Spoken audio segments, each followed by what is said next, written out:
हो गया? Yes, sir. Okay. सवाल शुरू हो गया?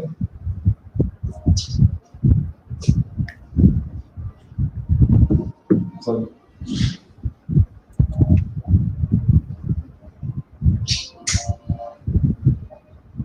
याद नहीं?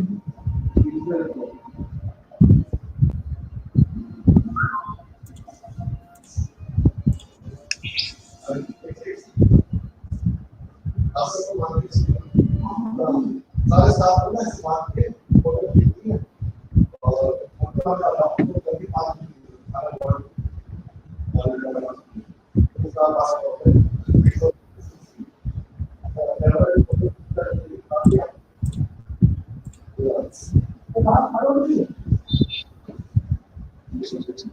Right.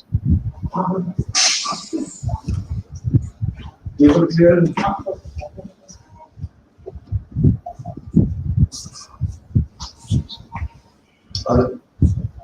मेरे तो कैंडल जला के ले आएगा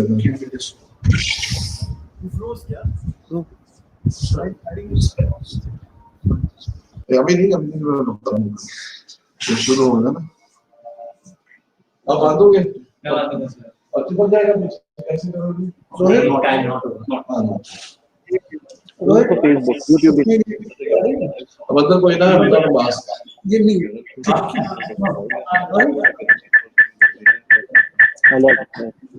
I'll send him a mail. Okay. Keep your phone. second floor. Change.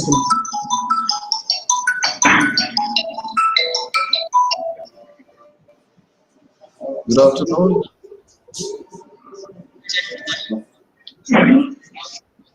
Hello. Sir इसमें ऑडियो ऑन है, उसको ऑफ कर दीजिए.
Hello, Arun.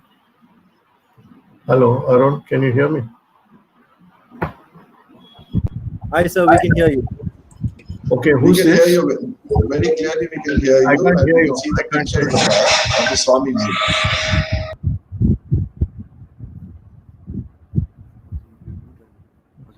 You can hear me, but I can't hear you. Is the issue at the volume at your level? No, volume is okay. We can hear you very well. Okay, I'm putting on my volume. Okay. Yeah. Can you say something? Hi, how are you, sir? Oh, great. Now it's loud and clear. Okay. So do I log off now and come back again at 2 o'clock or what? It's almost 2. Hi, Rina. How are you? Morning. Hi. Good afternoon. How are you? Can't complain. Life is good. Great. Acha, you all are in the clinic. Yes. Arun is in the huh? Wow. We all are. Oh, I'm at home quarantined since God knows how many months. I've lost count now. I can count only up to 5 now. So after that, I've lost count. Yes. Arun, congratulations. And I'm going to go straight into the topic because you allotted me a measly 5 minutes. So I'm going to save the thanks and this and that for right now. Yeah. Okay.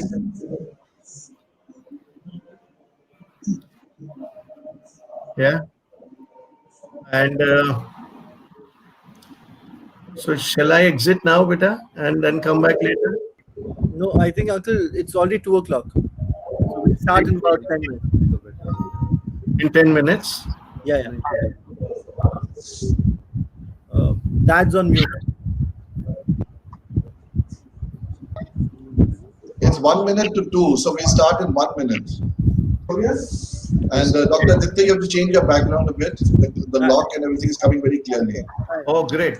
So please see that no locks are shown. And Dr. Leena, please change the direction of the camera towards the slit lamp. Away from your cupboard. The direction of the camera, the monitor. Is that better? Much better. Okay. Little more, 5 degrees more. Okay. That's right. All right. Better? So Dr. Mania, this is a little hospital where you came, if you remember, a few years ago. Yes, And yes. now we have added one more floor for the next generation. And now we have a 1.25 acre hospital plot. We're looking for an international agency to come forward and to build a multi-speciality with a prominent eye department on it. So anybody who knows interested is welcome to come to Gurgaon. Okay. That's nice. Okay, so we'll start the counting now. There's Kirti. So hello, test mode. 10, 9, 8, 7, 6, 5, 4, 3, 2, 1, 0. Good afternoon.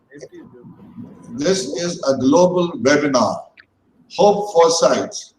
Why are we calling it Hope for Sight? For 2 reasons. Reason number 1, today is the World Sight Day.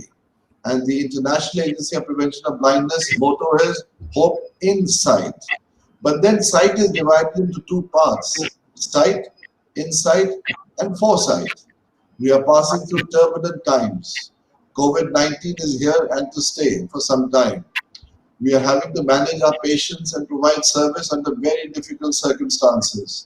We have lost many of our colleagues and frontline COVID heroes. It is time now that today at 8 o'clock during the intermission, we shall be having a special 1-minute silence by lighting candles for the memories of those who have passed away in the battle against COVID. We'll also be lighting the candles for those who are having needlessly to go blind, because we do not have a system yet in the developing world to reach out to the unreached. We are working on it, we are striving for it, but we are way still behind the backlog. There are areas which are oversupplied with ophthalmologists. There are areas which have got no ophthalmologists.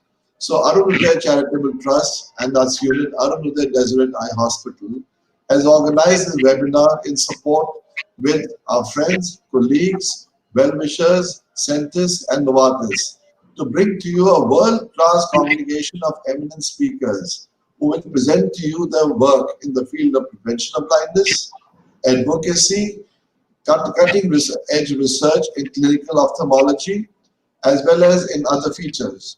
So I would request you to be patient.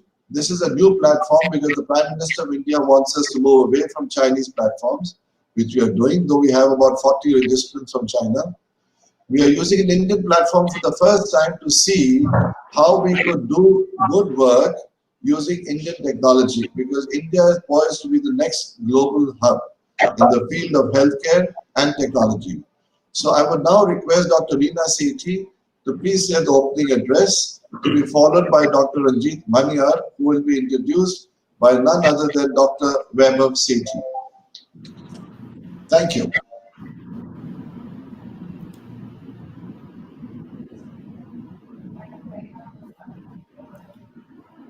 Reena, can't hear you.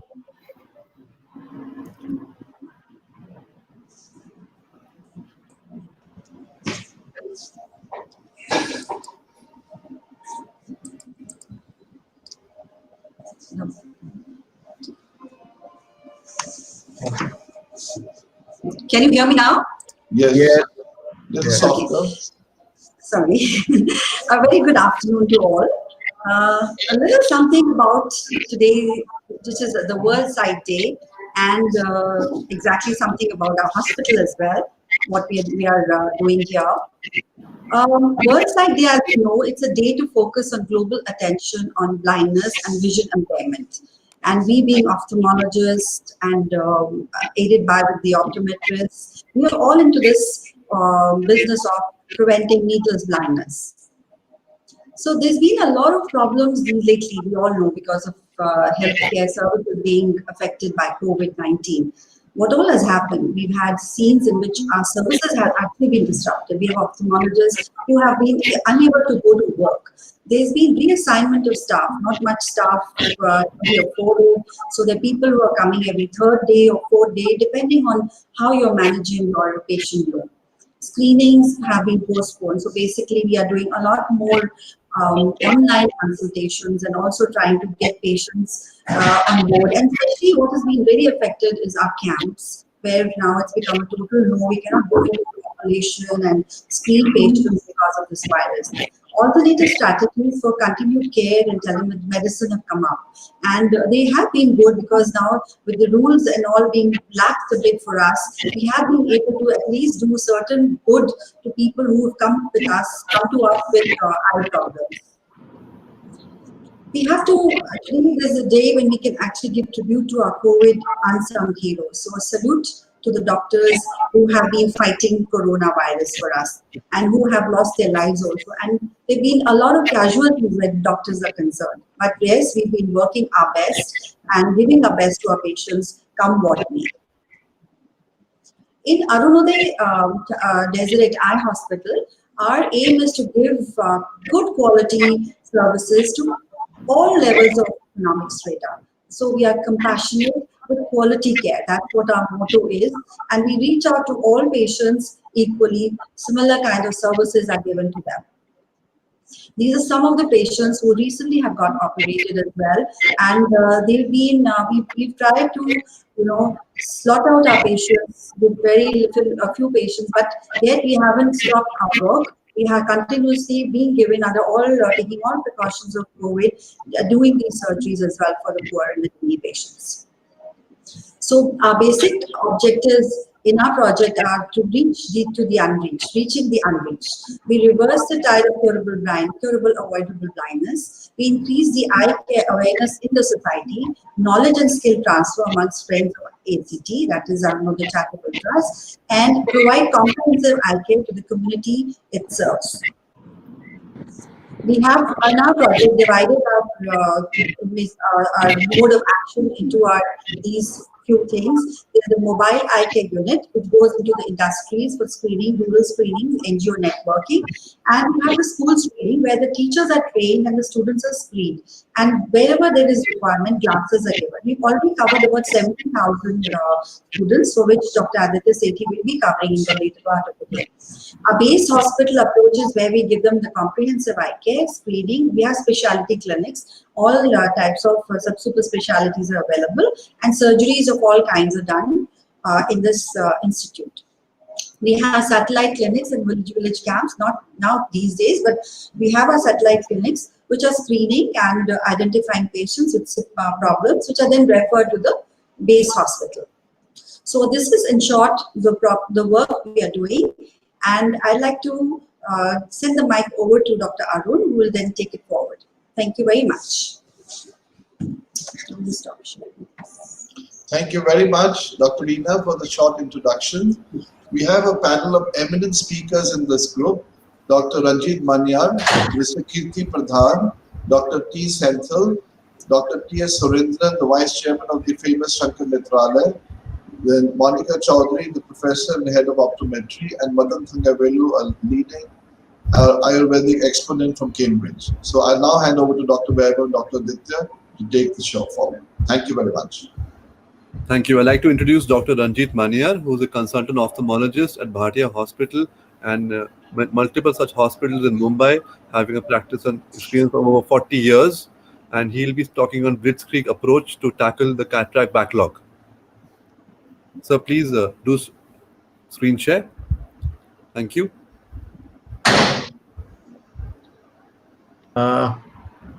I'm sorry, this is taking some time. Do I go to presenter mode? No, sir. The bottom left, there is a screen share icon. Left. Left In the settings, screen, sir. There's a settings, there's another icon, and then there is the screen share icon. The one with the two computers. yes. Correct. Double click in the center. Yeah, I got that, but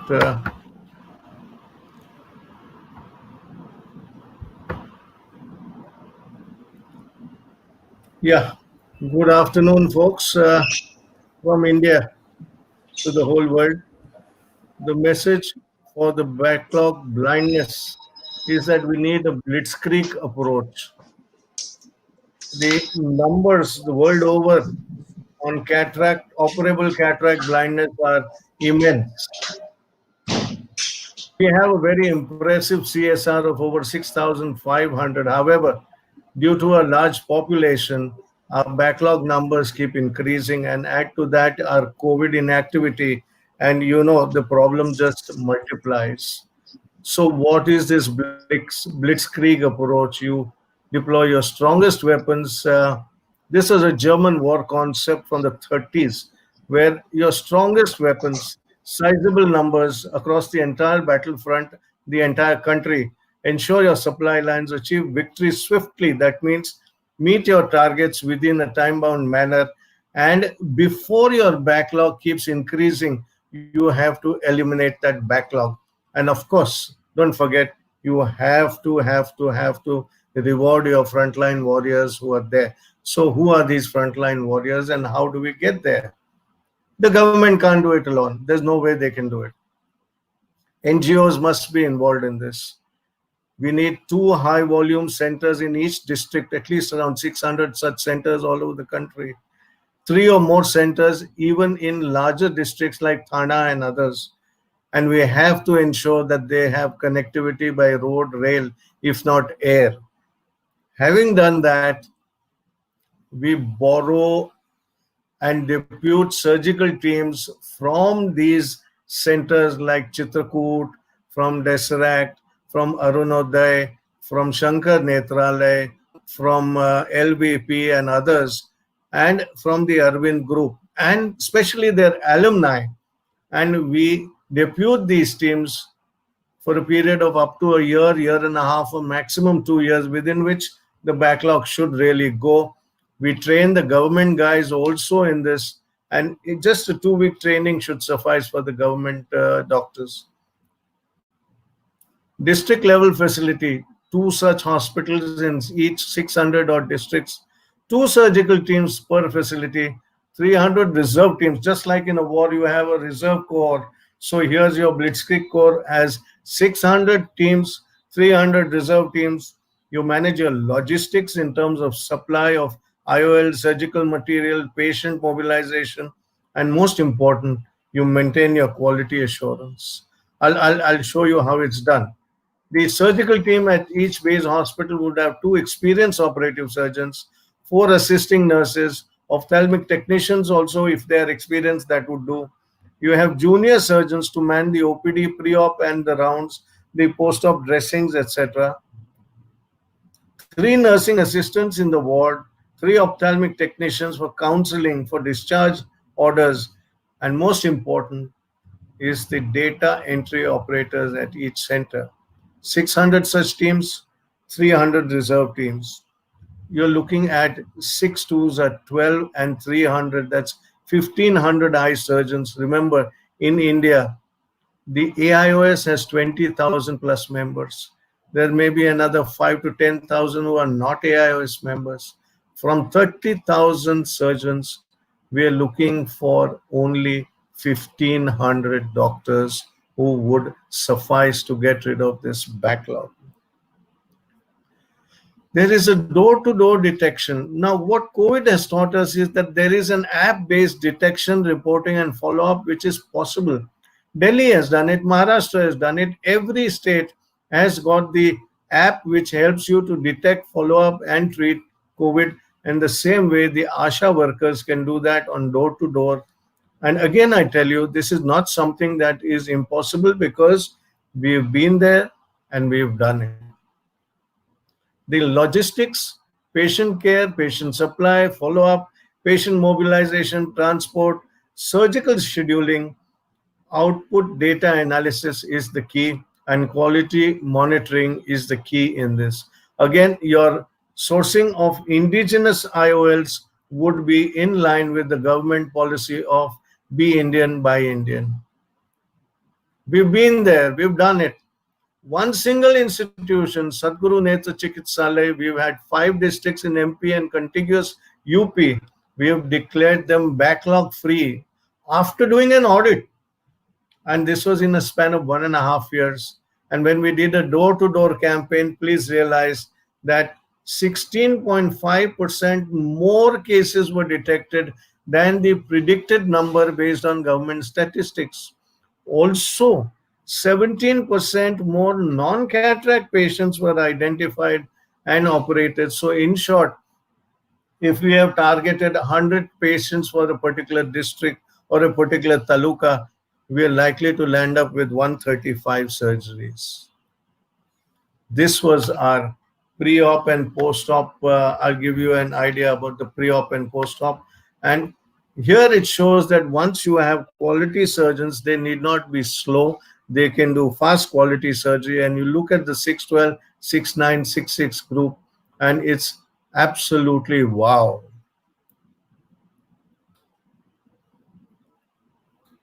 Sorry, I'm just going to the next slide.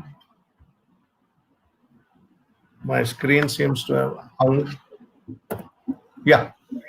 Now, when you do the math, each team would work for 300 days a week, 2 tables per surgeon. And if the surgeon can average between 40 to 60 cases a day, which is nothing big for Chitakut and LVP and even Shankar or even Arvind Group, then you're operating for around 8 hours. And look at the math. With 60 cases a day, you are doing 21 million a year. Just with 60 cases a day per team, 120 per center, 36,000 annually, and 600 centers. If you do 40 cases a day instead, you will still land up doing 14 million. Wow, that's somebody's phone call. If you have just one single team instead of 2, you will still do 7.2 million a year. And that begs the question is, how do we reward these guys, make them national heroes, give them free education for their kids, admit them to colleges of their choice? This is the compensation a doctor would look for, not that he gets beaten up and that there is violence against him. Give him a compensation of 1.5 lakhs a month with tax exemption, or at least a take-home salary of 1.5 lakhs. Pay the rest of the team also pari passu with that, and you have a national program going. And wherefore art thou, backlog? It's gone. It's over. A year and a half, and there's no backlog. The issue is, how do you set up 600 centers? You have to go to these people, to Shankar Nethralaya, Arvind, learn from them, set up these centers. They are independent ophthalmic centers. Arm them with your phaco's, with SIC, with microscopes, and take it further from there. Thank you very much. You need to be enlightened, especially on World Sight Day. You need to think out of the box. Thank you. Thank you very much, Dr. Manyar, for your lovely talk. And I'm sure it's inspirational. And today we have some of the best people in the globe who talk of prevention of blindness. And I now request them to introduce the next speaker, Mr. Kirti Pradhan. Thank you, sir.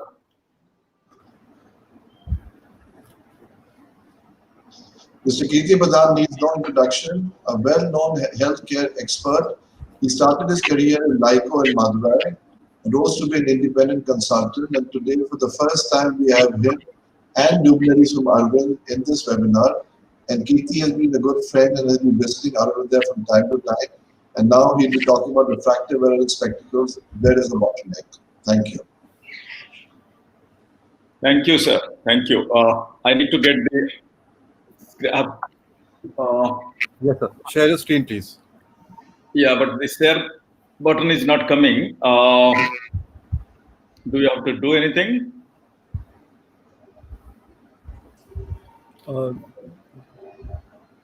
So you have to press that button So on press the the. button, sir. The two computers. on the Yes. left. No, the share button is not getting activated. Try one, sir. Do you have to do something?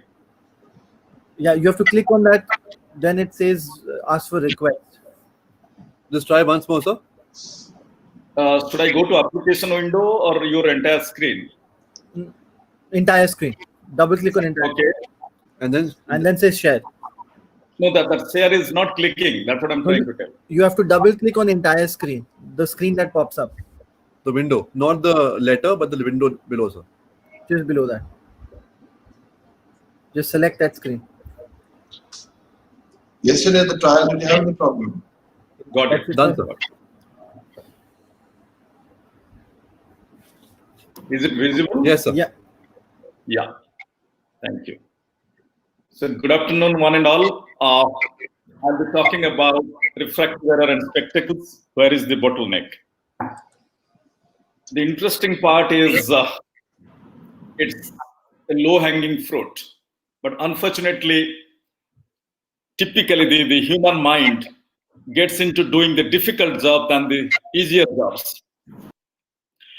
I remember during our younger days when we appear for our examinations in our CBSE or ICSE boards, for sure all of us attempt the easier answerable question first.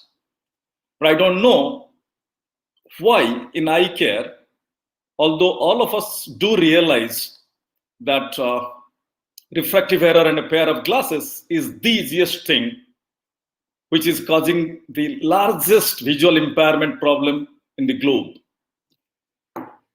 And if we go into the numbers, the magnitude, 1.1 billion people waiting for a pair of just near vision glasses. And equally, the same number are waiting for a pair of distant vision glasses, translating to 2.2 billion people globally waiting for an simple eye exam and a pair of glasses. This is the IAPB research data, WHO research data. 2.2 billion people, which translates to 220 crores. And in India, if we translate the same thing in India, today, 200 million people waiting for a pair of near vision glasses, which is 20 crores in the Indian numericals. And another similar number, 200 million waiting for a pair of distant vision glasses. Both translates to 400 million or 40 crores people are waiting as we are talking just for a pair of glasses and for an eye exam. And in these two, if you look at, and as all eye care professionals, we all know that near vision glasses is not a rocket science. It can be easily delivered, dispensed, and the human being can enjoy the quality of life within a second. But still, there is a huge unmet need. And we have to think, is it justified? That too, in the year 2020. And these numbers, what I'm talking is the unmet need today.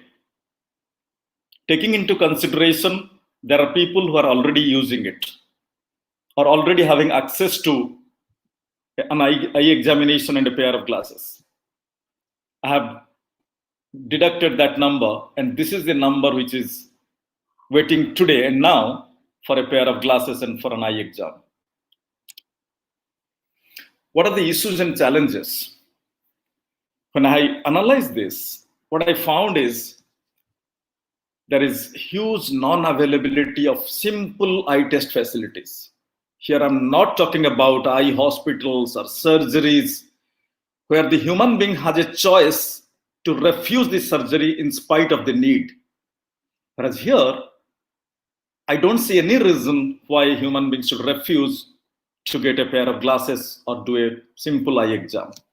In spite of that, people are waiting for an eye exam and a pair of glasses because there is non-availability of test facilities closer to their homes and villages. There is non-availability of skilled professionals. Even if we start the eye facilities, let's say some international NGO says, I'll fund it. You just start it because it's very low cost. Even if I have the money, I can build all these eye test facilities across the country. Thousands of eye test facilities literally overnight. Because the rooms has to be rented, equipment has to be put in place, for which what we need is money and the transport to reach those equipment. But very difficult to get the human resources. Where are the human resources?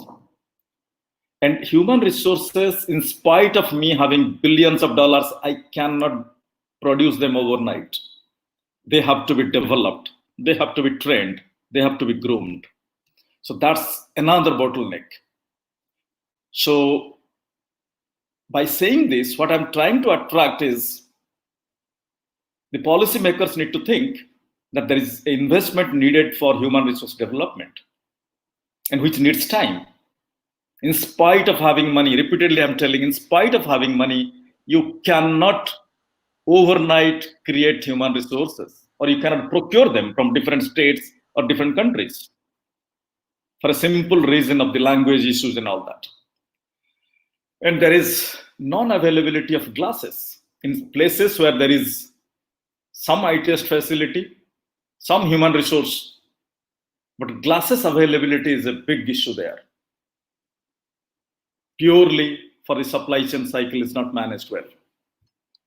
And the primary health centers, which are our lowermost healthcare service facility, today has no provision of an eye test. And jokingly, I used to say, does that mean in the Ministry of Health, eye is not considered as part of human body? If the primary health center doesn't have a simple eye examination facility, I'm not talking about a surgery facility. I'm talking about just an eye examination and a pair of glasses. None of the PHCs, primary health centers, in many developing countries have such facilities, which is easy to do, not very cost intensive, can be done. And then, as I had earlier said, not enough training capacity for optometrists, ophthalmic technicians, refractionists, opticians, whatever you name it, doesn't matter. But this kind of human resources today are not getting trained enough to be supplied to different parts of the country or the developing world. Even if, let's dream that some World Bank or some big philanthropist gives us billions of dollars to set up the primary eye care centers. So that's a big challenge. Some of the thoughts which are like I would suggest all the PHCs must be assigned with a primary eye care staff at least. And what has happened, like 10 years back, penetration of mobile phones into the rural areas, televisions, gadgets was not there. But today, if you take the example of India, billion Indians are using a mobile phone. Literally 100 crore people are using a mobile phone. And as we all know, to see the small, tiny letters in the mobile phone, if the near vision is not good, you cannot see. The other part is the near vision ready-made glasses. What is preventing us in getting a pair of ready-made presbyopic glasses to the population, to the masses? Ideally, it should be available with the primary health centers, with ASHAs, with Anganwadi workers at an affordable price point, and we should demedicalize that. Every PSC catchment region should have at least one optical workshop where distant vision glasses can be made and dispensed. And the training of optometrists and refractionist opticians is a must to enhance and encourage both private and public sector education institutions to supply that. The bottlenecks, as I said earlier, demand versus supply imbalance, huge. People are now demanding for it, but there is no supply. 10 years back, as I said, no mobile phones, no gadgets, people may not be demanding for it. But today, they want it. They want to pay for it, but it's not available. Accessibility and availability of a pair of glasses, often simple eye examination, is an issue. The old paradigm among many of us that people may not wear glasses is very, very wrong. As I said, mobile phone by default has attracted the attention for a pair of glasses. So sorry, sir, but I'm the timekeeper and just wanted to inform you one time. Yeah. So, as I said, there are a million ASA workers and 1.2 million Anganwadi workers, and every village, every corner can be supplied with at least the near vision glasses. Thank you. Thank you very much, Kirti, for a very illuminating talk with your experience. So you'll have to press stop sharing, the blue button. Yeah. Thank you. So we now request you to kindly introduce Dr. T. Senthil, a dynamic young ophthalmologist in Chennai, who is very, very fond of doing innovative things in ophthalmology, both for community and marketing. So Dr. Senthil, You have to double click in the center after you get the screen pop up. So you select the entire screen and then you say, yeah, perfect. So now we're all learning how to click our screens. Good thing, we're moving away from Zoom.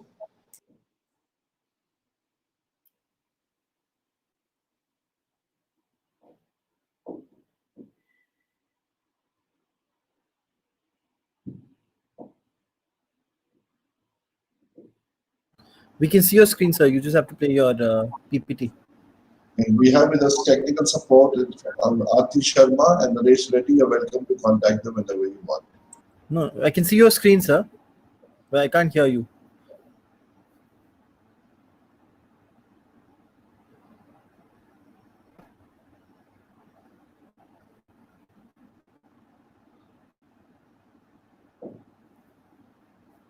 Can't hear you, sir.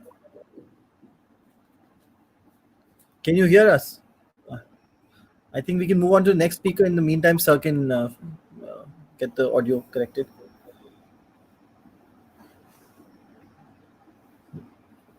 Next speaker is Dr. Surendran.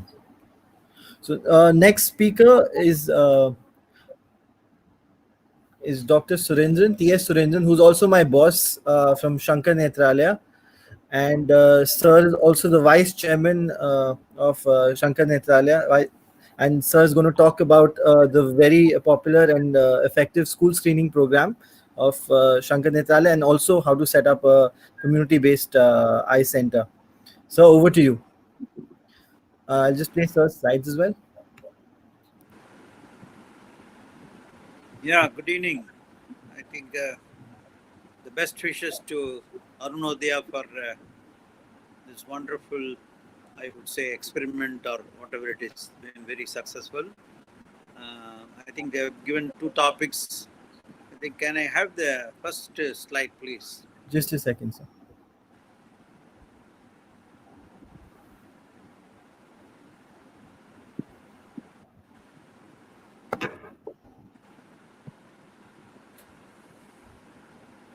So we have had a tie-up with Orbis, the flying plane, right from 2003.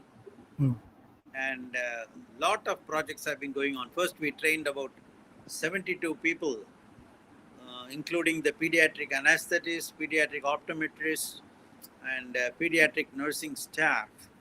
And that was in 2003. Then we followed it up with a number of camps.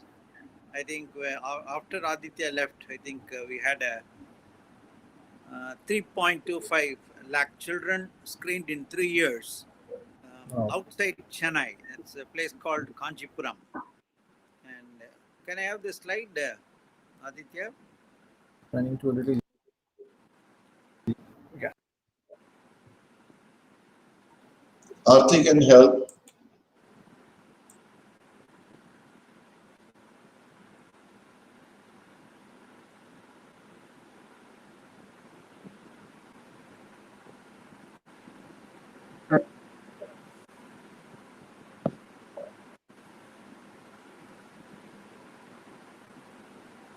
So many schools in Kanchipuram were selected, and with the collector's permission, I'm not getting the slides. So just give us 2 minutes, sir. My talk is only 3 minutes.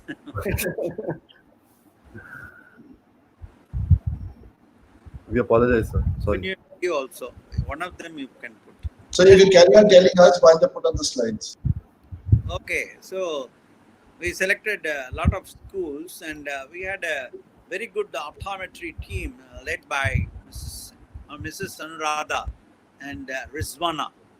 And these people have taken to this project known as REACH, refractive error among children. And I was supposed to be the principal director, but all the work has been done by these people. So, and money, I think, came from Orbis, and Shankar Nethralaya pumped in equal. The Shankar Nethralaya, this was the original building, 1978. What you see was donated by Manakjiya Parsi, and that was the only building. And now I think on the right side you find the new buildings, where each floor having 9,000 square feet, 7 floors with another building. Then we started the Elite School of Optometry in 1985, and the hospital started in 1978. So this is the 43rd year in progression, and the Elite School of Optometry celebrated the 35th year. Next slide. The school children vision screening was done in a very highly professional way. I think many volunteers and also the optometrists, along with the help of the teachers, they visited schools before fixing an appointment, and they did screen a lot of children. Next. The public schools was 5%, and there was a good compliance, and the private schools 18%, and ocular problems was only 2%. That's like congenital cataract or strabismus, etc. And being an optometrist, I think they also looked at the binocular vision anomalies, which was almost 14%, and to our surprise, color vision deficiency was 2.7%. And compliance to the spectacle wear 1 year follow-up was also fairly good with the rural population. Next slide. The Shankar Nethralaya Elite School of Optometry and Orbis REACH program. So you can see the figures, how many schools were, the 1,572 schools were screened with ambassadors, and the number of children almost touching 3.25 lakhs, and spectacles given free of cost to 11,773 children. Number of children referred to the main hospital for secondary and tertiary care was around 5,000. And as I told you, striking figure was color vision deficiency. Next, non-strabismic children was also around 6,000. And these awareness sessions were held before conducting the tests, and the children were fairly intelligent to absorb what they should do. And these sessions were done with under the guidance of the principal and with the cooperation of the teachers. Next. So the vision ambassadors played a very vital role, and as it is, because the next year, following year, the follow-up will be done by these vision ambassadors, because the optometrist team again cannot go, and we ophthalmologists go once in a way just to supervise the work. And next slide, please. These were the various schools with the children being examined professionally, like what is being done in a private setup, including the retinoscopy, etc., with Welsh Allen, and refraction done again in a professional way.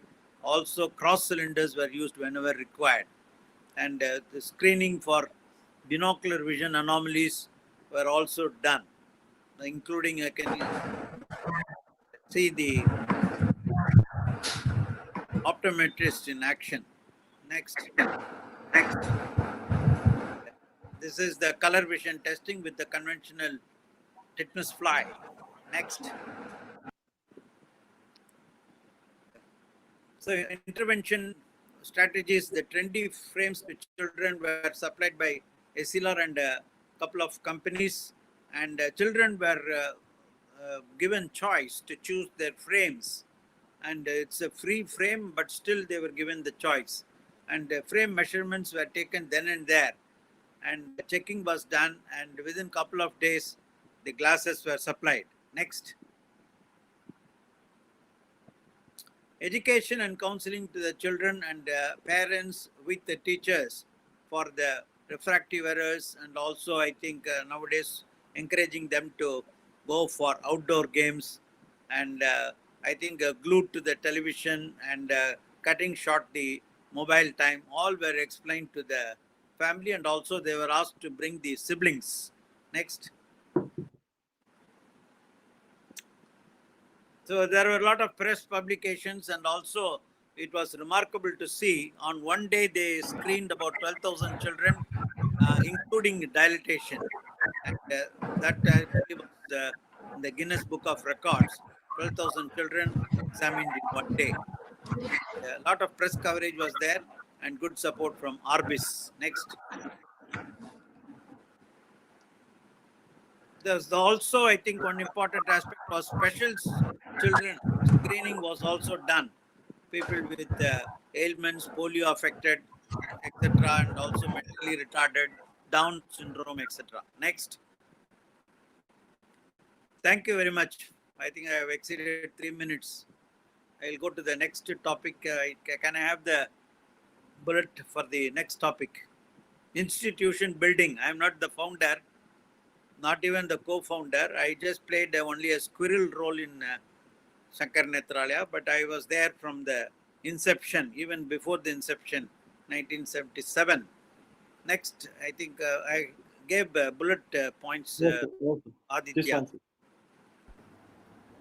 Just loading, sir. 1 minute. Thank you.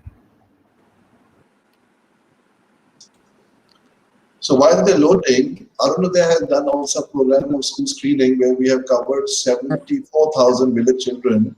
We have findings very similar to yours, except that we couldn't get anybody to support it, and we did it on our own with help from SABIC. Yes, sir. Can I start? Yes, sir, please. So I think you require a founder for starting any institution with a vision. I think. Okay, I think our founder is Dr. S.S. Badrinath, and who had a vision and who operated His Holiness. Actually, I always find the successful people also have a spiritual people's guidance. And after doing surgery on this Shankaracharya, he suggested that leave the private practice and start an institution, a non-profit organization. And that is how Shankar Nethralaya was born. And for starting the institution, the purpose should be very clear and important.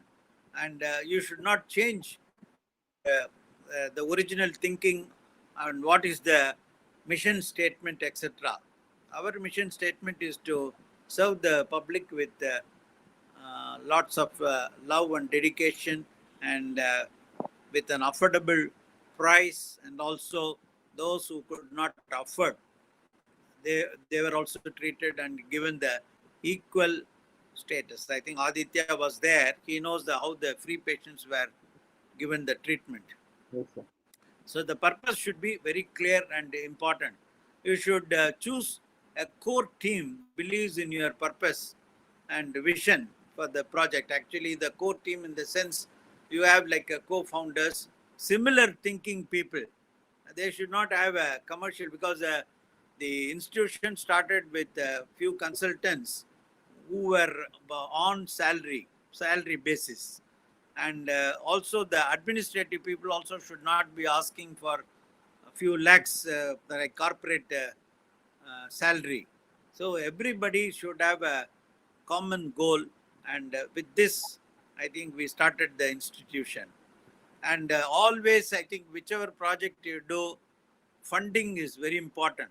Funding for the institution and the financial viability. in the long run. We should not aim for the institution to start with a few lakhs or few crores and then a problem with the future. Right now, COVID, I'm sure most of the institutions would have faced the financial crisis because not planning. And you will be surprised that Shankar Nethralaya, with the guidance of Dr. Badrinath, had a corpus of 91 crores when the COVID started. So that was very important in the long run. And when we bought Wellington, which was 24 crores, again, I think with the donors' help, we could pay back in 4 years. And all we did was from 2 theaters, we increased it to 13 theaters. And I think the income generated repaid the whole amount of 24 crores in a very short time. And like that, I think 5 projects only in Chennai were achieved, and also 2 major projects in Calcutta were achieved, with each project having 75,000 square feet. So the funding and financial viability, and Nethralaya right now, I think could collect easily about 20 crores per year as donations, corporate social responsibility. And simultaneously, we also started the Vision Research Foundation, which has this tax exemption, which also brought in some money. And we have put up a separate building, 7-story building for Vision Research Foundation, doing stem cell, etc. And perseverance is very, very important. Once you have started the institution, you will start feeling the challenges. And in fact, we had a challenge to the extent of union formation way back in '89, and it was immediately handled with an iron hand by Dr. Badrinath, and after that there was no problem. I'm just quoting one challenge. Like that, I think attrition will be a challenge. People may leave after so much of training, and I think the quality care, the academic activities were our primary goals. And very important thing is also to build a team for the future. The second line has to be very strong, so that I think we people, like I think 69 years, we should be trying to relinquish. You should not be always looking for power, and then the thought process, everything. For example, I'm just using only a mobile. Aditya was my guru with using this tech savvy. I'm not able to cope up, though I know only typing. So like that, I think the youngsters should be encouraged. They have very innovative thinking. I left the whole Orbis project only to the youngsters, and it was a grand success. So, and building a team for the future, the second generation and also third generation, and a successor is very important. With this, I think 2 minutes, I think I have done my best. Wishing you all the best. Thank you, sir. Thank you Thank for you this very much. opportunity. So it's a pleasure to have you with us, and you'll be happy to know that we're running before time. And that goes to show that when we have eminent people like you, India can produce results. And another thing I want to tell you, sir, that what is good about Shankar Nethralaya is that we've had 3 very good institutions, and all of them are participating in the webinar.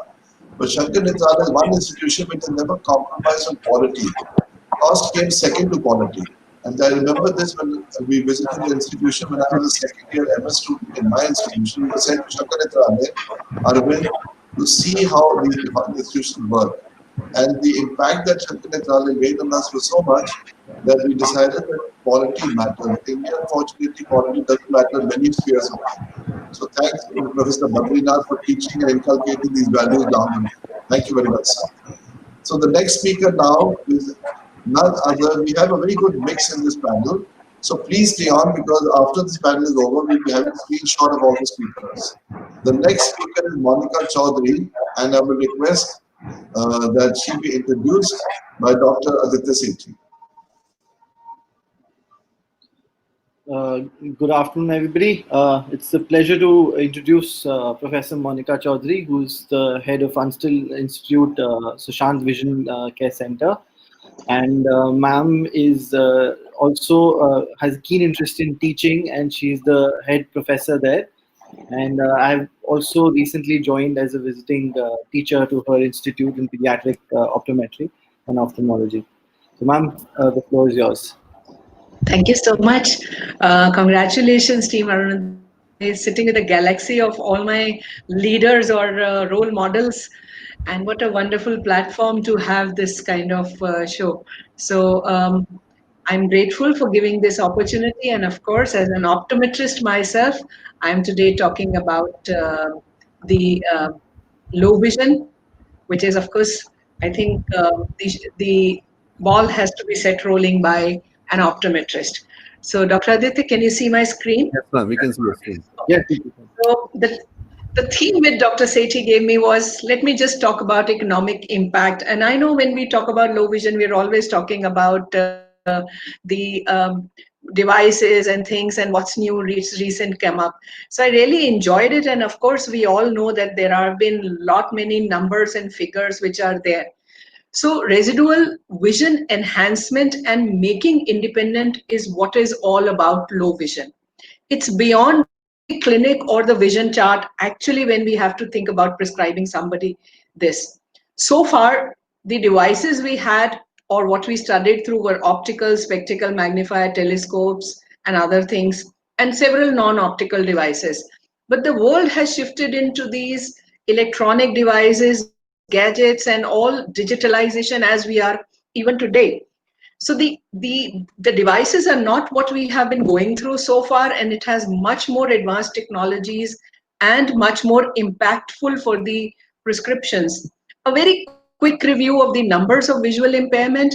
One, it says that we know that we are 3.4 people average with low vision in the country, and it says that 82% are above 50 years, and we have still in children, though we may say we are 18% of children population below 15, but it's estimated still to be 1.4 million across the globe. The females are higher risk and geographically, and that's why we are here talking about developing countries. 90% of the world's visually impaired live in developing countries. These are the numbers and figures which talk very, very high about Asia and Asia Pacific region. The global cause is cataract on the top, and we come across glaucomas and ARMDs and opacities, diabetic retinopathy. But when it comes to impairment in India, cataract and uncorrected refractive error. Cataract, of course, and sir has already been talking about how many numbers we need to bring in to really run through that preventable blindness. And of course, the uncorrected refractive error, where Dr. Kirti Pradhan had also mentioned, we need to bring in a lot more of training towards this. So the disease burden, of course, this was a paper published in 2012, and the numbers and the loss which was calculated is 3.5 trillions, which was 2020, which he had estimated in 12. And of course, there are many, many millions and other things which have been discussed in this paper, and they've talked about how a visually impaired is impacting the economy of the world. What is the big loss? So out of this portion, even if we have a small amount with us, we can actually be working much better, or we can enhance, and all this burden can be removed. But I'd like to bring in some real fit scenarios. What are the costs when we sit into the clinical practice? What are the economic impacts? The one is the medical cost. As I said, we moved on from a small hand magnifier, which is few hundred rupees, or a telescope, which was a few thousand rupees, to much more advanced technologies. And of course, they fit into the lifestyle of people now. We have everything been replaced by these video magnifiers, which begin with 20,000 rupees minimum. Or we have beautiful devices with virtual reality and telescopes, which are autofocus, which begin with the 100,000 as a minimum cost to start with. So there is a direct impact of these visually impaired people who are out of job to be buying such expensive devices, because we still don't have too much make in India in this sector. The rehabilitation cost. How many rehabilitation centers do we have? If we look at the large number of visually impaired people in our country, we need to train them, and to bring them back into employability. Each visually impaired, I think, needs to go through a computer training, and unless he's able to handle, he's very much into those petty jobs, or we don't even have those call centers where you can just be putting in a telephone. How many centers? What is the cost of actually building up these low vision, visually impaired people into bringing them into the mainstream of training, and then they have to invest in a computer. In fact, I myself had a low vision patient who said that I would love to learn, but I don't have those 40,000 rupees to invest in a PC to actually practice if I'm given some short training or so. So there is direct cost, which I spoke, is services, devices, time spent on their treatment and the rehabilitation and training. Last 2-3 slides, I'll just share some scenarios that we come across as indirect cost when we sit into clinic. Of course, this picture is picked up from the internet. This was exact example that I came across. There was an old man with ARMD who comes from a rural background, and his 11-year-old grandson was taken out of the school just because the parents were laborers. They cannot be there to take care of this old man who's turned blind. So this young child who's 11-year-old is taken out from the school just because he has to look after his grandfather. So this is, I don't know how do we actually calculate that indirect cost of this child who's losing his education and may have an economic impact. There are scenarios like this which we come across. The mother who's a very good professional, educated, but of course has a child or a person, unfortunately, who's visually impaired or low vision in her family. It's her own career and growth which is totally finished because she has to sit down with that child supporting this. Similar examples, a husband who's turned myopic degeneration, 45 years blind, the wife who was a teacher gives up the job because she has to take care of this husband now. So these are indirect costs and burdens which we never think about. It's about the productivity of the caretakers also, who are spending their time and who are the resource to the world or the country who are losing on it. So finally, we know that the visual impairment is expected to increase as the population increases. It's going to affect the economy, and there are millions and trillions of dollars lost that is happening. We need to address the issue of avoidable blindness so that we can prevent at least some loss from happening in future. And that's what this all conference is talking about, prevention and improving eye care practitioners' knowledge. That's the most important point. We do not have too many low vision service centers. We need to bring in more education. And yes, of course, more and more optometrists to be involved into visual impairment and low vision, so that low vision is just not prescribing that device, but bringing it back into the rehabilitating them into employability and making them independent. So that was short for 5 minutes that I could say, but of course it's a food for thought, saying that it's a big impact we have. Thank you so much. Thank you very much, Monica, for a very, very illustrative talk on low vision. It's unfortunate that phaco and refractive surgery dominate ophthalmology more than community ophthalmology. But what is interesting is that even in low vision aids, if we could come out with instruments that were reasonably priced, if we could have a downstream integration like Arvind has done with, they have the famous Aurora. Similarly, Shankar Netralaya should come up with integrated systems of developing low-cost, low-vision aids. LV Prasad is now moving in some direction there. RP Center, which has a budget much more than any of the institutes, should have a downstream. Unfortunately, they're locked up since COVID. So the question is that the government has to give an integrated approach to the care of healthcare rather than sporadically. Both things will change. And it's nice to have somebody from the School of Optometry addressing ophthalmologists. We need more synergy because there is a lot we can do together with rather than against. Thank you very much. Thank you so much. And I would acknowledge Roshni, who was my assistant professor, who helped me with this presentation also. And we look forward to Make in India and low vision devices to bring down the cost. Thank you so much, sir. What an ideal name to be Roshni in the field of ophthalmology. Okay, so the next speaker I'm going to introduce is a very dear friend of mine, Madan Thangavelu, and he'll be followed by Dr. Senthil. Or would Dr. Senthil like to come first? Yeah. Am I audible? So if, yeah. You're very clearly audible. Yeah. We'll have a talk after Mr. Madan Thangavelu. Is that okay? Yeah, no problem. Thank you so much. I will wait. The good news is that both Dr. Senthil and Madan Thangavelu hail from the same city, Chennai. Anyway, let me introduce to you Madan Thangavelu, popularly known as Ambi. I and Madan Thangavelu go back many years. We grew up together in a neighborhood called Maharani Bagh. I want to introduce Madan because of the legacy he carries. All the panelists who are here today should know that Madan is the son of a very eminent pathologist who was a pioneer in the field of pathology at Stanley Medical College and Madras Medical College by the name of Professor Mahalingam Thangavelu, my uncle and mentor. We grew up as kids, and doctor, it was Professor Thangavelu who molded my career by recommending that I go and visit a hospital set up by none other than his best friend and classmate, and he happened to be Dr. GV, the founder of the Arvind Eye Care System. So it was very thrilling to know that I had the opportunity of sitting in the room when Dr. G. Venkataswamy was visiting Dr. Thangavelu, then the advisor in non-communicable diseases to CRO WHO Delhi, where I and Ambi both were probably still in pre-medical or college, and Dr. GV was discussing how he has a vision that after retirement, he wants to set up an eye clinic. That eye clinic today has grown to be the Arvind Eye Care System.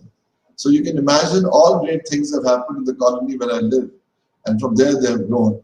Ambi could have been a doctor, but he chose to be a molecular biologist. And he's at the Cambridge University doing a lot of research. And one of his passions is to bring Ayurveda and Ayurvedic care to international levels, so that tomorrow when Ayurveda quotes a discovery or a research, it is as well backed as anything else that modern medicine can do. So he's working hard towards it, and that's why I invited Ambi, because we've been talking and meeting over a period of time of how Ayurveda and eye care could be integrated. So over to Ambi, Madan Thangavelu, who is now based in Cambridge, to give us a talk on his favorite theme. Sir, did you do screen share, sir? Arun, can you hear me? Thanks, Arun. We can't see your screen. If you permit me screen sharing, yes, then I'll start. Thanks. Before I do that, thanks to Arun, Reena. The history, our interactions go back to almost 50 years now, Arun. It's difficult to believe that we were young children in Maharani Bagh starting 1972. I quickly did the calculations here. It's just 2 years short of 50 years. That's how long we've known each other. And it just seems it's difficult to believe. So thank you for this lovely introduction. Yes, the days when Professor Venkateswamy came home, and you recollect all this well, and this is part of that living history. So we are happy to be sharing this. Thank you so much for giving me the opportunity to be here with all of you and to give you a few thoughts on where future prevention, because the theme is prevention of blindness, where future prevention, not only messages from ophthalmology, but the whole area of healthcare, where is it wanting to go? And I take this opportunity to thank some of my friends and partners who've helped bring the story up to this stage. I want to thank the Ayush Valley Foundation in Kerala. I want to thank the European Ayurveda Association in Germany, and a very unique organization here in the United Kingdom called the All-Party Parliamentary Group on Indian Traditional Sciences. We are maybe the only parliament in the whole world, in the democratic world, that has an all-party parliamentary group discussing India's traditional sciences. I want to thank my colleagues at the university in Florence that I interact with, and also colleagues at the Medical University in Graz to hold all this together. These are some of the places where these interactions are taking place. So I'm happy to be bringing this to you and to be sharing this with you. I take you to the depth of the story. What is the future therapeutic approaches? And I've highlighted one theme here, AMD, that you're all familiar with. Devastating problem. And I put this idea of future. Where is the future? Is that future going to come from the past? And I want to show you that there are many directions from the past which will take us to the future. The work presented here is the work of Maria Cristina Kinney at the University of California in Irvine, and her link taking us to the depths of cell biology, the mitochondria, and she's the director of the mitochondrial research team at the Gavin Herbert Eye Institute, School of Medicine in UCI. And in here, she highlights to many of the details that we need to start to appreciate. For instance, how to understand the retinal pigment epithelial cells and what is happening within these cells that may be the trigger for AMD. And let us see how the ancient sciences can help. Now, the ancient sciences have a history that goes back to a very, very long time. And shown here are the 15 indicators of health as offered to us by Nagarjuna, the second Buddha. Nagarjuna lived around 150 AD, thereabouts, and he gave us something called the Panchadasha Prakara, the 15 indicators of good health. And from that time, and well before Nagarjuna, are indications of what we call in Sanskrit the Indriyas, the sense organs, and he highlights particularly the eye. And then he goes on to talk about many other things. One important point that he's indicating to us is the integrated nature of the human being. Everything in the human being is connected to everything else. So all of these are things every human being can understand and follow, and it points you towards good health. And in terms of Ayurveda, I take you now to a publication from the Postgraduate Institute of Ayurveda and Research at Jamnagar in Gujarat. And just to press a few points about what is being published in the research area, what is going on. This site is accessible to all. I want to highlight two little aspects here. One is called Tarpana and Nasya. Tarpana involves direct intervention to the eye. I'll show you a few images later on. And Nasya is treatment into the nostrils, down into the olfactory regions of the anatomy. And what benefits do they have? And particularly in the case of myopia. Now, for us in this in the modern day, you say, how the hell can you do treatments for short-sightedness by treating your nostrils? And let me see if I can take you through some of these processes. This is just one example of many papers. You can just go into RU. This website is open to all, and search for eye and eye disorders, and you will see many, many, many publications there. Now, the treatment here involves Nasya, using Thyla, which is an oily preparation which is infused with plants, and in particular this preparation called Maha Triphaladya Gridam. Now, if you look at this formulation, it's a very interesting formulation. It's got a collection of herbs. All these are very important herbs. It has ghee within it, grita, and it's got a collection of herbs used within it. And the same with Abhijit Thyla, that also has all kinds of interesting, fascinating compounds. Now, what is the connection between this and eye health? The paper goes on to describe how the treatments are followed. These are treatments that have been followed for thousands of years. Kartar Singh Dhiman, the senior author in this paper, is now the Director General for the Central Council for Research in Ayurveda. Arun and Reena are already in touch with Manjusha Rajagopal at Sarita Vihar at the All India Institute of Ayurveda. The point I am trying to make is there may be clues in here for future ophthalmology. Now, there's another lovely study again from the same group, Manjusha's group, on using very simple formulations for allergic conjunctivitis and how this can be handled. Now, when we come into, so the connection I'm trying to make is between what Nagarjuna offered 2,000 years ago to where we are in molecular biology today. Is there a way to link these through? For a lot of people, this is Sanskrit. For a lot of people, this might look like Sanskrit. But when you do a molecular translation of this Sanskrit into molecular biology terms, this is what you get. Both look like Sanskrit for the moment, but they have a lot of meaning. And that meaning has to be uncovered at very high resolution. This is where modern biology sits today. We are trying to understand the human body at the level of single cells. There's a very large project that's going on at the Broad Institute in the States that's looking at identifying all those single cells and at the single cell level, how things work. And clearly, these are global projects because they require a lot of resources. They're brought together the best of clinicians, technologists, physicists, computational scientists, etc., software engineers, mathematicians to develop algorithms. A small scale of this is what happens at Shankar Nethralaya. We had comments about that. A small scale of this is what is needed for the future in terms of bringing together low-cost interventions. But the model is the same, bringing together people from different disciplines and bringing them together to talk about and think about new ways, new innovative ways. Now, let us step back a little bit. We know that biology has to be understood at the level of single cells. There's a lot of new information that's available there in terms of genes and gene expression. Let us go into this whole area of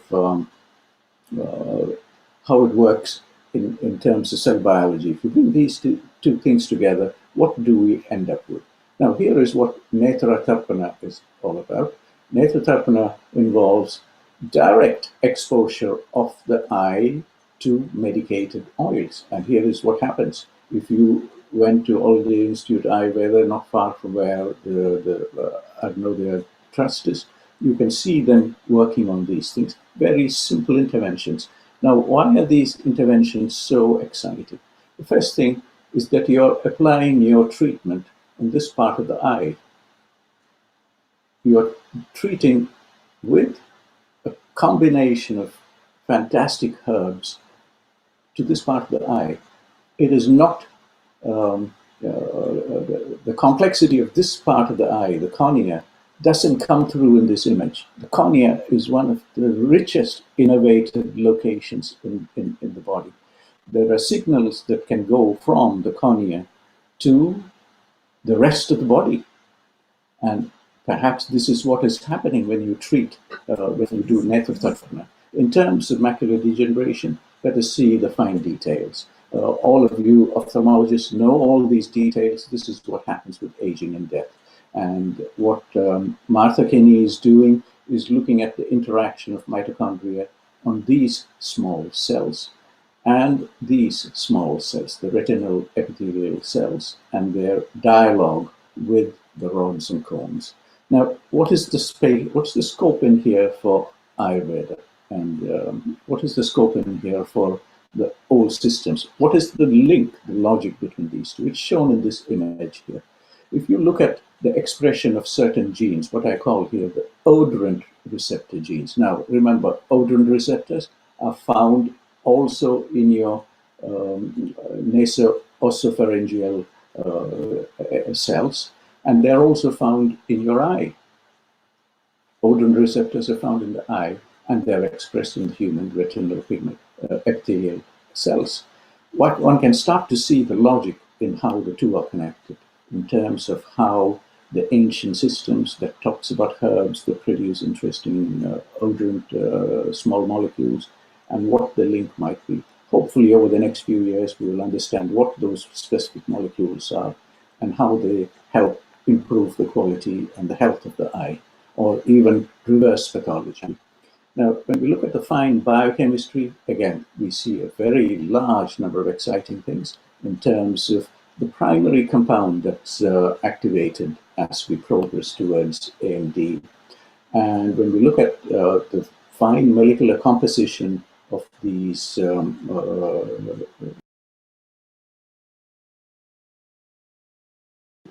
a huge number of proteins that are found in the wrong location, complex with lipids.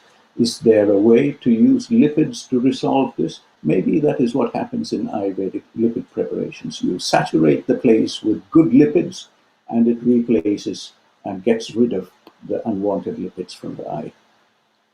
In terms of very specific details, this is a molecule all of you know about, keratin.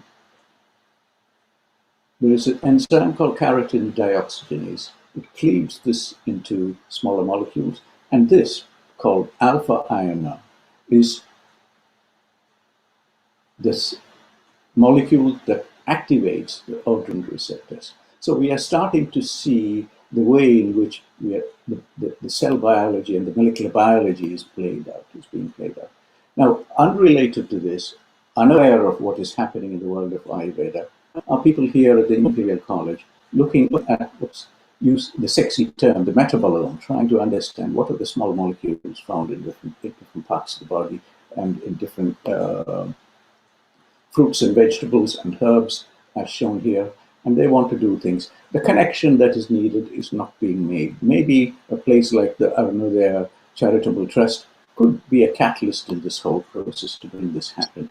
And finally, when we talk about inflammation of the retinal epithelial cells and the layers below this, is there a connection with the GI tract, in terms of food and what we eat? Are we eating the wrong kind of foods that causes problems? There's wonderful work that's happening at Stanford by Bali Palendran, who says that what you feed is very important for managing inflammation in the entire body. And Bali is giving us the whole process, the mechanism behind this. He says there is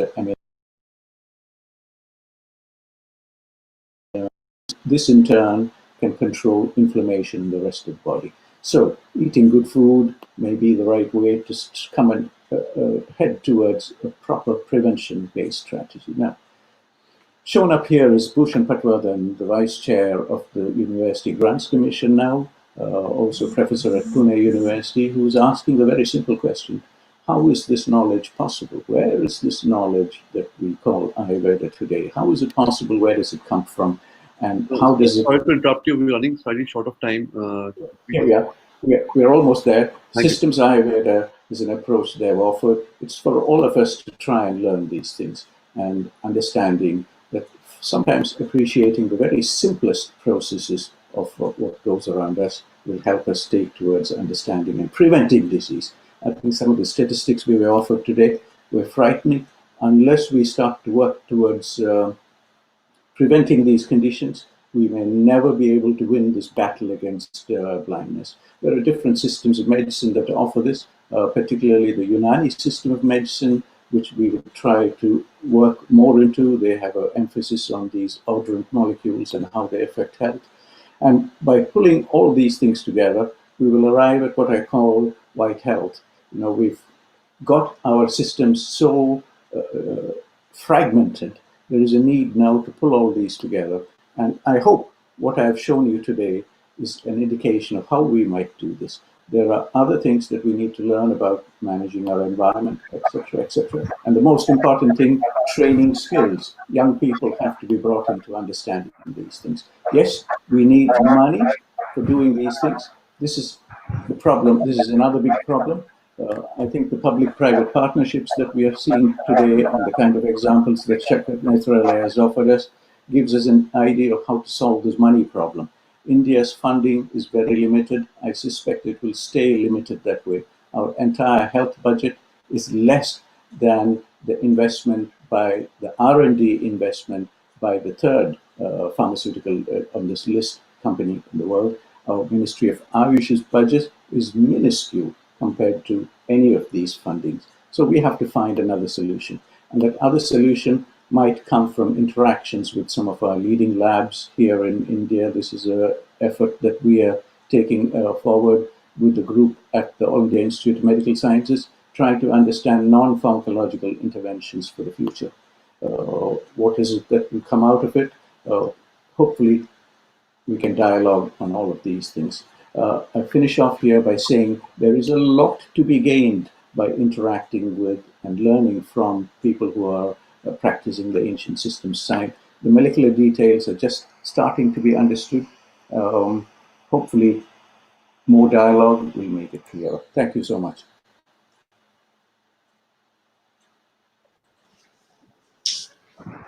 Thank you very much, Madan, for your long illustrative talk and very well presented how Ayurveda and modern medicine could practice together.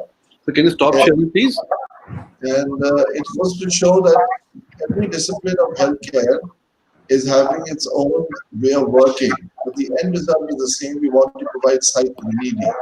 We now request Dr. Aditya Sethi to introduce our next speaker, Dr. Senthil. Dr. Aitya is a bit busy. Dr. Arun, can you introduce me? Dr. Senthil is a very dynamic ophthalmologist who I met at the time he organized the first eye conference in Chennai, which was targeted at the business side of ophthalmology.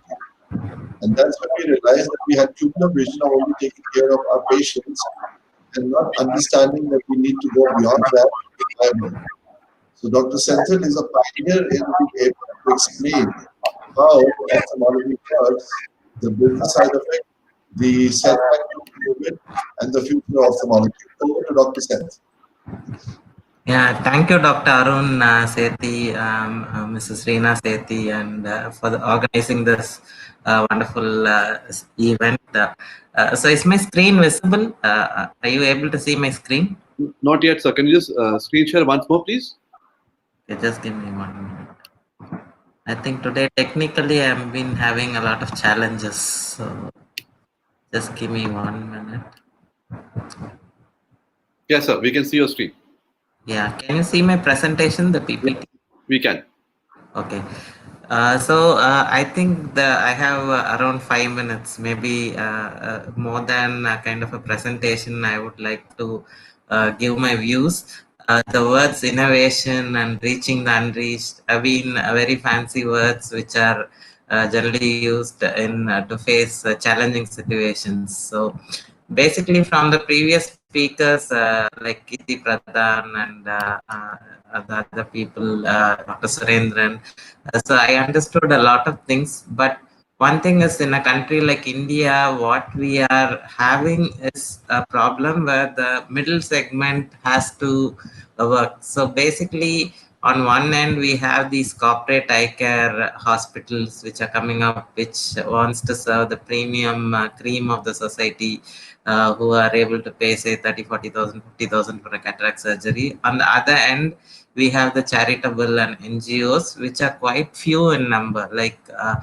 say there are only 3-4 big NGOs which are operating out of the country. So who cater to the population who cannot afford to pay. So basically, we need to create models where these huge number of people in the middle can be treated. So I feel that model can come out only with technological innovations, or the mid segment, the general ophthalmologist or the smaller single clinic ophthalmologist also get into that system in a financially viable model. The biggest problem here is financial viability, because how do you actually serve people where you also are able to earn a little bit of profits? So that's how it is going to be difficult. And I remember speaking with Pratap Reddy, Dr. Pratap Reddy, who's the chairman of Apollo Hospitals, like 6-7 years back, when he wanted to launch the Apollo Spectra hospitals, which were like 100-bed hospitals. He told me that, see, we have funding for 100 of these 100-bed hospitals, which can be started all over India. Money is not a problem, but as Kirti Pradhan said, where is the manpower to do that? So do we have enough number of doctors, paramedical? Similarly, even Mohan Diabetes, Dr. Mohan wanted to start hundreds of these diabetes centers, but he said that the biggest problem is the manpower. So we have to address a multitude of issues in order to reach to the large number of patients, particularly in a country like India. There is a huge geographical divide, and economically patients are not able to pay. And with this pandemic situation, it's going to be still difficult. So this is an interesting slide. I'm sure all of you know of this 80-20. So 80% of the population lives in the villages, but only 80% of the 20% of doctors are in the rural areas. So we need to address that 80% who live in the villages or who are not able to reach out to eye doctors through means of technology or means of community outreach and what. Let us see. This is another. I will do numbers. So I think one of the studies done by Arvind Eye Hospital a few years back, they said eye doctors are still going to eye doctors. So meaning, say if you take diabetes, maybe only 8-9% of the people who have diabetes are actually going to eye doctors. glaucoma or even for glasses. So this is a very disturbing number. So how do we increase the numbers? Though we say, let's say in my city, there are so many ophthalmologists, so many eye hospitals, highly competitive, but still 91% of the population is not going to ophthalmologists regularly. So there's a huge untapped population which doesn't have the geographical, economical, or whatever kind of access to reach doctors. So this is another number, like Dr. Maniyar said. So there are around 25 to 30,000 ophthalmologists all over India, and as per maybe of the 25,000, not everybody is practicing full-time ophthalmology. Most of them are also attached to institutions, and there are only 6,000 or 7,000 smaller eye hospitals which are existing all over India. So when you consider a population so huge, let's take diabetic retinopathy. You have 80 million people with diabetes. So 80 million people have to get their eyes checked at least once a year if you take the segment of diabetes alone. So the number of ophthalmologists is still challenging. So traditionally, hospitals like Shankar Nethralaya and Arvind and all the NGOs have been doing the community outreach model. Basically, I think the word community outreach came in because the community was not reaching to the hospitals. We were reaching out to the community. So basically, by conducting camps and maybe in the previous past decade, we also had camp-based surgeries. So this community outreach model, I think, is still required. The extensions of that are the Vision Center and all those things, but still we need to think differently. I think this model alone will not be sufficient because that even with this kind of a model which has been working, still we have been able to reach only 9-10% of the population. So because it's only a small number of NGOs which are doing the community outreach. So maybe individual independent ophthalmologists or optometrists also have to look at ways to reach out to the population as much as possible.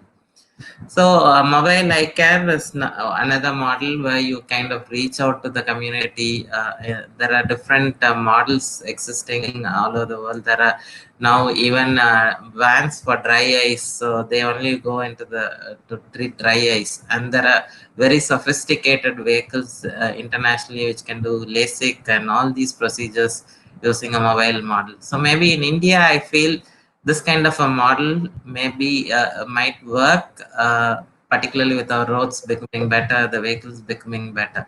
But only thing is, this mobile eye care kind of a model should not only be done by the NGOs or charitable organizations, but maybe individual ophthalmologists should also find out financially viable models where they can actually set up a mobile eye clinic, which is also economically beneficial to them, because running these kind of units financially is a drain, which unless you have a charity kind of a funding, it's difficult to run. So maybe the younger generation ophthalmologists have to put up the minds to see how to create a viable mobile kind of a model. I think that is another way we can definitely reach out to a large number of people.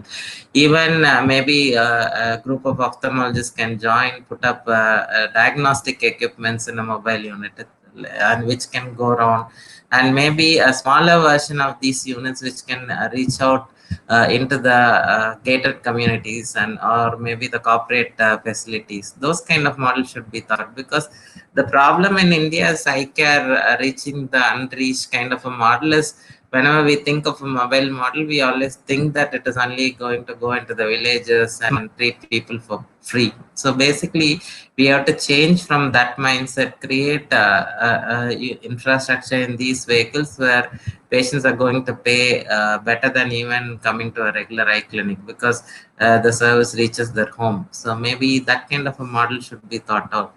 And I think there is a huge opportunity which has come up in teleophthalmology. Personally, I am myself have been benefited over the last 5-6 years in teleophthalmology. I started a company for screening of diabetic retinopathy through telemedicine. So we are now working in almost 275 locations. It's not a funded project. In fact, I took money from venture gave them back returns. So basically, a very viable model of teleophthalmology, and our model has also reached out to a lot of patients. From the time we started, we have reached out almost to 1.3 million patients, which is a quite good number, though the number of people with diabetes is 80 million. Whatever we have reached is not even 1% of that. So basically, I feel even individual ophthalmologists should think of those kind of models, either a screening. In ophthalmology, basically, teleconsultation may not be that effective unless you work in a center. Like a patient to a doctor teleconsultation still is a challenge, because you need all those diagnostic equipment. You need to see the cornea clear, maybe you need a slit lamp image, you need a fundus image, and at least you need a vision chart. So teleconsultation alone may not work, but telediagnostics, like what we have. Dr. Senthil, can you sum up, please? Thank you so much. Yeah, just give me 1 minute. So just 2 more slides. So there are also iCare kiosks which are now set up in internationally, where patient can go to these kiosks to get their eyes tested. And yeah. So there is also, I read about one company called the Globe Check, where it's like a globe where you go in and all these vision tests are done automatically. So basically, we have to put our minds into thinking of different innovative models rather than going into the regular community outreach kind of model. And more important should be to think about the financial viability. I don't see that we should be, the charitable models are more dependent on the donations. So we should create models which are financially viable, where the patient is also going to pay something, and scaling up would be easier. Thank you for the. Thank you so much, sir.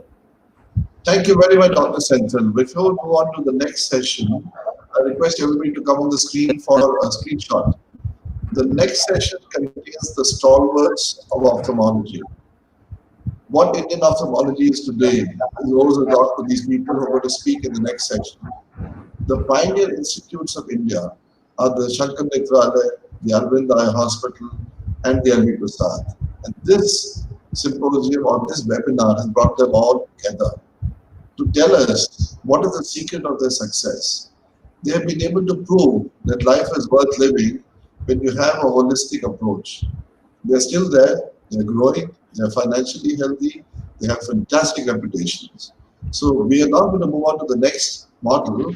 And since Dr. G.N. Rao, the first speaker, is busy in another model, I request Dr. Nam Perumal Swami if he would be ready to have his presentation.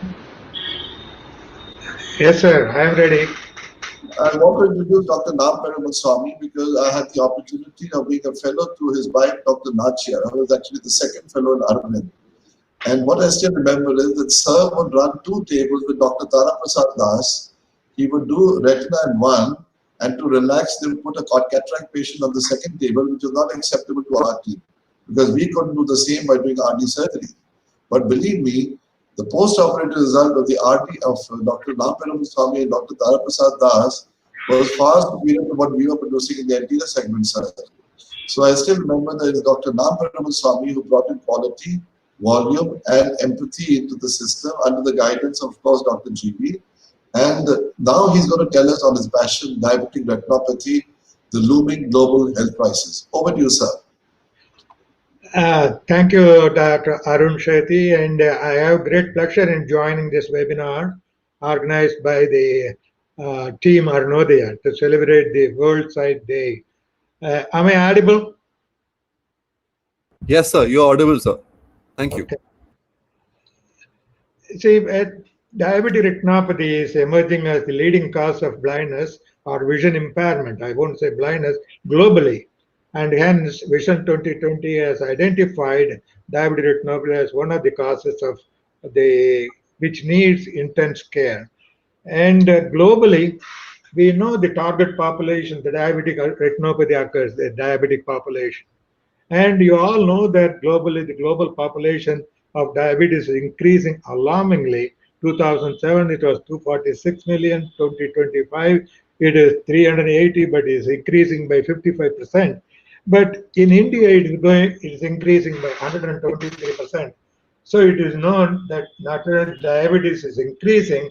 So the diabetes related vision impairment also will be increasing, and males are more affected than the females in this, and 163% in China, and globally I have already told you. This diabetics is a condition where the treatment has become very effective. They live longer, but they have to pay for living longer only to succumb to vascular complications like cardiovascular and cerebrovascular nephropathy, and also the vision, the eye changes in diabetes. Among the eye changes, diabetic retinopathy is responsible for 80 to 90% of the diabetes-related vision illnesses due to that. And this is the reason this diabetic retinopathy doesn't occur in everyone of diabetes mellitus. But they say it's 20%. Various publications, it has gone up to 20 to 40%. Grossly, we can say that 1/3 of all diabetic population will have diabetic retinopathy. And that is what the statistics show. And this among this diabetic retinopathy, you may have non-proliferative. You can see they may have non-proliferative retinopathy. Still, the vision is normal in most of some of the cases. That is why they don't come to you. They are not aware of it. And this non-proliferative diabetic retinopathy, they come to you only at this stage where the bleeding has come, fibrosis has come. But you can see there are conditions where the diabetic retinopathy is in vision threatening stage, and that is the stage at which you have to catch them, and that is 5 to 10% of them vision threatening or sight threatening retinopathy. These people will have six-inch vision. They don't have any symptoms, irritation or redness, but they have this vision only when you screen them, when you examine them. That is why we have to prevent blindness in diabetic retinopathy in all the diabetic people, not just people who have developed the diabetic retinopathy, but how to prevent all diabetic people developing retinopathy or progressing to the severe stages of that. That is where our duty lies now. We are focusing right now is 24 to 37% of diabetic mellitus who have developed DR. That is, but we are leaving behind 70 to 80% of them who are going to develop. We don't know who is going to develop, and technology of diagnosis, techniques of investigation, gadgets for treatment are all very good developments. But you may have to remember that all the diabetic people are potential candidates to develop DR, and we have to go at that stage. No symptoms in stages amenable for treatment. All diabetic people, I have to say 18 million people, need fundus examination, but they are not aware, physicians are not aware, paramedical people are not aware that diabetes will cause changes in the retina. Approach the ophthalmologist only in very advanced stages, these people. So this is not the fault of the patient, it is the fault of our medical fraternity. So we have to take steps to create awareness. Research studies have shown that even if they don't have diabetic retinopathy or very mild retinopathy, intense control of systemic factors will definitely prevent or postpone the development of diabetic retinopathy. If they have lesions, you may treat it with the laser treatment and other treatment or vitreous surgery. Newer treatments are available with all these things are available for people who have developed diabetic retinopathy if you find them at amenable or accessible stage at which vitrectomies and all these things, newer treatment modalities. But these is very expensive. Common man cannot afford to have all these treatment, and this is only focused towards the 20% or 30% of the people who are developed at this stage. But what should be our aim as ophthalmologists? Our aim is to reduce the number of diabetes who will need such type of treatment by early detection, diabetic retinopathy screening, and proper comprehensive management, starting from treatment of systemic factors to prevent further development of, and to see that they maintain their vision, whatever vision they present to you, they will maintain till the end of their life. This should be our aim.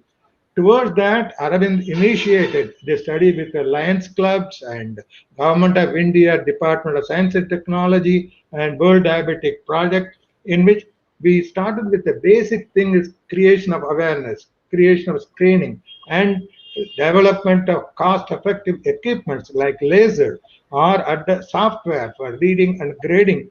All these things we did it with starting from awareness creation, community outreach, mobile screening. All these things we did for the past 2.5 decades, and we have come out with this Aravind Diabetic Retinopathy model.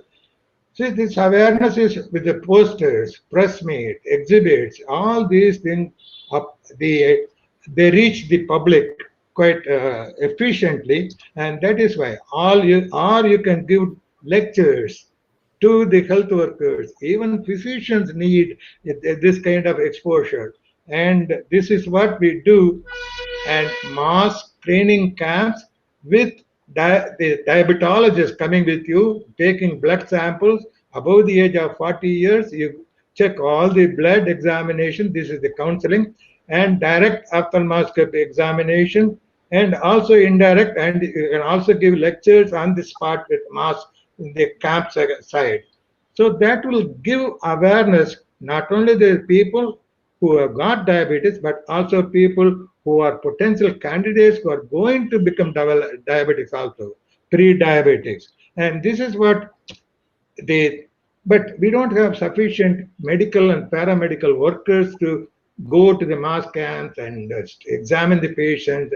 That is how we initiated Aravind Diabetic Retinopathy Evaluation software we developed, and we fixed it so that semi-automated screening, reading the images taken from a cost-effective fundus camera. That was also initiated. This is the software we developed it, and the cost-effective fundus camera with local Indian company, not this one, this also, this one.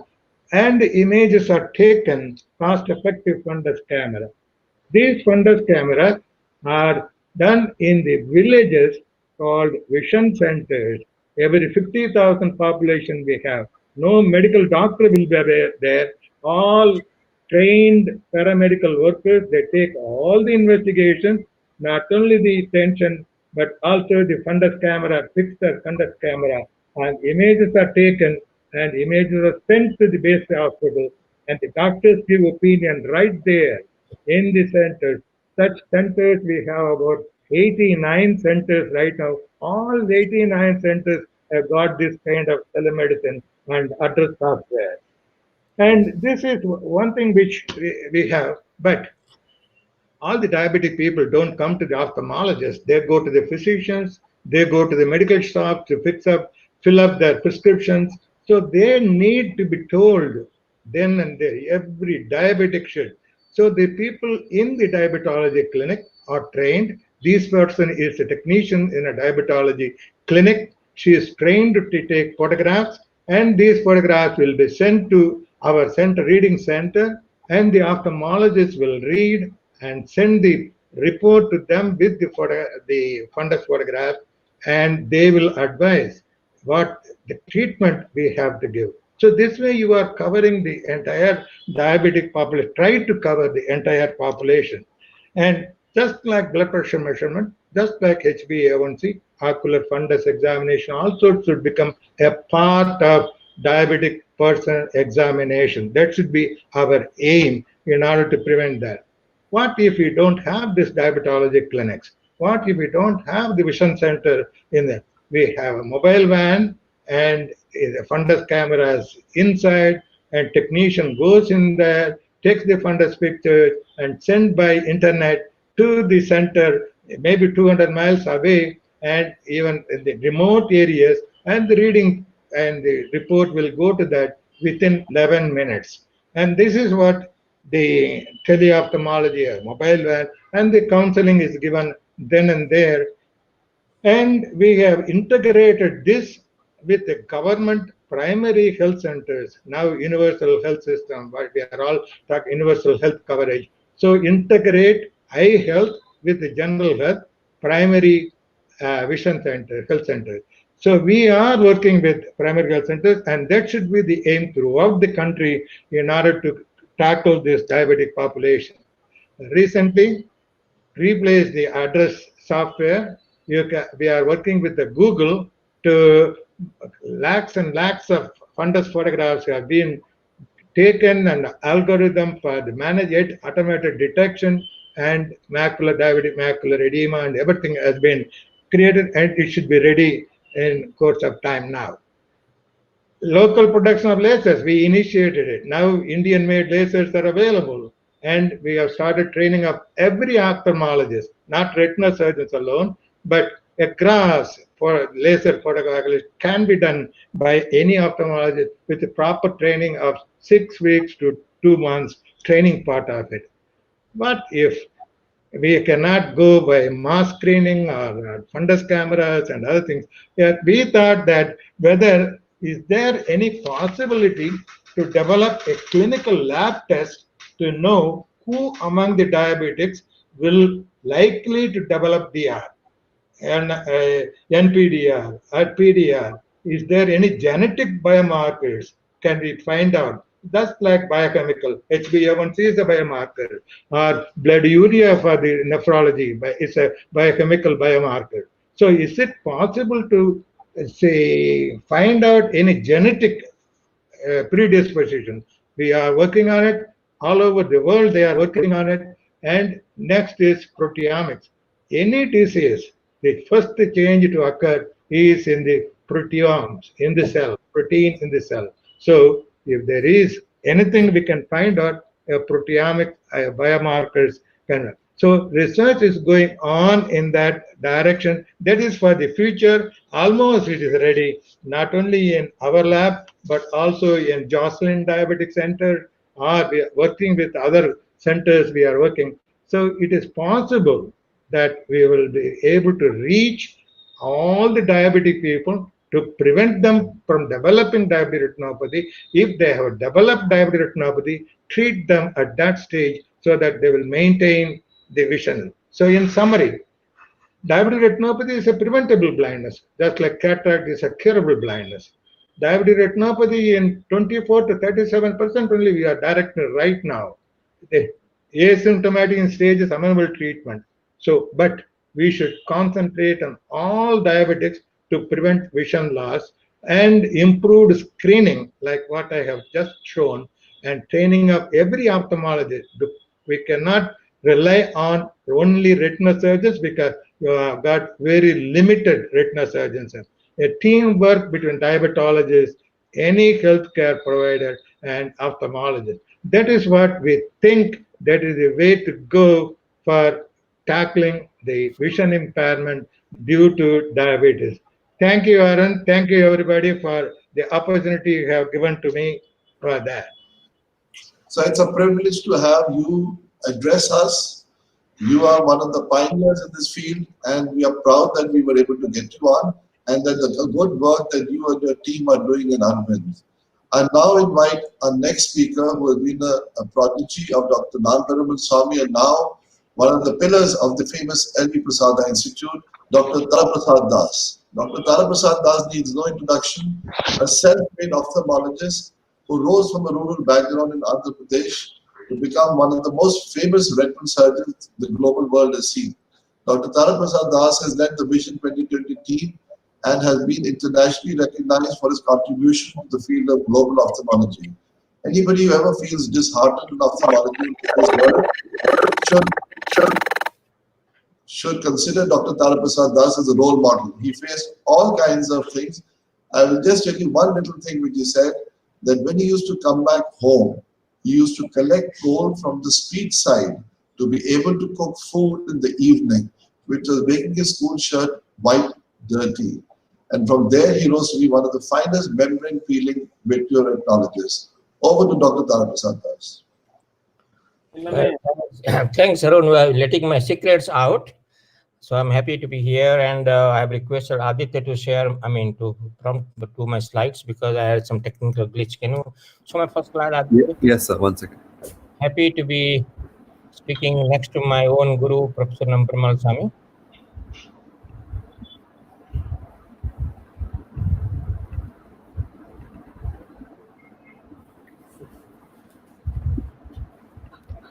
Yes, sir. Thank you. I'll talking about today world. We heard about a couple of talks that I heard that how to reach to people. Then people always reaching you, which is not always possible, and more so in today's world of corona virus infection. Next slide, please. Last year, in the same World Side Day like we have today, WHO produced a world research document. The document was researched for a couple of years called World Report on Vision. Next slide, please. This document was based on three important criteria, three important factors. In 1978, WHO talked about Alma Ata Declaration for primary health care. In 2015, WHO and United Nations Organization talked about the Sustainable Development Goals, 17 goals and 168 parameters. And 2018, 40 years after the primary health care meeting in Alma Ata, they met in Astana, reconfirmed the requirement of primary health care and renamed it called universal health coverage. Next slide, please. Primary health care provides appropriate, accessible, and affordable care that meets patients' eye care needs in a comprehensive and competent manner. The two important words here, comprehensive and competent. In 2018, when we talk about universal health coverage, it talks about the equity and quality. There is no equity without the quality, but protection from a financial risk. And finally, before that, 2015, we talked about the Sustainable Development Goal, and SDG 3 particularly was devoted to healthcare. We talked about exclusively focus on healthy lives, promotion, well-being. Very important word for well-being, just not treatment, but well-being of everybody. Next slide, please. This arose because of three important things. There is still a population to be served despite we serving everybody, like we just heard from Professor Nampramal Sami. There are still services provided because you are most of the time become disease-centric instead of person-centric. And finally, there are many people left behind because they do not have enough resources to either meet the doctor or the treatment. Next slide, please. Two important papers has come out in between. One was in 2017, which had accumulated data of 2015, and then there's this year January, and there's embargo till today. We are not supposed to talk about the data till today. So today the embargo is gone, so we can talk about it.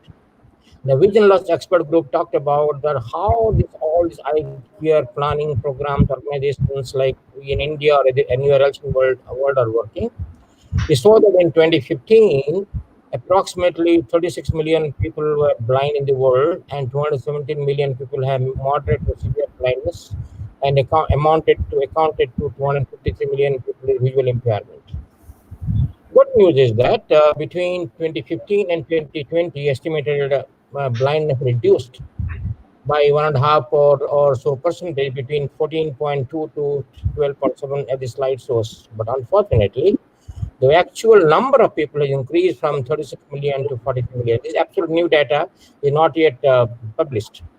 Similarly, moderate to severe blindness increased from 270 to 95 million, totaling to 338 million.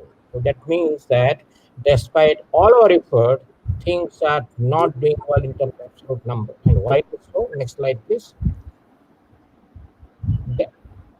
That's because of the huge, I think we missed, that's because of huge population rise and disease burden increasing.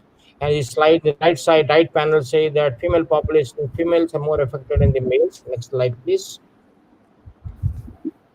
And this is affecting the entire world, but as you see, those two boxes are made, one for South Asia, one for Southeast Asia, where we live or our region lives, our maximum amount of blindness and visual impairment. Next slide, please. And this is not going to decrease because of the current effort is not going to decrease, it's going to increase up to at least up to 2050 for any kind of blindness, mild to moderate to severe and blindness. Next slide, please.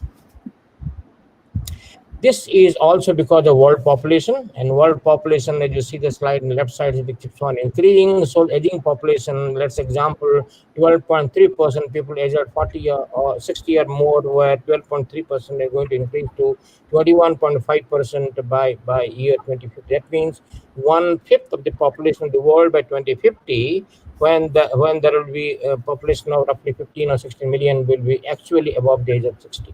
Next slide, please. That is why the World Report on Vision by WHO created a new model of care, which was structured and has to be from community to a tertiary care for those who need it. The care which is accessible because people can reach the community. It is affordable for the people to reach out, and also available in the nearest possible location. And finally, those who require higher treatment can also afford it. Next slide, please. This means, as I talked about, that you require a comprehensive care instead of disease-centric care. Comprehensive care is always committed to quality. It has to be delivered as close as possible to doorstep, if not at the home. But most important is the continuity of care. One-off care, like many times do in the country or surrounding regions, most probably they have seen their days. So it has to be continuity care, like through a health wellness being center of Government of India or a vision center like Arvind has done and we are doing. Next slide, please. We have been, Alvir Prasad proposed this model almost a decade and a half ago, and we created a 5-layer structure and instead of 4 by World Report on Vision. And this was both population basis, both disease-centric basis, and the first 4 levels are equal to what WRV recently proposed last year. We put another model for advanced tertiary care for 50 million people, and this we said that this is for population, for high population countries like India, our own region, India, Myanmar, Bangladesh, Indonesia, or Thailand, like this. Next slide, please. Using this model, we have been using this model for last 2 decades, 2.5 decades.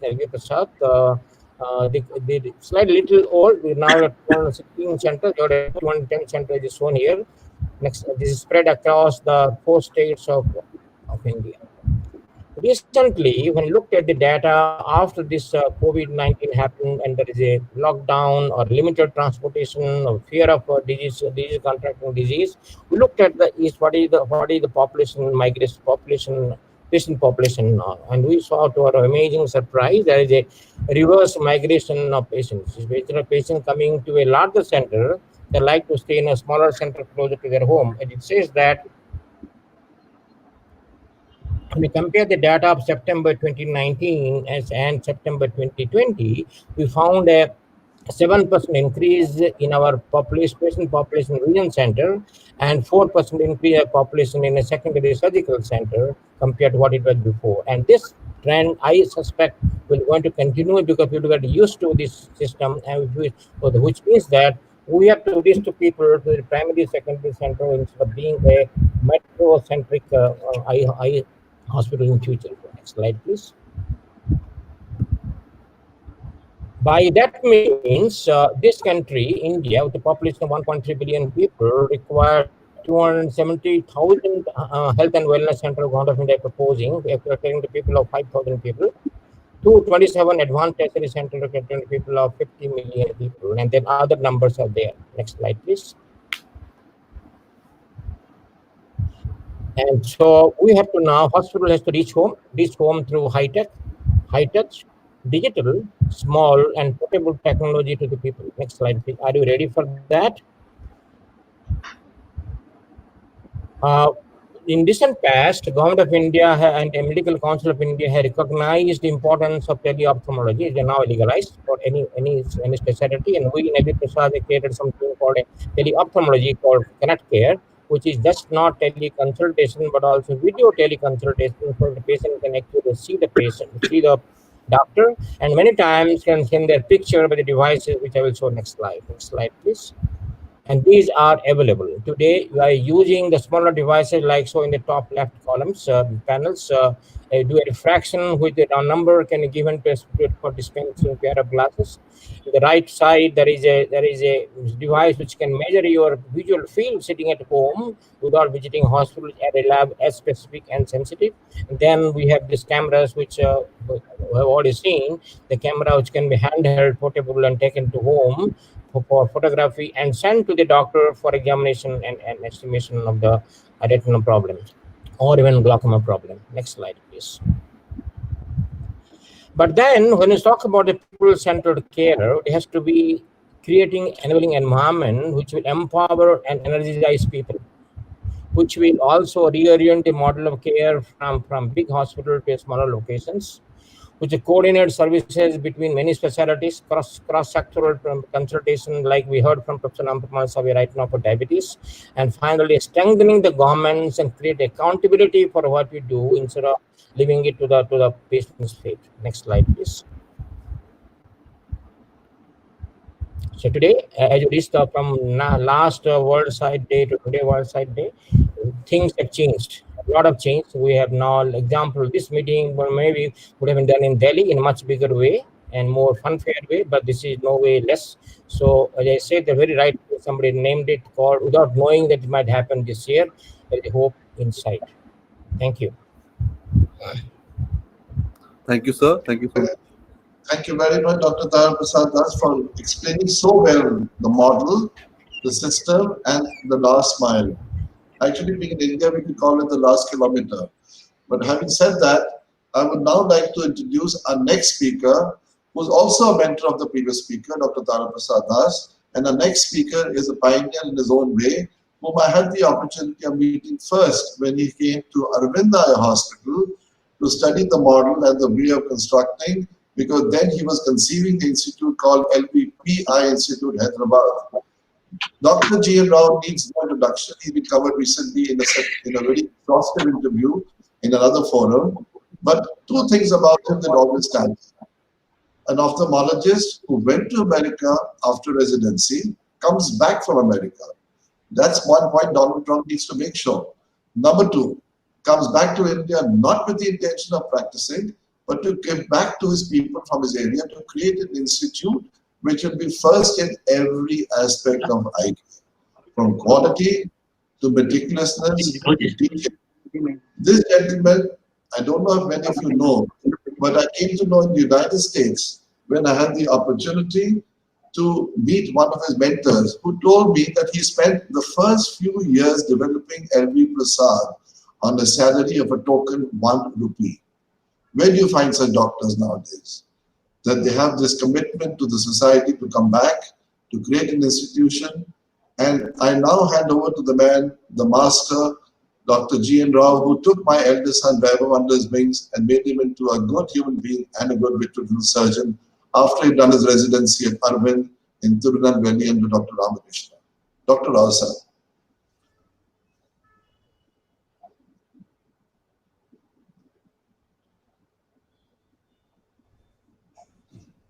Yes. Dr. G.N. Rao, are you live, sir? Yes, so just enable the screen share.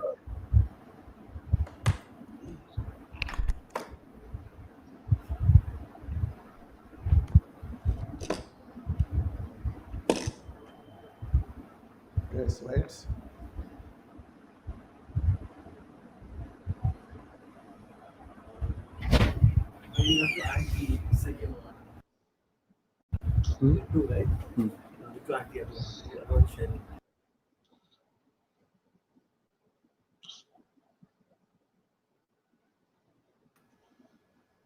It's a matter of great honor to have Dr. Nam Perumal Swami, Dr. Rao, and Dr. Tara Prasad Das on the same screen. This is what you call a multi-starer in ophthalmology.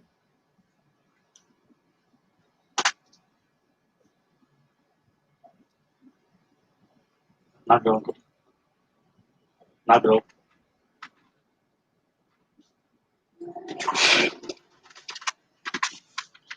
We will be followed by a recording of Dr. Mr. R.D. Tulsiraj of the RICO Aravind Eye Care System. And then Dr. Shashi Tharoor will address us, Member of Parliament,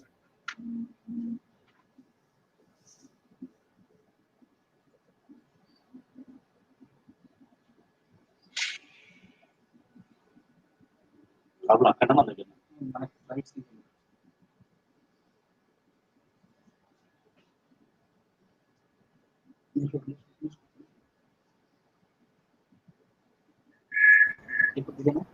Hi, sir.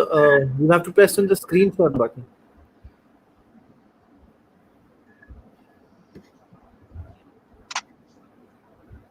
Rahul అక్కడ మన దగ్గర ఉందా While we are waiting for Dr. Rao to come on screen, I would like to ask a question that during his talk, if Dr. Rao could explain to us, as he's probably one of the most dapper ophthalmologists we have who wears a bow. What is the secret that he's chosen the bow over the tie? Because not many ophthalmologists do that.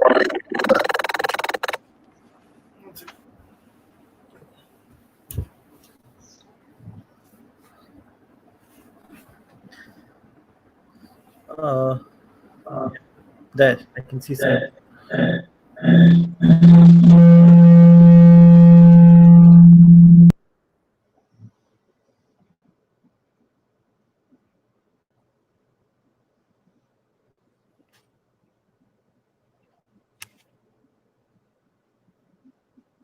Yes, sir, we can see your slides now. Okay, thank you. Thank you, Arun, for that very generous introduction. As they say, introduction that would make my mom proud, but my father nervous. What I'd like to share with you is a few of my viewpoints in the eye health, about the eye health in the post-pandemic era. When we look at our country, we have always been very proud about the achievements in the field of eye care and prevention of blindness.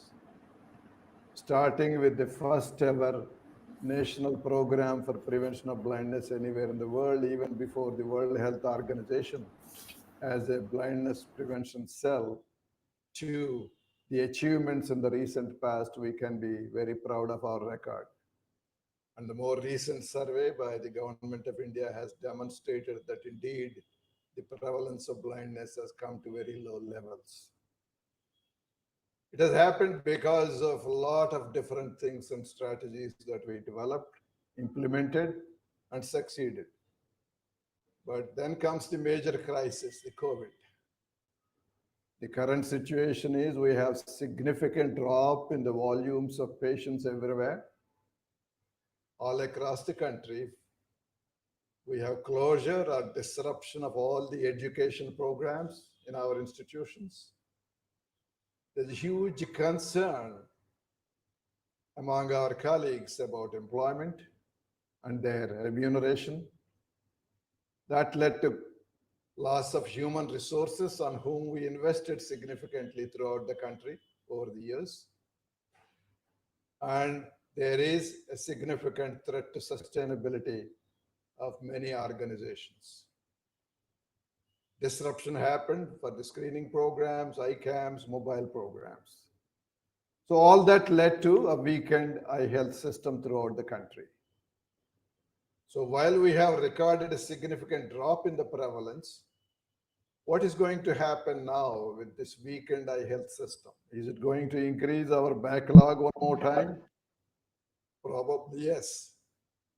So post-COVID, what do we have to do? I personally believe it has to be a system employing a 3T model.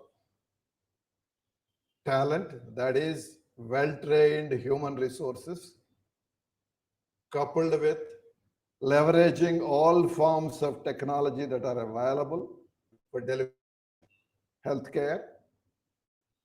And then we should also become more human, add that element of tenderness. And those who can succeed in achieving this combination are the ones who are going to succeed in future. In isolation, none of these three factors will work and give us the desirable results. It has to be a combination. And we also have to build the local capacity. No longer are people going to travel long distances for their care. We have to improve the system of building local capacity, concentrate in remote rural, tribal areas, rural areas, whether it is governmental sector, NGO or private, doesn't matter. First is optimally utilize whatever we already have in these locations, because quite often a lot of them are underutilized. The second is to add to the capacity where no such facilities exist. And another thing that we have to begin to think of is, until now, we concentrated on building an institutional force.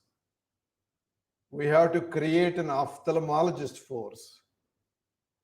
We have, I believe, around 30,000 ophthalmologists in our country. But nobody knows what percentage of them are competent, safe surgeons. If only we can create education programs that can make the majority of these 30,000 to be safe surgeons, let us say even 15,000 of them, and each of them do 4 cataract surgeries per day across the country in all parts, that amounts to 60,000 a day, and 240 working days, let us say, will lead to over 14 million cataract surgeries in the country. Is that possible? I believe it is, provided we pay the same kind of attention and focus that we did in the past years in building our eye health systems in a different way. And if we turn our attention to this aspect, we can achieve this too. Train every ophthalmologist to be a safe cataract surgeon, at least 50% of them. And make sure each of them do a few cases a day, because in future, because of this pandemic and its after effects, we cannot have large volumes in any hospitals because of the social distancing and other requirements that are out there. So that is something that we have to do. The second factor is there will be definite preference for proximity. People will not travel long distances. They would like to go to a place closer to them. So it's about time that we recognize that we have to take care closer to the people, closer to the doorstep of the people where the care is required most. And in our country, that care is required most in rural areas, because 70% of Indians live in rural areas. So there will be, and we are already seeing from the earlier the presentation of TP, there's a less demand, it looks like, for urban practices. We have to move into small urban and rural locations increasingly with the development of small secondary eye care centers and a large number of primary care vision centers all across the country, particularly in the remote rural and tribal areas. And we as ophthalmic professionals have now to confront the reality of accepting less financial compensation, at least in the near future. That's not going to be very pleasant. This, I think I'll show just a snapshot. TP already went in detail about this. If you look at it at the very bottom where we work in the communities, we could do very minimal things except few families where we provided home care. But the pleasant surprise came in the next 2 levels. In September, at our vision centers, we had 120% of the pre-COVID volumes. And the same happened in secondary centers. And the revenues at secondary centers actually, in a few of them, went up to 200% of the pre-COVID revenue. So that is clearly a trend, showing people are preferring to go to the places closer to them and they are not traveling to the big cities. And in our tertiary centers, in Visakhapatnam, Vijayawada and Bhubaneswar, the return was only up to 70 to 75% of the pre-COVID volumes in September. And in Hyderabad, it's only around 60%. That's mainly because a large percentage, nearly 40% of our patients in Hyderabad always used to be from other states. Now they are not coming anymore. So this is the reality that we have to deal with. What did we do during this period up to prepare for the COVID.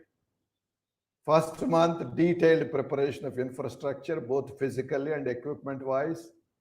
We trained every cadre of human resources about the safety precautions that they have to take for their own person and families, as well as for our patients. Then we worked on raising awareness in our patients significantly. And then we went through a gradual resumption of activities through the last 5 months.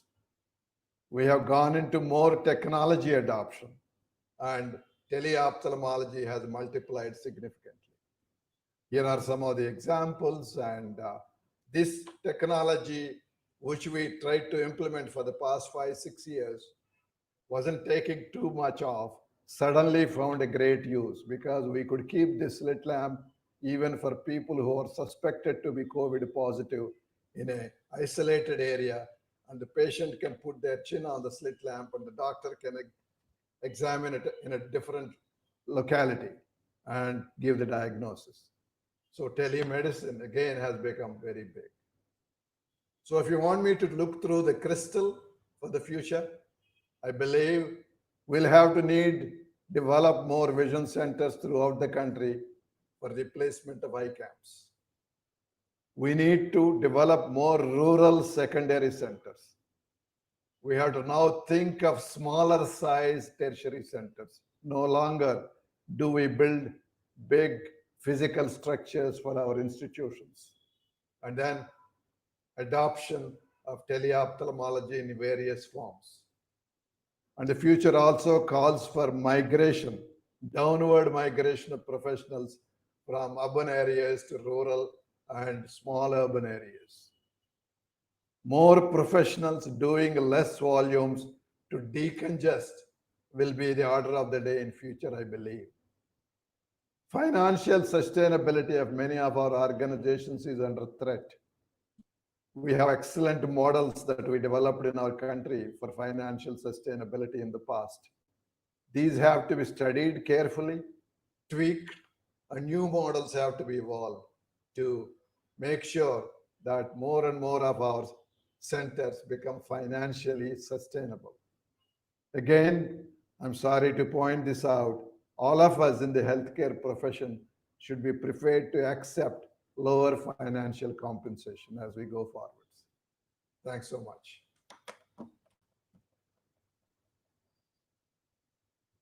Thank you very much, Dr. G.N. Rao. It's an honor to have you, sir, with us with all the luminaries. As a matter of fact, please stay with us because we're going to have a screenshot at the end of all the speakers. Our next speaker needs no introduction. A dear family friend, a very, very popular member of the Indian Parliament, a former Stephanian from St. Stephen's, following an illustrious career in the United Nations, rose to just miss the post of the Secretary General by a whiff of the whisker. Following that, became a member of the Parliament from Thiruvananthapuram, has maintained the seat against many a tsunami, and the most important thing, that his smile still goes through the cornea of the eye, lands up at the optic nerve, goes to the visual center for processing, and causes many a flutter in a lady's heart. Dr. Shashi Tharoor. I present to you Dr. Shashi Tharoor to the Indian Ophthalmology and the webinar Hope for Sight. Thank you very much, Arun, for that delightful medical introduction. I shall now be able to anatomize my smile for the benefit of those who are still interested, but it really is a pleasure to join this global gathering of distinguished ophthalmologists, ophthalmic personnel, and ophthalmic workers organized by the Arunodaya Charitable Trust that you run. I really would like to thank you and your entire family, Dr. Sethi. Some of the audience may not know that you happen to be my own eye doctors, and you're responsible for me being able to see all of the small faces on the screen today without any great difficulty. You know, ladies and gentlemen, I did tell Dr. Sethi that I was afraid to address a gathering of ophthalmologists because I was afraid I'll make a spectacle of myself. But he persuaded me that by explaining, he persuaded me by explaining that he's not purely an ophthalmologist, he prefers to be considered a visionary. So let me talk to you all in that spirit. We are living in the era of the coronavirus. I think you all know that the full name of COVID-19 is actually N-COVID-19, N for novel, the novel coronavirus epidemic of 2019. And someone asked, why do they call it the novel coronavirus? And I answered, well, because it's a long story. This is probably the longest that something made in China has ever lasted. But anyway, here we are. And Dr. Sethi had asked me to briefly share my own thoughts on the theme of hope for sight. And while I, of course, will not speak to the literal implications of sight to you, the experts on the subject, and you've got distinguished luminaries in your field addressing that, given the times we live in, there is undoubtedly a larger metaphorical emphasis behind this theme of vision and foresight that is well worth exploring. On the society, on pandemic, generally the human society around the world is going through an exceptionally difficult and distressing time. From the health perspective, globally we know 36 million cases exist, 1 million fatalities. In India, it's about 6.8 million cases and over 100,000 fatalities, 106,000 as of yesterday. It's an enormously challenging period for our doctors, for the healthcare ecosystem around the world, and certainly in developing countries where the healthcare ecosystem isn't all that great to begin with. The strain on these systems is colossal, and we are seeing some of this in rural India. And then there's the mental health perspective, which people don't really pay enough attention to, because the challenges to our mental well-being caused by social and physical isolation, our worry for our loved ones, our inability to get to our jobs, sometimes instability in our jobs and living conditions as well, all of which have unleashed a significant burden on the mental well-being of the overall population. And then from an economic and livelihood perspective, there's been a slump across the world, a rampant loss of jobs. 21 million salaried professionals lost their jobs in India in just 3 months over the summer as a result of the lockdowns in force at the time. And many who've kept their jobs have lost their pay. There have been severe pay cuts that have left many without the resources to look after their families. From a social perspective as well, the very way in which we used to lead our lives has been fundamentally upended, whether it was how we would work. Now we are doing more and more working from home. Teeming offices full of people are really seem to be a relic of some ancient past. Look at how young are now acquiring their education. The regular system of a classroom for school or campus for college has been replaced by online education. There have been disruptions to everyone's academic calendar. There have been great challenges in conducting field work, in taking, giving, administering, and correcting examinations. There have been protests about every stage of all of these things. And then finally, at the human level, just our own personal relationships with friends and family have been affected. We're unable to meet people physically, go out for a drink or a meal, even exchange a hug. The fact is that the relationships as a source of warmth, comfort, and sense of belonging that they would bring to our regular lives have been transformed dramatically. And all of these have now been replaced by virtual gatherings and meetings, an incessant worry for how our close ones are doing, given that we cannot be there with them physically. Now, it seems that, rather than hope for sight, your topic today, in many ways, we've all had to contend with the prospect of losing sight of hope. I mean, that really is the overwhelming majority view. We live in a world where it takes one cough from a loved one or a stranger for that matter, one report of fever or high temperature, or any one of the other many symptoms of a potential COVID-19 case to send us into a spiral of worry, concern, and anguish. And when your society and the world around you and even your families very often are distressed, fractured, stratified, it's very difficult to have an optimistic, relaxed, calm vision for the future of a life beyond COVID-19 when we're also caught up in our immediate realities and challenges. But at the same time, I think the message I would give as a person in the public policy space is that this is not the first time, nor will it be the last, that the world has been confronted by challenges that seemed insurmountable, or has had to live through periods of distress which did not look like they would end. whether it was through conflict between nations, including, of course, 2 world wars that had all of us engaged to greater or lesser degree around the world, famine that drove millions of our forefathers into death by hunger, plague that wiped out considerable portions of populations in devastatingly short periods of time, and sometimes lasted devastatingly long periods of time, or even the very existential threat to our humanity when we enter the nuclear era. And I remember going to graduate school in the States in the 70s and seeing all the bomb shelters that were a relic of the 50s and 60s. As a global community, humanity has gone through turbulent periods when hope has similarly seemed to be out of sight. And therefore, I think we should draw some encouragement from the fact that we've survived each of those episodes and found reason to hope. The global community in each of these instances displayed an incredible resilience and fortitude to bounce back and once again to move on.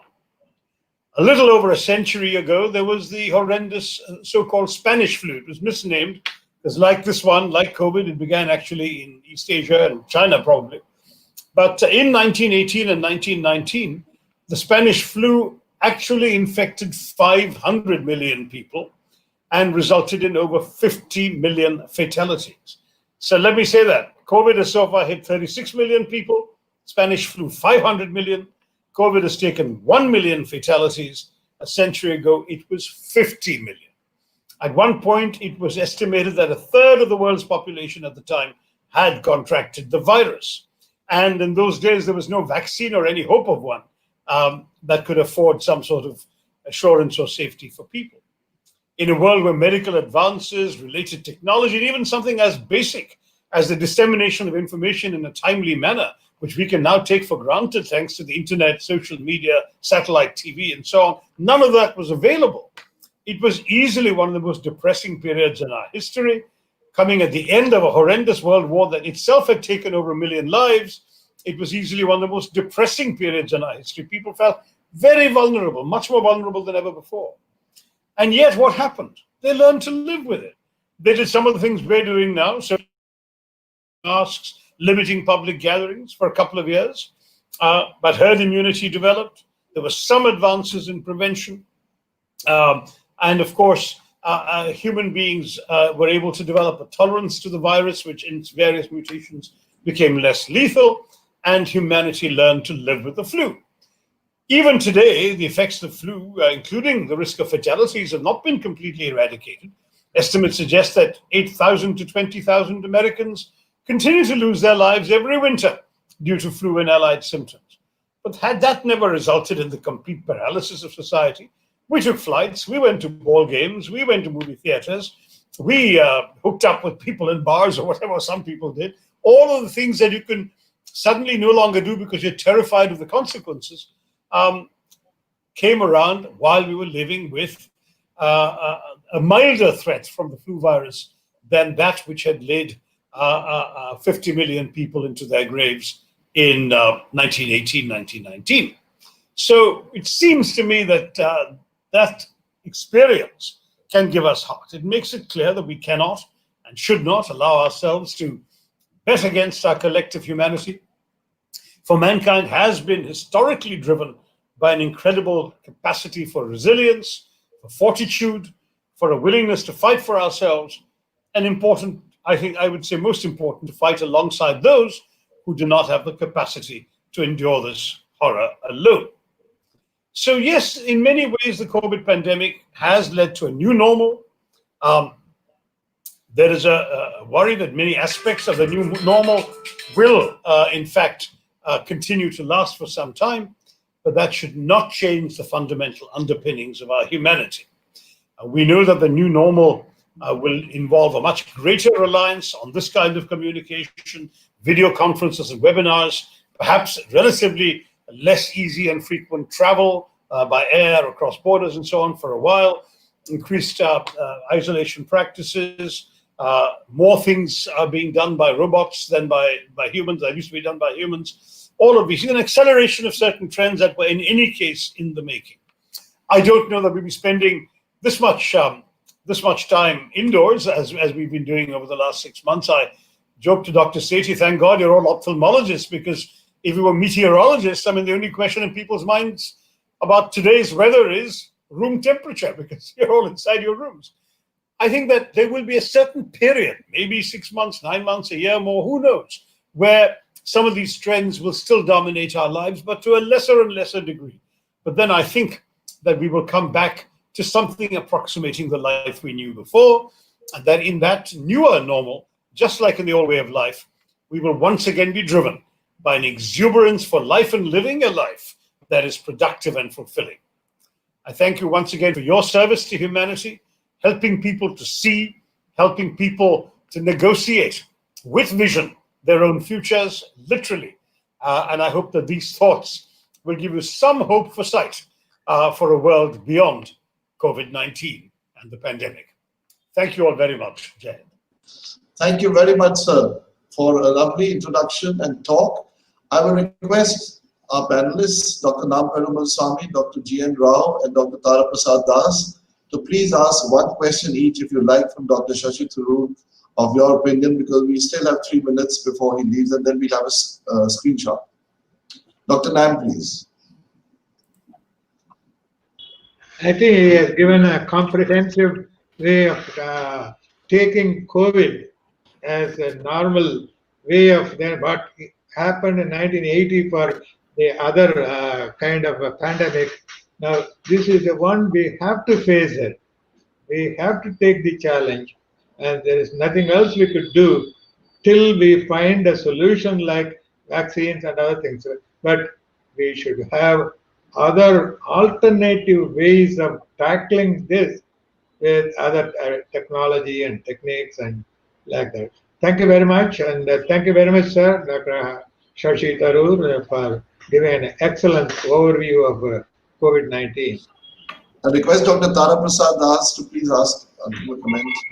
That was a wonderful public perspective, Dr. Tharoor, that giving hope in sight. And I also concluded my talk that we did not know when we designed this logo, Hope in Sight, several months ago before COVID struck us. We didn't know that this would going to happen. But yes, giving the examples of past century, certainly we are in a better world because we are better connected, at least by internet, and know each other. And today technology able to see, allow to see us, which was not possible last century. Thank you for us. Thank you for giving us hope, insight. Thank you. Dr. G.N. Rao, sir, your comment. I have a question for Mr. Tharoor. One is, do you think that the world has learned any lesson from this experience of this pandemic to tackle the next pandemic in a much better way?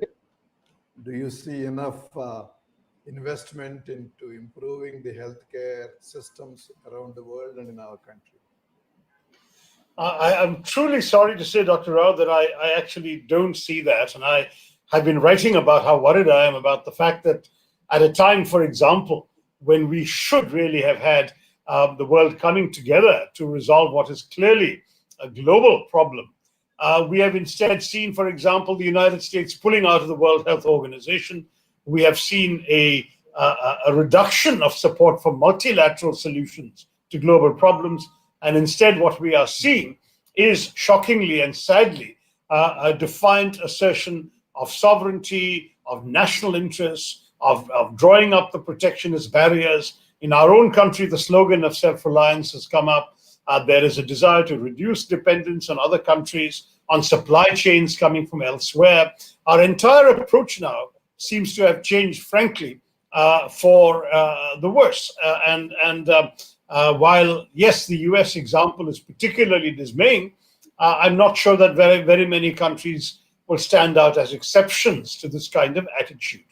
And I worry about, for example, the continuing relevance of the UN in its 75th anniversary year. This is on the 24th of October, the UN turned 75, but the entire underpinnings of the global system that the UN represented seem to me to be under threat. As for investment in healthcare, part of the problem, and I don't offer a free excuse to governments, but part of the problem is that governments have never been more strapped financially than this year because of the horrendous consequences of the the economic lockdowns on livelihoods and on economies. India, for example, is in horrendous deficit when it comes to revenues. You know that 80% of the GST dues have not even been paid to the states, but the central government doesn't have the money. So in those circumstances, to expect them to make fresh investments in the healthcare system is pie in the sky. They will talk a good game. We've heard, for example, some fantasies about 6% of GDP for education, another 6% of GDP for health. It's not happening. Right now, education was in the last budget only about 3.2% of GDP. And judging by the pattern of this government over the last 6 years, it's going to go down. I don't see health doing any better. Health has not been getting resources adequately. So part of the problem, I actually chaired a round table, Dr. Rao, a few years ago of politicians in which I asked the question, why is public health such a low priority? And the basic answer that came back is that no Indian politician gets public health as issue number 1, 2, or 3 when he goes back to his constituency to look for votes. People are voting on other grounds. One hope is that that may change, that after this pandemic, that voters will start demanding, what have you done about this? Why doesn't my taluk hospital have a doctor? Why doesn't my community health center have any medicines? I mean, maybe people will suddenly start demanding of their politicians that this is a problem that left us high and dry this time. You have to now find the money and the priority for this. And if that happens, if our voters will rise up to it, the politicians will follow. But visionary politicians who demand greater expenditure on health and education are frankly very rare, because it's not something that either wins them elections or loses them elections. That's the reality I've seen in India, and I don't think it's very different in most democracies. Thank you very much for a very, very lucid answer, and it's so clearing. I now request Dr. Reena Sethi to please say the vote of thanks for having all the distinguished luminaries on the panel here. And also, we hope that in future, like ophthalmology, Indian politicians will develop sight, insight, and foresight. Thank you very much, Dr. Arun. It's my privilege to thank Dr. Shashi Tharoor for being here and is always supporting us in our good cause. And I think we do see some hope, and I think it's always nice to be hopeful because something good only comes out of it. So thank you so much for being here and giving us those lovely words of advice. And thank you so much, Dr. Rao, for, I think, asking such a pertinent question. I think this is something which we all want to know, and we all want that others should raise a point, and so only changes can happen. Thank you very much for being here, sir. Dr. Nam, thank you very much for being here and giving us your insight about community of diabetic retinopathy and how one should go about it and what good work is being done at Aravind. Dr. Tara Prasad Das, thank you so much for being here. Thank you all, everybody, for being in this board. Thank you so much. Bye-bye. Thank you. Thank you very much. And I hope everybody's taking the screenshots because you'll never get this opportunity again. Goodbye. And we move on to our next session now. And I request Dr. Vaibhav and Dr. Aditya Sethi to steer that. And thank you once again, sir, for joining us. It's a pleasure.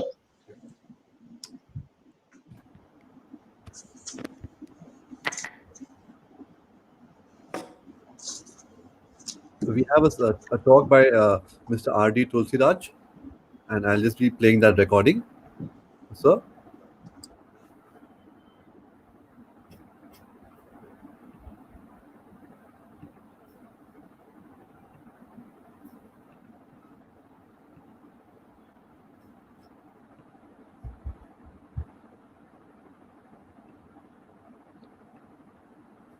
Good afternoon.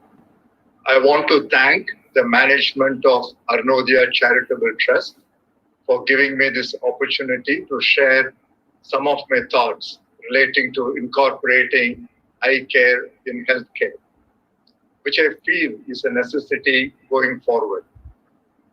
So if you look at the eye care conditions and dependencies,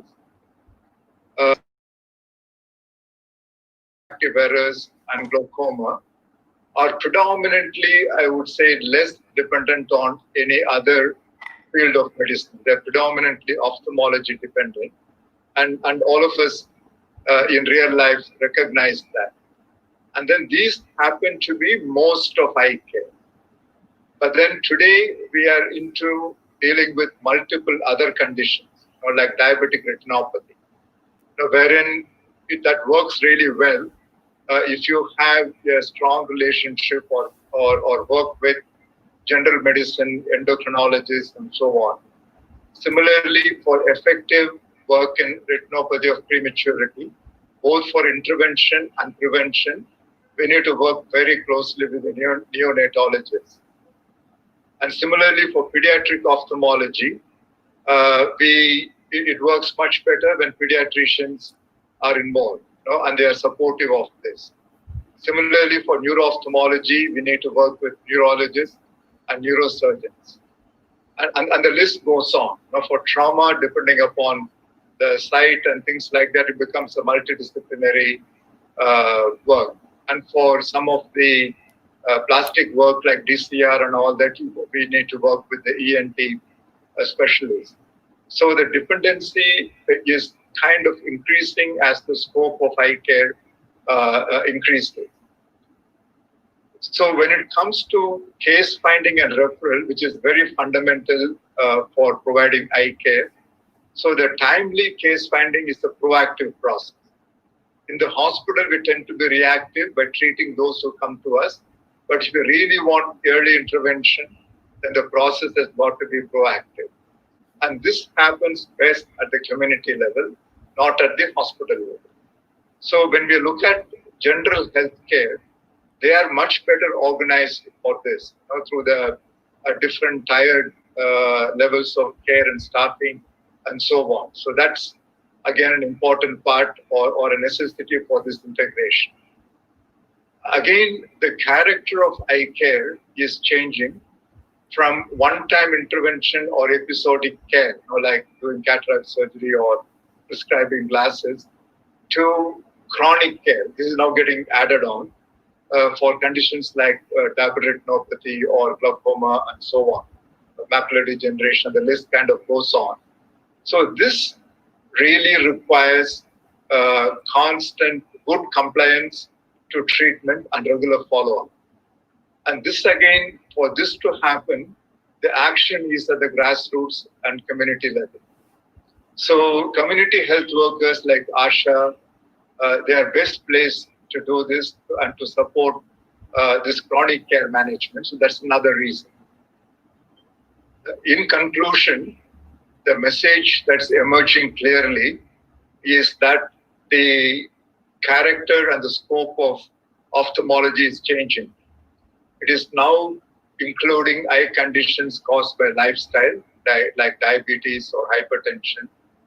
The dependency on other health disciplines is increasing. And then in terms of the care-giving process, it is becoming more and more chronic care management. So all of this is pointing to the necessity that we need to aggressively explore ways to integrate eye care with general health care, to facilitate both early case referrals and to support chronic care management. So this integration is really about creating synergy, both for ophthalmology or eye care and for the other disciplines that we work with. Thank you. Has taken 1 million, kept their jobs, have lost their pay, they've been severe. It is a pleasure. Thank you. And we Has taken 1 million, kept their jobs, have lost their pay, they've been severe. It is a pleasure. Now we can move on to the next session. Thank you. And we Has taken 1 million.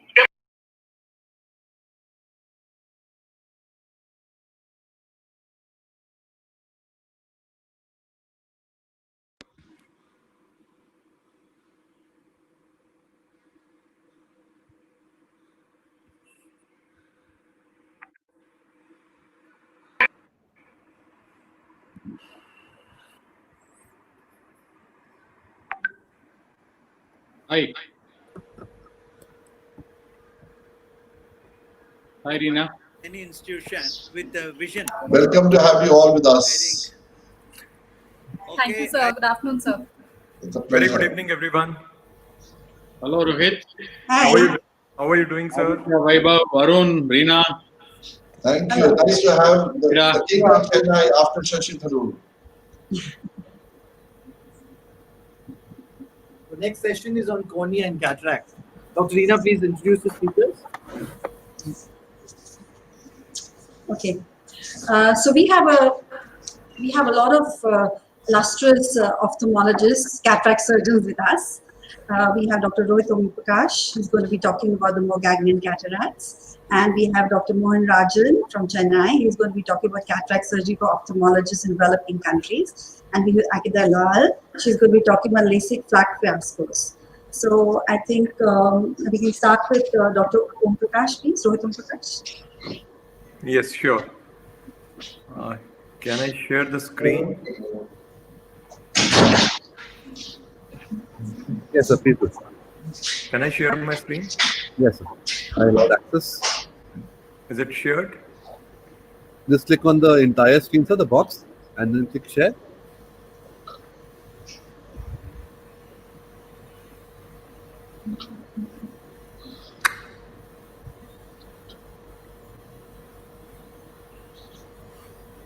Rohit, congratulations on the marriage of your son. Yeah. Thank you, sir. Thank you, Ji. I cannot share it.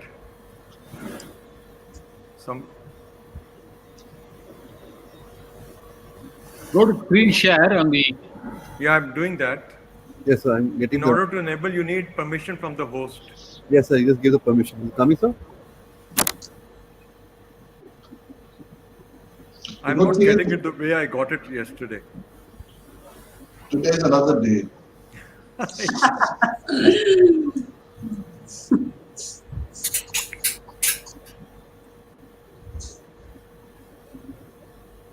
Just try once, sir. If not, then I'll just ask the technical team to work on it. Yeah. we In can the get the meantime, next can you ask speaker. somebody else to move it? Yes, sir. Yeah. I'll just request Dr. Mohan Rajan, sir. Will be, Shall I present my name? yes, yes, please. So I go to the screen share, and then share the screen. We can see you, sir. Okay. Yes. You able to see me? Yes, sir. You able to hear me also? Yes, sir. Okay. First of all, let me at the outset thank the entire team of ADAH, Arunodaya Deseret Eye Hospital for the wonderful opportunity. It's always a pleasure coming back to them. And I felt I derive a lot of motivation, inspiration from the entire team at ADAH in Noida and in Gurgaon. And I'm going to talk to you about in the next few minutes on cataract surgery for ophthalmologists in developing countries. As you all know, this is a very major problem which you are facing. As you know, curable blindness is the World Sight Day. On the World Sight Day, we have the Hope in Sight as a theme for the World Sight Day. In the World Sight Day, we are taking care of the curable blindness. The curable blindness can be in the form of corneal blindness, short sight and long sight, ocular trauma, diabetic retinopathy, glaucoma, and of course cataract, which is the major cause of the curable blindness in this part of the world. Any point of time, we have 12 to 20 million people who have got cataract. 5 million per year is a necessary surgeries we have to do for the next 10 years. At present, we are doing about approximately 4 to 5 million. 60% of the blindness is between 30 and 64 years, which is a major problem in the developing countries. So what is the lack? The lack of trained manpower, resources, infrastructure, coupled with the huge population. All these make the whole situation a little more complex in countries like the developing countries like India or even the Africa for that matter. As you all know, the sun is setting in the old mindset of cataract surgery. Combine the technology with the technique, the old technology, 1 GB in 1991 is equivalent to 1 GB in 2010. You can put it in a wallet. New mindset is also like a luxury consumer, like a plastic surgery patient, wherein you want good vision. Again, the technology is also changing as far as the phaco machines are concerned. This is a technology which I saw in 2002, which is still practiced in many parts of Africa, which is all developing nations. Central Africa, when I visited Malawi, I also visited Nigeria at that time. And 2002, it was still being practiced there. And this guy called Henry Batumba, who is one of the coaches, and his father has been a coacher, his grandfather has been a coacher, and he's a certified coacher. He goes from one part of Nigeria to another to do the coaching, and can see how the coaching is being done with the needle which is passed through the pars plana area, and then the entire cataract is dislodged into the vitreous cavity. Many developing nations, especially the Central Africa, are still practicing this coaching because the eye care is not accessible to them, to many of them. And you can see here this how the coaching is being done. So it is supposed to be a very crude technique, but amazing results with these patients. No injection, no stitch, no pad, nothing. And whatever we practice today is practicing long time back. This coaching is as early as 600 BC. You can see here in 2002. This has been done 600 BC. This coaching has been started. You can see here how the needle, the coaching needle disappears the cataract into the vitreous cavity. It is important that they do the coaching without damaging the lens capsule, so the factor of toxic uveitis is not there. Then he had the intracapsular cataract extraction in 1970s. I have seen it all. I started my postgraduate with this. My father was an expert in this. He was a professor of ophthalmology in Government Ophthalmic Hospital, Egmont, in the second oldest eye hospital in the world. You can see here this is the intracapsular cataract extraction, which has been done with the liquid nitrous oxide, the cryo probe, which is again extending the incision to as big as 12 to 30 millimeter, retracting the iris, retracting the cornea, making sometimes a sector iridectomy, and then going ahead with the intracapsular cataract extraction. Of course, the thick glasses made the life very difficult for these patients. Of course, with the intracapsular extraction, the AC-IOL sizing can be done. If the sizing can be done properly, and if the vitreous can be managed very well, and the peripheral iridectomy done, these patients also have very good results as well. Then you have 1980s, the extracapsular cataract extraction with an anterior chamber maintainer, and then subsequently the extracapsular extraction, the sutures with the capsulorhexis in 1980s, when the capsulorhexis started becoming popularized by Gimbel and Novan. In 1985, the ECC IOL also became popular. A peritomy of the conjunctiva has been taken, and you can see here this is the way the groove is being made. Incision as big as about 10 millimeter, then cut with the corneal scissors on either side. A capsulotomy being done, and then the lens delivered by the pressure and counter pressure, and then followed by the cortical aspiration by means of the Simcoe cannula, and then going ahead with the intraocular lens implantation in the sulcus. Obviously, you cannot have it to the back because it's a can opener capsulotomy. Then you have this SICS, which was popularized by the Aravind group in 1980s, 1990s, and this has become very popular. This, in my opinion, is probably one of the gold standard treatment as far as the cataract surgery is concerned in developing countries, because it's low cost, it can be done high volume, and can be learned very easily also. No learning curve, no instrumentation necessary, no machines are necessary. And you can see the capsulorhexis is being done with the side port, and then an incision is being done, and everybody knows about this SICS, which is very popularized by the Aravind group, and it's become very popular throughout India, throughout the world as well. And one of the most important things is that this can be done with any type of cataract, and it can be left sutureless also, unless you are going in for a very, very big incision. So this is also a small incision cataract surgery, which in my opinion is one of the most important things. Then of course the phacoemulsification came into the being in 1990s, and then you can see here the phacoemulsification. Initially it was done by the 3.2 and then 2.8 millimeter incision, and then subsequently it became the microphacoemulsification. The phaco is equivalent to Sachin Tendulkar. Then it became the no injection, no stitch, no cataract surgery. With the advent of the missions like all the Indian companies, which are all developing, which are also available in the developing countries, low cost, this has become very, very easy. And the S-mix or the small incision the microincisional cataract surgery through a 2.2 or 2.4 millimeter or 1.8 millimeter incision is becoming very, very popular, which is making very, very life easy for these patients as well. So this is one of the ways we can see the cataract. The phaco is an MICS is equivalent to Sachin and Dhoni. And just to show you one invention I have made, which I wanted to show, which Arun wanted me to show one innovation. This is an Argentina flag sign, as everybody knows, which is very, very common in intermittent cataract. You can see here this is Argentina flag sign. As soon as you touch, because of intralenticular pressure, This the pressure animation is in shows front of the increased intralenticular pressure. the pressure is in front of the anterior capsule, and underneath in front of the posterior capsule also. Nucleus is bulky, the positive vitreous pressure. Just to show you the puncturexis with the bevel down phaco needle, 15 degree.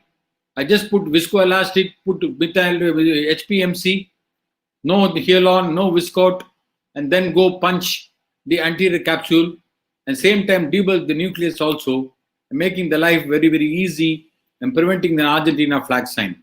Cataract removal has become easy, effective, and enjoyable. And cataract surgery yesterday, we evolved. Today, we had made an effort, and tomorrow, I'm sure we're going to excel. Thank you very much, ADH, for the wonderful opportunity. I stop sharing the screen now. There is no red icon. Thank you very much, Dr. Mohan Rajan, for a lovely talk and taking us through the evolution of cataract surgery from a simple equipment like the couching needle to a more advanced femto and other modalities of removable cataract surgery. Thank you so much. Dr. Thank Rohit, you. are you ready? Are you ready with your talk? I think Rohit is still looking for his button, so we'll get Dr. Ikeda Lal if she could give a talk. Your mic is off.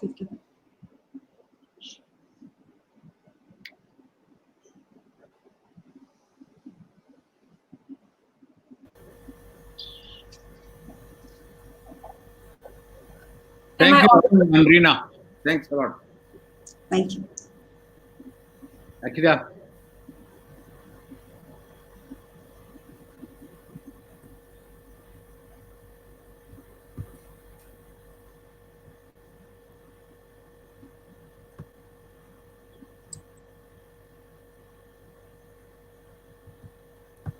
Screen is visible. A very good afternoon to everyone, and thank you, Dr. Sethi, and the entire team for making me a part of this wonderful webinar. So following the theme of today's webinar, before I go on to talk about the different LASIK flap fiascos, I would like to take a look at brief history of LASIK. So the term keratomileusis was actually coined by Dr. Baraka way back in 1948, and it literally means sculpting of the cornea.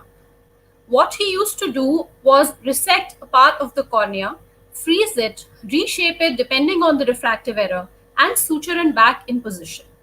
Then in 1970s, we had the excimer laser coming in, and the first LASIK procedure with a hinged flap and excimer laser was performed in 1988. Although the hinged flap created here was made using a 5mm trephine and a scalpel. It was in 1990 that Professor Palikaris coined the term LASIK and used the combination of a microkeratome and an excimer laser. This technique has undergone so much evolution since then and finally gave birth to what is now the most commonly performed elective surgical procedure in the world. Now let's take a look at few of the LASIK flap complications that we can encounter and how to manage these. Creation of corneal flap is the most critical step during LASIK surgery. This video is a compilation of challenges faced by different refractive surgeons operating at our center. Our first case is a 26-year-old woman planned for microkeratome LASIK. As the microkeratome head is being positioned, we notice eyelashes coming in the way. We remove the microkeratome and place it again, but still there are eyelashes noticeable. This time we decide to go ahead with the flap creation. We now have an irregular flap where a peripheral wedge of the cornea remains uncut. central 6 millimeters of the stromal bed is smooth and regular, so we decide to go ahead with the ablation. As the flap is being deposited back, we can see that the edges are well opposed. This case teaches us to make sure that there is no obstruction such as an eyelash or drape before advancing the microkeratome. In our second case, planned for microkeratome LASIK, the cornea is being marked using a marker pen. As soon as the microkeratome head is retracted back, the surgeon realizes that the flap is missing. The flap is found rolled up inside the microkeratome. After completion of the ablation, the flap is retrieved from the microkeratome head and gently unfolded. It is very important to ensure that the flap is placed in the correct orientation, that is the epithelial side up and the stromal side down. The previously created marks help us in identification of the epithelial side. Now the flap is being rotated to align the marks in order to ensure good apposition and avoid post-operative astigmatism. This case highlights the importance of marking before creating the flap in every microkeratome LASIK surgery. We wait for 2 minutes to ensure that the cornea is dry and place a bandage contact lens at the end of the procedure. The most common risk factor for a free gap is a flat cornea, but this patient had fairly regular keratometry values ranging between 44 and 44.5. In our next case, at the end of flap creation, we notice that the eyeball has turned. Let's analyze our mistakes here. First, the corneal surface is dry. It is important to always cut wet and ablate dry. Secondly, there is suction loss, which enables the patient to rotate his eye, and we land up with a partially cut flap. We decide to abort the surgery and the flap is reposited back. This patient subsequently underwent surface ablation 3 months later with a good visual outcome. By this time, we had immense faith in our femtosecond laser, creating smooth, regular, and complication-free flaps. But notice in this case that some cavitation bubbles escape during flap creation. These bubbles have actually entered the anterior chamber through the Schlemm's canal. I am unable to achieve pupil tracking at this point and the flap is reposited back. The patient is asked to wait. After 3 hours, the 3 bubbles have coalesced into one. We achieve pupil tracking and complete the surgery. This phenomena is more commonly seen in corneas with smaller diameters. This patient had a horizontal diameter of 11.2 millimeters.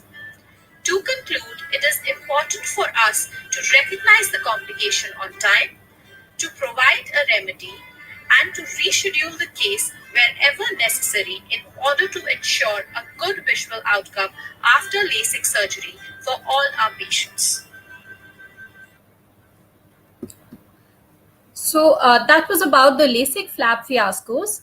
Now, as today is the World Sight Day, I would like to share with you our little contribution to help those in need. Every year, we conduct outreach OPD camps, and the surgeries and investigations for the patients screened at these camps are provided at a minimal cost. But there are drawbacks like unpredictability of the timing of these camps, and a lot of times a second evaluation is needed at our center for those who need further treatment. In view of the pandemic, outreach camps have become more difficult to organize and less feasible.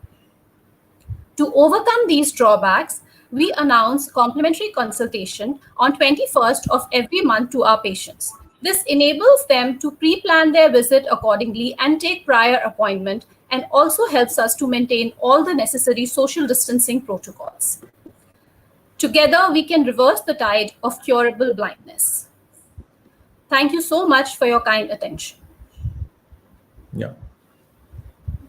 Thank you very much. I'll stop sharing the screen now. Thank you. Dr. Rohit sir, could you try to? Yeah, I'm ready. Can I start? Yes, please. Yes, yes, please.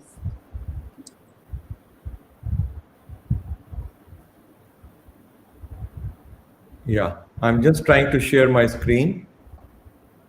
The host has to, yeah. I did given the. So I'll share it now. Is it shared? Yes, sir. We can see your screen. Perfect. So my first presentation, I'll be showing, my topic for the day is Morgagnian cataracts. These Morgagnian cataracts are something which appear in the clinics in underdeveloped and developing countries, but they are a rarity in places which are developed countries. So we see patients very often who have mature cataract, both the eyes, and in camps we see that these patients have to be lifted and brought to the camps. And when the surgery is done, they are the most satisfied people around.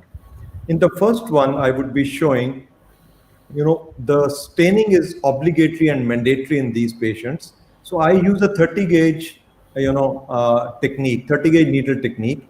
You will see that the chamber is totally inflated in this. I have, so once, with this, it is done. So how is it different than the air technique which we normally use? Whenever we put air and we add Trypan-View with a syringe, the chamber collapses and there is no contact in the holding period which is required for 15 seconds. Here it is stable for 15 seconds. The chamber is stable and there is, it sticks on, it stays onto the anterior capsule and adequate staining occurs. Once that is done, these capsulorhexis, when we try to do in these patients, we should realize that the bag is empty and the zonules at times are weaker. And whenever we create an opening, there is a milky clouding in the anterior chamber, which makes the visibility very poor. In such situations, a viscodispersive or a viscocohesive, or whichever you want to use, but the main idea is to push it back and at the same time push the the fluid in the bag back and inflate the bag also. So once that is done, the idea is to create a large rhexis, as it would be done in this case. In Morgagnian cataracts, I prefer to make a large rhexis if I can, by any means. Once that is done, the next point is that the bag is empty. Now, what are the different things which we are facing? First, the bag is empty. There is no the cortical epinuclear shield which is protecting. There is vitreous syneresis, because of which it is liquefied. The zonules are weak, and we have to use high fluidics. And the nucleus is mobile in such patients. So once, if we start with the, you will see now, while I'm doing emulsification, you just see how the bag is fluttering, because I am using high fluidics. So in these situations, when the bag is fluttering, in these patients, it is obligatory and mandatory that we put an IOL scaffold for that matter. So, once this, after taking it out, I'll enlarge it, I'll put an IOL in the bag with the nucleus piece very much there. And this IOL acts as a scaffold and protects the, the bag and the capsule from getting emulsified. You will find that with this, I can work at a deeper plane. When I work at a deeper plane, I know I'm not going to eat the posterior capsule, and I'm away from the corneal endothelium as such. So with all these things, and then once it is done, the emulsification can be easily completed. This was the first case which I wanted to show. Now I would be showing the second case. In this second case, you will find in this video of a Morgagnian cataract. What is happening is you will find how it is dancing due to the absence of corticoepinuclear cushion. Yeah. So once you try to hold it, so what is the holding technique in Morgagnian cataracts? The animation you will find how you push it towards the opposite equator, take the equatorial support and chop it. So the click is video demonstrates how the nucleus is pushed towards the capsular periphery and immobilized. Once the nucleus is immobilized, it becomes easy to chop without any collateral damage. So this is the way how, when you can use equatorial support. This is repeated for division of all quadrants. So you take the equatorial support and you can chop the nucleus into different half This is and another case of Morgagian cataract, wherein the nucleus is gently moved towards the equator of the capsular bag and chopping is initiated. Continuous support of the equator is taken till division or chop is not complete. so this is the way how it can be done. So in Morgagian cataracts with the nucleus mobile, take the This equatorial is support. repeated for division of all quadrants. So this is how it can be taken care of. So now I will show you another video of Morgagian cataract in which the nucleus is almost, the bag is empty. You will find how there's a small nucleus in this. So what is done is, after trying to dilate the pupil with epinephrine in this patient's intracranially after making an incision, the Mallaguin ring is implanted. So once the Mallaguin ring is implanted, you will see how it is going in, and then the last scroll engages the pupillary area, and you will find how the bag is empty. And once you start with the capsular excess in such patients, you will see the halo sign. This halo sign shows that the bag is empty. So I put in trypan blue staining and then initiated the rexes over that part of the capsule wherein there was some nucleus piece behind. Once that was done, the bag was inflated. And after the bag was inflated, Vanna scissors was diligently used to avoid, hitting the posterior capsule and creating an opening in the posterior capsule. And slowly but steadily, the capsular excess was completed. And you will find how the capsular excess again, the bag is being inflated. And after the bag has been inflated, now the capsular excess is rounded off, and we create you can see how now the capsular excess is completed. Once the capsular excess is completed, we have a nucleus piece which is towards your half of the capsular bag. So what you should do is you should nudge it slightly towards the opposite half. Once that is done, then you can start with the management of the nucleus piece. Take the equatorial support, and once the equatorial support, don't emulsify because it is too small. So I nudge it into the anterior chamber, and here I would again use an IOL scaffold. So there's nucleus, there is IOL, there's a Mallaguin ring inside, and once that is done, the next part would be emulsifying. Now I can go deep, as close to the IOL, but mindful of the fact that I don't create, the phaco tip hitting it. So, but this creates a situation where I'm away from the corneal endothelium, and the surgery is easily completed. Thank you very much for your kind attention. So Morgagian cataracts, as a matter of fact, are they are a big challenge for each one of us. And when they are a big challenge, if you have strategies in hand, you can very easily manage them. Thank you very much for your kind attention. Thank you very much, sir. And request Dr. Reena Sethi to please show her video and presentation. Yeah, I'll just share my slides.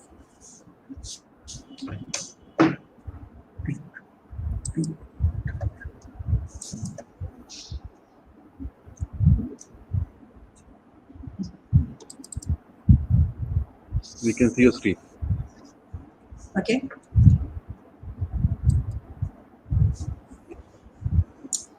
So after seeing this wow surgery by Rohit, what we need to do is manage the IOL surprise.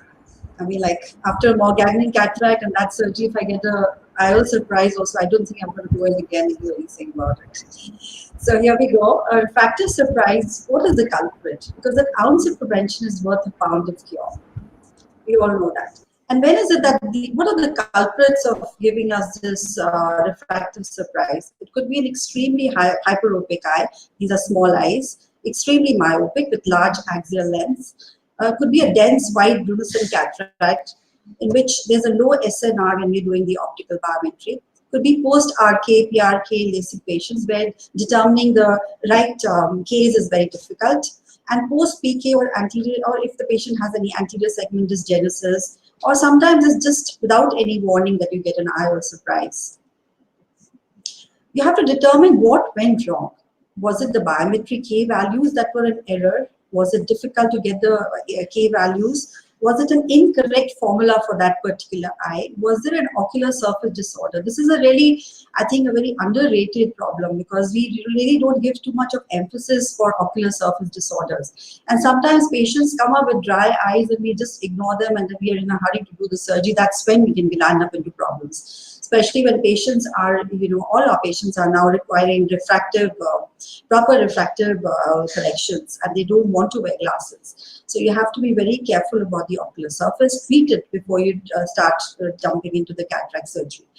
Has it been a data entry error? Was it that issue?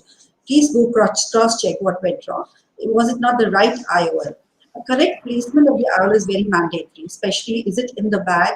Is the lens upside down or is it malrotated in cases of any toric IOLs? And also look into the posterior segment because what you could have missed was probably a posterior staphyloma or epiretinal membrane, or there could be a post-surgery CME also that was causing a loss of vision or a problem of not getting full correction in these patients. There could be an amblyopia or an intermittent exotropia which has been missed pre-operatively.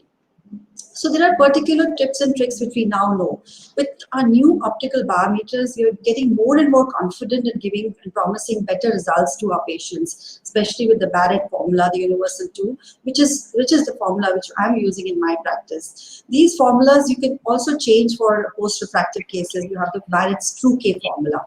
For high hypermetropia, you can go for Hoffer Q, or in high myopic cases, again, the Barrett's is very important. You have the toric calculators, and you must know your SIA also. But now, giving the 2.2 incision, we've zeroed it down to 0.2 as our SIA. So, and we can do all our calculations also so that we can give the right axis and the right meridian for our IOLs, toric IOLs. Now, in case we have an IOL surprise, we have to have a plan B. Now, the plan B could be a conservative plan or it could be an invasive plan. And in the conservative, you have to go back, call your patient, do the manifest refraction, and see if it's a small deviation from the correction he requires. Then maybe you can give him glasses, give the patient glasses or contact lenses, do a careful ocular examination to rule out any other problems or a dilated examination for retinal issues. In the invasive, if it's a small problem, maybe you can put away with a limbal incision or a corneal relaxing incision for small cylindrical powers.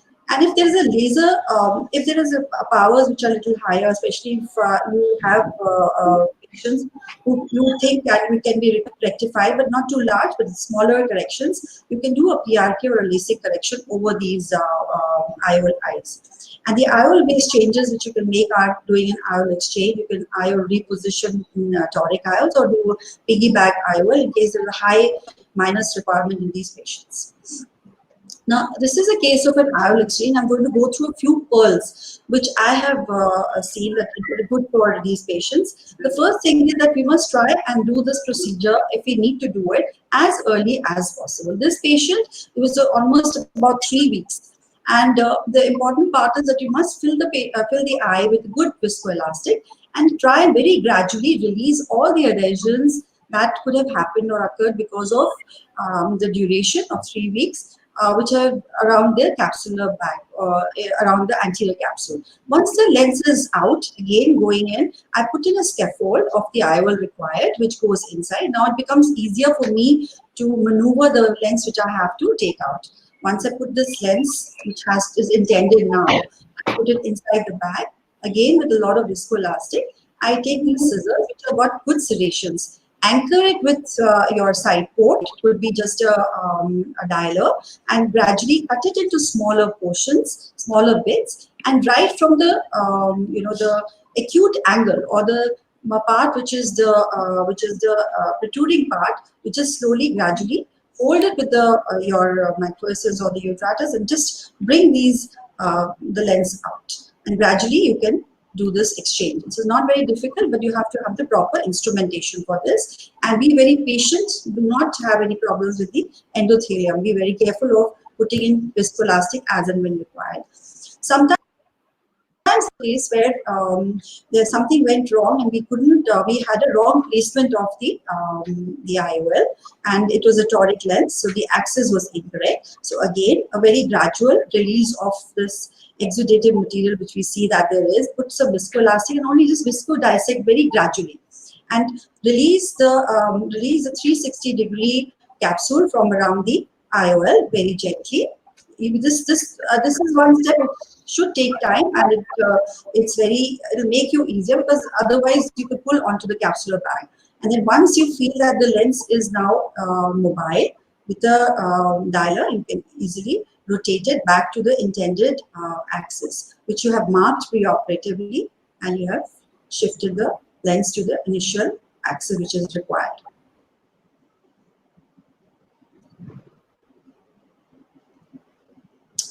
This is a case in which the patient had a high astigmatism, and when we, on closer look, this was seen that the patient's IOL was, one of the haptics was in the anterior chamber. So there was redialing of the haptic that was done, and that helped bring back take care of the refractive surprise. So there are indications of IOL exchange. When there are post-RK patients, post-LASIK patients, then maybe it's not a good idea to do the LASIK or any other, or if you don't have a facility of the refractive surgery, then you can go in for IOL exchange. Laser refractive procedures in cases the patient is a myopic, older population, and it is a more accurate procedure as well. And these are a little bit about the piggy bag lenses. This is technically easier. We have the Rayner's Sulcoflex lens, which we can place as a additional lens to give the patient a proper correction. And calculations are very easy also, and a little bit reasonable also. But in case the patient has already had some iris, has a shallow AC, or there's iris chapping, then it's not a good idea to implant these IOLs, because a proper angle study should be done before putting in these piggy bag IOLs. So basically, to prevent all this, we must have the bag, which will make sure that is in the bag. Make sure there's no tilt of the IOL, bag is centered, and there is no weakness of any zonules. If there is, then please put in a capsular tension ring. Capsular bag phimosis can also occur post-op, which can cause a hyperopic shift. A YAG capsulotomy will immediately help you bring back the refractive correction back to the patient, a proper correction. And an upside down lens also can change the refractive powers in these lenses. So if you're doing these high-end lenses, please be careful not to put your lens upside down. Toric IOL placements, you must be sure which is the correct axis and the correct power. Please do your calculation correctly. In case of phakic IOLs, in some cases when you're putting for refractive corrections, it's very important to measure and have the proper ACT and your wall size, because otherwise you could be landing into problems and refractive surprises. So a few pearls that please be very compassionate with these patients, have an open communication if there has been a refractive surprise. Rule out any other anomalies that could have been associated with it, like a red macular disease or ocular surface disease. Treat them. Is it a residual refractive error or an optical problem related to the IOL design? Just try and identify that.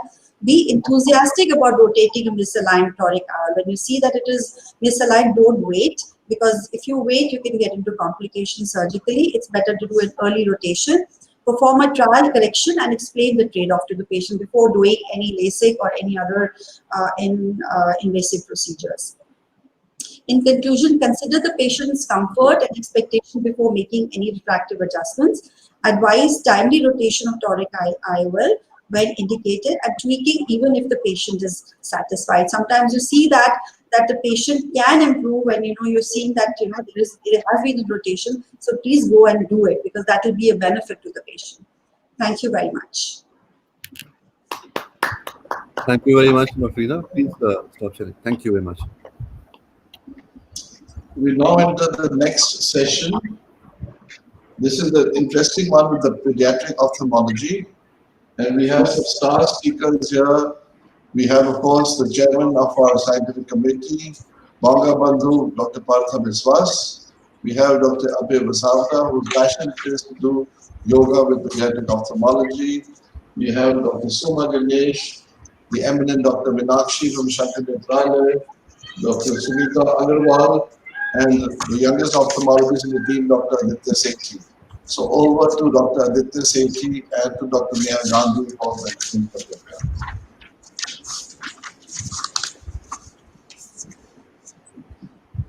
So our first speaker is, I'll request Dr. Abhay Vasavda to please give his talk. He's a director of Ela Devi Cataract and Eye Research Center. He's a clinical director of Raghudeep Eye Center in Ahmedabad, and he's been recently appointed as the president of APACRS. Congratulations for that, sir. And over to you, sir, for your talk.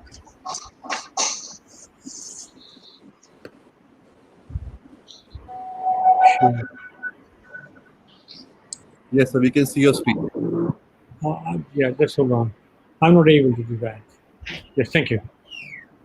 This is my financial interest, and the problem, one of the problems we have in the pediatric cataract, be it a traumatic or a non-traumatic, is the stability of the intraocular lens because of the sheer lens epithelial cell response resulting into severe fibrosis from anterior epithelial cells, and then the shift of the IOL, in addition to visual axis opacification and obscuration. So I think we have been struggling to that, to achieve that very predictably. But thanks to Tobias Noyan, Dr. Gimbel, and many others, that we are finding a way out to tackle that stability. But before I do this, I recognize the contribution of my colleague, Dr. Deepa Agrawal. And those guys I mentioned introduced the concept of capturing the optic so that it literally locks the lens for the excellent stability of the lens. And Dr. Samaresh Srivastav, my colleague, showed it, the difference between in the bag IOL stability, which always has some wiggly space in the bag because of the disparity of the IOL size in the bag, and they can shift, particularly if there's a fibrosis in that. But if you capture this optic through the, particularly through the posterior capsule rhexis, you can see, as it demonstrated in this model, that it never shifts. It doesn't budge at all. So that's what I mean by stability. But in pediatrics standpoint of view, because the lens epithelial cells which proliferate and migrate to the central axis, these will be now locked between the two leaflets of the anterior and posterior capsule rhexis, and therefore it will achieve a clearer visual axis, and you don't need to do anterior vitrectomy, which has become a part of the pediatric cataract surgery, as iridectomy was a part of the cataract surgery many years ago when I was a resident. So I think you don't need to do anterior vitrectomy, and you can still achieve clear visual axis. So optic capture from today's point of view can be applied to the congenital cataract, non-traumatic, or a traumatic. And I'm taking one or two examples, and this is a sort of non-traumatic cataract. I've done an ACCC and a PCCC, and then haptics are placed in the bag under cohesive viscoelastic, and I like Elongivi here, and I press the optic towards the optic now, toward the vitreous, and you can recognize this is the round anterior capsule, and this kind of oval is the posterior capsule. Both these capsules are anterior to the optic, and haptics are in the back, and that will secure the lens. We reported a study in 2017 comparing a conventional in the bag implantation, which goes with the vitrectomy, versus optic capture, as I showed you, without vitrectomy. And we found that optic capture of the IOL promises to be a technique by which vitrectomy and its harmful consequences, and also the effect on the growth. You destroy the patellar fossa, you destroy the bigger ligament, and you don't know what you're doing to the anterior vitreous face. So all of these consequences and the clinical impact on the glaucoma, etc., can be avoided if you can achieve that situation without the vitrectomy. So I think there is an appeal for it, and our study showed in a prospective way that they are more or less similar. None of them is inferior to any of them, but one with vitrectomy and one without it. Now, this principle of posterior capsular rhexis can also be applied in a traumatic situation or whenever there is an anterior capsule split, as you would see in a Morgaggian cataract or a wide intumescent cataract in children, which is not uncommon. So I'm taking this example of a performing PCCC and optic capture in an intact capsule. This was a traumatic cataract of a young lad. I could have placed the lens in this direction and achieve a satisfactory outcome as I've done for years. But I realized that these lenses with open back can rotate and can decenter. So to make it well centered and stable, I'm performing a posterior capsular rhexis in a capsule which is intact. And then now putting the haptic in the bag, and then once again pushing the optic through that PCCC which I created in that intact posterior capsule. And therefore, I'm achieving a more superior stability, and I don't need to do vitrectomy. And the results of the stability are very predictable if you achieve that kind of environment in the eye. So finally, we need to use triamcinolone to make sure that there is no antivitreal disruption. But the principle is the same, and you don't need to hesitate performing PCCC in the intact capsule. But many times, along with the intercapsular tear, there is a pre-existing PCR also, and this is one more example where you can see this tear here, posterior capsule tear, already from that puncture incision, the trauma, and then having done the removal with the closed chamber technique, you can fashion a posterior capsular rhexis of a size through which you can actually capture the optic. Now, this PCCC will be a little bit eccentric because of the pre-existing tear, but it's still possible to implant the haptics in the bag, as you are seeing now here, and rotational method is one option compared to flexing the trailing lip through the incision. Whichever you find useful, you can do that. And now I'm trying to nudge that lens on the other side and press it on through the PCC. So this is the PCCC in front of the optic, and that really achieves a very good stability of the eye. And this is the same eye later on, giving a very satisfactory, stable, quiet eye, and no vitrectomy, and still clearer visual axis thanks to this capture principle. So this trick of optic capture, as I mentioned, introduced by Tobias Neuhanna and taken to pediatric by Dr. Gimbel, Marie-José Tessignon, and many others, has really helped us to really checkmate this nuisance here, because in pediatric cataract, that's really a bother to us over a period of time. So thank you so very much for your patient hearing. Thank you very much, sir.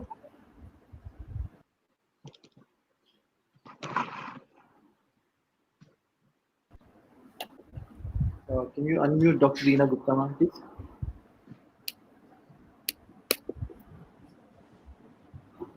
Yes.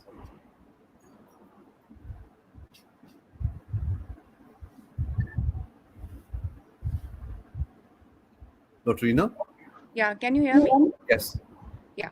So I feel elated to invite our next speaker, Dr. Partha Biswas, who is the director of BBI Foundation, Kolkata. He's currently the chairman scientific committee of AIOS. He's an opinion leader in cataract and refractive surgery. He's an enthusiastic teacher and an innovative surgeon. The topic of his talk is Light a Candle for Tender Eyes. Over to you, sir.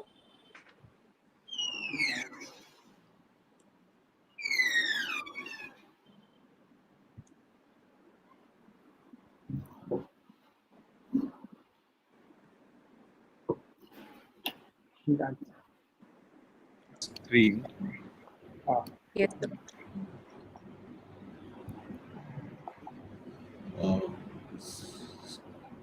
Screen share is, can the backend IT help me? Yes, sir. Just click on the pop-up window and just press share. Okay. Okay, fine, yes. Done, sir. We can see your screen. Thank you so much.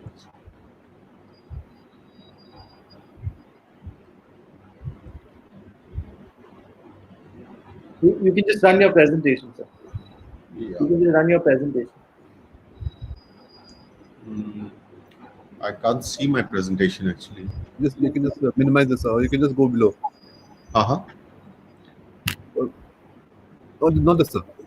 Just go below on the presentation. Can you unmute me? Can I?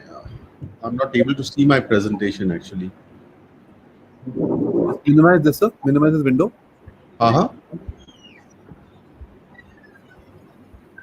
So it's on your desktop. Yeah, it's on the desktop. So just minimize the window, sir. The orange, the yellow button. This is maximize. Yeah. Okay, fine.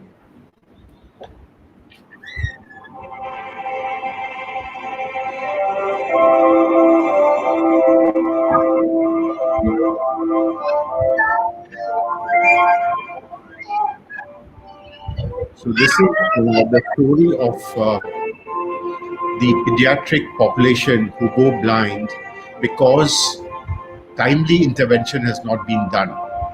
And this is an unfortunate case in which the world over 104 million children are there with pediatric cataract. And if a timely intervention is not done, then these children can go blind and stay blind forever. Think of the huge task that there is. And is it possible that this task can be done only by pediatric surgeons? It's time that anterior segment surgeons also shared the burden of this great problem. So I'm going to share with you a few steps of doing the right way of a pediatric cataract. So we mark a 5.5 millimeter rhexis mark on the cornea so that we have an anterior capsular rhexis which is approximately 5.5 millimeters in size. It's important because it's an elastic anterior capsule and it needs to be taken up very, very carefully and patiently, putting in viscoelastic, high molecular weight viscoelastic in the anterior chamber. Removing the cortex is the least of the difficulties. But what becomes most important is because the visual axis will opacify if the posterior capsular rhexis has not been done. And the posterior capsular rhexis needs to be done by making an initiation with the cystotome and then the rhexis very gradually and gently being removed, and a neat posterior capsular rhexis needs to be done. And then methyl cellulose to separate the anterior capsule from the posterior capsule, and the knuckle of the leading haptic going right in between the anterior capsule and the posterior capsule. And then the single piece lens is the lens that we can use, and an anterior vitrectomy below the lens needs to be done. Let's look at this case, which is a cataract with a rubella cataract, and this child has this amount of opacified cortex inside. So staining the anterior capsule and then removing this the cortical matter, which is quite opaque, and we have a posterior capsular plaque sitting right there. Here in this case we place a 3-piece lens, and beneath the 3-piece lens with an MVR we sever the posterior plaque of the capsule, and then with the vitrector carve out a neat posterior capsular rhexis, and then of course check whether there is any vitreous in the anterior chamber. This is an eye with a coloboma, and this colobomatous eye, the area of the coloboma of the lens needs a tamponade with a high molecular weight viscoelastic so that the trypan blue that we place does not go into the vitreous chamber. The next, as you can see, that this also is a microcornea, and the rhexis, if it has to be 5 or 5.5, will nearly approach the granules at the far periphery. So it's very important to make a very, very clear and a circular rhexis. And then the posterior capsular rhexis. The posterior capsular rhexis, remembering the fact, is going to be a little difficult because of the lack of zonules inferiorly. But once made, it is a firm bag that there is, and the lens can very nicely go inside the bag. But this bag has to be positioned and centered. So we put in the CTR, a small CTR, tailor-made by one of our indigenous companies, which so that the bag is well centered, and then the vitrectomy, anterior vitrectomy is done. This is a patient with again a liquefied vitreous, a liquefied cortical matter, and this amount of cortical matter comes out when the rhexis is initiated. It's important that we make a very, very nice capsular rhexis, which is a little difficult in these cases, but it's important to remove the cortical matter, which again is liquefied and so not so difficult to remove. Initiation again of the posterior capsular rhexis is important, and the rhexis once made, then the single piece lens goes into the bag. Here, of course, the rhexis was a little small, so we take that up and make it as circular as possible by cutting it, and then with the microforceps making it as round as possible. Then again, the next case is a case in which there is posterior lenticonus, and as we know that in the posterior lenticonus, the possibility of dehiscence in the posterior capsule is very much there, and since this dehiscence is there, so we need to be very careful, no hydrodissection in this patient. So very gradually we separate out the anterior cortex from the anterior capsule, and as separated, we remove the cortex and the nucleus, which is a soft nucleus. But what we do see is that there is a plaque sitting there in the posterior capsule. So it's a plaque, therefore possibly we need to do something about it. So we do a rhexis around this plaque, and very gradually grasping and re-grasping, the rhexis is made, and the plaque in the center can be removed very well with the vitrector. So these are a few of our challenging cases that we have, and then the lens can very well go into the bag. These are single piece lenses, and they very nicely go into the bag. Pearls for pediatric cataract management by the comprehensive ophthalmologist. We need to know a few things, we need to adhere to a few things. Detailed preoperative examination is a must. Accurate biometry is a must. Adequate rhexis is a must. The posterior capsular rhexis needs to be done well. The intraocular lens should be in the bag. The anterior vitrectomy a must again. And a postoperative inflammation control and a postoperative amblyopia management is very, very important. And it's a lifelong follow-up for these young eyes, these tender eyes. Thank you very much for your patient hearing.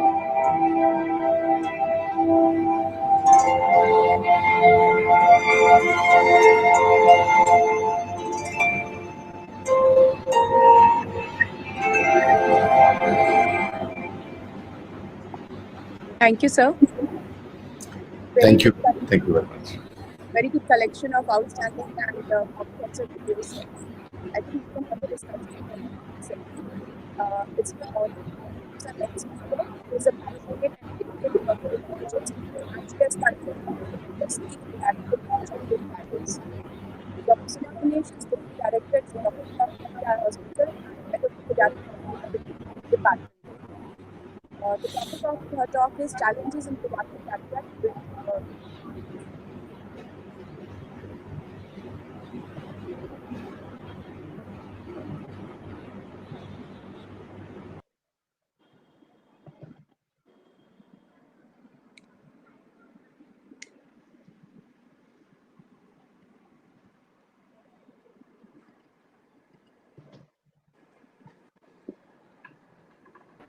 We can see your screen, ma'am.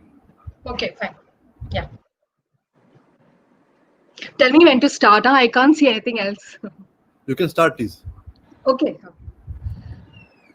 Good evening, everyone. And at the onset, I would like to thank Dr. Arun Sethi, Dr. Reena Sethi, and the whole team of Arunodaya Deseret Eye Hospital for inviting me to this international webinar. A happy World Sight Day to all. And the theme is Hope for Sight. Nearly 40% of all childhood blindness in India is either preventable or treatable. But most children, however, never even receive treatment. This is what we see, and this is what we find when we go for screening camps. Childhood cataract is one of the most common causes of blindness and severe visual impairment in children.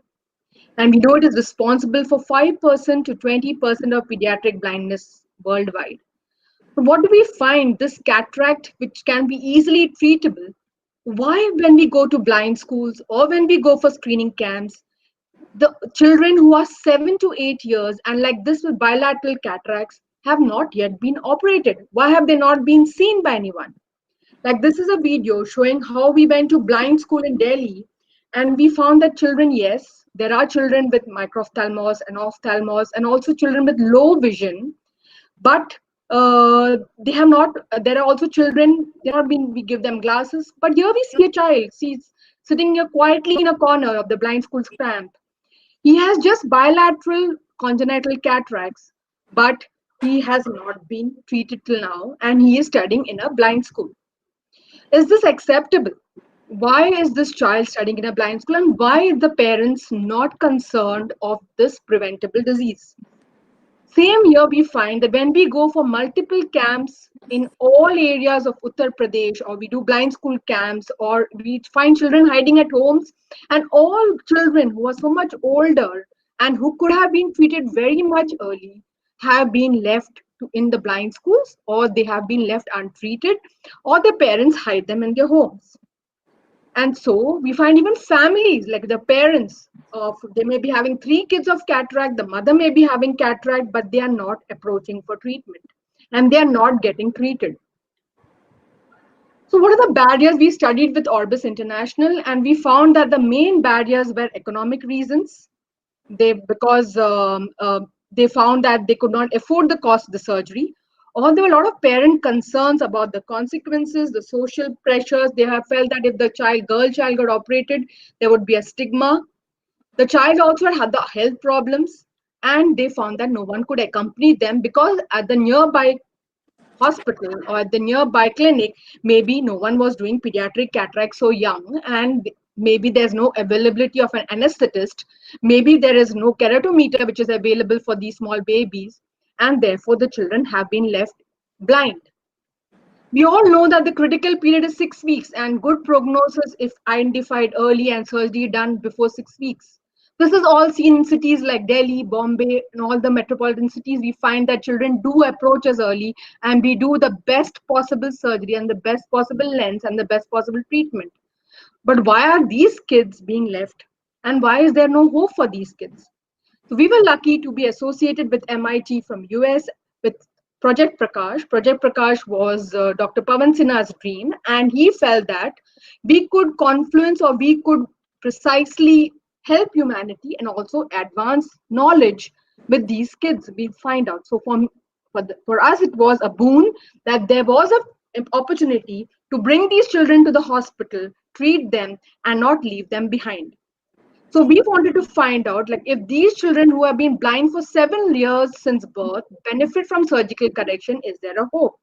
Yes, there is a hope. There is plasticity. It is not only visual acuity which is important. It is a quality of vision and also the functional vision which is important, which could make a child go to a normal school with maybe a just help with low vision.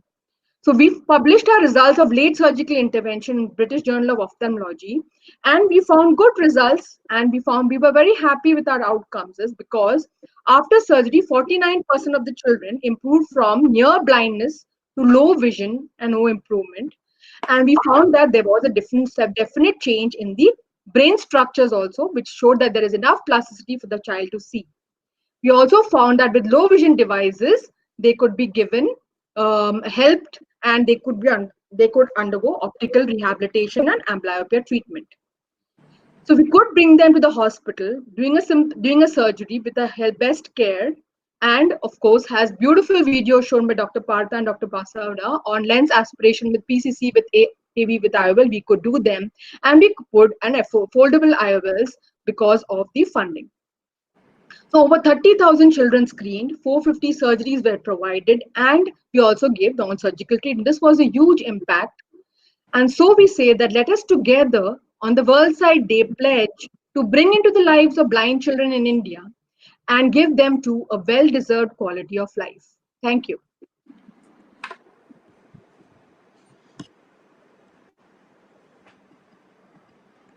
Very motivating talk, ma'am. I now invite our next speaker, Dr. Meenakshi Swaminathan, who is the Director Academics at prestigious Shankara Nethralaya, Chennai, and she has several peer-reviewed publications, both national and international, to her credit. She, besides her academic achievements, she is an amazing singer, an artist, and a woman of substance. The topic of her talk is Becoming Friends with Amblyopia, latest in the management of the forgotten eye. Over to you, ma'am.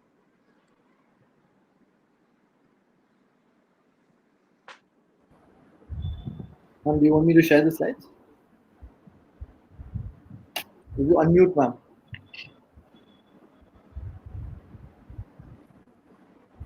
Ma'am, you're on mute.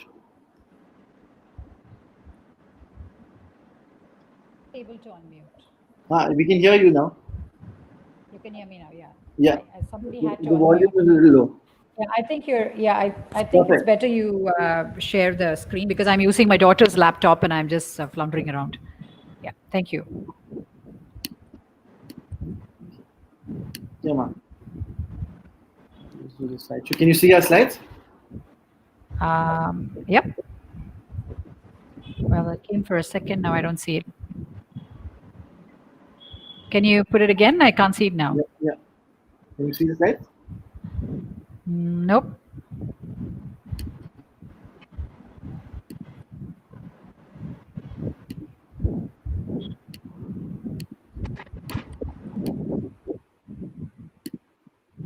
Now can you see them?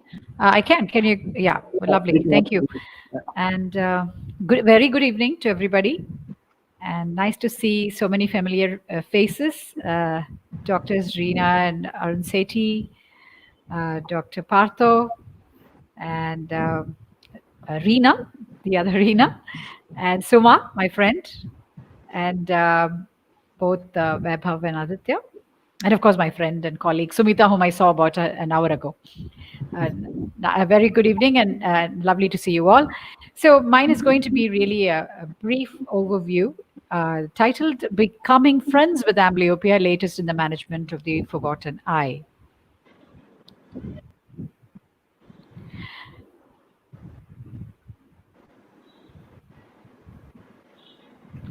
I'm going to see how to move this forward. I did. You did? Okay. I'm going to say next. Next slide. Just say next slide. That should All be right. Next, please. So I think it was last year when this boy came to me. He was a 6-year-old boy from Chennai. We discovered to have decreased vision on school screening. The right eye was 6.6, the left eye 6.36.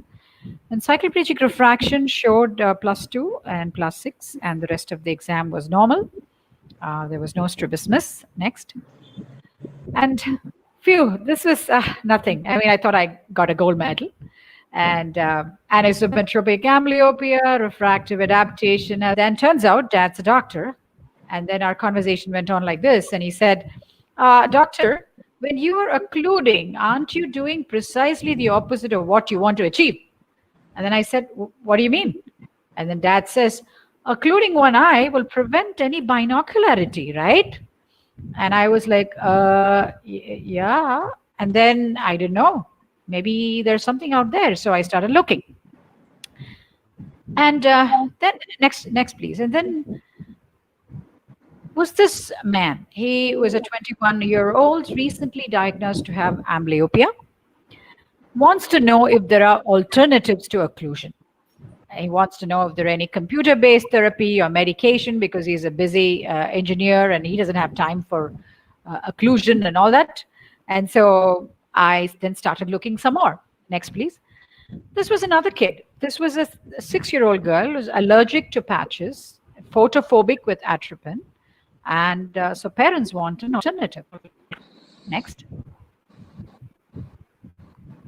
So, yes, what did the ATS, the amblyopia treatment study, what did it tell us? It told us a lot of things, that patching therapy varies depending on severity of the amblyopia. Atropine and patching are equally effective. You need to do refractive adaptation in many patients. It talked about amblyopia treatment in the teenage years and recurrence of amblyopia after stopping treatment. A lot of things we learned. Next. But there were and are many areas where the ATS did not have answers for us. And that is where we turn to behavioral treatments. Next. And it's just like the scenarios that I had shared with you. And those are the patients who may need something else outside of conventional treatment. And so we look at a few unconventional or more modern treatments, binocular treatments for amblyopia. The first one is perceptual learning. What is it? It's any relatively permanent and consistent change in the perception of a sensory task following repeated practice. And what you see there is a Gabor patch.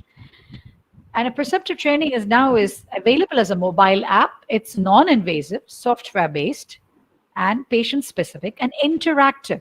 So basically, a patient sits in front of the screen, wears the best optical correction, and dominant eye is occluded, and then there you go. Next, please.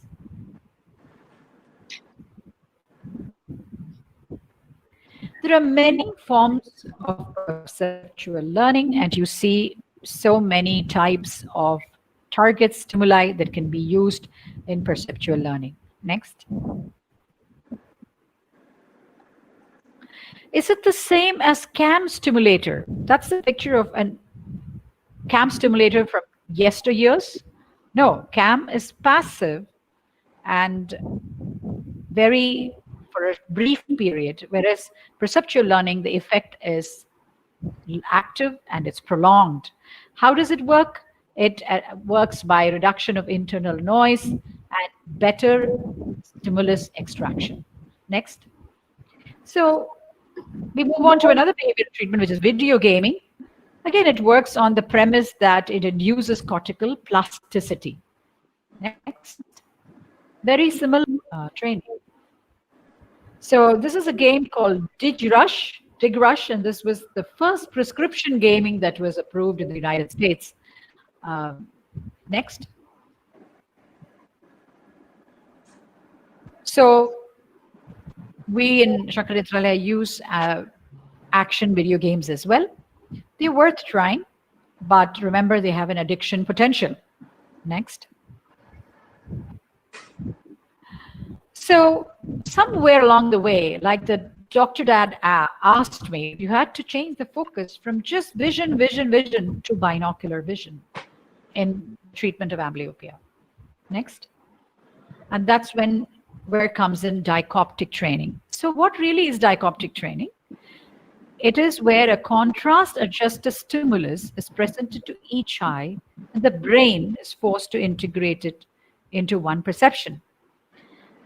Tasks in which stimuli are presented dichoptically with the contrast of the image to the fellow eye attenuated, then the stimulus from this eye and that eye are slightly different, and then they have to work together to make it one. They can only complete the task if they are able to perceive the images binocularly. Next.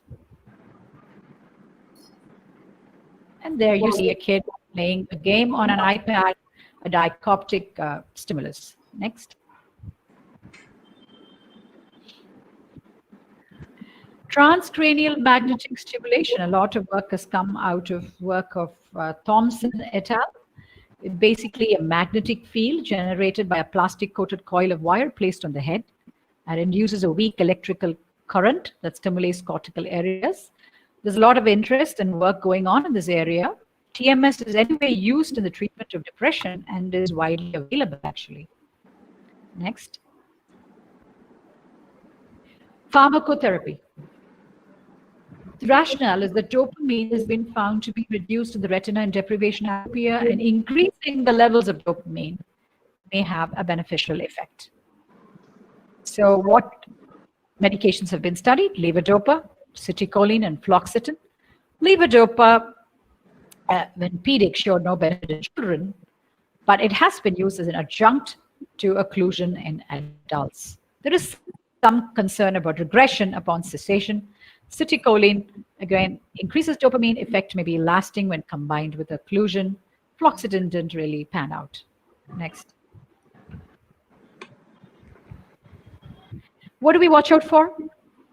For this trial that is coming out in next year, the results. It's called the amblyopia treatment through perceptual training in children, AMPEL, where they have tried perceptual training in 4 to 8-year-olds from the University of Basel. That's all I have for you today. So there are exciting, promising treatments in the horizon, and I encourage you to explore these for treatment of amblyopia, not just vision, but binocular vision. And I thank the entire team at ADEH for this wonderful initiative and a lovely program for Hope for Sight. Thank you. Thank you, ma'am, for a very illustrative update on amblyopia management. I now invite our next speaker, Dr. Sumita Agarkar, who holds the position of Deputy Director in the Department of Pediatric Ophthalmology and Adult Strabismus at Shankar Nethralaya, Chennai. She is a prolific cataract surgeon, a very motivating and inspiring teacher, and she has more than 50 publications in the peer-reviewed journals to her credit. The topic of her talk is Management in Pediatric Cataract in Special Situations. Over to you, ma'am. Good evening, everybody. And Aditya is back in role of my expert assistant, but he's going to move the slides for me. Before I start, wish you all a very, very happy World Sight Day. And thank you very much for to Team Arunodaya for inviting me for this this wonderful webinar. So there have been previous speakers, and please bear with me for some amount of repetition, which is going to happen in this talk too. Next slide, please. So basically, these would be considered as special situations in infants, and I'm going to cover probably 3 or 4 of them in the allocated time. So if you look at the trauma, in children, it can present in an array of things. You can have clean eyes, you can have really very bad trauma, very bad corneas, and that's what makes it challenging, especially in acute settings. Next slide, please. So if you look at, you have to first, the approach might be a little different for closed globe versus penetrating trauma. Comorbidities often like a pre-existing glaucoma or a corneal opacity or a corneal wound can really affect your visual perception. And also we have to decide on the timing of surgery, which is a little bit decided based on how fresh the wound is or how bad the trauma is. And it's also important, even when you see these children, it's important to assess important to assess the other eye, because sometimes we tend to miss out other eye 6x6 and we don't watch it carefully. It is important to have the chair time to counsel the parents about guarded visual prognosis, need for follow-up, need for multiple procedures. And of course, you need a meticulous postoperative care in terms of visual access, amblyopia, and long-term complications. Next slide, please. So as I was saying, importance, this child came to me with right eye total cataract, and father was accusing of other boy who hit him, and that's how the injury has happened. And there was a big legal angle to it. The policeman came with it. And if you examine the other eye, you can see that there is a cataract in the other eye also. And this could have been missed if we had not dilated and seen the other eye. So it's very, very important in trauma cases to look at the other eye and also to look at the refractive status of the other eye, because trauma often affects, can have anisometropia, as well as sometimes you need to match. If there is some ametropia, there is important to match your IOL power with the other eye. So it's important to do not only just dilated examination, but also to ensure that your IOL placement is correct. Next slide, please. So I have two small videos here. One is a penetrating trauma where you can see the wound has been repaired and the challenges are straight away obvious. There is visibility, there is a massive distortion of the anterior segment in terms of synechia and scarring, poor dilatation, bleeding. All this is is are challenging, but thanks to the presence of hooks now, which are very freely available, it is possible to do them. Often these eyes don't stain very well, even if you use Trypan Blue. I have used Trypan Blue in this case, but as you can see, the staining is really not very great in this case. Capsules are fibrotic, so it's important to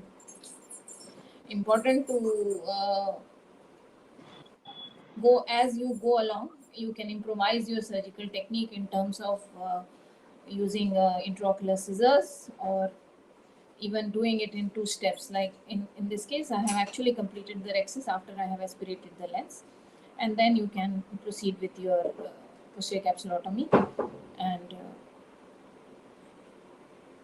the fibrotic area, even though rhexis is a bit irregular there, but a lot of times that fibrosis also helps in preventing the extension. So you can, even if it is looks a little irregular and probably not as aesthetically pleasing, but this rhexis will probably hold.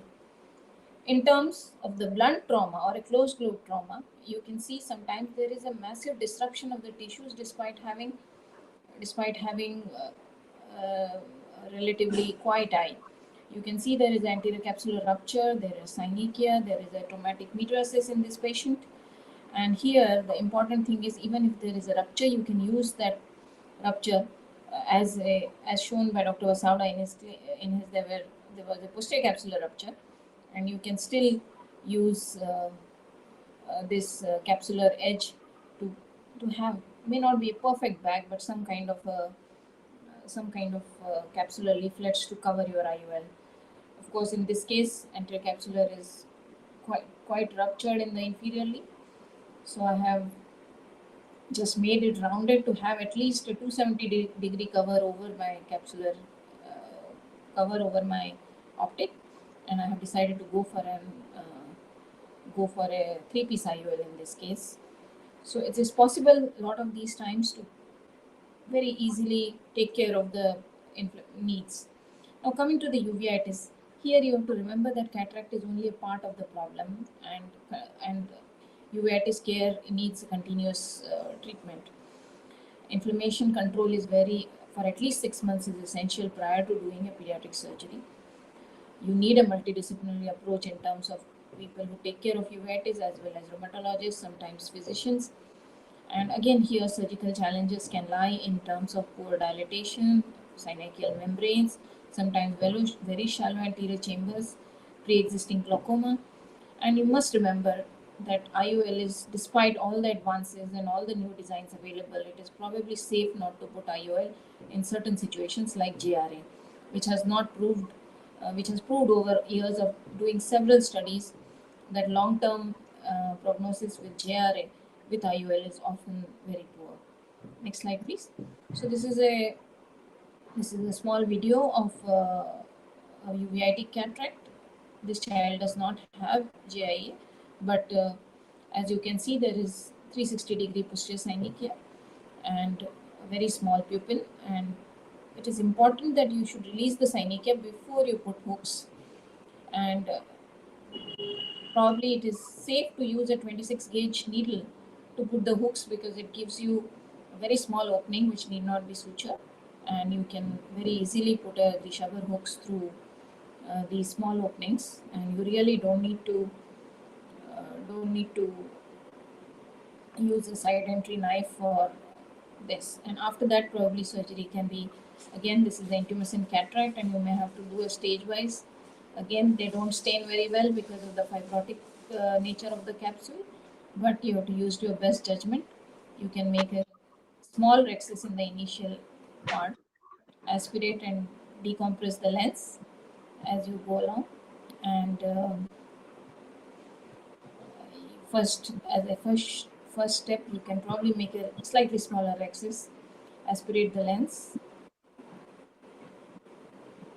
And here probably the staining and Grisha hooks makes really a great lot of difference. And now you can again go back and enlarge your axis as a second setting. And after that, probably it's a routine surgery, how you would do for any pediatric cataracts. Next slide, please.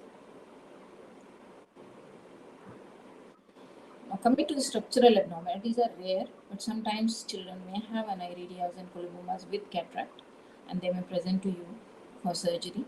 Similarly, lenticular abnormalities like subluxations are fairly common in children. Occasionally, you may have corneal opacities along with, and glaucoma is always sometimes a coexisting feature in a lot of these patients. Next slide, please. So here again, depending on the pathology, you need a careful preoperative assessment and a plan for surgery. Again, team approach is required, even probably within ophthalmology. And surgery probably has to be customized and improvised. Stains are invaluable in presence of corneal opacities, and sometimes it is useful to have vitreoretinal equipment like light pipe, because sometimes if it's a corneal opacity, it is fairly easy to see with a light pipe at the end and your microscope light switched off to see the rhexis. And needless to say that postoperative care can run in years and not really in weeks or months. Next slide, please. So this is, as I said, subluxate. This child has microspherophakia, and as you can see here, probably it's a primary zonular issue, and putting in 360-degree, there is very long and very unstable zonule. So here probably it's not a great idea. Whatever the videos may suggest that you can put a Sioni ring and double Sioni ring, but these children don't do well in long term with IOLs. So it's probably best to, this child came to me with 3 years old, so I have decided not to do any IOL. Today he is just around +6 and he is 6/9 vision, and he's doing well. Next slide, please. Next slide, please. So this child has a glued IOL in one eye along with an iridia. Child had a very, very stormy post-operative period in the other eye and was operated elsewhere. And she had a dense cataract along with an iridia, and as you can see, there is already a AGV placed because there is a glaucoma, and that tube is touching where there is a little bit of fibrosis in the anterior capsule. And here again, in aniridia, you have to be very careful with the rhexis because rhexis do tend to run off. And here, almost where there is a little bit of fibrosis, where there is tube and anterior capsular touch, I nearly lost it. But somehow we were able to kind of include that whole entire fibrosed area into my rhexis, and with a little bit of patient coaxing, I was able to kind of rotate it into a complete rhexis.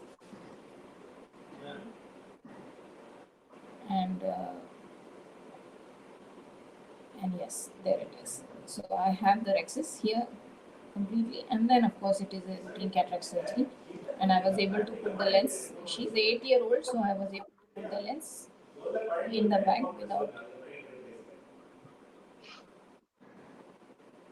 And here lens was, I was able to place the lens. In other eye, probably they had some amount of lens had to be explanted because lens was not placed, and then there was a second surgery and glued IOL was done. This is a child again with posterior lenticonus. You can see there is already a large pre-existing rent which can be seen preoperatively only, and that's why I have gone ahead with to do a lens aspiration with a vitrector itself, because then you can easily switch between aspiration and cutting if you are using a vitrector or you are using a vitrectomy probe.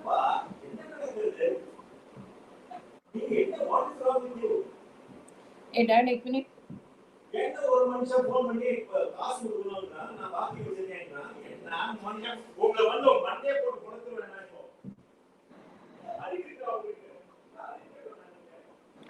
After that, since I have the intact posterior capsule, I am able to place the lens in the bag, and it is possible in most of these patients, even though I have a fairly large and posterior capsular rhexis, I'm able to place the lens in the bag in this.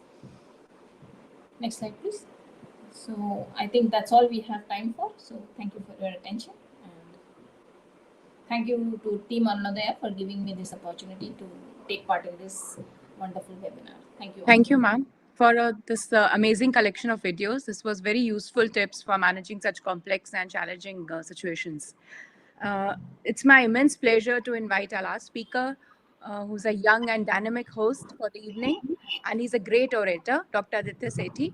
Over to you, Aditya, for your talk. Thank you so much, ma'am. It's World Sight Day, and I want to thank everybody for being part of this. It's such a great honor for any young pediatric ophthalmologist to share the stage with all his mentors in one frame, and I think that says it all for me. When we talk about our topic today, it's hope for sight, and I think pediatric ophthalmology and children are the hope of the future, and we have to ensure that we give them the best vision possible. And we know webinars are the new normal and technical glitches are the old normal. And so thank you for all the attendees to bear with all the technical glitches we had. Thank you so much. Going with the theme of my shirt, I'm going to be talking about getting glasses on and getting glasses off for children. So I'm going to start with refractive surgery, a little controversial topic, refractive surgery in children, whether it's the thing to do. So no financial interest. The challenge about refractive surgery in children is that axial length variability in the growing eye. It's very difficult to get that right. Plus the gas affecting the laser in general anesthesia. And do you really want to make a flap or have a flap-based procedure in a child because he's going to rub or have trauma? So the normal eye growth at birth, we know the axial length is about 16.6 to 17 millimeters. It's highly hyperopic. And as they grow older, it becomes about near normal to about 23.6. And we also have a myopic shift to counterpart. The lens power also decreases significantly as the years go by. A lot of studies have spoken about the variability of axial length as the child grows. The indications can be as simply divided into obligatory, functional, and elective. The obligatory will be in young children under 7 with an anisometropia, high degree of myopia, high degree of hyperopia. The functional will be in older children with who want full participation for sports or other activities, and elective for cosmetic.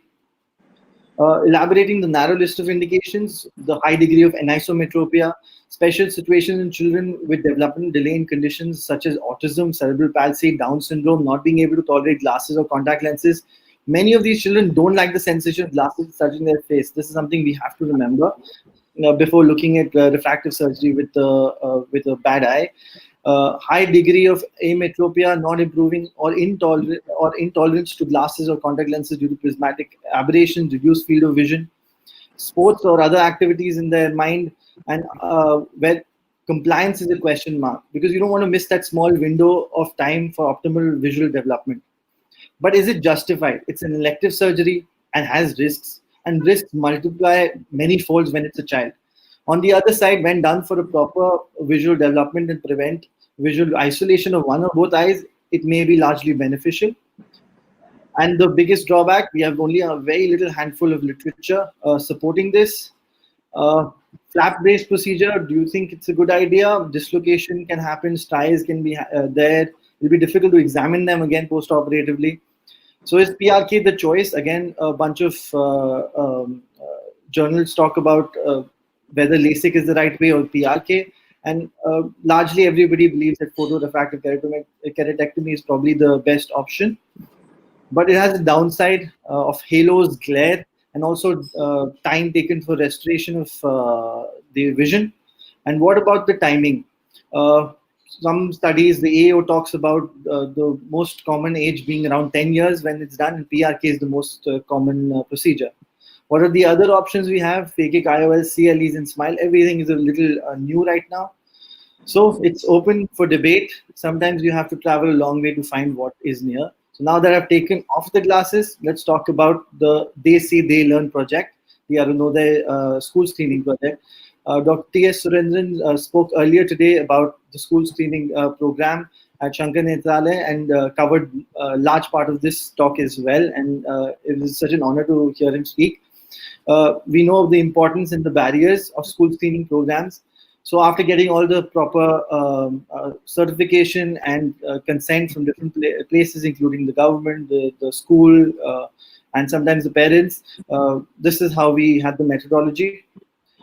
So some photos from Day C, they Learn School screening project, where we screened close to 60,000 children of government and poor schools, NGO-run schools, and we found out that the refractive error rate was about 11.8 to 11.9%, which is fairly consistent with the studies. But before this, no other study had been done in the area, and we are proud that we had a large team and had a good support to do so, and we distributed 2 glasses per child, and we've been regularly following up these children since then.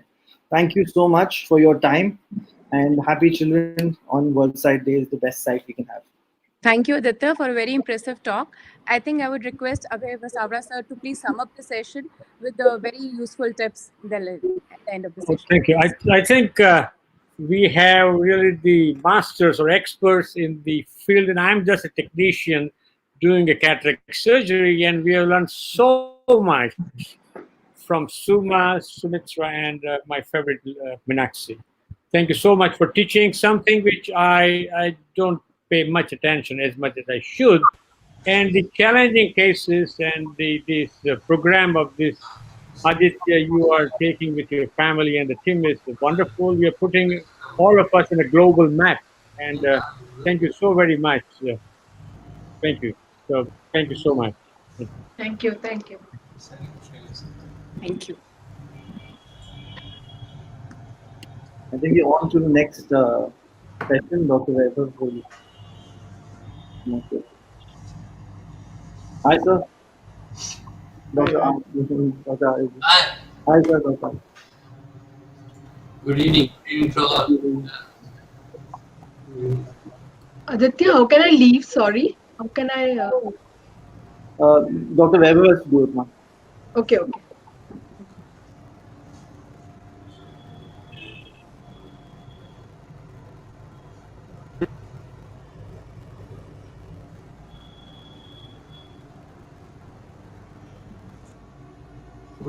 Let us start the glaucoma session with none other than Dr. Ramakrishnan sir, who has been my guru in glaucoma, and he has taught me the IOP and all baby steps of glaucoma diagnosis and basic management. Whatever I've learned has been through sir's guidance and Tirunelveli Arvind Eye Hospital. So, sir, with much ado, I would like you to start first session. Thank you.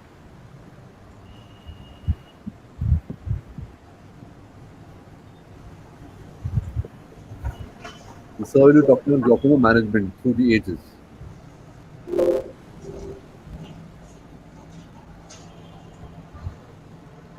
Vaibhav, are you able to see my slides? No, sir. Just can you please press the screen share?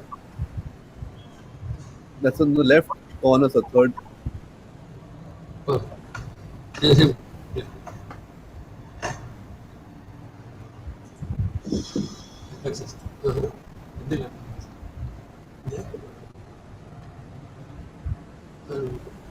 From the bottom left, there's a 2 screens.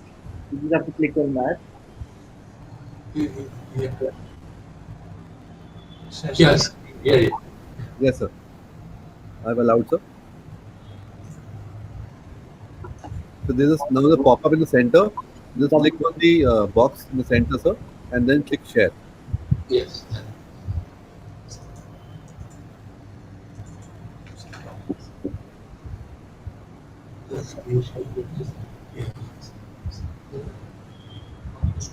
So not the share screen, sir. You see a pop-up in the center, and in the center of the window.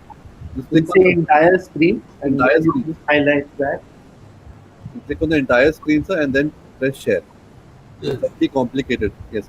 Yeah. Trabeculectomy seems easier. Sorry for the technical this one.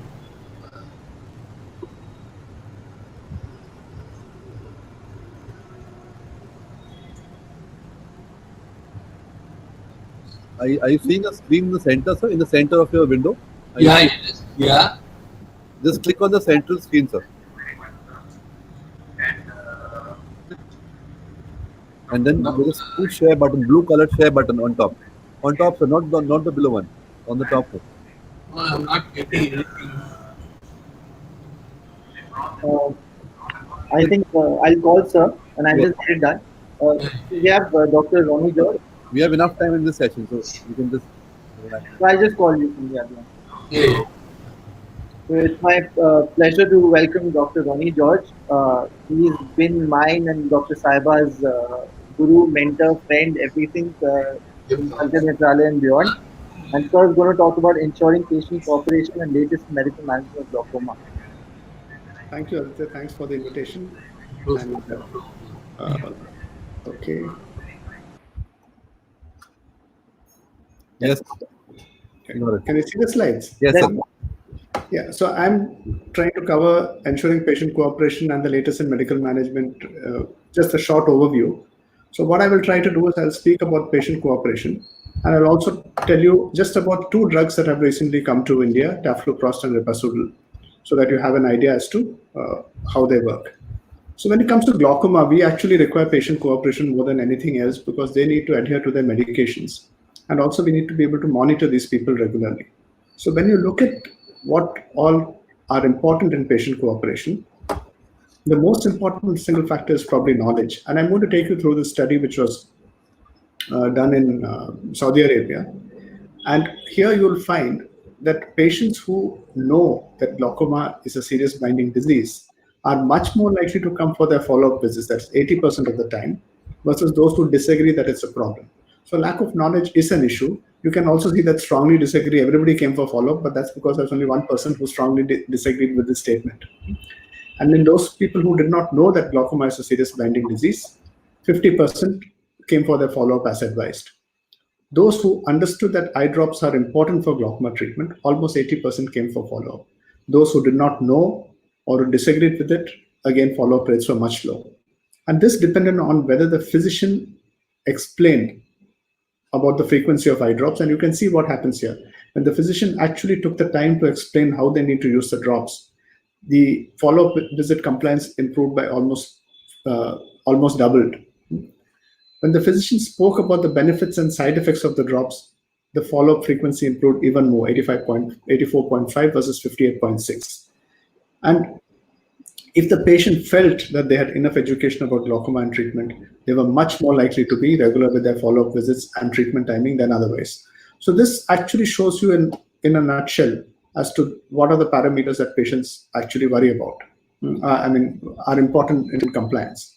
If you look at the second study, which is done by Alan Robin, you can see over here that side effects of medication are another important barrier for non-adherence. So if you have a medication with a lot of side effects, if you have a difficult medication schedule, or if you have very costly medicines, all these interfere with the way patients cooperate with you.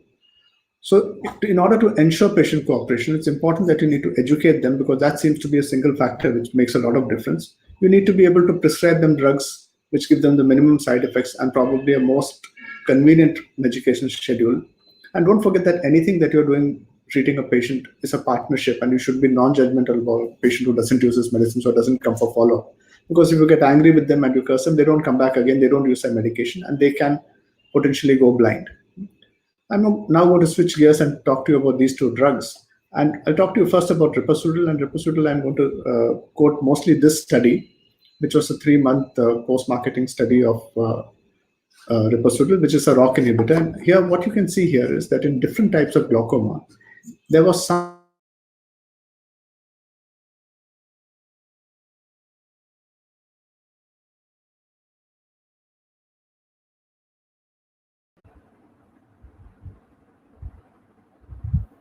I think we lost Dr. Ronnie George's network.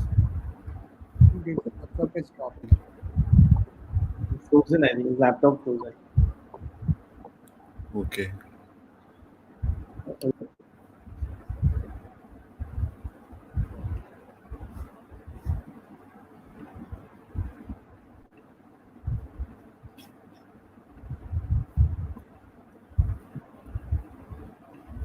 We are just filling up the time, my Bob. You said there's a lot of time in this session. We are making sure that we reach to 7 o'clock. Yes, sir. I think all the technical glitches in the world are happening today. So we should try everything for today. It's all expected. Just show.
Were you able to remove, sir?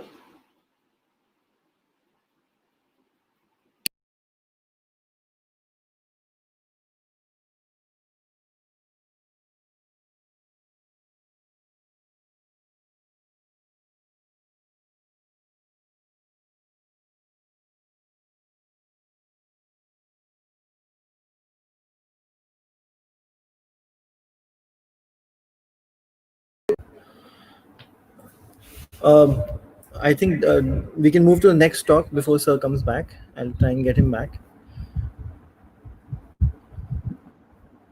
So can we have Dr. Lakshman Gandhi?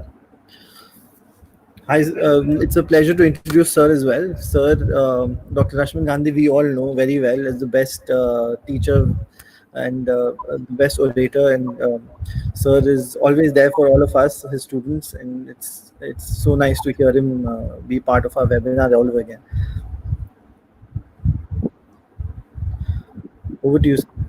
Yeah, thank you so much. Thank you, Team Arunodaya. It's always a pleasure to be part of programs that you organize.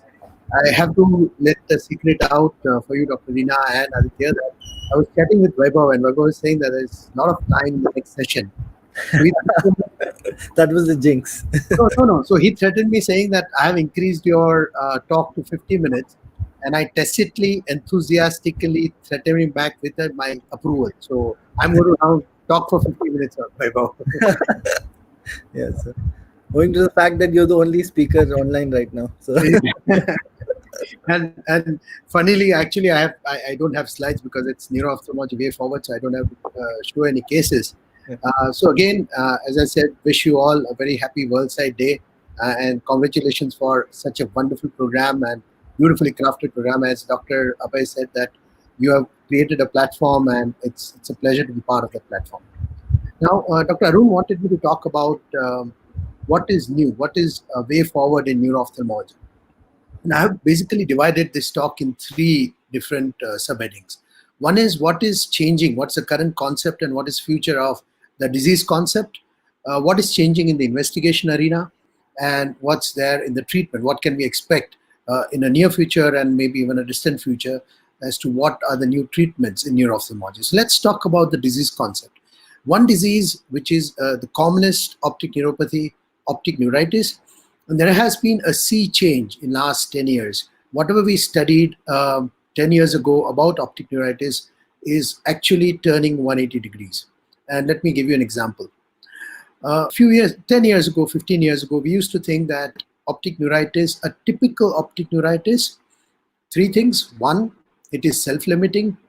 2, MRI only has a prognostic significance. And 3, steroids have no bearing on the final visual outcome. It might speed up the recovery, but what happens after 6 weeks or 8 weeks, it does not matter whether the patient received steroids or did not receive steroids. So this was our understanding, and this is what we used to teach. The 4th thing, corollary, was that the blood test or any other investigation is not required.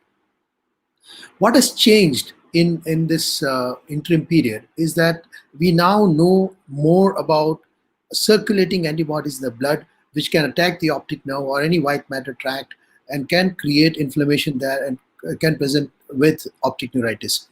And two such disease entities which are in vogue now is NMO-related optic neuritis and anti-MOG antibody-related optic neuritis.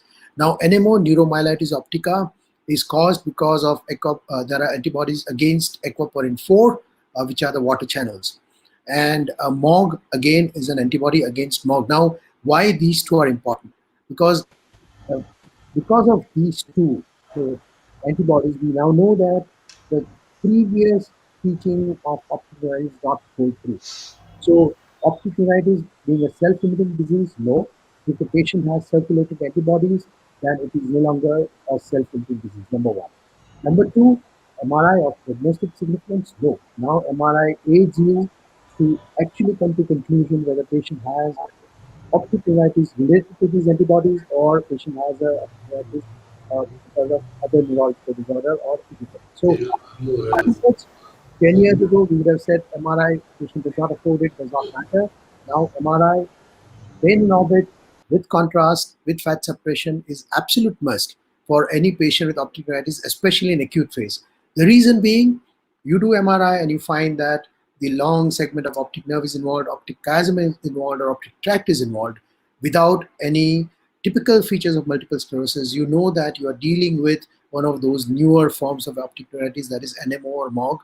And why you need to know is because these NMO and MOG have a different prognosis, different treatment schedule, and disease modifying agent that you use for multiple sclerosis, if you use it for NMO, actually you are increasing the chance of recurrence. So MRI brain in orbit is absolute must. That's the current concept of any patient with optic neuritis. And in the same vein, steroids should be instituted, because if you are dealing with patients with NMO antibody related optic neuritis, if steroids are instituted within first 2 days, and some people, there are neuro-ophthalmologists in US who actually start plasma exchange in the first 2 days. And there is a feeling that if these two are started within first 48 hours of an attack, then you are doing a lot of good to the patient, because these antibodies cause paraplegia within first year of presentations of optic neuritis. Now, if you have given steroids or if you've given plasma exchange, you probably have saved that patient from paraplegia forever. So a previous thinking that steroid can be given at any time during the course of the disease and steroids are only to speed up the recovery, that concept has changed. Any patient, because on day one, you don't know whether the patient has a typical optic neuritis or patient has an optic neuritis related to NMO, because these antibodies, the blood titers, it takes time before you can know whether it is, which way it's going. So in other words, the second concept, you have to give steroids within first 48 hours when the patient comes to you. So that was number one about current concepts about optic neuritis. The other thing I want to speak about in current concept is COVID-related neuroophthalmic manifestations. Now, all of you would have heard and probably would have even seen that there is an increase in mononeuropathy, sixth nerve palsy, third nerve palsy in this era, in this time. Now, we're not very sure whether it's directly related to COVID, and it's difficult to prove whether it's a neurotrophic effect of virus directly going to the nerve, but it's quite possible that virus is actually triggering the autoimmune response, and that is responsible for all sorts of mononeuropathies, including optic neuritis. And there has been, again, anecdotal suggestions and reports that optic neuritis related to MOG antibodies have increased, and they are increased in somebody who has COVID positivity. So again, related to probably antibody trigger, autoimmune trigger, there are mononeuropathies. There are obviously the syndromes which are associated with ability of a virus to affect the hemodynamic circulation. And so there are increased chances of stroke in young patients, myocardial infarctions, and corollary, again, increased chances of AION as far as we are concerned. As I said, we still don't have a proof that virus can cause direct damage to the nerve. So these are the two things I want to talk about in current concepts. The investigations, there is a lot of excitement about role of OCT, of course, and probably Ronnie will vouch that OCT is not a foolproof way to really judge what's happening at the optic nerve head, because the way the reading is taken, the glial tissue also can mess up your reading about average RNFL, but a consistent and serial OCT can help you to monitor the patients with IIH. It gives you an objective reading whether the disc edema is reducing and how fast it's reducing. The other important aspect of OCT is that if you have temporal fiber loss in a patient with optic neuritis, you know that maybe you are dealing with an MO or MOG. Now, these are again uncertain things because these are new diseases. We really don't have a long-term follow-up or a very large study. But so role of OCT is increasing in neuro-ophthalmology with, of course, a clear understanding that it's not really a gold standard. It's not going to replace a gold standard that is visual fields, and that it has its drawbacks. The third point I want to talk about is about the treatment. Gene therapy for LHON. Now there are 2 trials which are done. And those trials have proven that gene therapy for LHON works. So again, gene therapy for LCA or retinal-related blindness also is in vogue, and they all use the technology which received the Nobel Prize yesterday, that is CRISPR.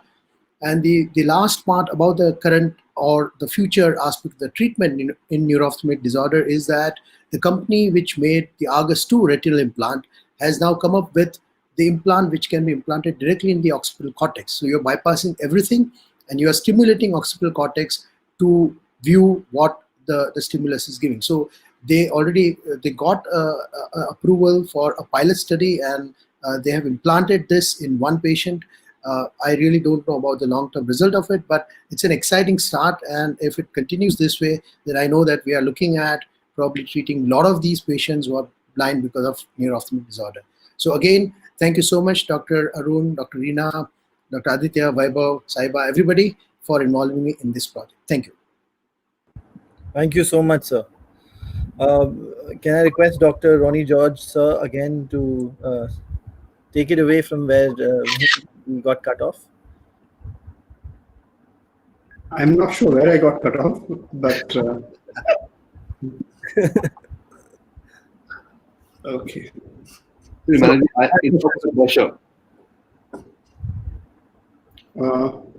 was it? Okay.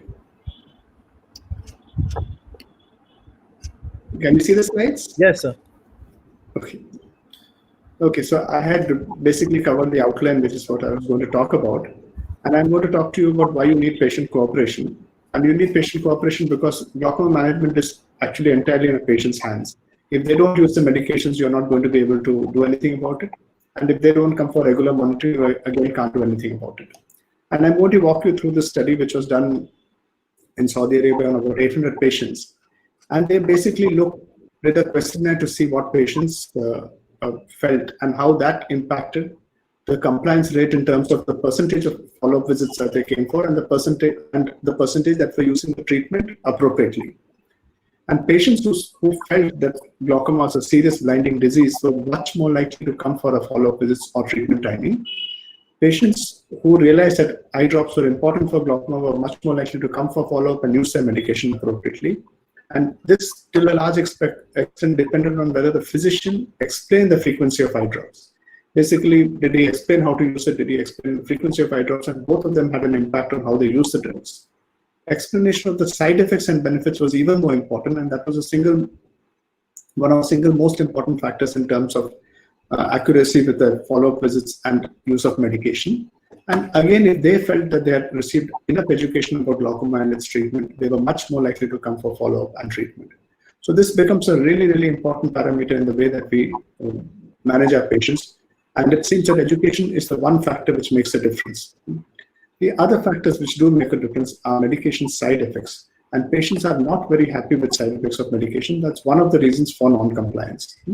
Of course, you have a very complex schedule or medications are very expensive. Those are other 2 issues with patient cooperation that we have to be aware of, at least in India. So when it comes to ensuring patient cooperation, ensure that you educate them, minimize the side effects. It's always a partnership with the patient and not a one-way street that you tell them that what you do and then you accuse them of not doing that. There are very often reasons why patients don't do what they do, and a lot of it is a lack of education that we have provided them. I'll now switch to medical management, and here I'll just talk about the 2 drugs that are recently available in India, tafluprost and repasudil, and I'll take you through this 2019 paper on repasudil in Japanese patients. This was a 3-month open-label study. And what you see over here is that how the drug worked in different categories of patients. So from ocular hypertension, POAG, NTG, PACG, and secondary glaucomas. And you find a modest reduction in percentage reduction in IOP from 10 to 14%. It was significantly less in all reduced in all groups, and there were a fairly large number of patients involved in the study. But when you categorize this by the starting IOP, so if the baseline IOP was less than 15, they saw very, very modest reductions in IOP. And you saw much better IOP reductions in patients with high IOPs. This is something that you see with a lot of glaucoma medications, and you see this with Ripasudal too. So patients with higher pressures, it does better than in patients with very low IOPs. In terms of different types of glaucoma, exfoliation, uveitis, steroid, or neovascular glaucoma. So basically the secondary glaucomas, it did fairly well in all the secondary glaucomas except neovascular glaucoma, where we didn't see much of an effect. Again, similar to other glaucoma medications. So when you look at adverse reactions of 3,050 or 3,060 patients analyzed, you had adverse events in about 8%, and half of them were basically conjunctival hyperemia. And that's been our experience also in the last few months, that conjunctival hyperemia is the single most common side effect that we see with this drug. When it comes to tafluprost, like most of the prostaglandin analogs, improves, reduces intraocular pressure primarily through uveal outflow with a small trabecular outflow component too. And when you compare that with other prostaglandin analogs, it's similar to both travoprost and latanoprost. I'm not showing you the latanoprost data here, but you can see that the travoprost is fairly similar. In different disease types, POAG, PACG, NTG, and ocular hypertension, all of them you see a similar intraocular pressure lowering profile. And this seems to last out to at least about 24 months. And this is again a non-interventional open label study of about 4,300 patients.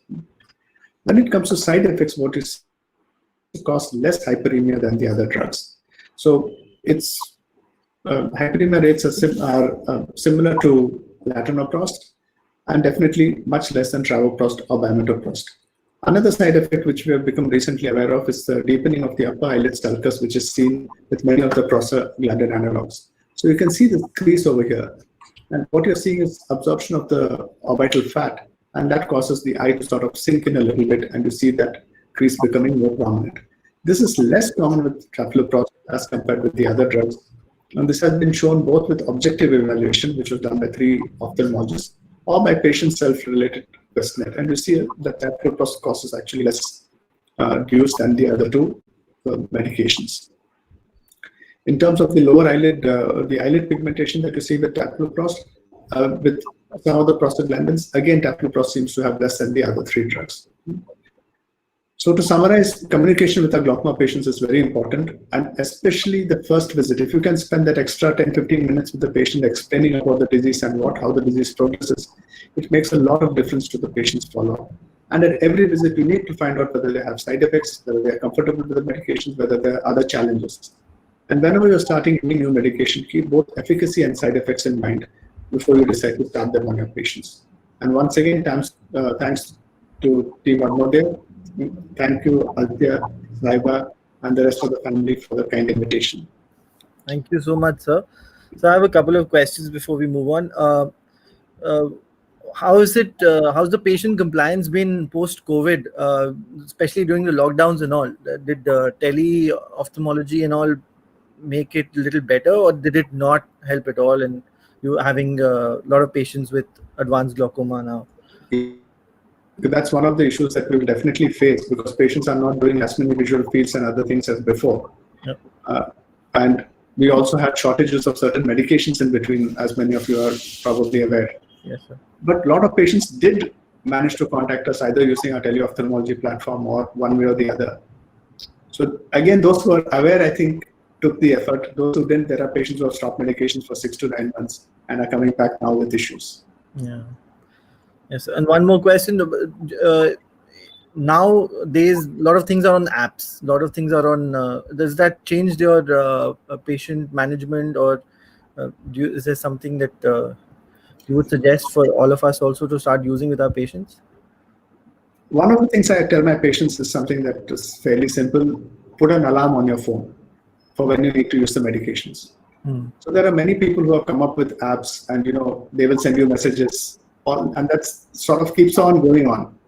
after a little while, all of us know that you get irritated by messages, you get irritated by emails, and you get irritated by knowledge. So if you can be demotivated also.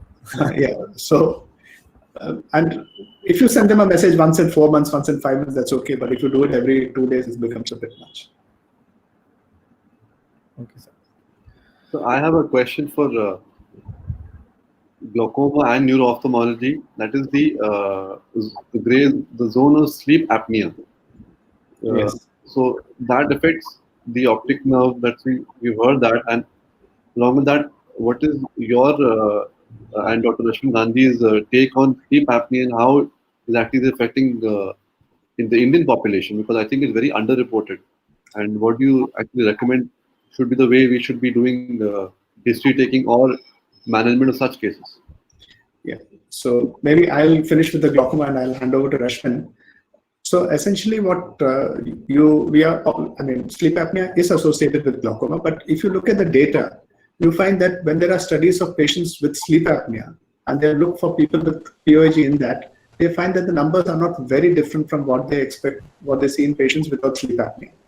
But if you look at patients with POAG who are progressing despite fairly good IOP control, and then you ask a history of sleep apnea, you do find a fairly high hit rate. So I think it's important that you ask just those few questions about, do you snore at night? Do you have, or does your partner complain that you snore at night? And do you have repeatedly wake up at night? So these two questions, in fact, there's a small sleep apnea questionnaire that you can ask, just 3 questions, and that's fairly specific for sleep apnea. And also keep in mind that not everybody who has sleep apnea has a short, thick neck and is obese. You also have people who are fairly thin and slim and tall with long necks who have sleep apnea. So it's not just the classic phenotype who has the disease. So Rashmin, what do you say with neuro-ophthalmology? Yeah, so I think now almost every patient with non-arthritic anti-ischemic optic neuropathy, if you don't have a clear-cut call, if you know that patient, if you don't have a vascular risk factors or if the patient is not antihypertensive in the night, then it's reasonable to ask for a sleep study. And as Ronnie said, also ask history, because sleep apnea is a risk factor for ischemia anywhere in the body. So for us, it's non-arthritic anti-ischemic optic neuropathy. And if you are able to find that it's better to treat, because you're probably removing the cause of AION in one eye. So almost all patients with NAION now, at least the questions are asked, and if there is a suspicion, then they undergo sleep study.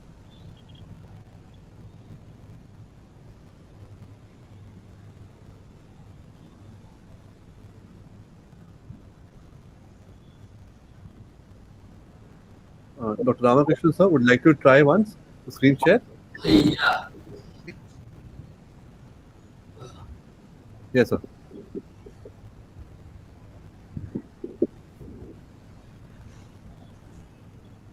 I'm allowing, sir. Are you getting a pop-up in the center, sir? Yeah, it's not only need to enter. The first, we need permission from the coach. Something that is coming. No problem. Yes, sir.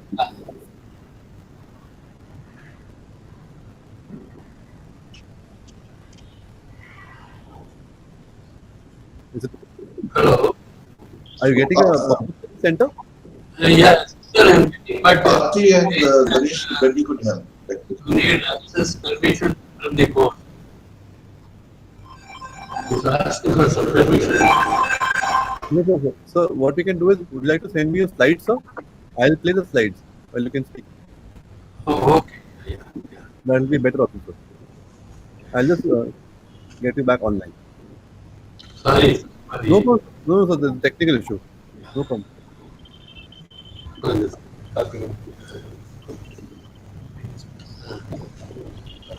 Meanwhile, let me ask Ronnie, have you been using OCT? How frequently you have been using OCT for making a decision about glaucoma? Yeah, we've been using an OCT definitely more than we were doing before. Primarily because it's good to have structural information in addition to your functional information. But whether I would decision change based purely on an OCT is not something that we do right now. Early in disease, if I see OCT changes, I might definitely alter follow-up, but I may not make a big decision on modifying medication without taking into account the other factors. So it's definitely more of a role in early glaucoma than in late glaucoma. Yeah, and I think since this is a glaucoma neurophthal session, I think one paper which Ronnie, Nikhil, Dr. Shanta, they published, and it's a wonderful paper where they looked at, I think, 5 or 6 cases who were initially diagnosed as glaucoma but turned out to be a neurophthal compressive lesion patient. Yeah. It's such a wonderful paper where they've highlighted all the mistakes or all points that one have to look at to make sure that you're not missing out on a neurophthal problem when you're treating glaucoma. And one of the important points that they brought out was, look at pupil, number one. Number two, make sure that your visual fields are matching your optic disc. And that is, I think, single most important point. In fact, if I remember in that study, half of the patients actually did not have a proper field, or they were missed out. So I think that's something which has to be looked at.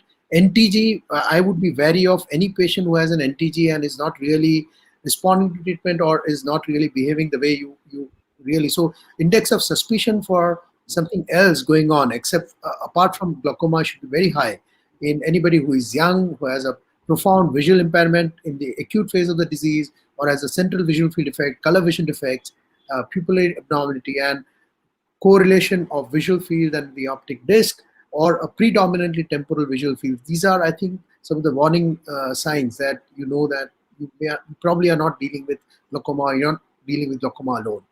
Yeah. I think one of the common features to a lot of those patients was a loss of central visual acuity, which doesn't happen in glaucoma. You don't get patients with 660 vision with a fairly reasonable looking disc. I think that's a very, very, if you see somebody like that and suspect glaucoma, you're looking at something else. Yeah, loss of central visual field, visual acuity defect, color vision defect, foveal threshold being down early in the disease. I mean, these are all features which tell you that you are dealing with something else. I have a question. Color perimetry is a very expensive equipment if you're going to buy it. So most of the private practitioners don't have access to Goldman's and these computerized color perimetry, so they rely mostly on other things.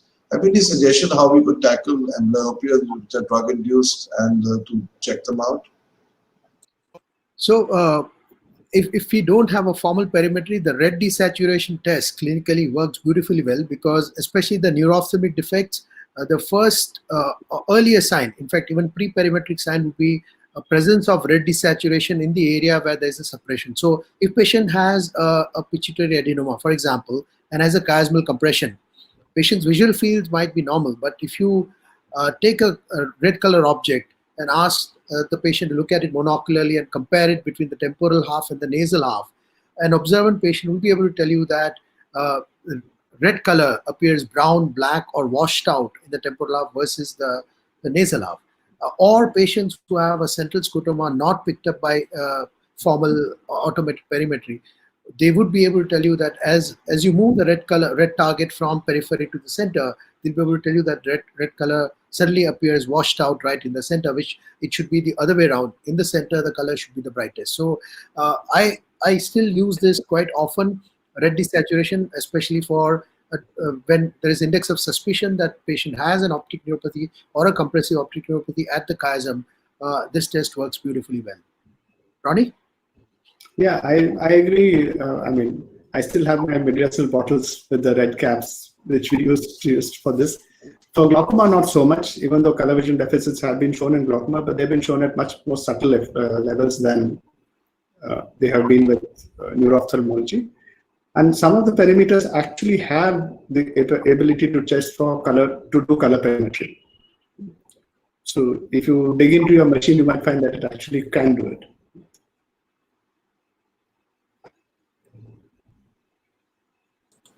What is Dr. Harsh Kumar's views about this?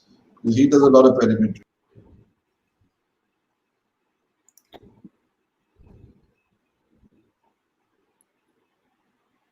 That is really beautiful, because I think so many times, instead of doing some sophisticated test, if you just pick up a red ball, like he said, that was really wonderful. Thanks, Rashmin, for that guidance. And many a times, instead of going in for a whole MRI, what we do is, especially if the patients are not well off, we can just get a X-ray X-ray lateral skull. And sometimes, many a times, you can pick up, because many of these patients have come with huge ballooned cellars. So many a times before you go in for this thing, you can at least make sure what's going on.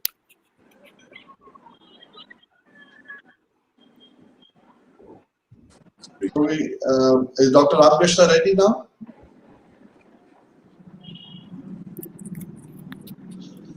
While they're fixing, we can go to the next speaker, Dr. Vaibhav Nisai. We go to the next session.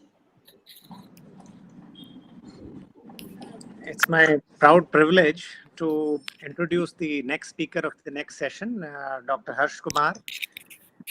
He is a very senior glaucoma consultant with more than 37 years of experience in managing the toughest of glaucomas.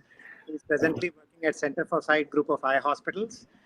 And he has been a formal additional professor at the prestigious RP Center, has also done his fellowship from Illinois, Chicago. He has to his credit more than 71 indexed publications, 3 textbooks, and has recently been awarded the prestigious Padma Shri for his services to the nation. May I request, sir, to please start with his talk on IOP, more than what meets the eye. Thank you very much for those kind words. And the first trick is to get the screen share, which I am always scared whether we'll get in or not. So are we on? No. No? We are praying, sir. Sorry? We are praying. Oh, you are still praying. Okay, let me see. Share. Yes, sir. Yeah. Beautiful. Prayers have been answered. Prayer have been answered?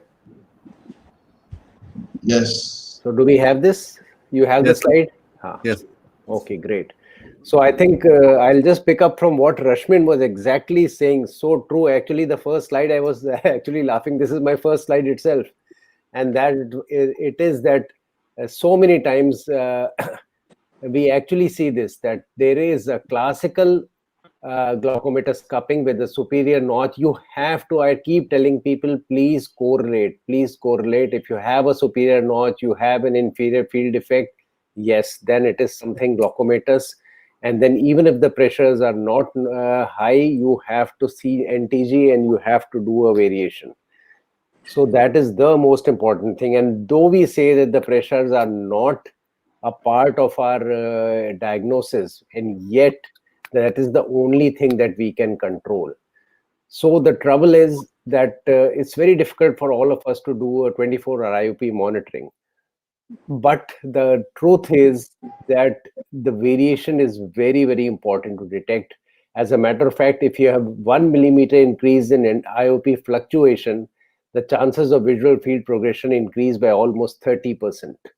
So you are not only looking at mean 24-hour IOP or one single IOP in the office hours, but you have to look at the peak 24-hour IOP. You have to look at the fluctuation without which your thing is incomplete. And short-term fluctuation will give you an idea of how this patient will behave in the long term. And it was Asrani actually who told me very, very clearly that yes, the larger the diurnal variation, the larger the chances the patient will have further problems with visual field loss. So whenever I go and take lectures in smaller towns of our country, people keep asking me, sir, we don't have a facility to do this diurnal variation and all this. So just tell us, when is it a must? So I tell them, yes, if you're thinking it's a normal tension glaucoma, just we showed you the slide, but the pressure in the office is normal, you will have to do a 24-hour recording, because one of the pressures may be high, and then you will be saved from doing all unnecessary tests that we may have to do in NTG. Again, if it's a case where the field is normal, disc is normal, but the pressure is high, there again you'll have to do a diurnal variation, because if even one of the pressures is above 28 millimeters, then irrespective of everything else, we will have to treat this patient. Again, you have done everything, it's a glaucoma patient, everything is looking good, and yet, despite everything, the pressures being okay, the fields are going down. Again, you'll have to do a diurnal variation. And the new concept as Asrani told me, was that we can do a split diurnal variation. So don't keep the chap in the hospital all the time, so his mind is working somewhere else. Let him do his daily chores, and then in the morning tell him, okay, come over at 7 o'clock, come over at 3 o'clock, come over at these times.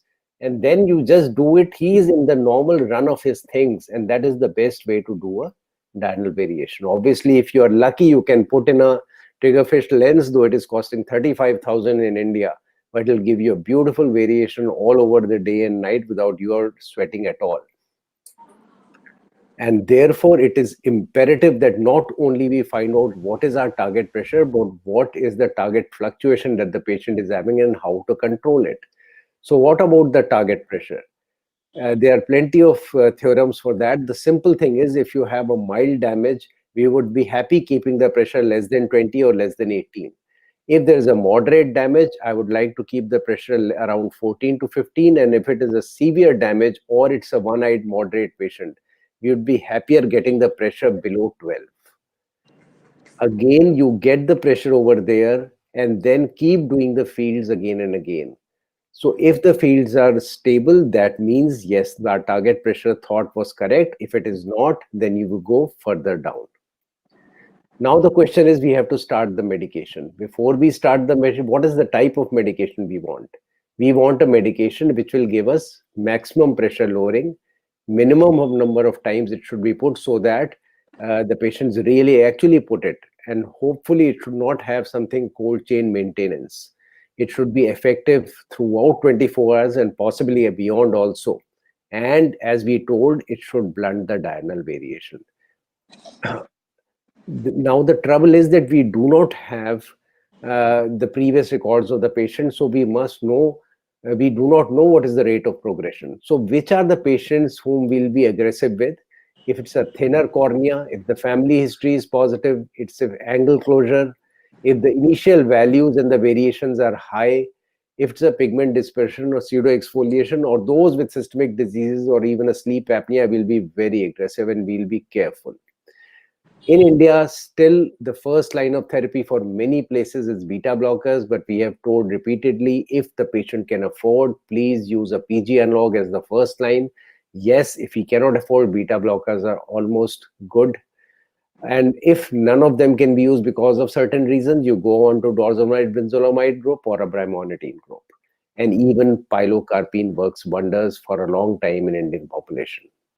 When you are starting therapy, I'm shocked to see so many times patients coming at 25 pressure. People are so panicky. Oh, there's a damage there. If it is an open angle glaucoma, it's been going on for a long time. So don't panic. Don't start pumping too many drugs over there. Give one drug, and if possible, a PG analog, and check if the pressures are lower by 15%. Give it 2-3 weeks. However, if the pressure is greater than 30 and the disc is compromised, yes, I agree that you can give even Diamox. You can start the patient on more than one medication and 2 medications if you want to. So with PG analog, we would like to add a timolol. And if that doesn't work, we may even have to add dorzolamide, brinzolamide, or a brimonidine, or even pilocarpine when nothing works. And we now have ripasudil, that is another addition to us. And never ever forget that in first we are surgeons, and surgery does wonderfully well beyond all medications. Always remember that angle closure glaucoma, chances of blindness are 3 times more than open angle glaucoma. I've had patients who were reasonably controlled, lost their medications for 6 months because of lockdown or whatever, and suddenly came in at PLPR. This will never happen in open angle glaucoma. So please be alert in angle closure glaucoma. If the patient is on more than 2 to 3 medications, kindly prepare them mentally and at least operate one eye to save it. When we use medication, we try to use a combination where one increases the outflow and one decreases the inflow. That always works well. Beta blockers are commonest. The only side effects we always ask is that for cardiac and pulmonary problems. Plus, we do remember decrease in libido, especially for the younger population, is a very, very important thing. Depression and so many other smaller side effects have to be looked into. And I'm truly sad to say that of all the patients which are referred to me from so many places, very, very few have been taught a punctal occlusion. And punctal occlusion is critical in order to reduce the absorption of the drug in the system. Be very, very careful to do that in child with a beta blocker, because it can give rise to asthmatic attacks, which nobody will understand is because of this kind of a medication. Brimonidine is a wonderful drug, has been doing well for us. The only problem is that it can give a lot of allergies. Almost 30% patients develop allergies, and please tell them that the mouth will dry out. Please don't worry. They will have a lot of sleepiness, some of them, but people do not tell them beforehand and they get into trouble because of that. Always remember never to use these drugs in less than 6 years of age. Dorzolamide, brinzolamide group is great because it works well in the night as well. Be very careful to avoid in those with compromised corneas or those with sulfa allergies. Obviously, the wonder drugs are the prostaglandins, which work with alternative pathway, single dosage. IUP lowering is better because it even lowers this thing below the episcleral venous pressure. And that's why they could be the drug of choice in normal tension glaucoma. And that is where travoprost really works wonders, because it has two additional things. It really helps to lower the intraocular pressure by a single dose till 72 hours, which no other drug really claims. But beyond that, it is the only drug which claims, and we have seen it a couple of times, that what we said, the fluctuation is flattened to the maximum by this medication. So it is really doing well for us. But obviously, please keep out a watch for the periocular pigmentation, elongation of the lashes, orbital fat atrophy, sweating, cramps, etc. And before it goes on to this kind of pigmentation, catch it early, because early it is reversible. The new kid on the block is the ROCK inhibition. We do not have Ropreza as of now, but a lot of people, especially the rich patients of mine, do get it from abroad. But the drug available here is Repasudil, which is doing wonderfully well for us. Just watch out. It can be added to almost everything else that you are giving. The only problem is that patient will complain there's a lot of redness and there'll be hemorrhages sometime, but they do resolve. And obviously, we are mostly using it as add-on medication. Combinations are wonderful because they help us for the patient to adhere to medication. And obviously, they decrease the preservative exposure.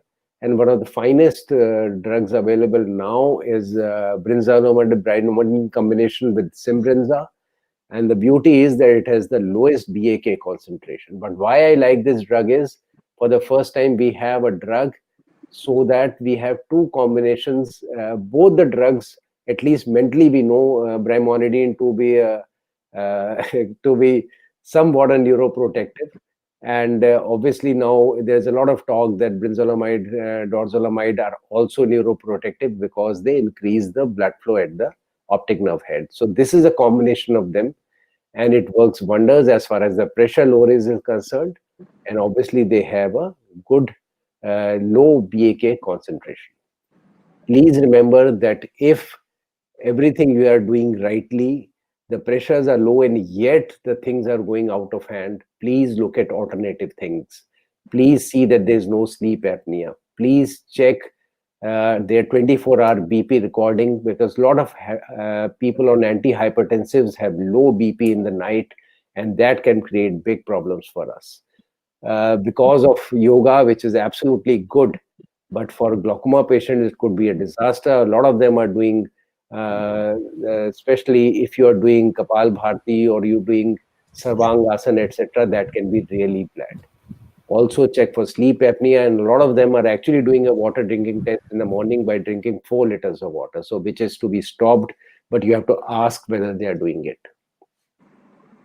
Please consider surgery, because the control with surgery is way beyond all medications.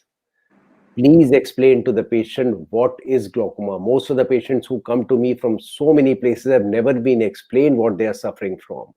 They have never been explained that they have to come every 2 to 3 months for a pressure recording and 6 to 9 months for field tests. They have never been told how to do a punctal occlusion. But the most important thing is that do please give a healing touch. So many times they are really down the tubes and they are really worried. Please sit with them. Tell them that whatever I have told you, if you follow regularly, it is my promise that you will always be all right.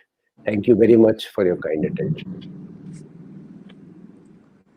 Thank you very much, sir, for a wonderful comprehensive talk covering nearly all the medications and management of glaucoma. I had one question, sir. I mean, how do you record and manage refractive surgery? Sound is missing out. Sound, Weber. I have a question, Dr. Harsh Kumar. Yeah. And that is that the two things that I would like to tell the audience, because we have over 2,500 people with us today.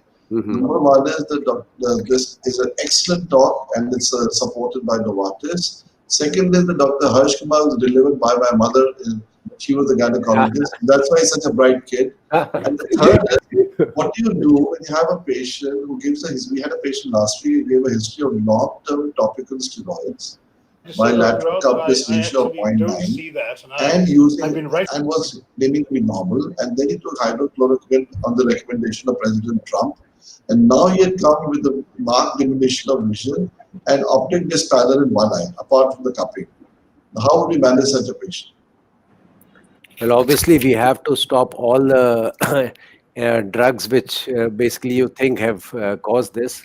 But obviously, the basic idea would now be to decrease the pressure as much as we can and to try and rejuvenate the optic nerve. The only thing that we can do beyond lowering the intraocular pressure is to try and increase the optic nerve head flow. So possibly drugs like dorzolamide, brinzolamide would be extra helpful in these kind of situations. As far as the other things are concerned, I would definitely like to tell you that meditation has been helping a lot of my patients, and though it may sound a little out of their way, but one would like to tell them it not only helps to calm them as far as the ultimate truth is concerned, but it will definitely help the lowering of pressure as well. And many of these patients who have a lot of constricted fields can be really helped by low vision aids. And sometimes that is a part that all of us actually forget. I have seen in LV Prasad, they have such a wonderful low vision aids clinic, and we have started developing our own, and I bet Shankar has it too. So I think that is one part that must not be missed out. Sir, I also had one question. Yeah. Like we do a lot of refractive surgery. How would you manage, which nomogram would you suggest post-refractive surgery? Yeah, that is very interesting. Actually, unfortunately, no nomogram actually works. So one would be very, very careful as far as the pressure is concerned. The cornea, I just had one patient today itself, and my junior told me, "Ke sir, LASIK ho chuka hai iska. So be careful." And I said, "Oh my God." So the thing is that we have to keep following the visual fields. And at times, if the OCT is to be done, obviously, if the damage is not too extensive, then the OCT will also be able to help you pick you up as far as the early changes are concerned. So don't go too much on the pressures. Depend more on these two factors.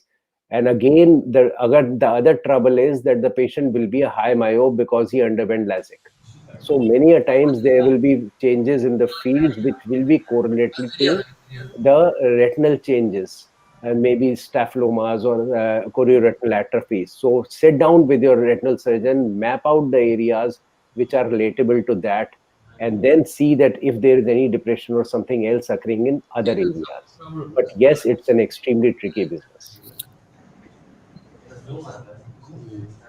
Can we proceed to the next talk?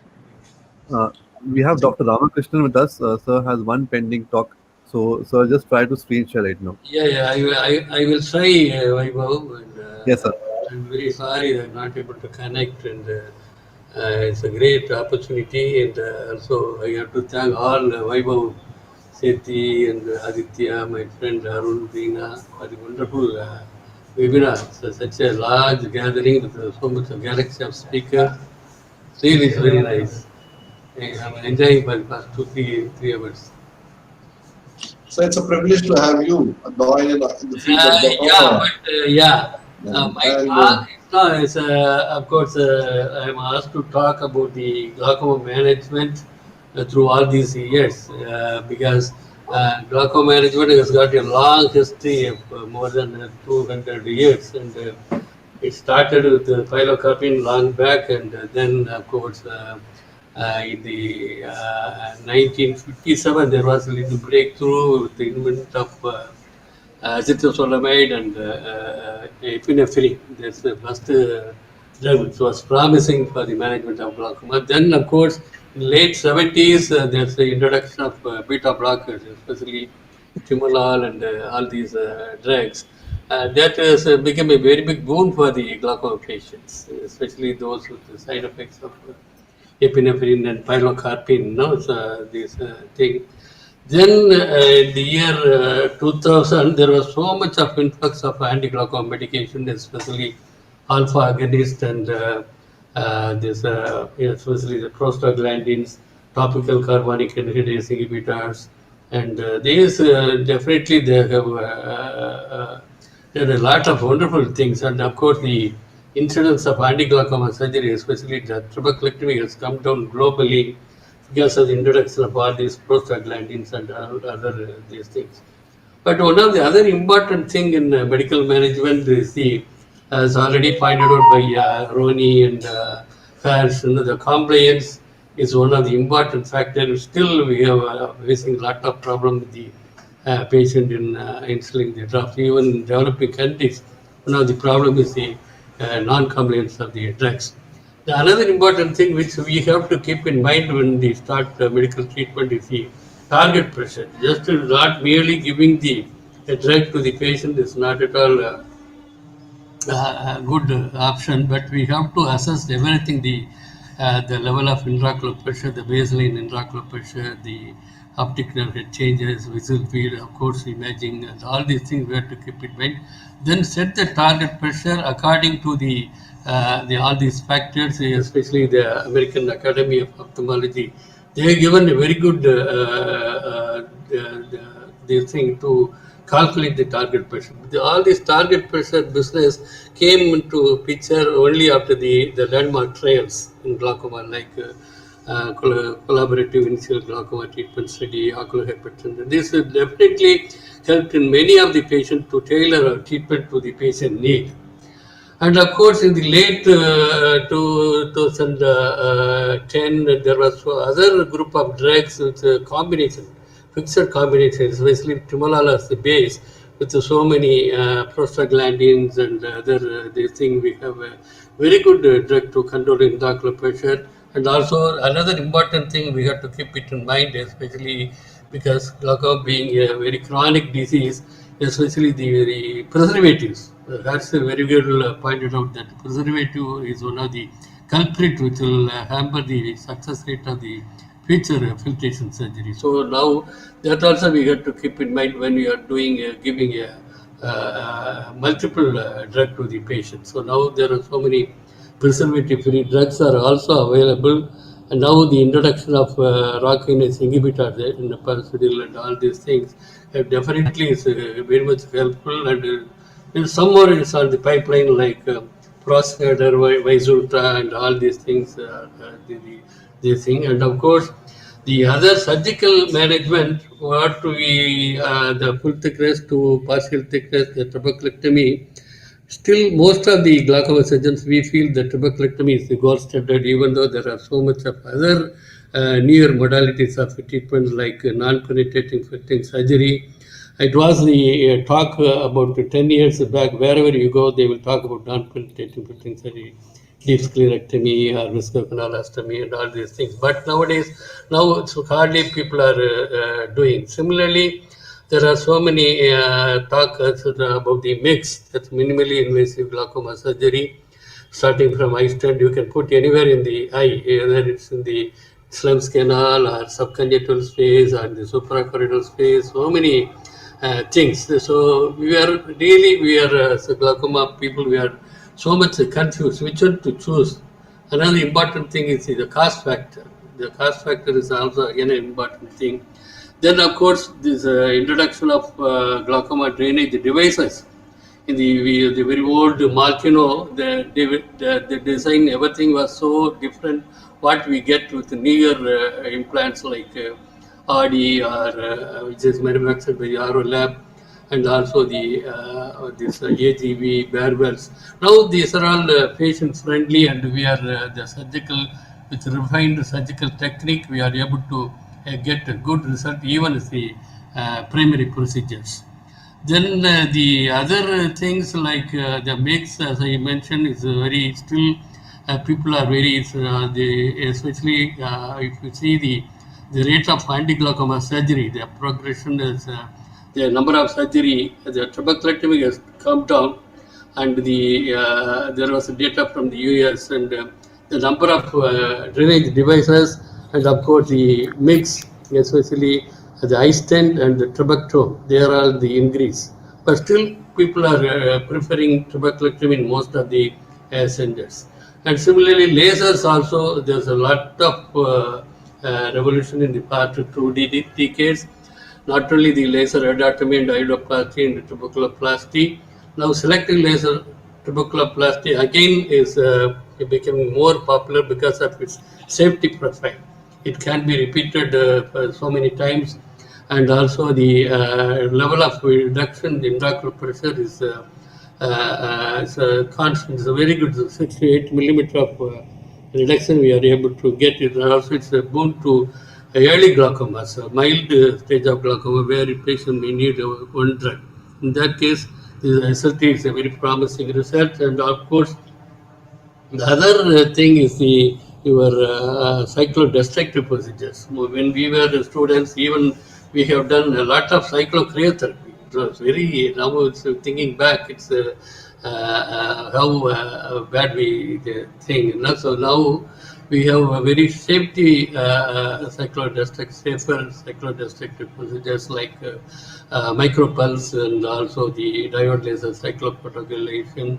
And these are all some of the important things, and also even though it's so many things are there in the field, still we have to go a long way because all these procedures are mainly to control the intraocular pressure. But we should not forget there are certain other factors which will play the pathogenesis of glaucoma beyond the intraocular pressure, like blood supply to the optic nerve head, how to increase the perfusion pressure in the optic nerve head. And another third important thing is how to protect the ganglion cells either by neurodegeneration or preventing the depromoting the neurodegeneration, promoting the neuroregeneration. So many studies have been done, but still even the previous speaker has mentioned about the neuroprotective effect of Berimodin. We have so many drugs with a neuroprotective effect, but still clinically we are not able to have a remarkable result with this group of drugs. So still we have to go a long way. And I really thank and congratulate the Sethi family for a wonderful arrangement. I am not able to show my slides, but anyway, I am very happy. Thank you very much. Thank you very much, Dr. Ramakrishna. Thank you. It's an honor to have you. Yeah. And more than that, it's a matter of great privilege that you mentored my eldest son Vaibhav during DNP for his fellowship, his mentor Dr. Subhadra Jalali is there. It's there. So very rare for a student to have two of his teachers on the same panel and him coordinating it. So thank you very much for your support, sir. Wonderful. I am enjoying. Yeah. And you'll be happy to know that this year we should be touching 1.5 million poor patients in our project. You are wonderful host, Arun. You and Reena. Yeah. Thank you. Thank you very much. It gives me great pleasure to introduce Dr. Subhadra Jalali. She is Director, Retina Institute, Newborn Eye Health Alliance, and Director Quality at the prestigious LV Prasad Eye Institute.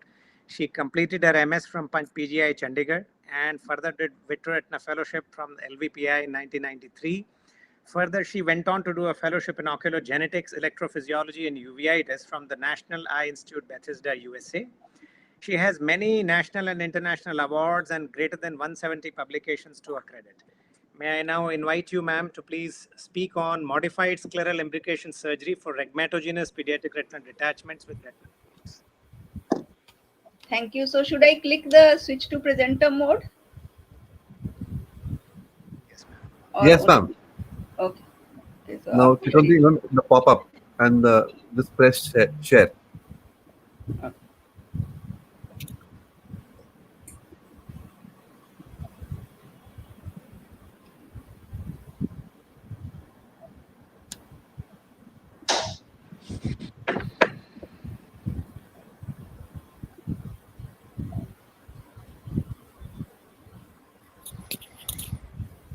You got a window, ma'am, in the center. Yeah, but it's showing your window. It's not showing my presentation. Ma'am, just let's click on that on this in the center of the window. There's a white window that's opened up, a pop-up. Yeah, You a just click pop-up on has that opened. It and says just- share. Yes, ma'am. Click on share, ma'am. Yes, ma'am. Now we can see your screen. Okay. Now I should switch to presenter Now, mode. no, ma'am.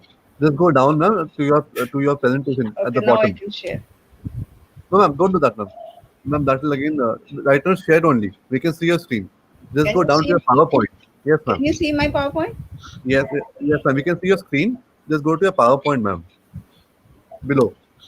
Yes, ma'am. Okay. Now we can see the presentation. Okay, and you can see my movie first, Yes, ma'am. so I can share. Okay, so you can see the video. I'll Yes, ma'am. play it. Yes, ma'am. Okay, good evening, everybody. I think we are having great time with so many people and so many topics. I think this is the perfect thing for World Sight Day to get the whole spectrum of such beautiful work of so many people. I think there is no reason why people should be blind and not access these cares. And there's been so much of advancement of knowledge and practice by so many dedicated people. So I'm thanking the team. Arunodaya Deseret Hospital Institute. And I'm going to play this video first so that we have the video out. And this is a modified technique that I have just started doing during the lockdown. I think during the lockdown there was not many things we were doing. So this was the perfect time to start something fresh and new. So this is a scleral imbrication technique where it's a very simple technique. You basically cut the sclera into two flaps, an anterior flap and a posterior flap. I didn't use any cautery, but if there's a lot of bleeding, you can use little cautery. So in the first instance, I had actually removed the flaps.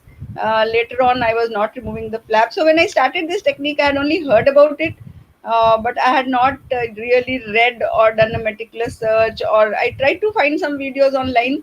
I could not find any videos. So I said, okay, basically I need to, shorten the sclera. So I cut these two flaps and took the 5/0 needle and just sutured the two cut edges and made sure that I made it very, very tight.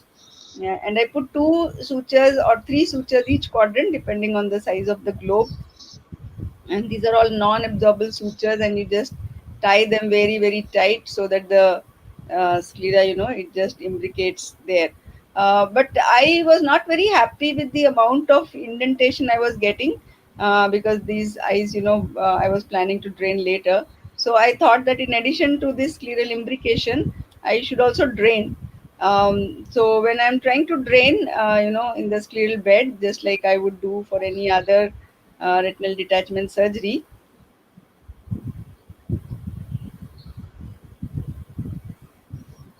with the scleral cut down and drain it nicely, and then I put the buckle. So I think this is just playing faster, and this the icon is coming, so I don't know how to move this forward. Okay, yeah, so you can just see here. So quite a bit of it was like a normal drainage that we do before putting the buckle, and then after this I put the buckle, scale buckle depending on the size of the pathology. So here I have put 287 in the first case that I did, over above the flaps which I had cut and imbricated. And then because enough fluid was drained, the pressure was okay, and we could just close the surgery. So that is about the video, and now I will just come to the PowerPoint. So you can see the PowerPoint now. Yes, ma'am. Okay. So this is the modified screen imbrication surgery. As you saw, the surgery anybody can do. It's not a big deal. Any retina surgeon can do this. So if you look at the detachments in ROP, most of the cases are tractional, like 4A, 4B, and few have an exudative component, which usually resolves on its own, or you give anti-VEGF. But more recently, I have started recognizing a reg-RD component in the 4B and 5 detachment. So this has not been published much in the literature as, the reg component in chronic cases or even in acute cases. And most of the times the RD has been described as post-cicatricial ROP in elderly age people, like, after 15, 16, 18 years of age.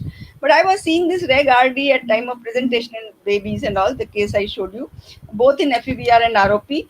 And so this is a progressive disease. And usually what we used to do in these cases till I started this surgery was a lensectomy, vitrectomy, try to peel the membranes. You get lost in the whole thing. There's so much of cicatrization. You try to do some, retinectomy. It always fails. You try to put oil.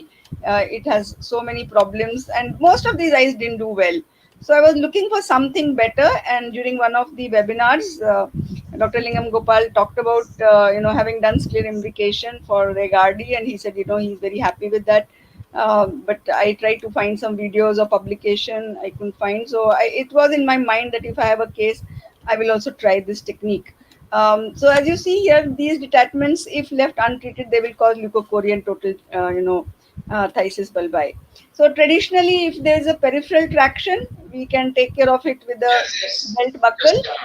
Whereas, and this belt buckle can be done only in eyes where there is no anterior-posterior traction. That is, the persistent fetal vasculature from the disc to the lens should not be hanging in the vitreous cavity and pulling the retina towards the lens. Then the belt buckle will work. And this is one of the patients that I did. This was my first belt buckle, in fact.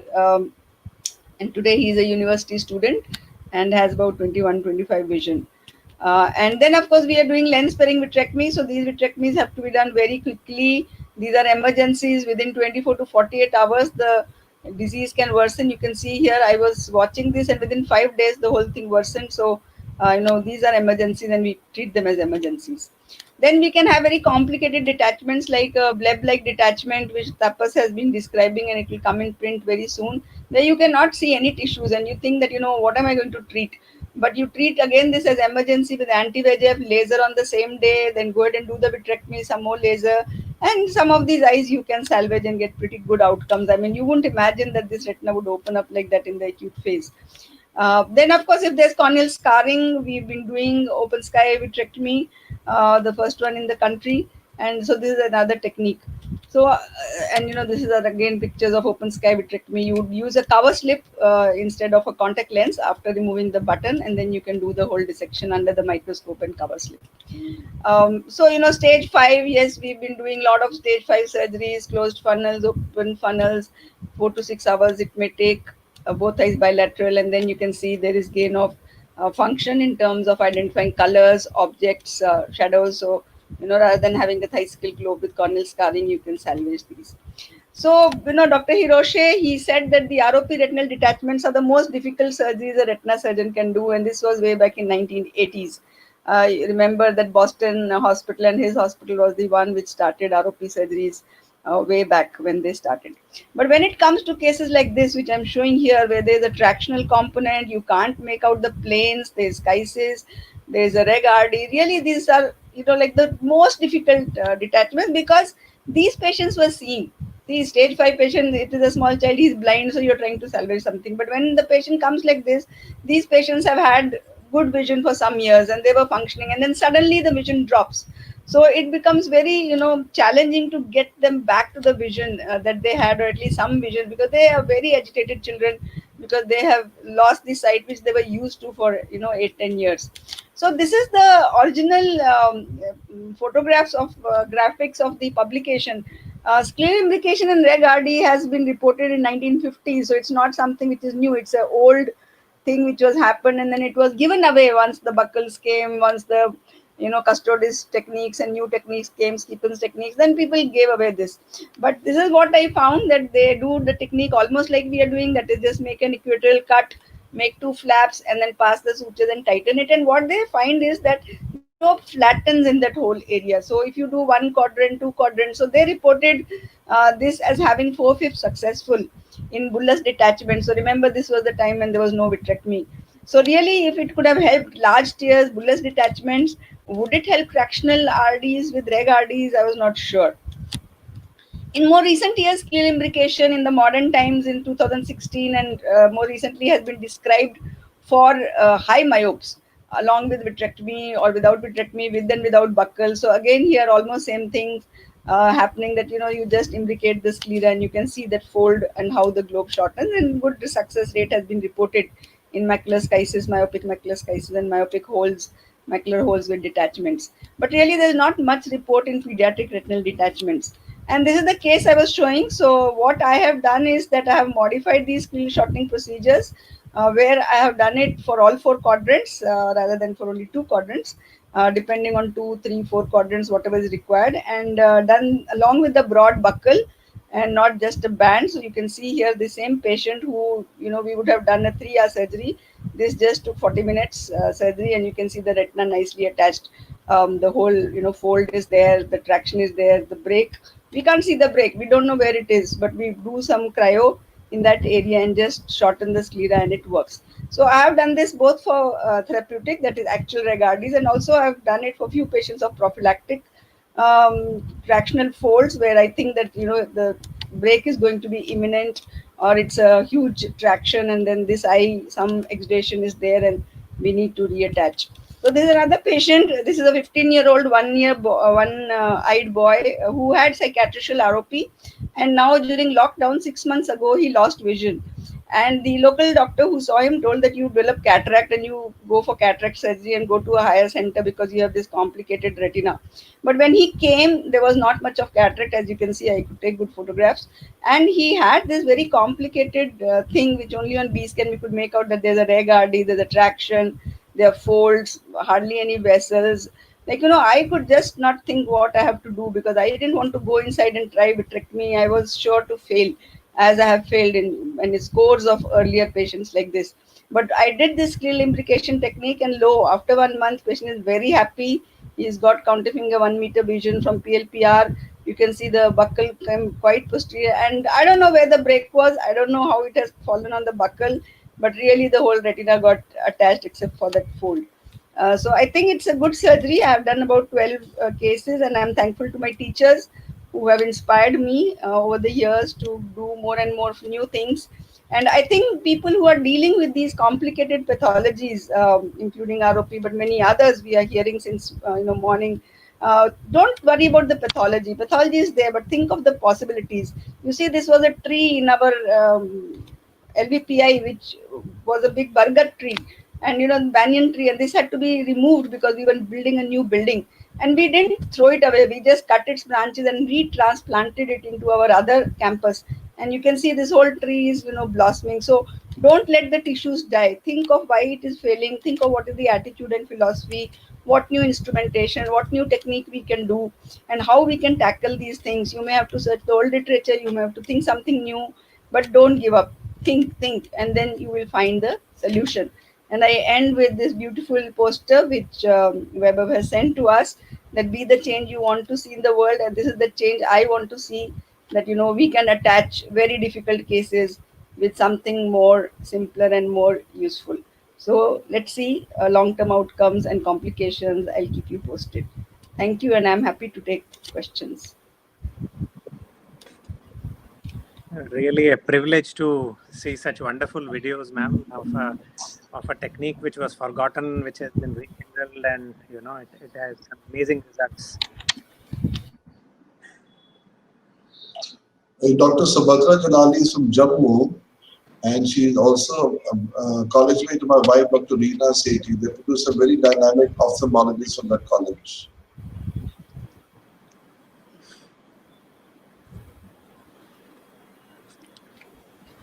Ma'am, I had one question for you.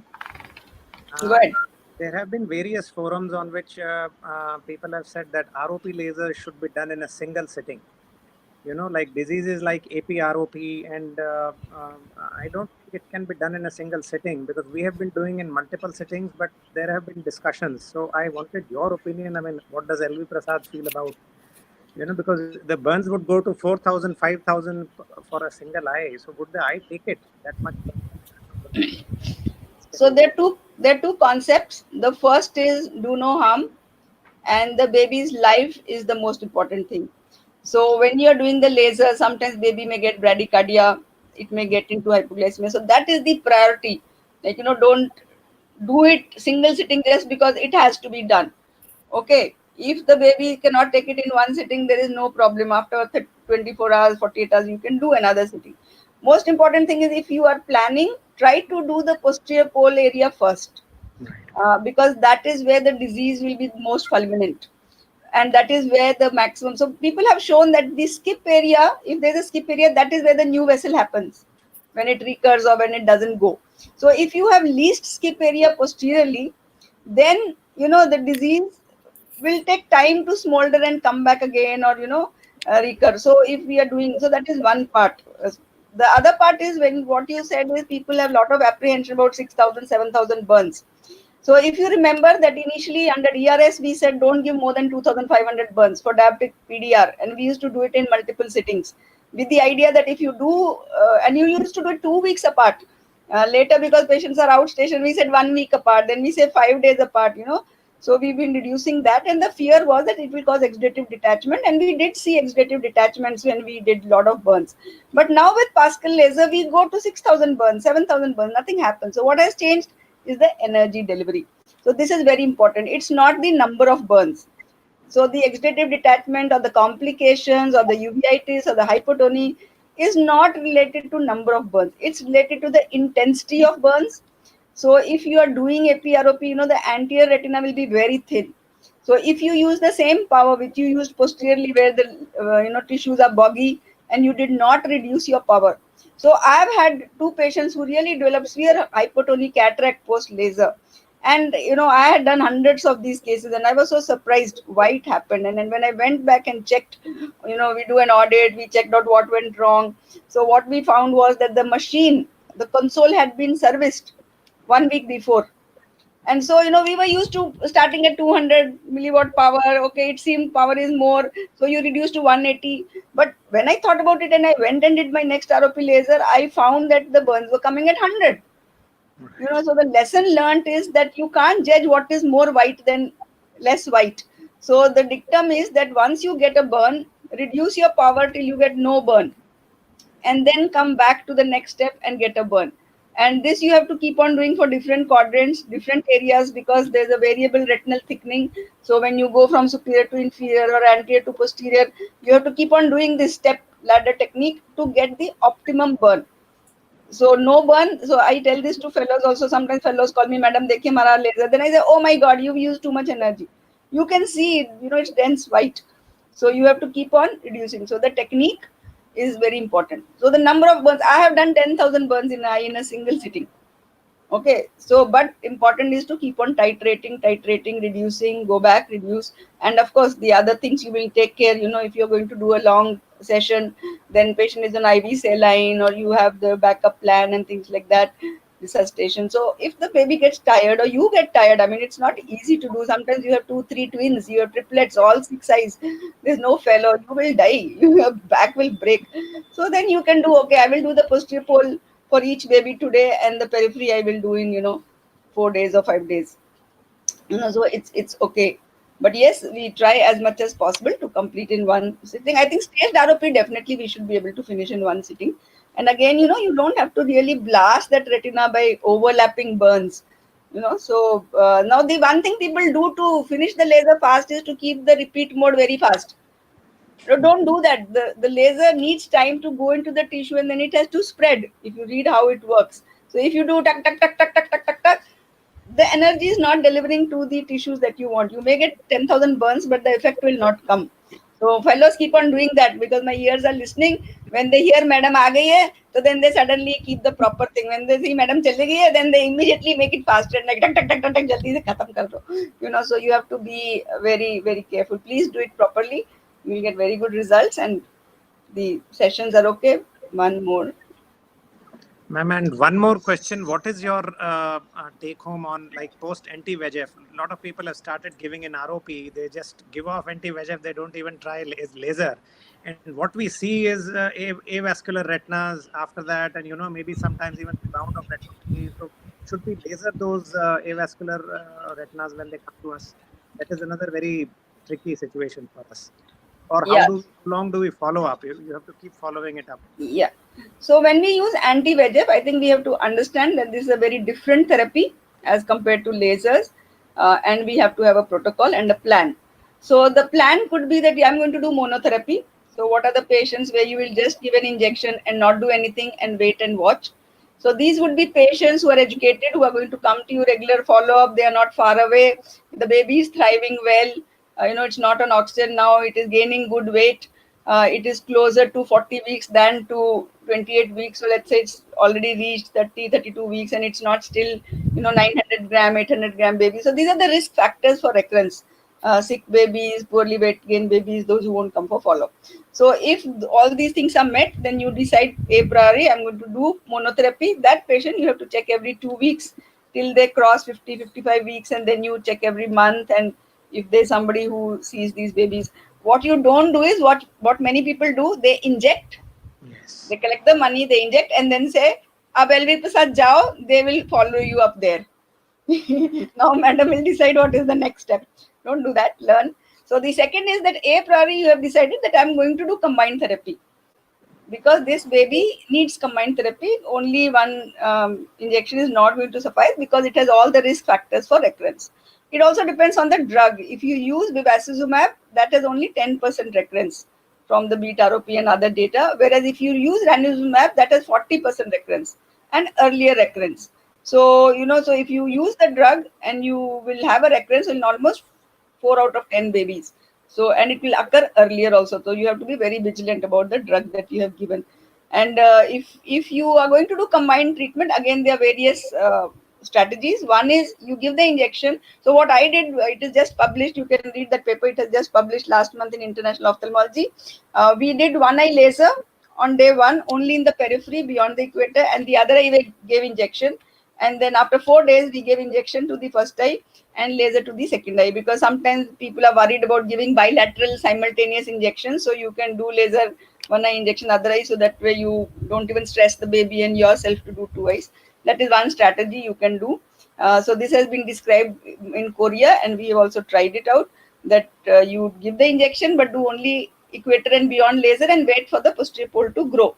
Most of the time it will grow. Rarely we had only 2 eyes which we lost, where it was not, it recurred and went into stage 5. Otherwise all other eyes we were salvaged.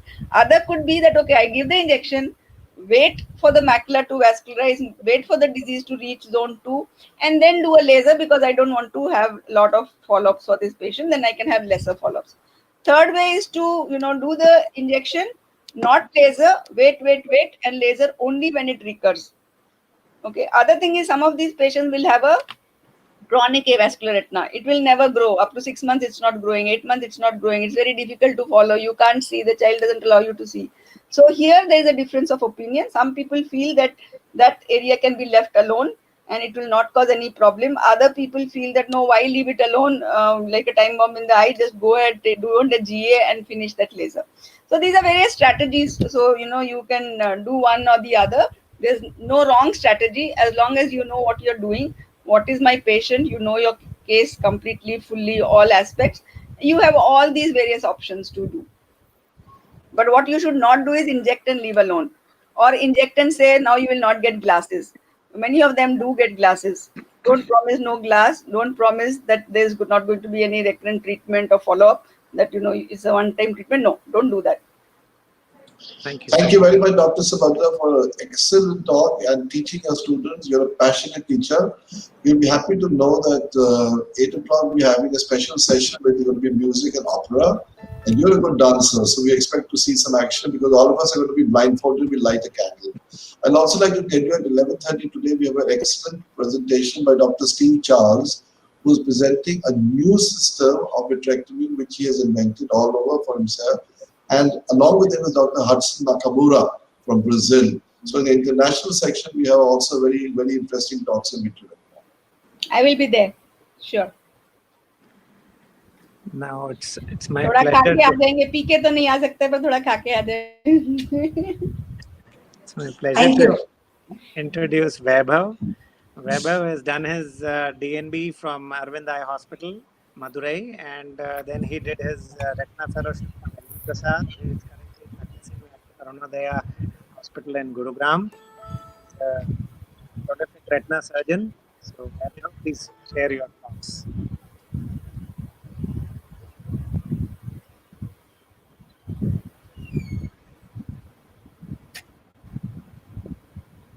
Can you see my screen?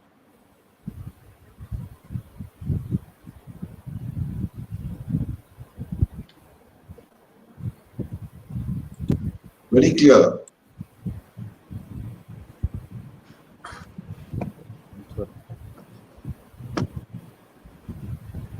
So I'll be taking you across to the adult side of retina, and Dr. Ritesh and I will be speaking about anti-VEGFs, and I'll be taking you towards the evidence-based approach of neovascular age-related macular degeneration.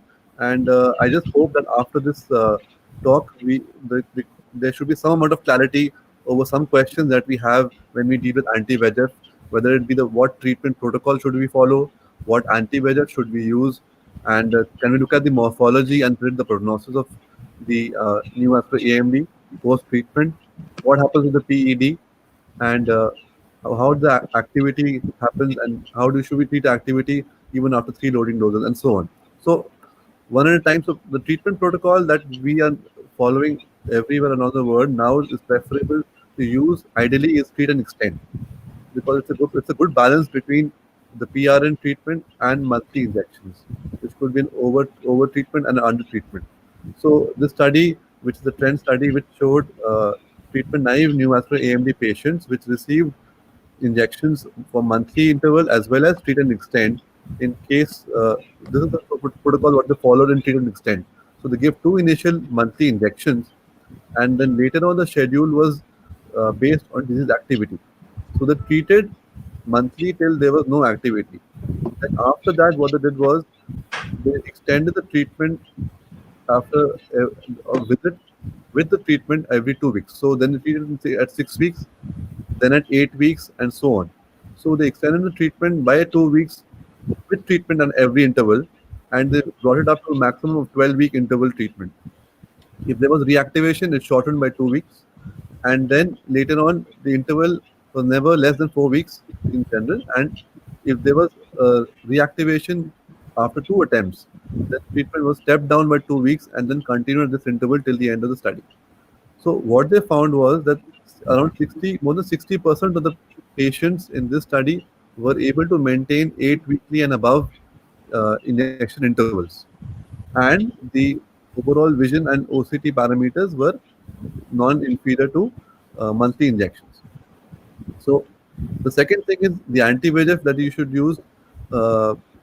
We know that Avastin is as good as Lucentis is there, and that's what the study has actually shown. So this study, which shows the treat and extend protocol of Lucentis and Avastin injections, did show us that overall the treatment vision gain and the OCT change is similar, and there is no inferiority in either which way.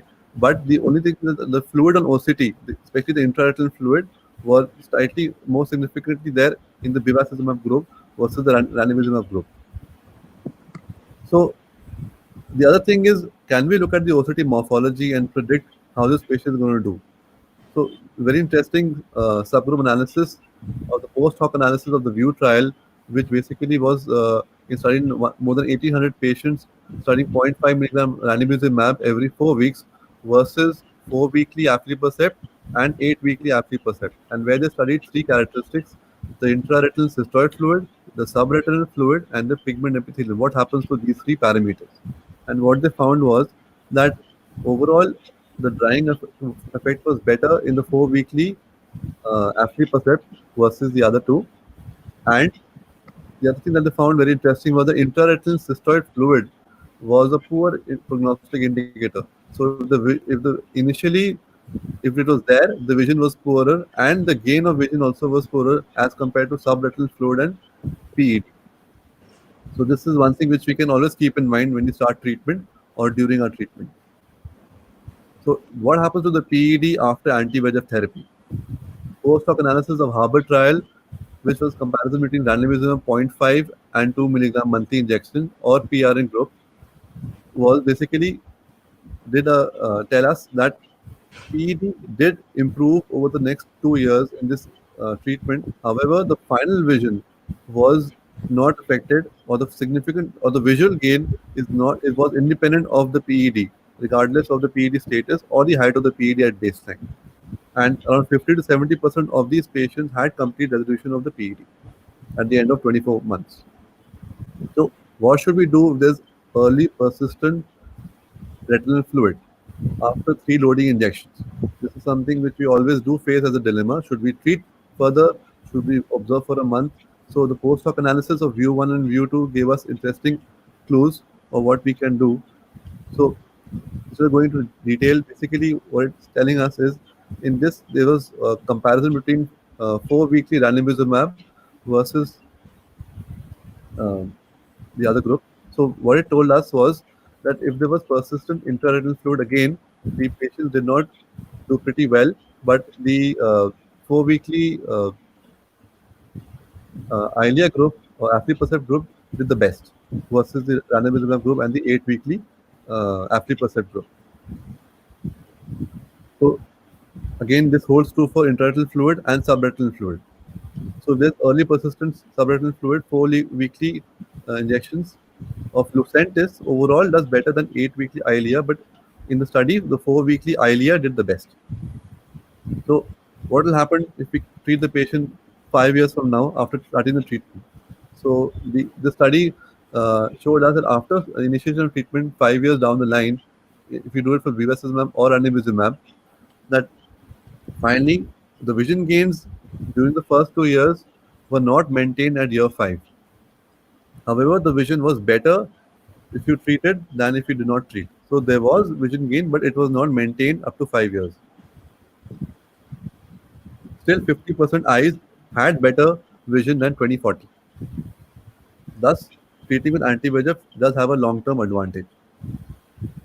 So if we keep the patient on monotherapy for a year, will that be a good option to do? So the IRIS registry, the real world registry did show us where they had done retrospective analysis in which they did see what happens when a single anti-VEGF was given as a monotherapy over a year. And the study suggested that all the 3 drugs, bevacizumab, ranibizumab, and aflibercept, did similar over the period of 1 year compared to vision and OCT changes. This could also be one thing that we can keep in mind. So tolerating the subretinal fluid, this has been widely discussed last few years, and the fluid study has given us some answers on this. So this has had 2 arms: the intensive arm, in which any amount of fluid should be treated, versus the relaxed arm, in which they did not treat if there was fluid which was less than 200 microns under the fovea, subretinal fluid. So the final the conclusion of this study was that the mean change of vision was comparable and with fewer injections. So it is not a bad idea if you do, if there is less than 200 microns of subretinal fluid, and you can do close observation in such patients than over treating them. But for intraretinal fluid, you should treat it. So again, switching to aflibercept, we know that it does help, and that there are studies to prove that structurally more as compared to functionally. So also what OCTA, and OCTA is a very useful tool coming across, which basically gives us another very good entity which has been described and studied nowadays. It's called subclinical macular neovascularization, where they have seen in patients who have dry AMD as well as intermediate AMD or geographic atrophy, and they have done the OCTA analysis of these patients, and what they have seen over a period of follow-up, and there are quiescent or dormant neovascular membranes under the RPE. which over some time do later on, though with less numbers, around less than I think 10 to 15% do exudate clinically. So this is very useful to at least to keep these patients under close watch, and then once they do become active, treat them earlier than later. So the port delivery system, the ladder study, did come in and give us a new technique in which how do we do controlled delivery of anti-VEGF. So there is this extra sterile implant that you basically place, which has a flange and a septum and has a body in which they top up ranibizumab, and which has a permeable membrane through which ranibizumab diffuses out at a fixed amount of rate into the vitreous cavity. And what it does, this is how the technique. You do a cut down very gradually, and then the choroid is lasered. Later on, they started lasering the choroid. Otherwise, they did find there was some amount of vitreous hemorrhage post-operatively, which they were finding, for which they had started doing choroid laser to prevent that. And then they fixed up the implant after making a sclerotomy, and they placed an implant there. However, it is an invasive technique, and there are still further larger trials which should be done because of the reason of this post-operative vitreous hemorrhage, which could be an issue in such patients because you're going to be dealing with surgery. However, when they did the study and the ladder study, and they divided the patients randomized into 3 into 3 into 3 into 2 in this form, they did find that definitely the number of injections or the number of top-ups were less. And we have this new injection with us, brolucizumab, which is now available in India as well. And it's the smallest of the anti-VEGFs. So the maximum amount of drug can be instilled per injection, which basically has been brought in with the pretext that we can now move from monthly to 3 monthly injections, and so lesser number of injections over a period of time. However, there was some concern about the post-injection vasculitis, and there have been studies that this might favor it would be better to do in the male sex than the female sex. The reasons are still to be known. So this is a very interesting studies, Hawk and Harrier, which have also told us about brolucizumab versus aflibercept.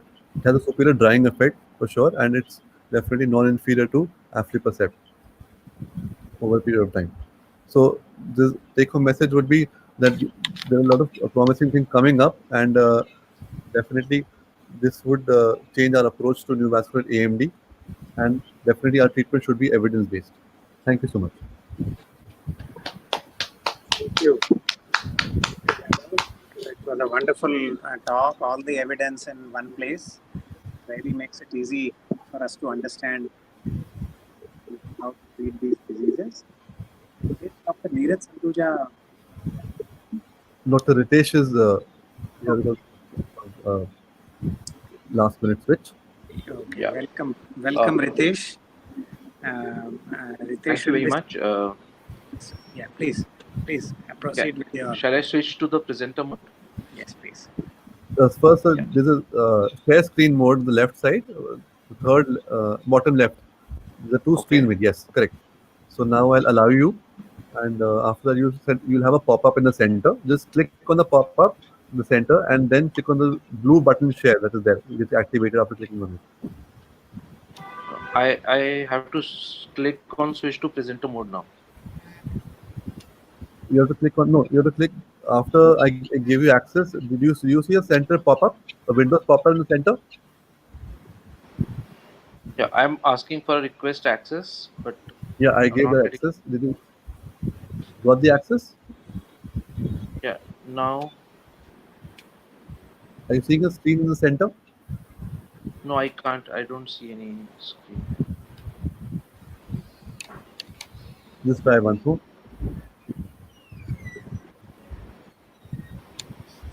I'm not getting access. Hi, Ritesh. Are you using a MacBook? Yeah, I'm using a Mac. Yeah. Can you, Dr. Ritesh, can you send it by email to us? In the meantime, we'll have the next speaker and then we can coordinate. I'll just I've text. already. Is that- I can send you by email. Yeah. Yeah, I'll just send you my email address.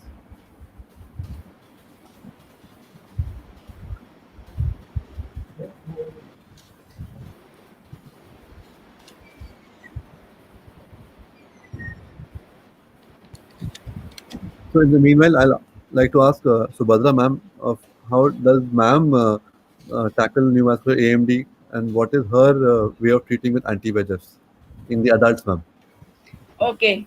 So the best thing is that I treat only babies. So I don't have to worry ki, akkad bakkad bambe bo, should I give A, R, B, C, D? That's one part. But yes, I have been treating AMDs, and in our center, we have, I think important thing is, just like I said for ROP, we have an armamentarium of drugs, and we can use any and all of these in discussion with the patient, in understanding the patient. Everything should be tailor-made to the patient. So understand the pharmacology, understand the drug, understand the side effects, what is going to happen. And most important thing is, if you have given a drug, any drug, and then you should know what is going to be happening in this patient after 1 week, 2 week, 3 week, 4 week. If the things are not what you expected, stop. Don't just keep on injecting, because I've seen people, okay, something is not happening, so give one more dose, give one more dose. Let us give, after 5 years, give one more dose. In between 2-3 years, you said patient has got RP atrophy, again you give one more dose. Don't do that.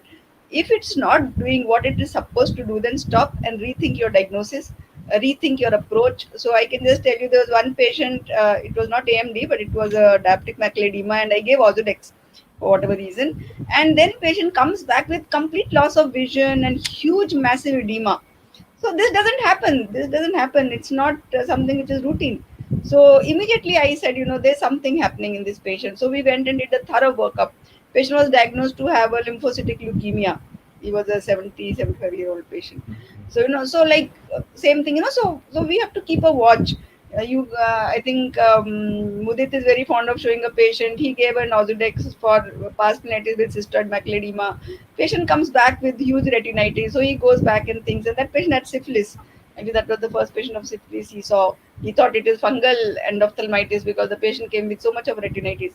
So I think in any injection, have a good knowledge of various clinical trial. As Vaibhav rightly said, follow the evidence-based guidelines. Each new drug has new challenges. It's not just it's one more few 0.5 ml.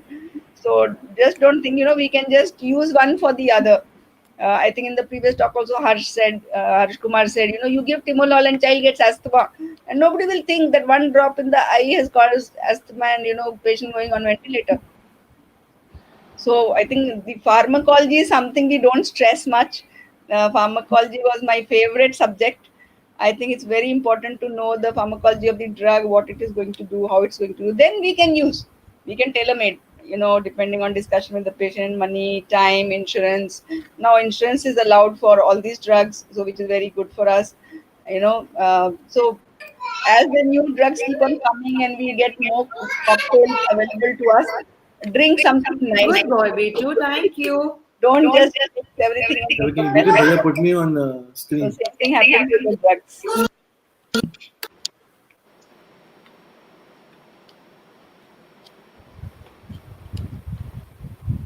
You're muted. Hello.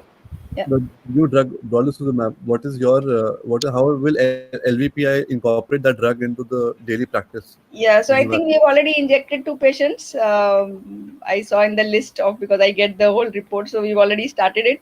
As I said, we have already started like any other drug, and we will identify which patient needs to have it, which patient, it could be a treatment naive patient, or it could be a failed patient. It could be somebody who, we were giving Zaltrap and now he doesn't want to take an off-label drug. It could be somebody who was using aflibercept, but that's more expensive than, Brosozumab at this point of time. But I think the concern really is about the vasculitis, because that type of no PL or very bad outcome we don't see with any other drug. So that needs to be, that's something which would concern all of us. So maybe initially till we get more experience, we will be using it, rarely in a wide-eyed patient or somebody who's doing very well with one drug. We may not to give this drug. I think the incidence may come down. We may find some reason why this happened. Maybe there's a biomarker, or there's a HLA type, or there's a certain immune type. We don't know. I always think it's like, those G6. So that is something we don't know. We know that people have some enzymes and we should not give a certain drug, but I'm sure it went through a very painful journey till it was discovered that people with G6PD deficiency should not be given ABC. So same thing, I think with time we will learn which are the patients where this is absolutely contraindicated. Do they have an underlying test or a biochemical abnormality? So I think the drug company and the pharmacologist again will work on that. But other than that, I think it's a wonderful drug, nice drug. We are happy. The more we get, people attending to retinal disorders, which were sort of orphan diseases for many years, and no company wanted to take it up. They would take new IOL designs, but they would not take up new drug designs. So now we have much more coming up. So keep up to date. Keep up to date. Know the drugs, and use them judiciously. The best for that particular patient. Okay. So we have started the drug. Yeah. Am I audible? Yes. Hello? Yeah, go ahead. You're audible. Yeah. Okay. At the outset, I would Dr. Sethi, Dr. Weber, for giving me this opportunity. Last minute, I'm pitching in for Dr. Neeraj. A real honor to present in front of my teacher, my mentor, Dr. Subhadra Jalali here.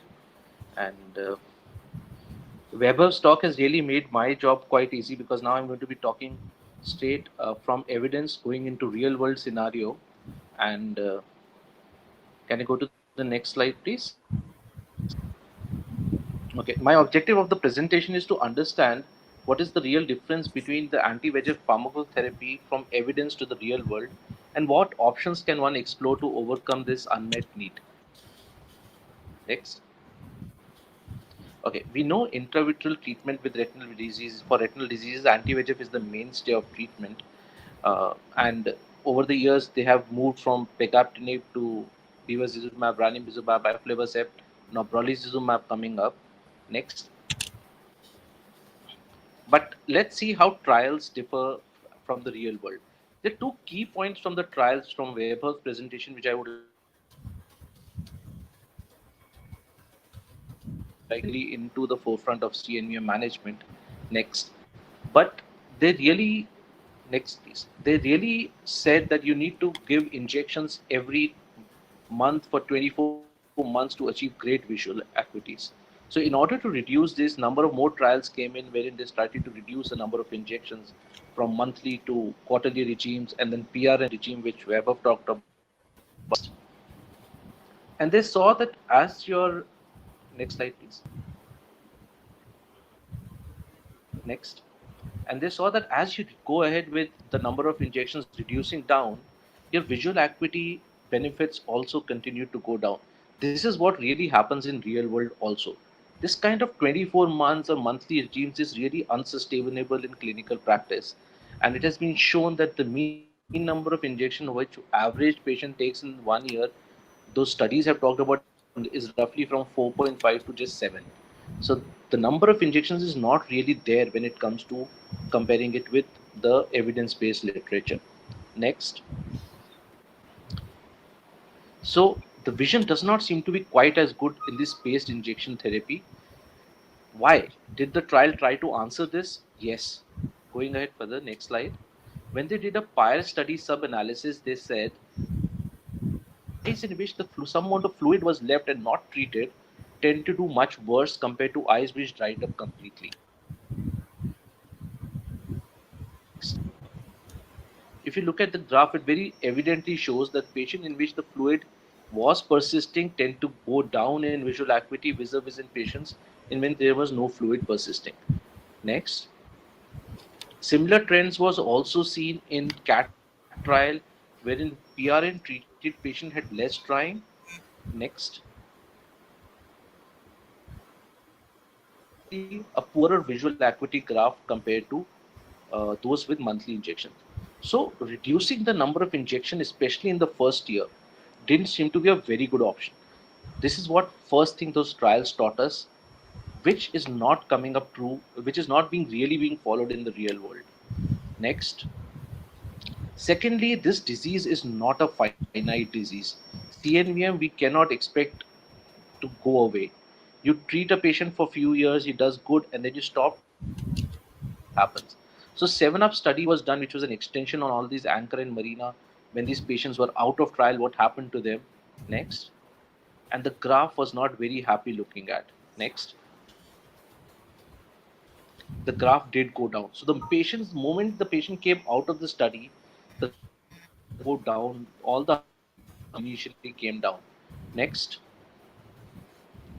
And this was again when they did a subgroup analysis, they realized patients who maintained the number of injections were having better visions vis-a-vis patients who were eventually lost and did not maintain the number of injections. Next. So reducing the number of injection was one, not good. In spite of injection for 2 years, we still need more and more. So this put that we are happy to look at. Next. Hello. So now we have evidence from real world studies also, and let's see what they show us. So this AURA study, which was done in Europe, predominantly along with Canada, it was a retrospective study to look at anti-VEGF experience for wet AMD. Next. That the kind of treatment regime we follow in real world scenario, the visual acuity improves initially, but the benefit is not sustained. Over time, we are not able to benefit, and we are slowly coming back to our baseline curve. So we're just delaying the inevitable if we are not really following the evidence-based medicines. Next. And initially, if the patient in the initial phase had a good loading, they did improve initially. The rate of decline was almost the same, but yes, you will be a little more delayed in reaching that baseline if you started your loading scheme pretty good. Next. And there was found a direct correlation between number of injections and functional outcome. Again, a real world, not a great financial thing, not a great thing for our patients. So what this disease is studies again telling us is you need more and more and more of injections.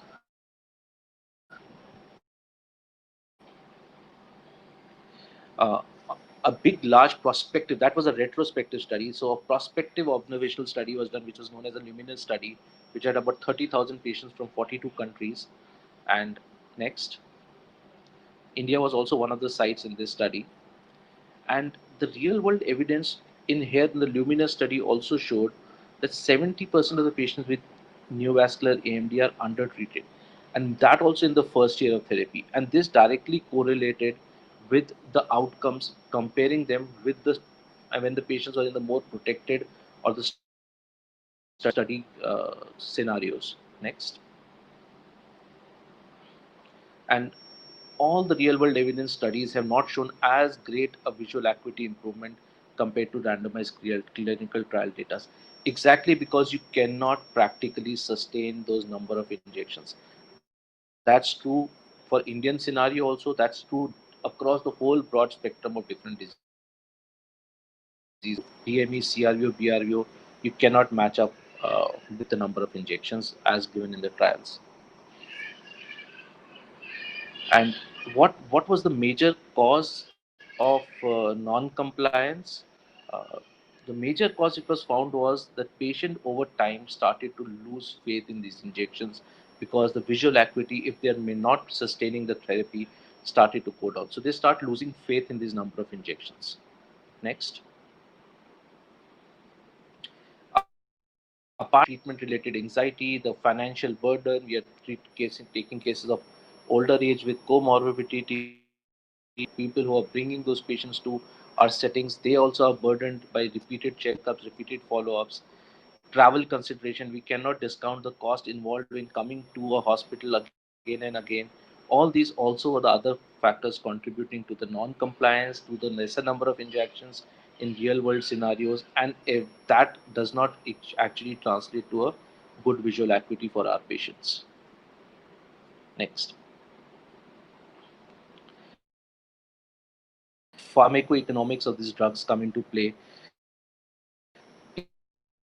It is not very practical to have such a large burden of injections for our patient. We start looking at alternatives, PTT, laser in diabetes, we look at steroids, combination. But worse is we unconsciously or under patients, we start increasing our follow-up durations, which very often may not be driven by the OCT evidence, and we start reducing the number of injections, and then our results are not as gratifying as they were in the initial first year of our therapy. Next. So what we say is pharmacoeconomics in real world scenario is dependent on a number of factors. Next. In Indian settings, these factors are really not that great. The AMD is now in epidemic proportions. We have low socioeconomic conditions. Our support systems are not that pan coverage that patient can afford all kind of injections, and alternatives do play a role in somewhere in the management of these diseases for us. Next.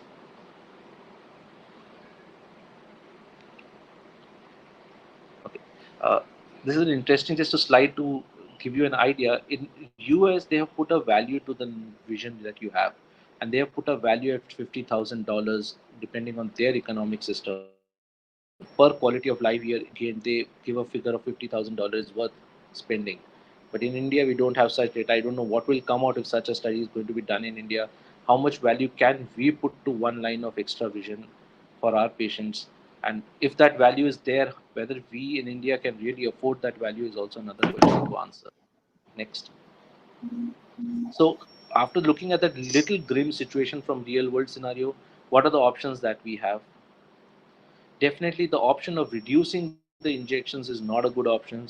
So can we have other alternatives? Next.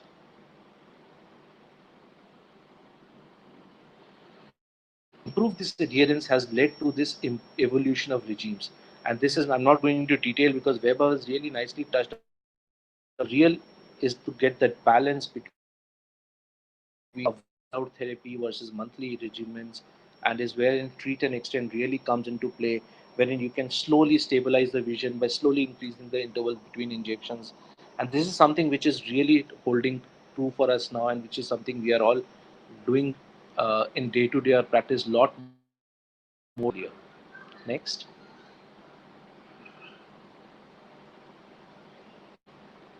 Next.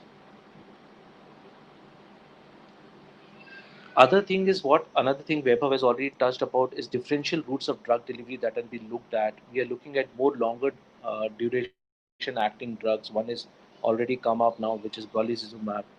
Next, we are looking at the port delivery systems. We are looking at people are trying Tenon injections of anti-VEGF. Next, topical is also being looked at. So different options are being studied here to somehow increase this efficacy, at the same time reduce this treatment burden to our patients. Next. Then comes the choice of drugs. Yes, we have cheaper drug options. Avastin does really well. Bevacizumab is a great drug. Is given. We always carry this risk, and we know it has gone through its fair share of controversy. Next. Little wary of it. Honestly, I've not been using Avastin because of this reason for some time. And then brings me to the last part of my talk, which is the enigma of similarity or the biosimilars, something which we should all be well aware of because they are going to be really next coming up in large numbers in future. Already we have Razumab as one of the biosimilars in the market, and many more are very important of where biosimilars stand in our practice. Next. Biosimilars are a little different from, it's a biological drug that is a very similar to the reference product in terms of safety, purity, and potency. That's a definition of a biosimilar. But to understand, it's not same as a generic drug. Paracetamol from paracetamol versus branded paracetamol. Next. they cannot be equated same. The generics, they are small molecules, they're chemical formulas. I equate a generic to almost like using a soda bottle. You have water and carbon dioxide mixed together. Any bottle you open, it is the same.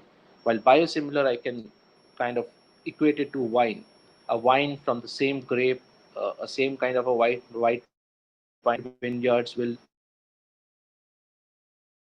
taste to it. Biosimilar, though they may be the same grape, the same everything, same process, but then there'll be those subtle differences which one need to be aware about. So biosimilar, the primary structure is similar. The variation happen in the quaternary structure and the configuration. The variations happen in the additives which get added in the process. And inflammation, which was also seen with the biosimilar, which is there in the market initially. Next. Immunogenicity is what basically the immune response that these drugs kind of generate and the consequences of that response. Next.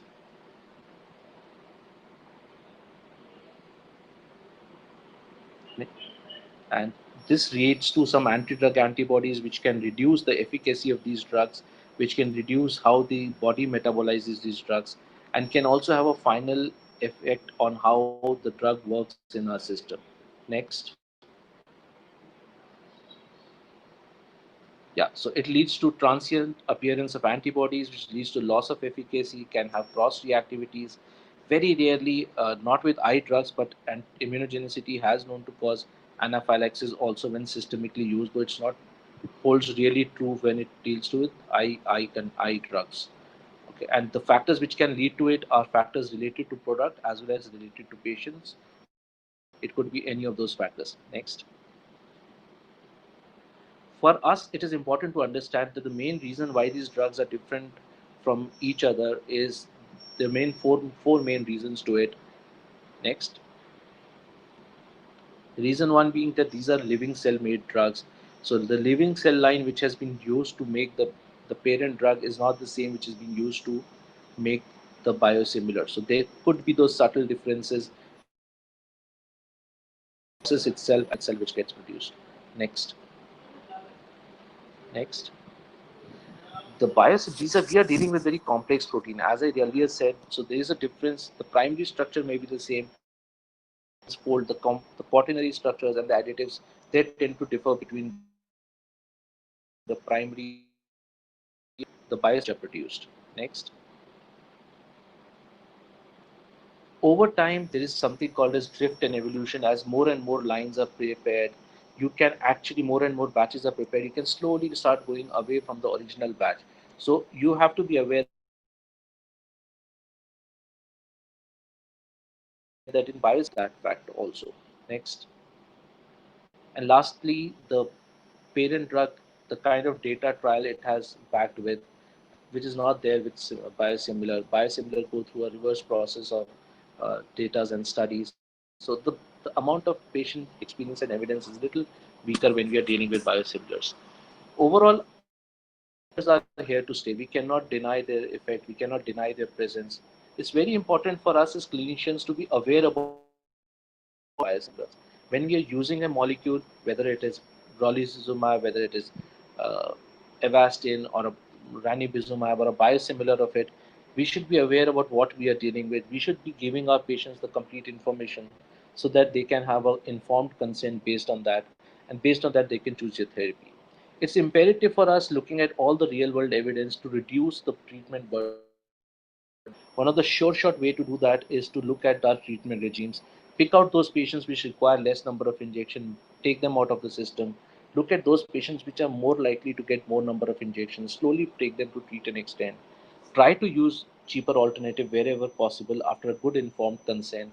Always look for today's world in CNVM, treatment of feeder vessels and all. We have really stopped looking at it. So we need to keep looking at those treatment options and overall try to get this treatment burden for our patients much lesser.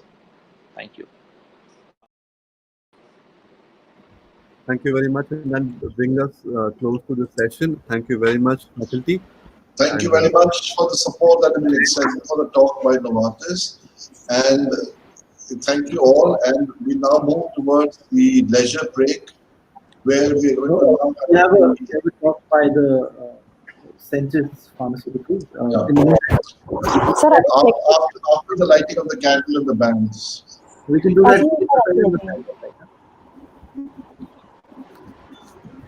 Hi everyone. Very good evening. I will be requesting Mr. Deepak Bhari if he is there to join us. So, sir, basically, can I share the screen, or Dr. Vaibhav, you can share the screen? Yes, I'll just do that. Yeah. Okay. 1 second.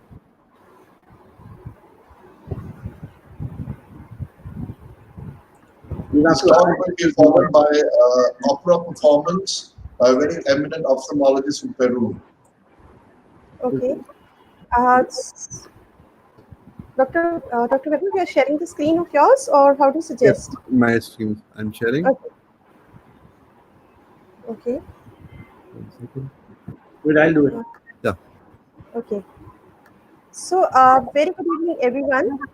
In fact, I would be requesting for a minute here to tell you about exactly. Doctor, can you put it on the presentation mode, please? Done. Thank you very much. So, everyone, this is a great opportunity. I would like to thank the Arunodaya District Hospital team, specifically Dr. Arun Sethi, Dr. Aditya Sethi, Dr. Reena Sethi, Dr. Vaibhav Sethi, as well as all the eminent faculty. I'm glad to attend this kind of a session, which is very, very important and was very knowledgeable as well for me to see there. So to take you through our Sentis introduction, exactly, we are a 30-year-old organization in the era of ophthalmology, but it started with the global footprints in Russia and then in CIS. So to share with you the key highlights here, Sentis has that 30 years of journey with presence in the 9 countries and 1 state-of-art manufacturing facility. But we also have 22 patents which are there, products that we have around 70, 900 highly skilled employees globally that we have, 100 scientists in R&D that we have. Also, 3 consecutive years, we have been a great place to work for.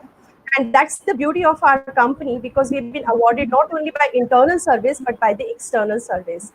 So if I share with you exactly the presence that we are already present in these many countries, and that's the advantage. If you see here, all these countries, the 9 key countries, we are available, we are present, and we have been operational over there. And if I share with you the rank, we are #1 in Kyrgyzstan and #2 largest company in ophthalmology in Russia, and #3 in Kazakhstan and India. We are just 9 years old company, and look at the ranking that we are 22nd largest company in ophthalmology.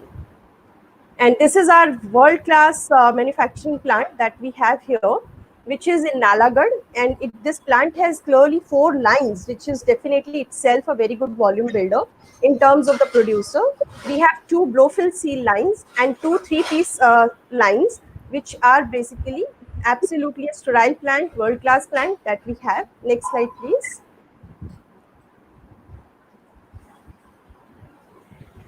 Inside our manufacturing facility, we have the 4 lines. As I said, this is a fully automated line, which you see here on the screen, and a very important function, because this is a line which is from the Bosch company, and that's very, very important for us because it's fully automated line. Next slide, please. Dr. Vaibhav, next slide, please. This specifically, when I talk about the R&D, these are the various certifications, and if you see, OSAS is a very, very important certification. These are the global certifications that we have across for our plant, manufacturing plant, our quality systems, and our R&D that we follow. So next slide, please. That's the important part. When I have seen multiple organizations, I have seen organizations which work effectively for their products and services to the patients and the doctors. But trust me, when it comes to Sentis, Sentis works not only for patients and doctors, but also for the society. And what you see here on the picture, Sentis is actually running a Akshar Gyan school for absolutely poor kids, from the lower class strata kids, and this is free of cost as a service to the kids who are interested to study. When you see here Kalanidhi Stitching Center, this center is run for the young girls who are from the poor family and they really want to build their career. And that's where Centis really stands for. When it comes to mobile van that we are running across for the treatment in villages, that's another one. And when it comes to our hospital, we also have a hospital in Pataudi, which is again a very charitable hospital and to help the poor patients over there. I'm sure you will be very thrilled to hear that in Centis, every employee is actually supposed to give 16 hours, which means 2 man days for Seva purely. So to talk about Seva back to the society, 20 out of 27 boarding schools are supported by Centis in Russia for blind and visually impaired children. Provided lenses and table for ophthalmic equipments during pandemic in Russia. Provided treatment for visually impaired children in Russia and Ukraine. And Centis is passionate about preserving vision. And 200 plus eye checkups that we just one more point I wanted to highlight from the previous slide. 200 plus eye checkup scans conducted in the rural areas of Haryana and Himachal Pradesh. Organized OPDs for 47,000 plus eye patients distributed amongst 15,000 eyeglasses. About 4,000 people benefited from the major eye surgeries organized and funded by Centis. Next slide, Doc. So these are our product therapy areas, which is on tears, which is a dry eye therapy area. We are in CMC. And the good thing is that no one would have actually these unit doses across, which we have in terms of the 100% preservative-free formulation. And that's where we have now latest, we have launched hyaluronic acid, which is iSoft, again 100% preservative-free formulation for the purpose of moderate to severe dry eye. Next slide, Doc. And that's not only all. We also have anti-infective treatment of our Kitmox range, which is our Kitmox, Kitmox DX, Kitmox LD. In Kitmox itself, we have unit doses as well for the easy to use in the pre-operative and the operative regimen. Anti-allergic treatment with Flois and Flois T, which is again manufactured in our own plant. Then we have anti-inflammatory treatment with our Nevibons and Nevibrom, which is a Bromfenec once a day dosing that we have. We have Activision, Iorax, Soft Eye Plus for ocular nutrition. So if you see the full range from dry eye to anti-infective to anti-inflammatory, anti-allergic, we also have recently come up in anti-glaucoma launch. Can I request for the next slide, please? So in this anti-glaucoma therapy, we have launched fully 100% bag-free formulation, specifically when it comes to Vidinom, which is 100% preservative-free, and there are bag-free formulation. Dr. Weber, may I request our chairman and managing director, Mr. Deepak Bhari, to say a few words. He actually missed the connection in between. May I request you to please unmute and share his video on the screen. Mr. Deepak Bhari, he is our chairman and managing director of Centis Pharma. He is the heart and soul to bring Centis into ophthalmology, and he started the journey with Russia. In fact, I would request Mr. Deepak Bhari to say a few words. Mr. Bhari, over to you. Sure. Thank you, Ruchi. Pleasure being on this wonderful webinar, international webinar. And I was listening to a few presentations on pediatrics and glaucoma, really very interesting. And well, we've been in ophthalmology for 30 years, started with Russia and CIS countries and in India too. On this special day, on World Sight Day, I think Ruchi explained our desire to see how many people can actually see, how many people can get vision. And that's why we not only focus on the commercial part of the business, but we also try to see how we can help patients in all the countries where we work in to try to see better, to try to have a better quality of life. And we have an eye camp every 2 weeks or 3 weeks here near Gurgaon. And in Russia, we are supporting 27 schools of little children who are visually impaired. We try to get them corrective surgery, try to give them facilities for better living. And this is really our focus. If I talk about commercial terms, then yes, our focus is to try to give the best quality products. Our plant, as Ruchi explained to you, is European GMP approved plant since 2009. And we are giving international quality at the best possible prices even in India. So that is our focus area. We really thank all the doctors for their support. And on this very special day, we are with you and glad that you are with us in trying to see that how many more patients, how many more children, how many more people can see better and have a better quality of vision and better quality of life. So thank you very much. We wish all the doctors a great day, especially today. We are with you and glad you are with us. And together, I'm sure we'll make this a better world. Thank you very much, Mr. Bari, and we appreciate the support that you've given. We'll be happy to know that now we are moving on to a section which is the international section, and we have some of the top ophthalmologists of the global world from South America, Europe, Israel now joining us. We're also having an entertainment section, though we're running late, but we will be doing that, so we'd like you to stay on and enjoy. First, an Indian classical song from our famous ophthalmologist, Dr. Reena Sethi. And this will be followed by an opera performance by Dr. Gabriella, who will explain that. And following that, we'll have the candle lighting ceremony blindfolded from doctors to light. And we then immediately move on in 10 minutes to the next part of it, which Dr. Vaibhav Aditya will run, where we have some of the top post speakers coming on live to tell us about their part of the work. Thank you very much once again. Thank you. Can you get the audio? Yeah. कौन कहता है, कौन कहता है, कौन कहता है,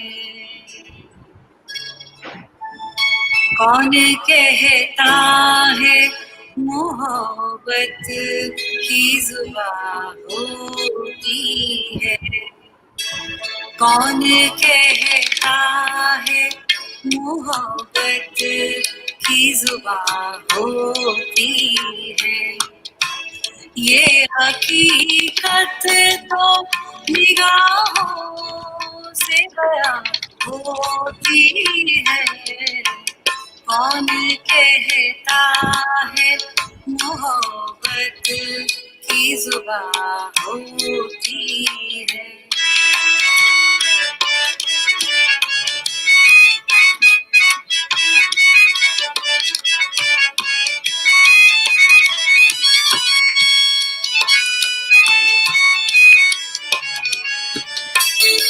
वो नाई तो सताती है खालिश सी दिल को, वो नाई तो सताती है खालिश सी दिल को, वो जो आई तो खालिश और जवाब होती है, वो जो आई तो खालिश और जवाब होती है, ये हकीकत तो निगाहों से बयां होती है, कौन कहता है मोहब्बत की जुबान होती है।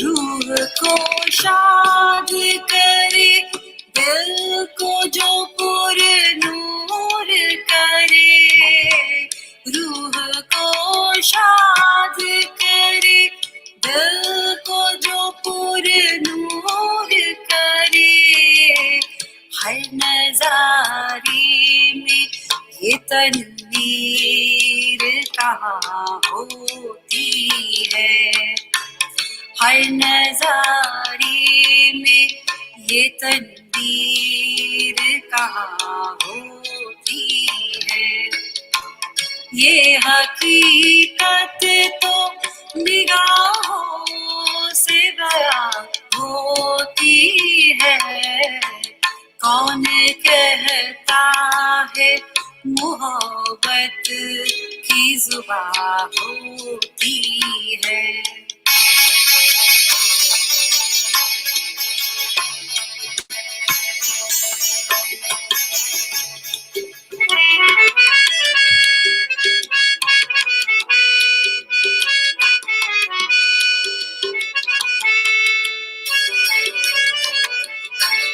जिंदगी एक सुलगती सी चिता है साहिर, जिंदगी एक सुलगती सी चिता है साहिर, शोला बनती है नए बुझ के धुआ होती है, शोला बनती है नए बुझ के धुआ होती है।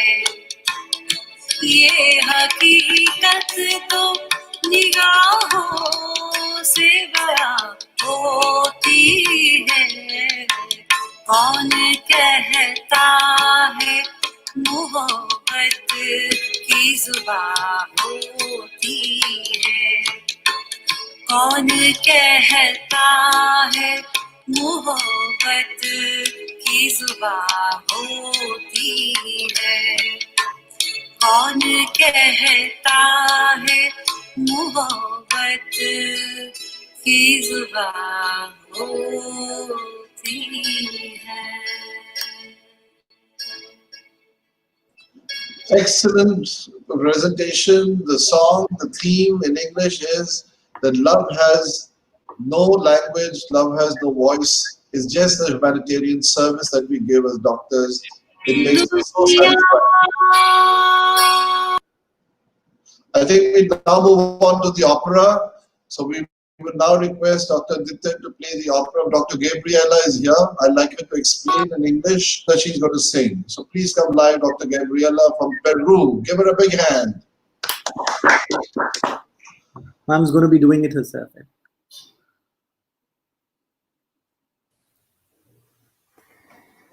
Oh, thank you so much. And I appreciate this moment to introduce this song. This is a Peruvian song. This is a very beautiful Peruvian song. The Marinera is a famous dance and talk about the love of the woman and the man. And different rhythms are from the mix of Spain and the mix of the Africa, because these people come into Peru and introduce a very beautiful music. And Marinera is the most famous dance. And for me, it's a great honor to be here and introduce this song with love for all.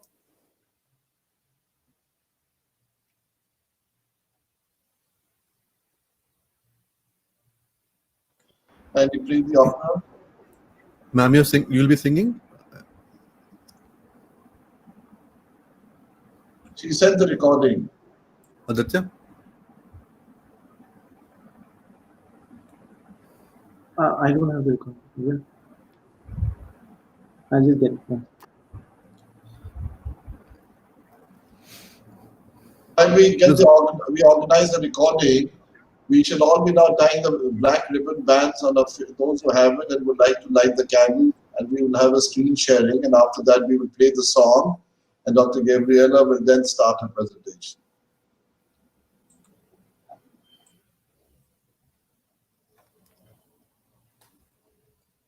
I think we can go ahead with the song. I've got it. Go ahead, Aditya.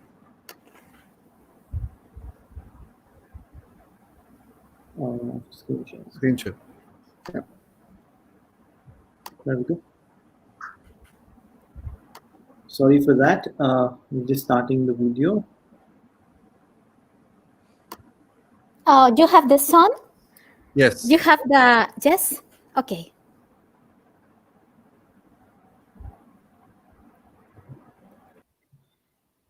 That's the blindfold.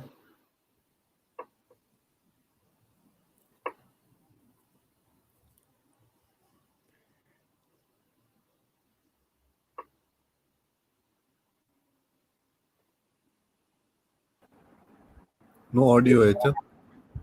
No.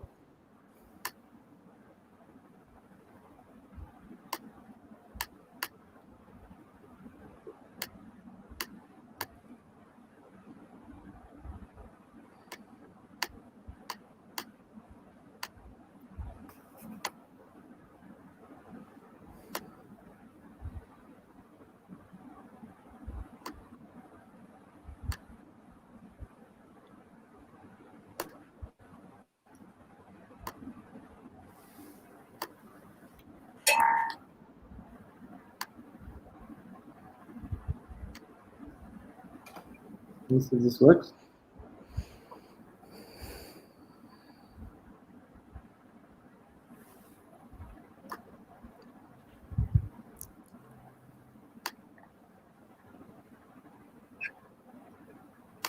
This has premiered ocular recovery. Okay. Yeah, there's audio here. Can you see my screen?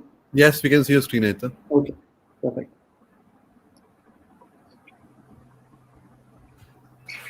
I am very happy for this opportunity, and I want to thank the organization. Let me start this presentation with a short history of standardized ocular ecography. The concept of standardized ocular ecography was created by Dr. Carl Ossoni and has been developed and perfected throughout the years.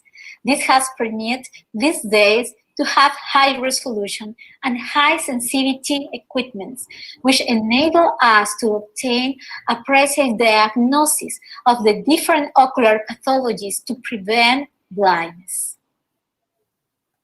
In this picture, I am with the most important Peruvian professors in ultrasound ecography in Latin America, Dr. Mario de la Torre and Dr.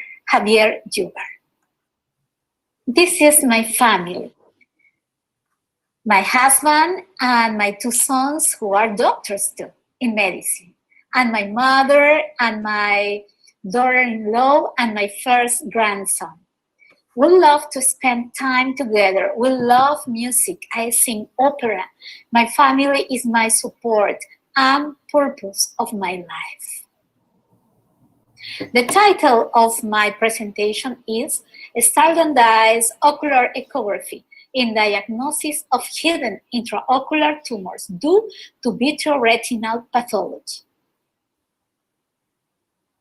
The purpose is to show the usefulness of standardized ocular ecography as a diagnosing tool in the surgical pre-protocol of patients with vitreoretinal pathology to avoid surprises that delay and complicate diagnosis and timely treatment.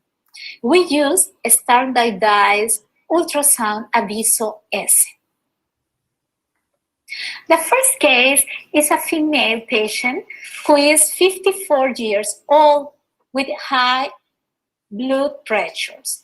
Diagnosis, hemobitreals, and the plan was ecobiometry and ocular ecography to discard retinal detachment.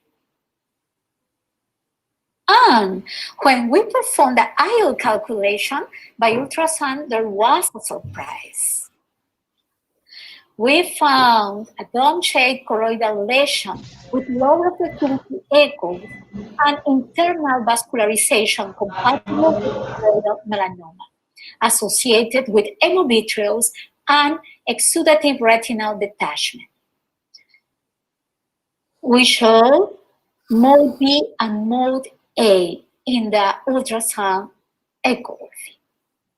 Enucleation was performed and diagnosis was confirmed.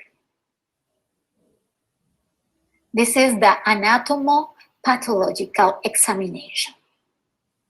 The second case is a male patient who is 56 years old with diabetics, and hemovitreal diagnosis, and in observation for 2 years that coming with endophthalmitis OD. The ultrasound echography show a dome-shaped lesion compatible with melanoma, with orbital extension and associated with retinal detachment.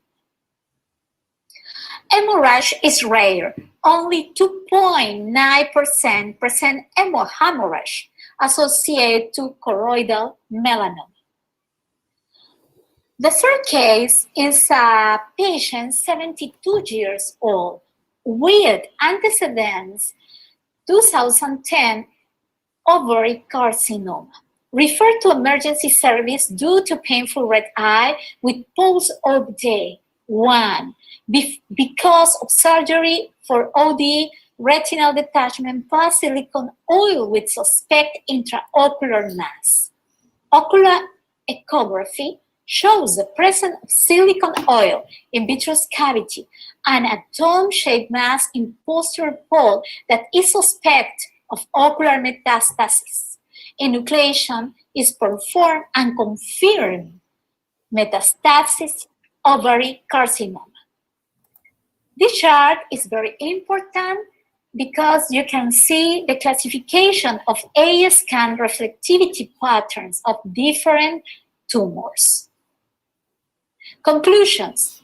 Standardized ocular echography proved to be an important tool in patients with vitreoretinal pathology, allowing tissue differentiation and the detection of underlying hidden tumors. We propose its use in pre-surgical protocol in order to avoid surprises in diagnosis, complication, and delay in treatment. I hope for sight we long for a dream Peru as a country free from blindness. Let's never lose faith and always give hope with a smile. I start my shift with a big smile in the first picture. The second picture, you can see my 103 years old patient after cataract surgery, who is full of dreams and hopes. You can see a patient showing gratitude by introducing me to her daughter, who was named after me. Thank you. Now that we've seen the academician, now we're going to see the opera. Do you have my scene? Yeah, ma'am. I'll just play it on.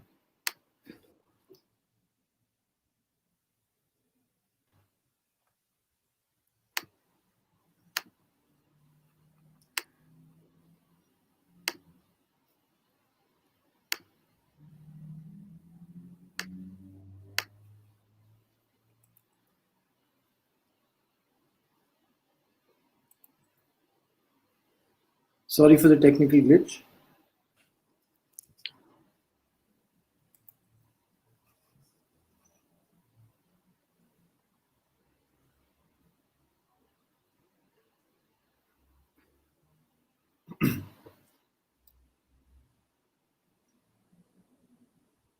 I send my son for email. Do you have this song? Yes, just doing. Just playing. Can you explain us the meaning of the song before we hear it, Dr. Gabriela? Yeah, I've played it.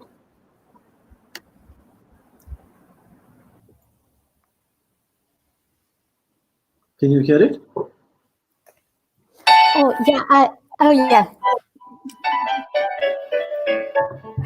Oh yes, this is.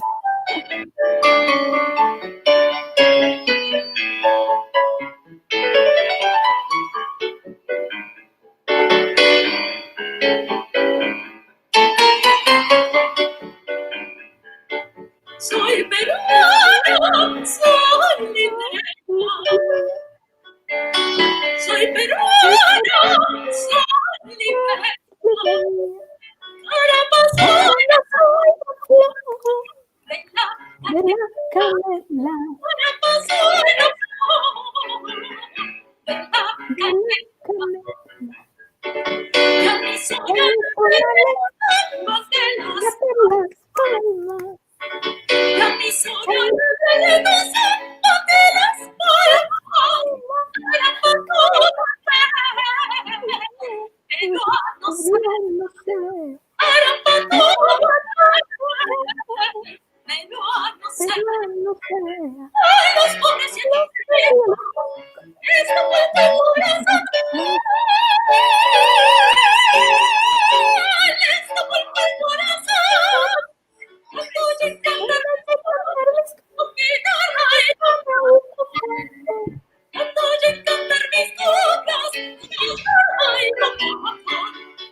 más criolla.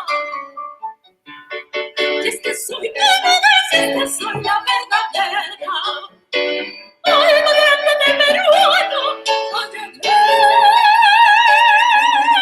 ay, más grande de peruano. Y es que soy la verdadera.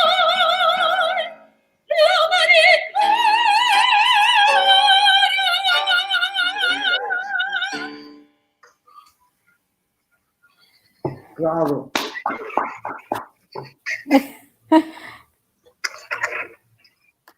Gracias. Thank you.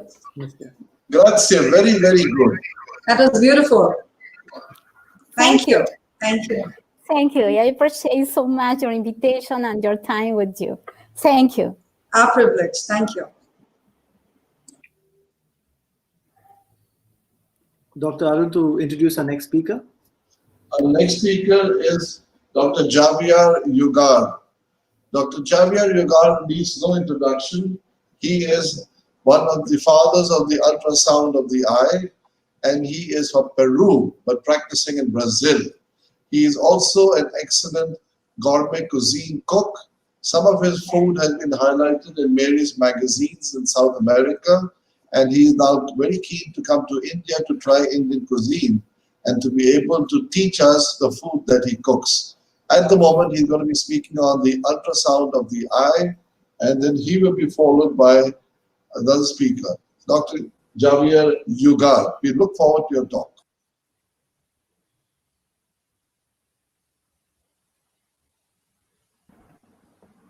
So you see a pop-up in the center?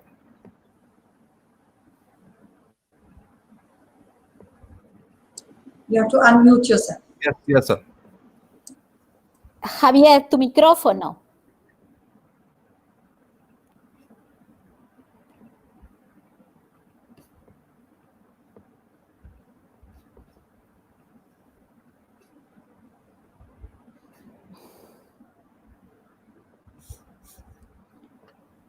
In the meantime, we can have Dr. Pinelli.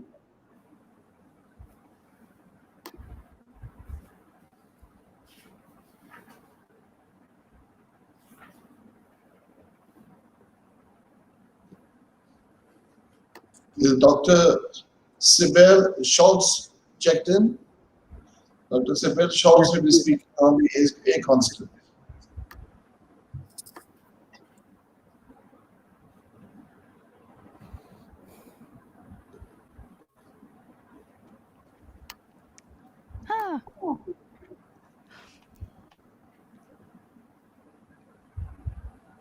Hello, nice to see you and nice to meet you. Are you going to share my presentation, or should I share my presentation on my own? I have a presentation, ma'am. Shouldn't be a problem. Then I only say next slide, please. Would that be okay? Yes. Good. So let's start. Thank you very much for the invitation and for the great opportunity to be here, to speak here about, maybe you would like to show the first slide? Yeah, just one second. Then everybody would know what I'm talking about. Shall I share the presentation on the video? No, the presentation, we agreed to do the presentation. Sure, ma'am. As you preferred to give me the presentation live, in case I talk stupid things, then it's like that.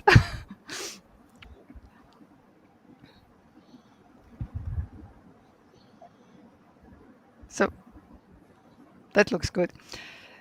So no, that's the video.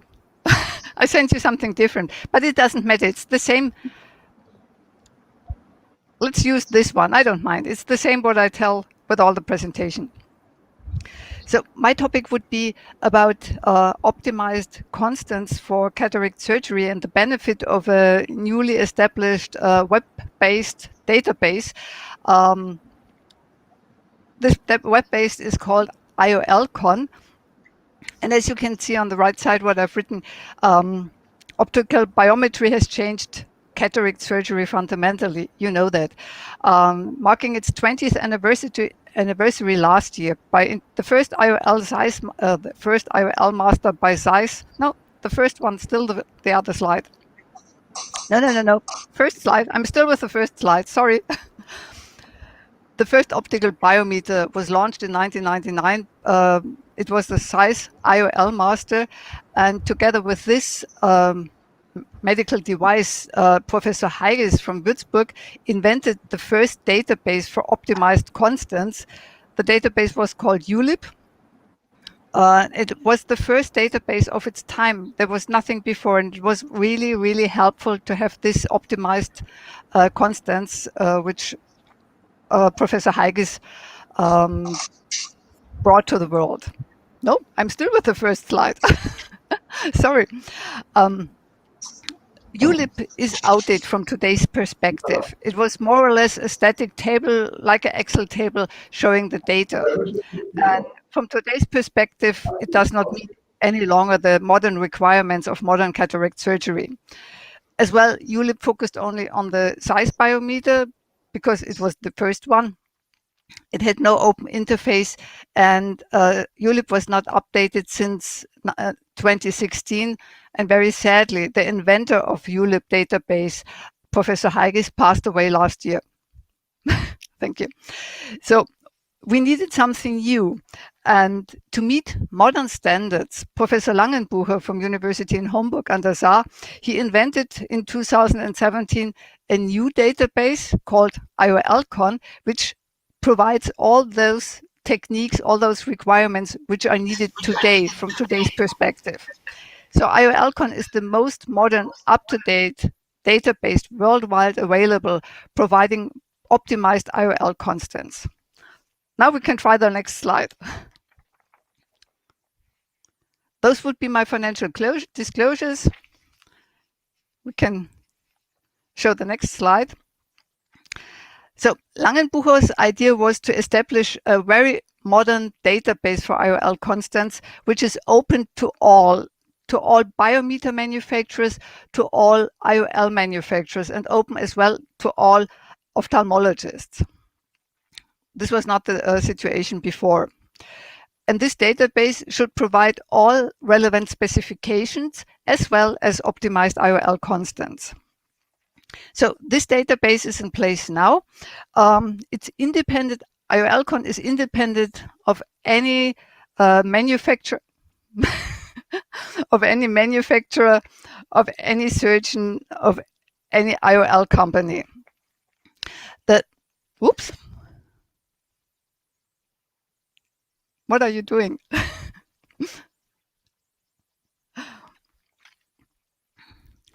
Back. Good. Thank you.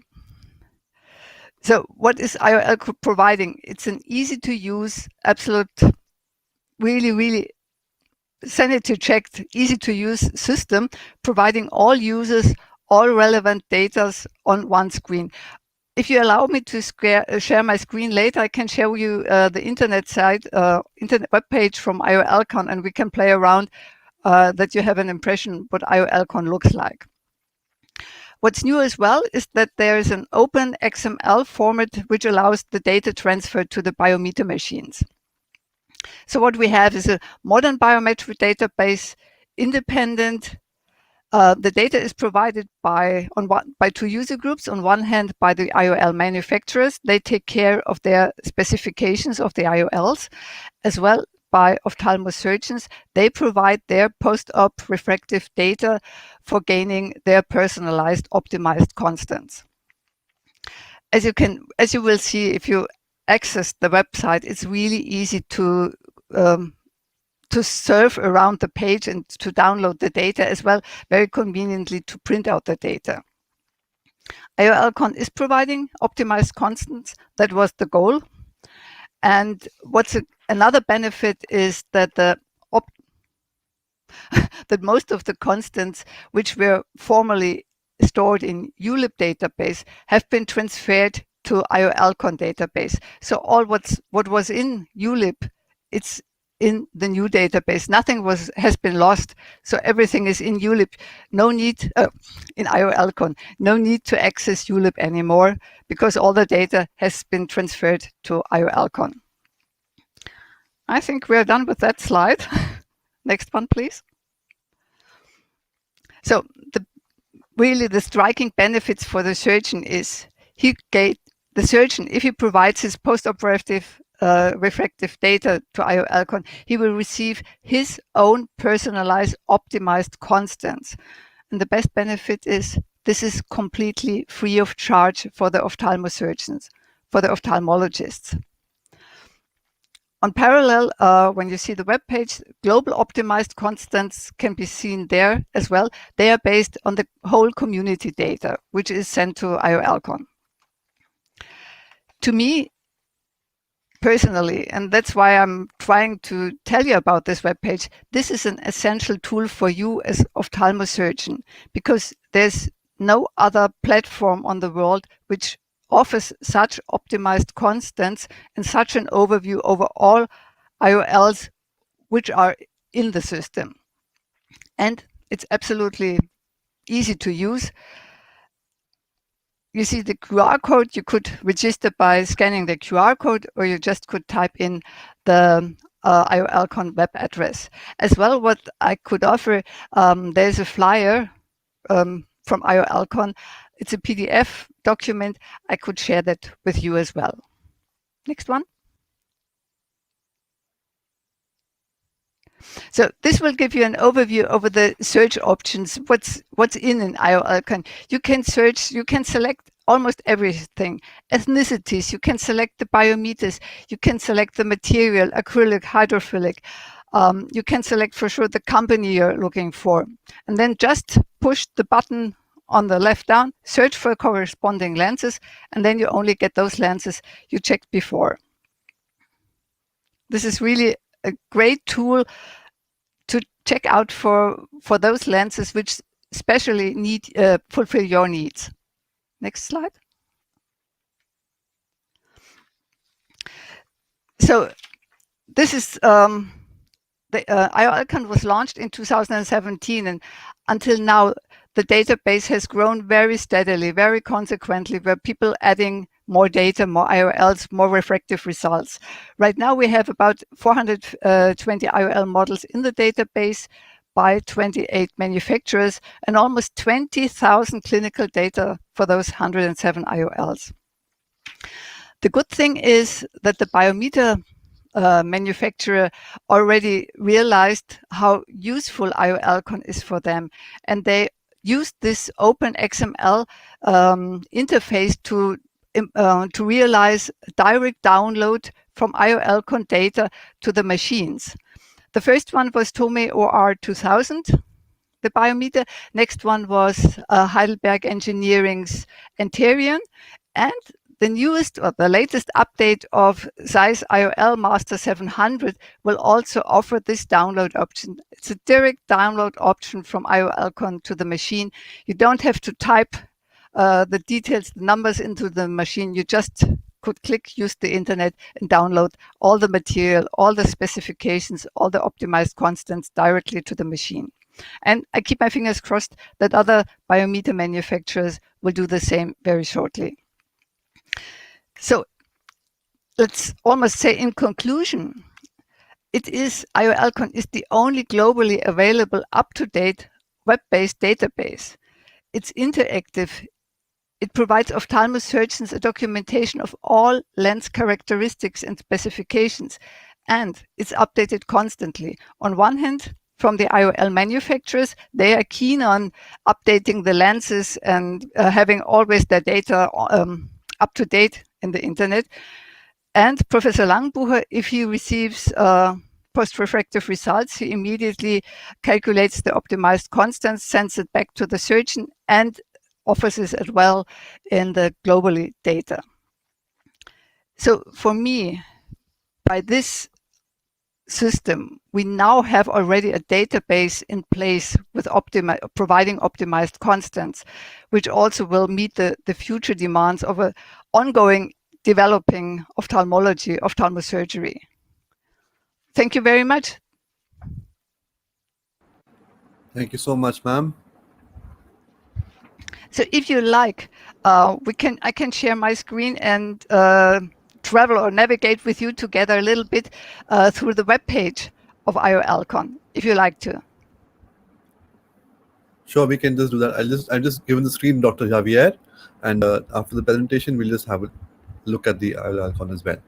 As you like. And if you like the flyer, just I can send it to you by WhatsApp, and you can share it with all the attendees. Okay? That would be great, ma'am. Thank you so much. I will do. Thank you so much. Thank you. Dr. Javier, I'm allowing the access to you. Are you getting it?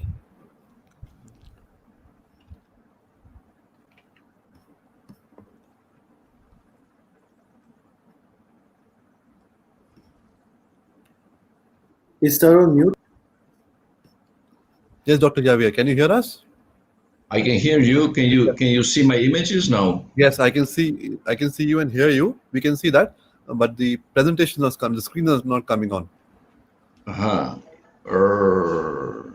Can you see a pop-up in the center after the screen share comes on? Do you see something like entire screen mentioned in the center?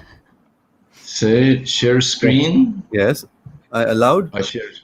You allowed. Now what? Now do I do? You see a window in the center. In the center, you see a window pop up. Can you see that? Yes. Center of the screen.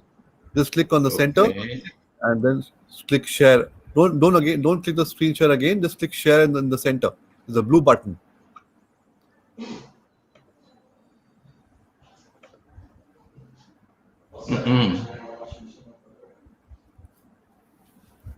You like to send the presentation to me, Dr. Javier?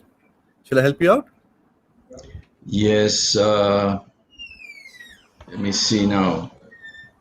I hit the share screen, then I get the other one. Whiteboard. No, just press the share screen once. Screen share. Screen share, okay. Now what do you see now? Do you see a screen in front of you? I see a screen. Yes. Screen is just click on the screen. Click on the screen. And then do you see a share button next to the screen on top? Sorry, right hand corner of the screen. Right below. Right hand corner.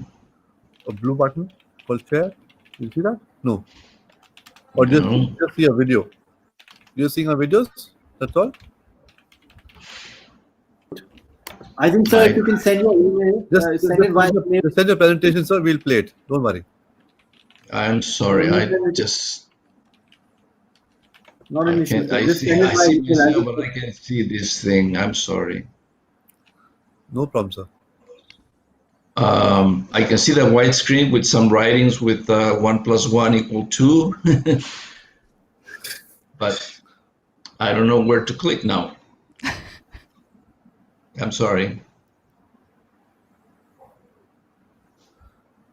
Just send me the presentation, sir. I'll just send you the email ID. And I'll I guess just put another speaker. I'm lousy at these things. I'm sorry. I'm sorry. I can't see. No problem. I'll get Mr. John Sheets.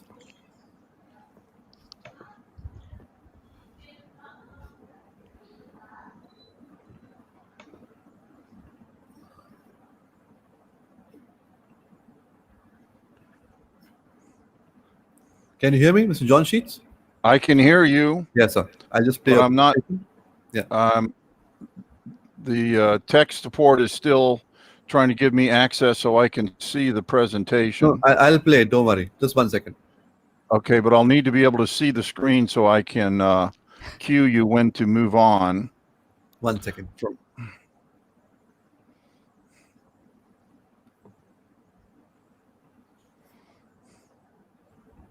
Do you see my screen?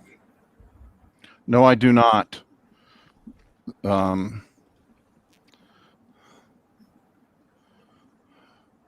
But if you bring up the title slide, I can cue you when to change slides. Yes, I'm on the first slide. You just name the slide. Slide 1, slide 2. I'll keep okay. changing. That's better. Great. So I greatly appreciate the opportunity to present today. I'm going to give a different presentation than from all the great clinicians that have spoken today. I know many of those of you in the audience, but for those who don't know me, my name is John Sheets. I've been working in the field of ophthalmology for the last 40 years, but from the other side of the aisle.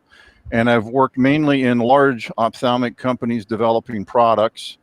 In the past, I was the head of surgical R&D at Alcon in the 90s, and this chief technology officer and president of Hoya Surgical Optics back in the early 2000s, and then during the teens of the 2000s, I was at the FDA where I ran the Office of Device Evaluation and Approved Medical Devices. But most notably, in the last 2 years, I've been working in Chennai with an organization called Elazar Vision Technology, where we've been developing innovative diagnostic products for the Indian market using technology developed in India with all of the majority of the people in India. So I'm here to talk about what innovation in ophthalmology can do and how it can be done in India using the great resources that exist to address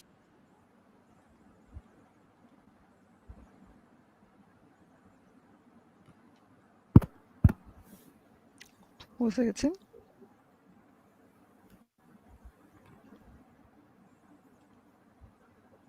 Mr. John, she's disappeared. Just 1 second.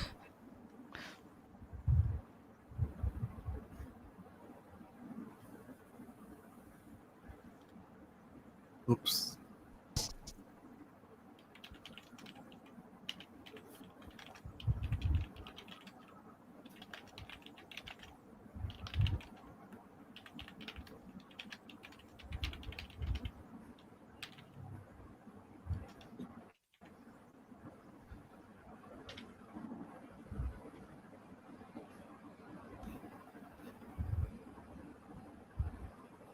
Yeah, he's back. 1 second. The innovation that Apple gets credit for actually came from a design company called IDEO. The founder and leader of that organization was a guy named David Kelly. Kelly came to Stanford and said, I want to teach you how we do product development. And what that ended up being was IDEO working with the College of Medicine and the College of Engineering at Stanford, and ended up in this biodesign program. So this is the secrets of how to do product development that's really behind what Apple has done. So it's a great textbook and a way of doing it. And as you go forward and you understand how to do product development based upon unmet clinical needs, you'll start to understand how you need to build an organization upon that. The most pivotal thing in that organization in terms of value is you've got to make sure you have trust within the team.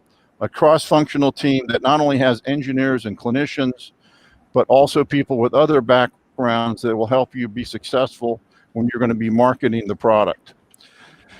Another book to be looking at is a book called Crossing the Chasm. It's a classical marketing book about how you move from the early adapters into the majority of the market and how to do that. And you must make sure that you're considering that, or else you'll have a niche product that won't ever get off the ground in the majority of the market. And one of the things that's often overlooked by really innovative people is in all of your exuberance about the product idea, before you start sharing it with people, you've got to protect your idea, make sure you file the IP, and then talk to other people. Because unfortunately, it's a cutthroat world out there, and venture capitalists, who are often called VCs, VC also stands for vulture capitalist. They'll take the idea and run with it. So let's go to the third slide, where there's a graphic that talks about staying focused on making things better.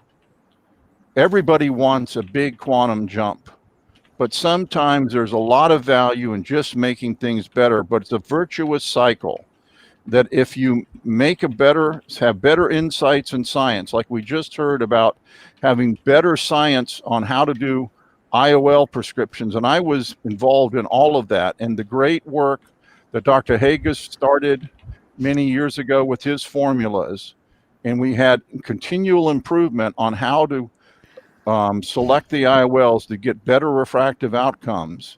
That's continued to move the science forward. We have algorithms that are better than ever. And I would even make the comment that says ophthalmology led in big data based upon that work that was done. But that led to better products, better clinical outcomes, and a better business for everybody. And at the heart of that are better patient outcomes and happier customers.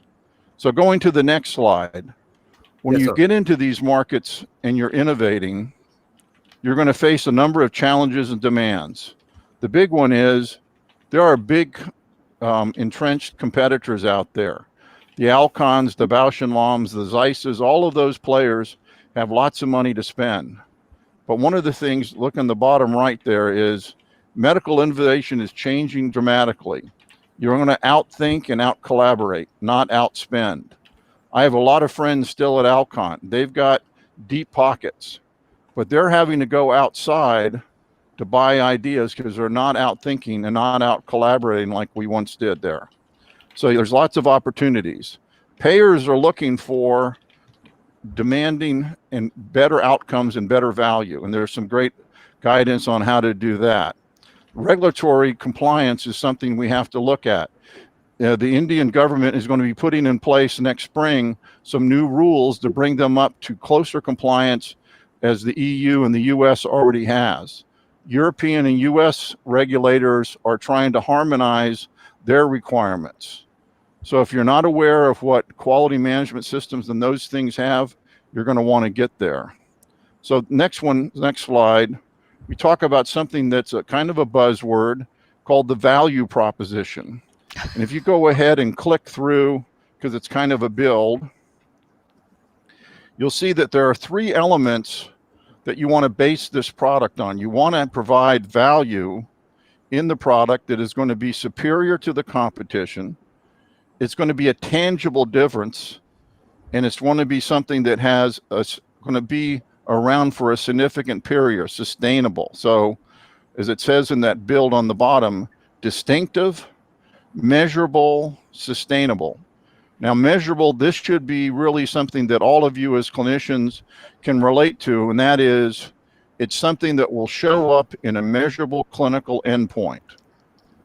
You know, in the United States, any new ophthalmic drug that goes through the agency, Dr. Wiley Chambers, who runs that team, he's always known for saying one sign, one symptom. You've got to show a measurable difference in one sign and one symptom to get that product approved. And so you have to have those things to make a product successful. And these are the things that make it, as I said on the bottom, the 3 V's: viable, valuable, and investable. And when you have those things, then you can get the money to bring the product forward. And that is regardless if you're looking for venture capital money, governmental funding, or whatever, they're going to be looking for the 3 V's. Now, once you start the project, you got to look at it and say, you can't, solve all the problems at once. There's going to be different phases of the project, and a lot of people don't understand that. And this graphic kind of tells you the story of how you're going to invest. And the goal is to develop the product, but in your developing the product, the one way of looking at it is how you're going to mitigate risk, how you're going to reduce the risk of the project. And in a quality management system, these are the 3 phases that the system addresses. There's the research phase, the development phase, and then the marketing phase. And the goal is to have eliminated the vast majority of the risk before you take it to the market. You don't want to take a product to the market. It has a lot of unknowns, and there's going to be problems occurring in the market.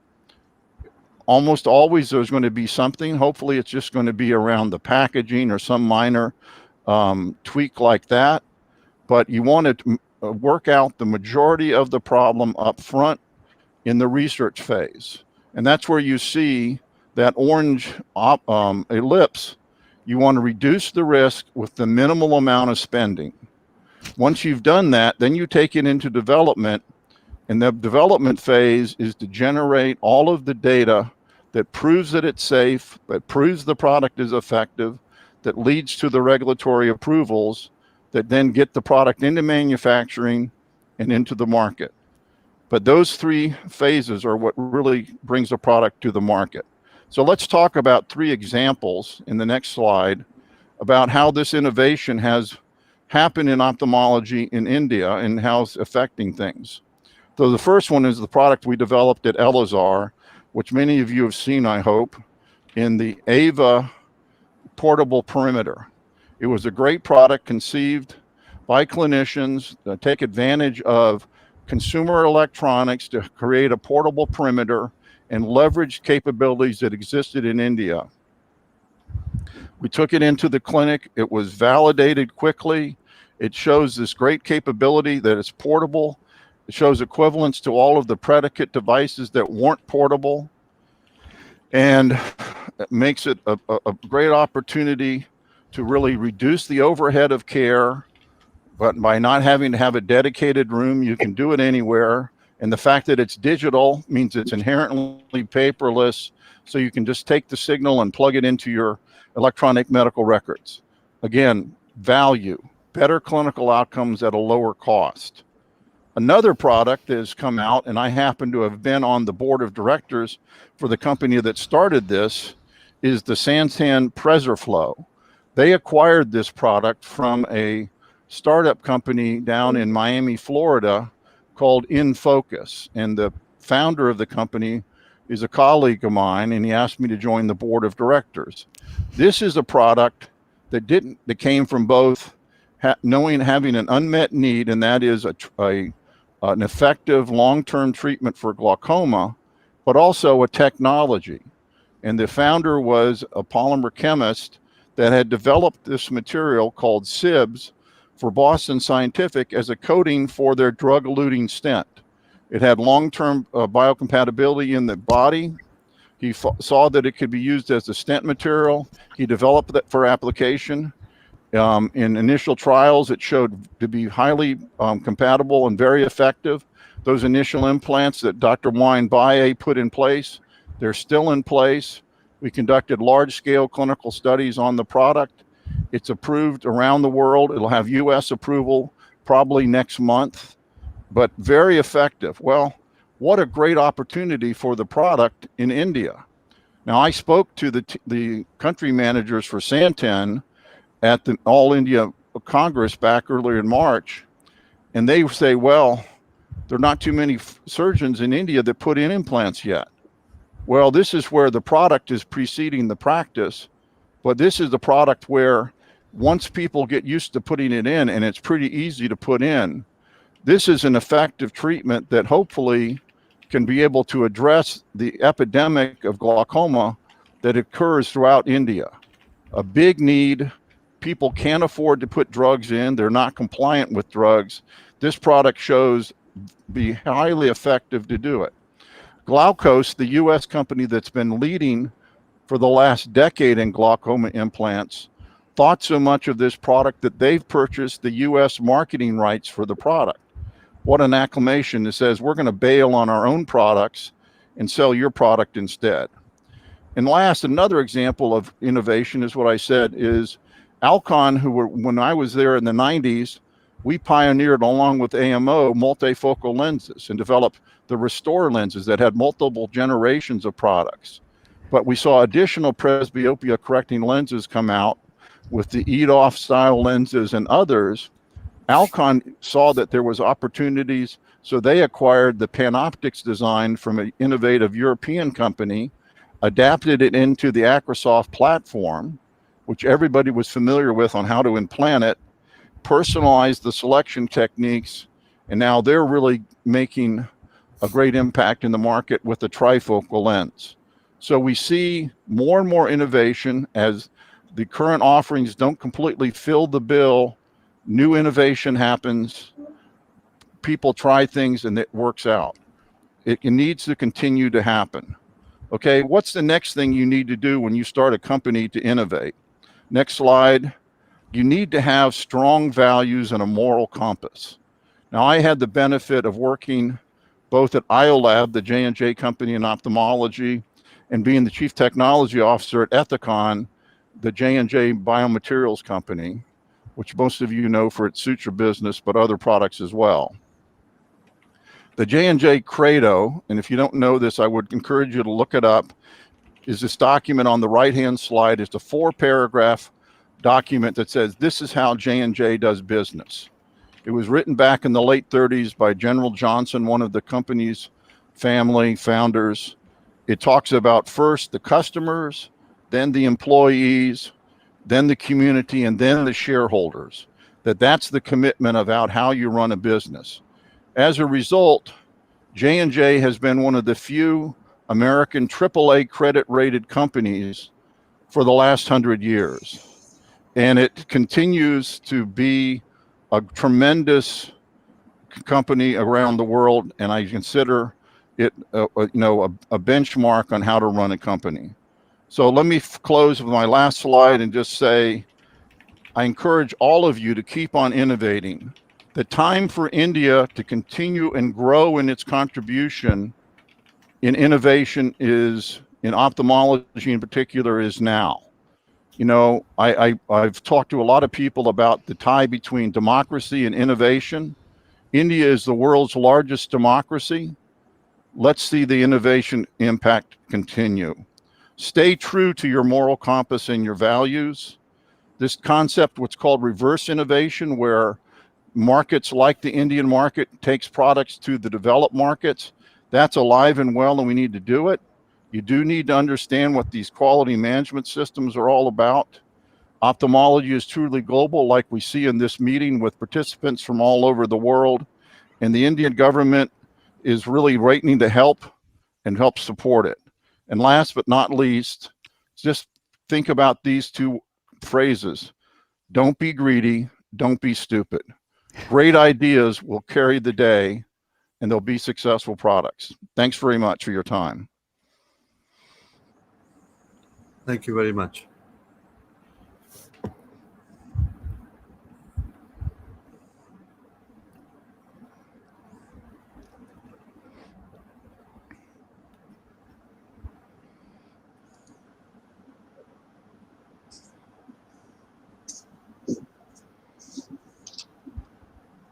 Dr. Reena, would you like to?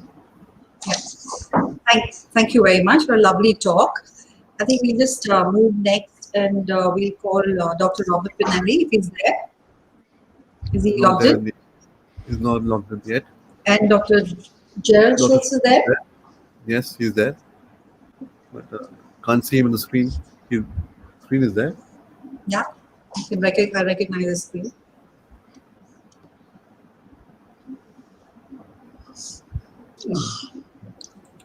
I think most of the international faculty logged in. Dr. Natalia.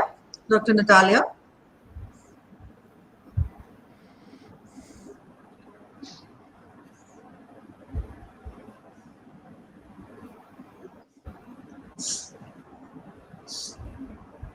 Mr. Peter Downs.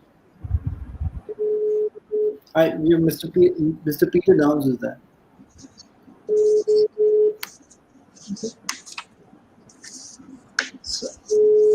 Should we have his presentation if it's ready? Hi, Peter. Welcome. Thank you. How is everyone? Very good. So we welcome you, Peter. Peter Down is a great friend, good friend of ours, and he's from MarketScope. And he's going to tell us about the latest and whether we're doing everything right or not, and invest. So over to him. Thank you very much. And now, do I put my presentation up, or are you doing that? I have a presentation. I'll put that. Okay. This one. Well, thanks for this opportunity to talk some about the business of ophthalmology, because if the business doesn't work, then you guys aren't restoring anybody's sight, are you? So first slide, please. Just 1 second. Okay.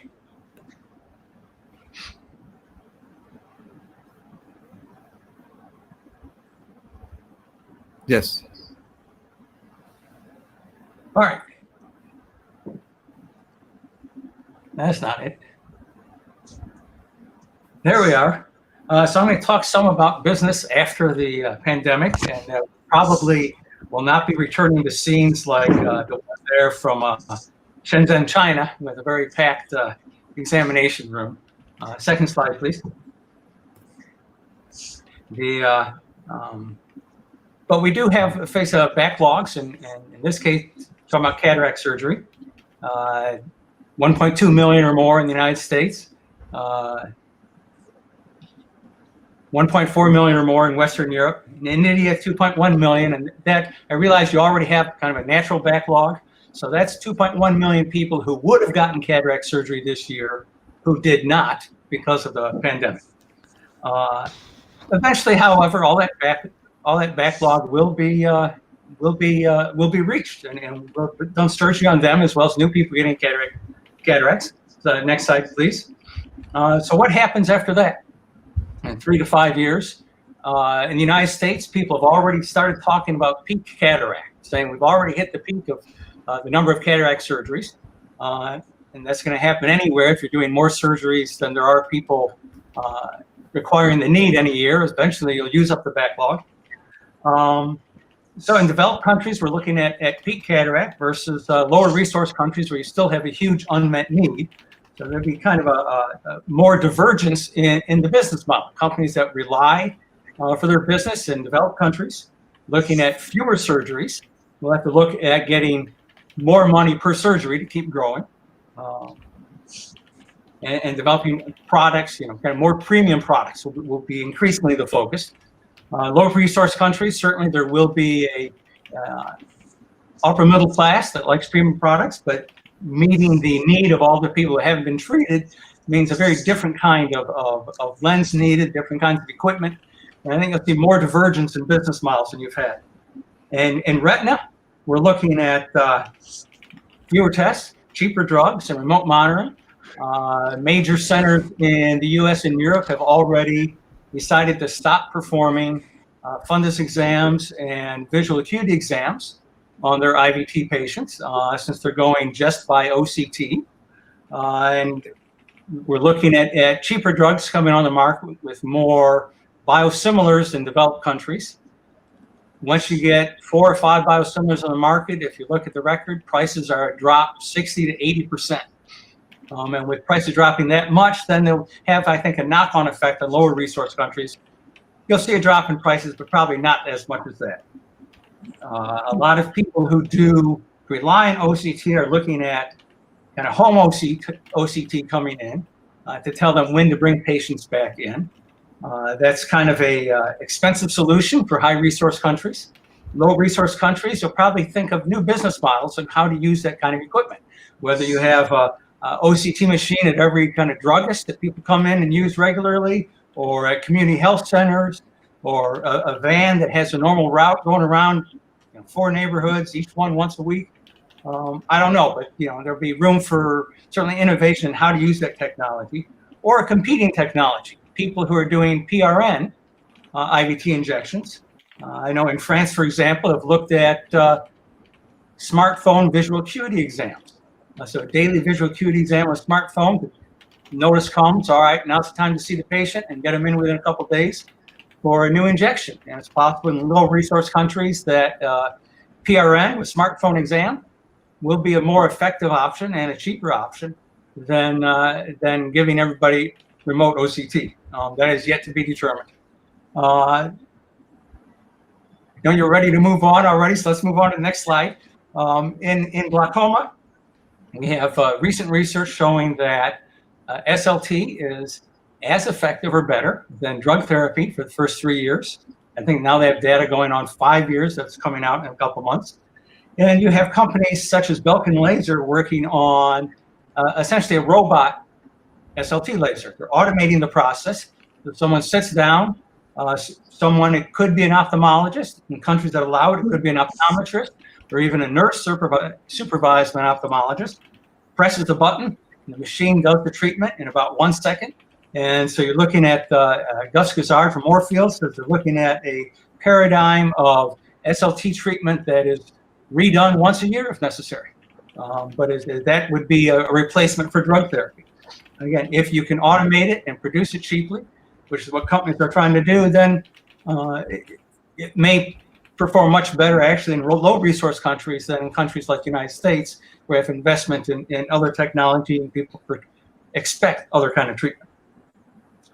Moving on to dry eye, you have companies such as Oculus, which have recently determined that there's actually a genetic marker that tells them which patients will respond to their drug.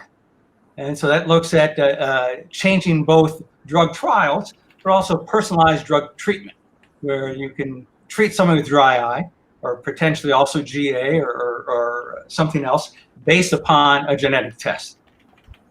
So these are all things that have the potential to really reduce the cost of ophthalmology and spread services that are now not as widely available in low-resource countries. Next slide, please. The wild card in all this is climate change. Probably haven't had anybody else bring that up yet, but a lot of these technological advances assume things will be pretty much the way they are now. If climate change is real and getting worse, and we have more extreme events of flooding and wildfire, then governments are going to be spending more money on disaster relief and more money on the infrastructure to protect against future such disasters. And especially in low-resource countries, those become demands that compete with the demands for vision care. So it becomes incumbent on ophthalmologists in the ophthalmic community to make the argument that restoring people's sight and restoring lost sight really leverages economic development investments and leverages disaster response and disaster preparedness investments. So thank you very much for these opportunity to present these few comments on kind of business trends that can affect things going out 5 years or more in the future.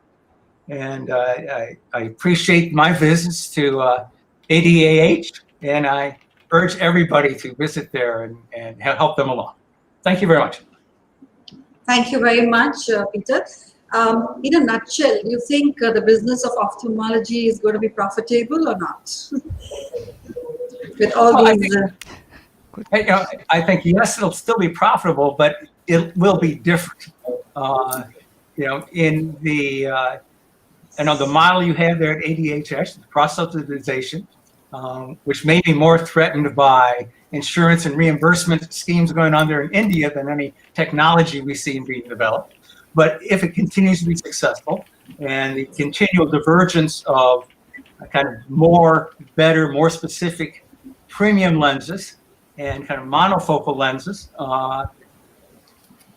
that's the premium market. People looking at people paying more and more. If you have that segment of the population in India, and I know you do, just as you do in countries like China, there's a segment that always wants the best, always wants the most expensive. They'll continue to provide you the basis to subsidize your care to the more impoverished segment of the population that really just needs to get basic sight back. Thank you. Thank you so much. So I think we're going to invite Dr. Gerald Schultz next. Dr. Gerald Schultz is the Chief of Ophthalmology at the Desert Regional Medical Center in Palm Springs. If I may say so, that he's more Indian than any one of us because of his frequent travel to India. So Jerry, please, over to you for your talk on sight restoration mission.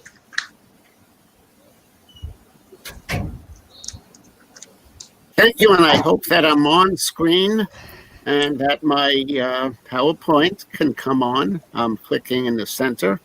And what I'm going to be talking about is the mission work in India. You're on screen, sir. You're on screen. Can you hear me? Yes. Please go to your PowerPoint. I would like to go to the PowerPoint right now and see if we're successful. And we are. Things are working. Fantastic. So we're going to talk about sight restoration missions in India at the Arundhaya Charitable Trust and also in Jalandhar. Because India is the home for over 12 million blind, but they're behind in cataract surgery, even though they try so hard, with 5 million cataract surgeries done each year. The Arundhaya Desiree Eye Hospital is prominent in attacking this problem.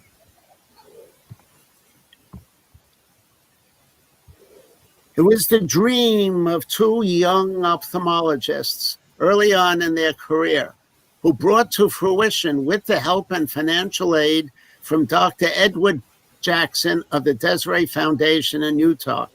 Here we are with Dr. Jackson at the front door of the hospital, where 70% of the patients are treated free or at low cost. Here's the patients that they did successfully. Mormon visitors from Utah have included Mitt Romney, the senator and presidential candidate in 2012. By the way, he is very good at examining eyes. His sister is an ophthalmologist in San Diego. School screenings are a major factor for the trust because they can detect amblyopia, and poor performance in school could easily be rectified with glasses that are issued. So here I am participating in a school screening a couple of years ago. You can see how excited the children are to have their eyes screened and to have better vision. The SETIs also go down to sub-Sahara Africa, where they share their talents with those in Africa to also attack the cataract problems and other problems in Africa.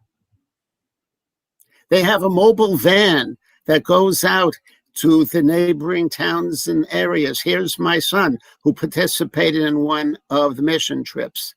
Evan, who happens to be a lawyer, but he's participating and working hard in the screening of patients. He never smiles. And then my staff joined us on another trip more recently. That's Elizabeth on the right and Arlene on the left. We went out in their mobile van to screen patients in the neighboring towns. Here they are working inside the van. But adjacent to the hospital is an area of squalor where the poor people live. And Elizabeth made friends with its denizens, little children and their parents, and they actually invited us inside. Whoever joins me on these mission trips must go to my favorite places. Here I am with my wife, Joan, and Evan. And here we are with members of my office staff at the Taj Mahal. Kathy McCabe and her husband, Dave, joined us at the Hawa Mahal in Jaipur. And here we are at the Gautam Monkey Temple outside Jaipur, making good friends.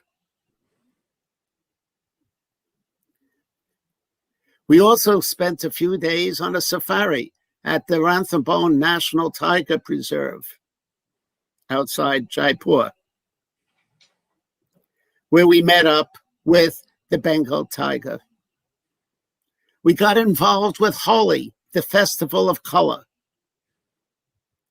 After we painted some elephants, one of them got angry, really angry, and got its retribution in a manner only elephants can do. Later on, we were on the receiving end of the paint.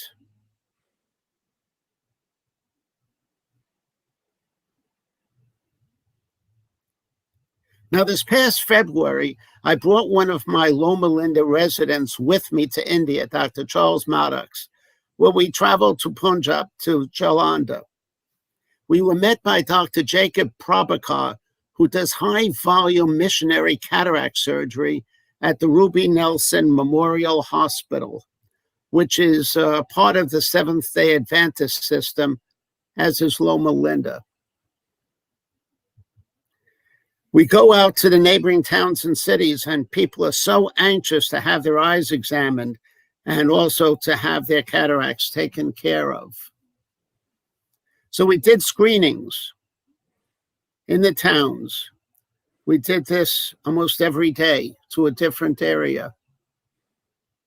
And then we brought them back in these buses to the hospital, where they waited patiently for their turn to have surgery. Before surgery, Dr. Prabhakar leads a session in prayer.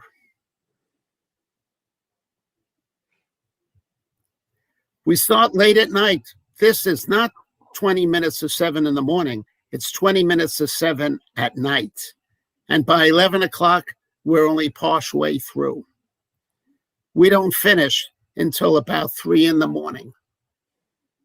Dr. Prabhakar uses the assembly line concept for eye surgery, which was initiated by Dr. Venkataswamy at Aravind, mechanized by Dr. Fyodorov in Russia with the rotating carousel of surgical tables. Dr. Prabhakar does it at a lower cost by having the patients walk from station to station in the operating room to have their retrobulbar injection, betadine scrub, and placement of the superior rectus bridal suture. And finally, the cataract surgery, which he's doing on the right as the technician is putting in the bridal suture on the left. And he swings his microscope back and forth, as you can see here. Now, Dr. Prabhakar uses a sapphire or a diamond keratome to incise the conjunctiva and sclera about 2 millimeters behind the limbus, and then passes it an additional 2 millimeters into the cornea, and then into the anterior capsule of the lens. He removes the lens with an irrigation vectus or a 25 gauge needle bent at the hub. He then irrigates out the remaining epinucleus and cortex and inserts the lens, cuts off the anterior capsular flap, and swings the microscope over to the adjacent table that has the patient already blocked, scrubbed, and with a superior rectus bridal suture in place. Now, this video of Dr. Prabhakar performing surgery is in real time without editing. He made the incision through the conjunctiva, through the sclera, through the cornea, and into the lens. Now he's just loosening the lens, and he's placing the 25 gauge bent needle in and remove the lens. He's washing out the epinucleus and cortex.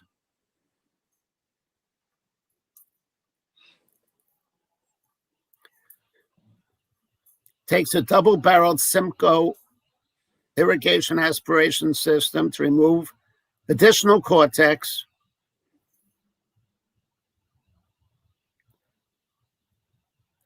And then places a 3-piece intraocular lens into the bag. And finally cuts off the anterior capsular flap.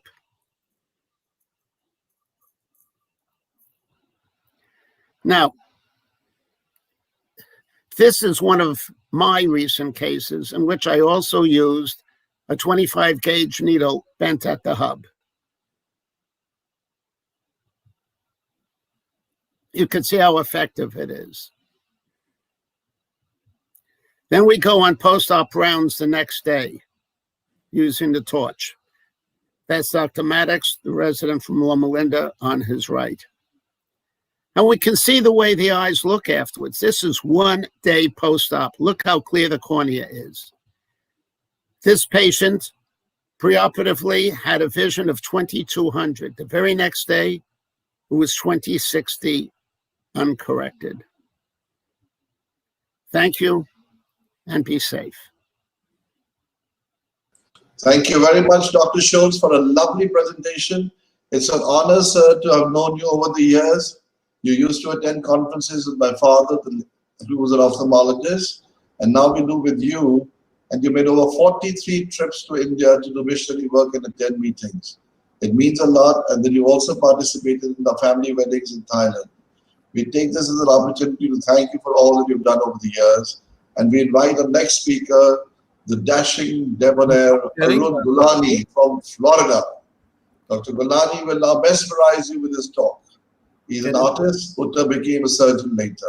Dr. Schultz, can you stop sharing, please? Just press the blue button. Sir. Thank you.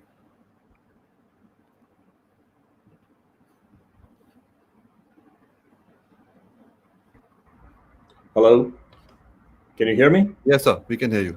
Wonderful. Well, first of all, Arun, Reena, all of you, thank you so much for the invite. I'm in between surgery, so thank you for this opportunity. And I'll start my presentation right away. I'll just want to make sure share screen and we'll be right on.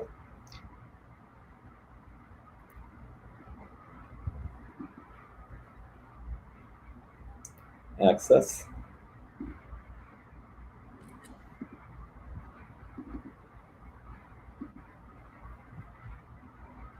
Yes, we can see your screen, sir. You can, right? Lovely. Yeah. So here we are. Can everybody see and hear me? Yes. Super. So I'm going to talk about this concept of what I've been saying for the past over 2 decades is corneal transplant doesn't correlate to vision, and a clear cornea doesn't correlate to vision. Only vision correlates to vision, and emetropia is the source to get there. So that's what got me started many years ago, nearly 2 decades ago, struggling to find ways to correct scars and irregular corneas to 2020 without a transplant. So here's a short video for you to see how I think.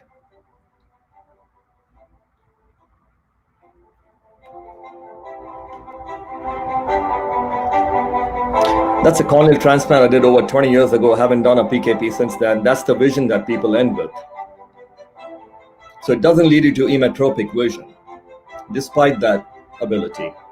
So I started taking scars straight to 2020 emetropically with the laser, not PDK, vision corrective refractive. And that's how the vision should be in these patients. And that is freedom beyond a transplant. Laserplasty. Here's a patient right under the laser. I've seen, if you can hear him. This is an immediate difference. Patients with scars seeing immediately under the laser. All levels of density. Patients with herpes, acanthamoeba, LASIK, PRK scars, trauma, you name it, there's no difference.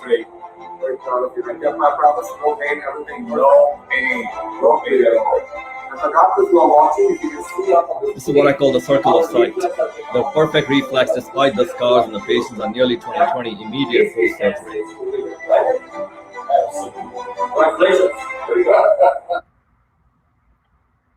23 years ago, I started struggling with how to never do a penetrating transplant, despite the fact that I had come down to 22 minutes of doing a PKP and ending with maybe maximum 2 diopter astigmatism. I hated it. And that's where we came into this concept that I said and still say it today. Indiscriminate corneal transplants are the most preventable cause of corneal blindness in developed countries. And it was a pleasure when the late Dr. Lee Nordan traveled to see my work, as I coined it, corneoplastique. And further, I got more consolidated into my thought process. I want all of you to look at each of these eyes and understand that they're all seeing 20/20. And when I say 20/20, I do not talk about glasses and contacts. Each of these patients is seeing 20/20. In fact, some of them came back over a decade later to the Institute and they celebrated together. These are all patients with all these kinds of scars, herpes, trauma, PRK, LASIK, acanthamoeba, you name the scars, and they have it. They've had multiple surgeries underneath, RK, whatever you name it. They're all doing brilliant, and here they are sitting together. There are patients with one-eyed scars too. You all know my presentations. I always insist on show me the patients. To me, anybody showing surgery and not the patient, I have a tough time believing.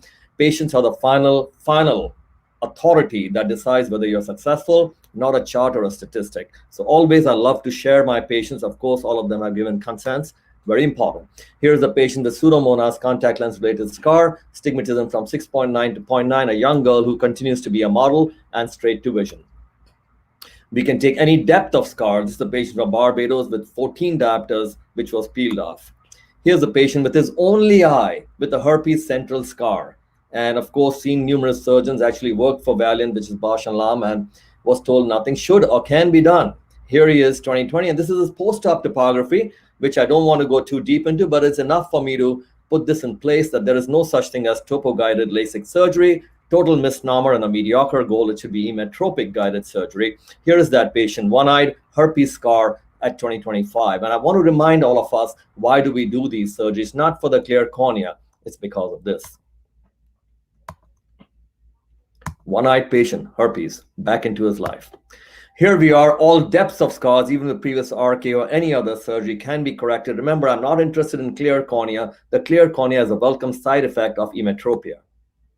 And this is refractive surgery. I do not like people calling these surgeries therapeutic and pathologies. Once you call it therapeutic, you've decreased your desire and you've taken the patient's expectations down. Unacceptable. Refractive makes you think and stay on the edge. You want 20/20. Here are patients with herpes scars. This patient, as you can see her cornea down to less than about 200 microns, 11 diopter astigmatism, brought down to 2.4 astigmatism, straight to 20/30 vision, and she's a kickboxer. Would she ever do this with a transplant?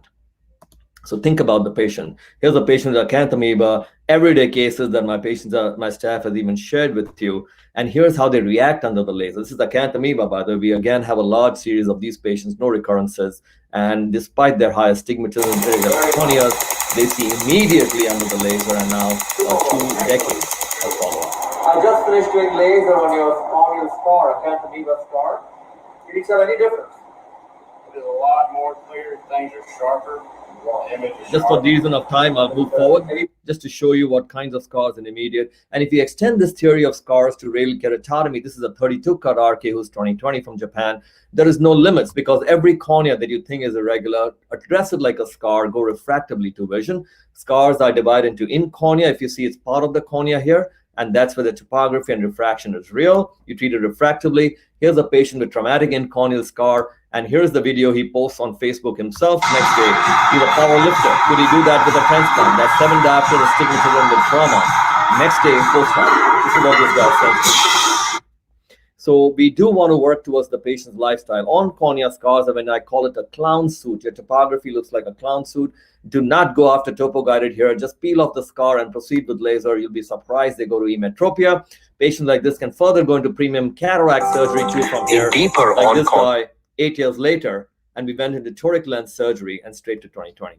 Some of you had asked me to share the artistry. I don't know what artistry is. It basically may be the point that I'm very sensitive about being accurate, symmetric, and the patient having a great time without injections, sedations, and anesthesia. That's my pleasure.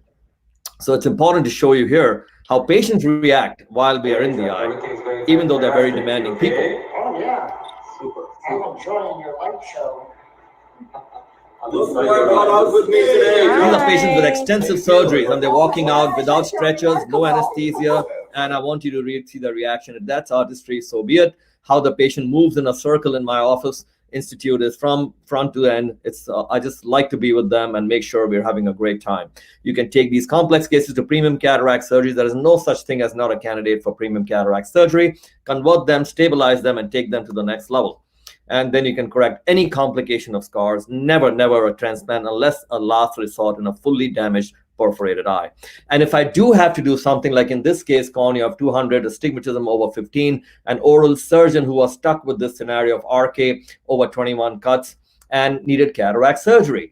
Again, if a machine or a microkeratoderm could have done this, it means the patient is refractive. You don't do anything, less than vision. But because this patient could not be even measured, I did a hand lamellar surgery with a simple Tukes blade, and here's the surgery. This is a patient who's a surgeon with dense central blinding scar with crisscrossing. Remember, my desire is I have to get to his cataract surgery. Astigmatism of over 15 diopters. So my whole plan is I don't care how difficult the surgery. I want to make sure I don't enter his eye. His RK cuts were way beyond. All of them were nearly 100 to 95% deep. Some of them in the anterior chamber. So very delicately, I'm going, lifting each layer and doing my anterior lamellar surgery, building up my cornea so I can make it what I always call measurable and stable. I can literally go inside the eye.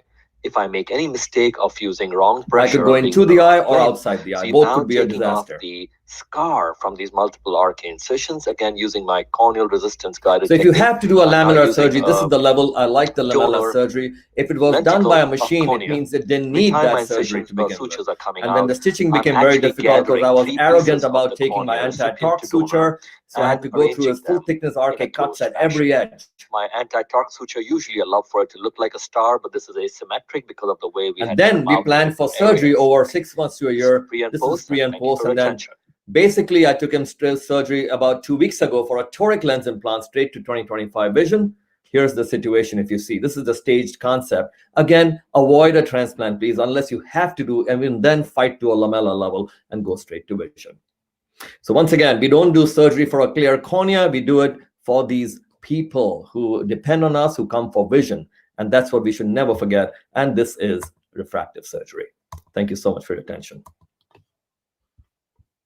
Dr. Gulani, thank you very much for an excellent presentation. What you show is that you have to take ophthalmology not as a profession but as a passion. You have to enjoy your work. You have to treat your patients as if it is your own eye. And most important of all is that if you know your job, you don't have to be scared. You can actually give the patient what he wants. Thank you very much once again. Thank you Any so questions? much. Any questions for Dr. Gulani? Good. So we now move on to the next speaker, and I'll leave that to Dr. Aditya to introduce him. Thank you so much. The next talk is from Dr. Pinelli. So we'll be showing a video. So Dr. Weber, please. You have to unmute him. So you have to unmute.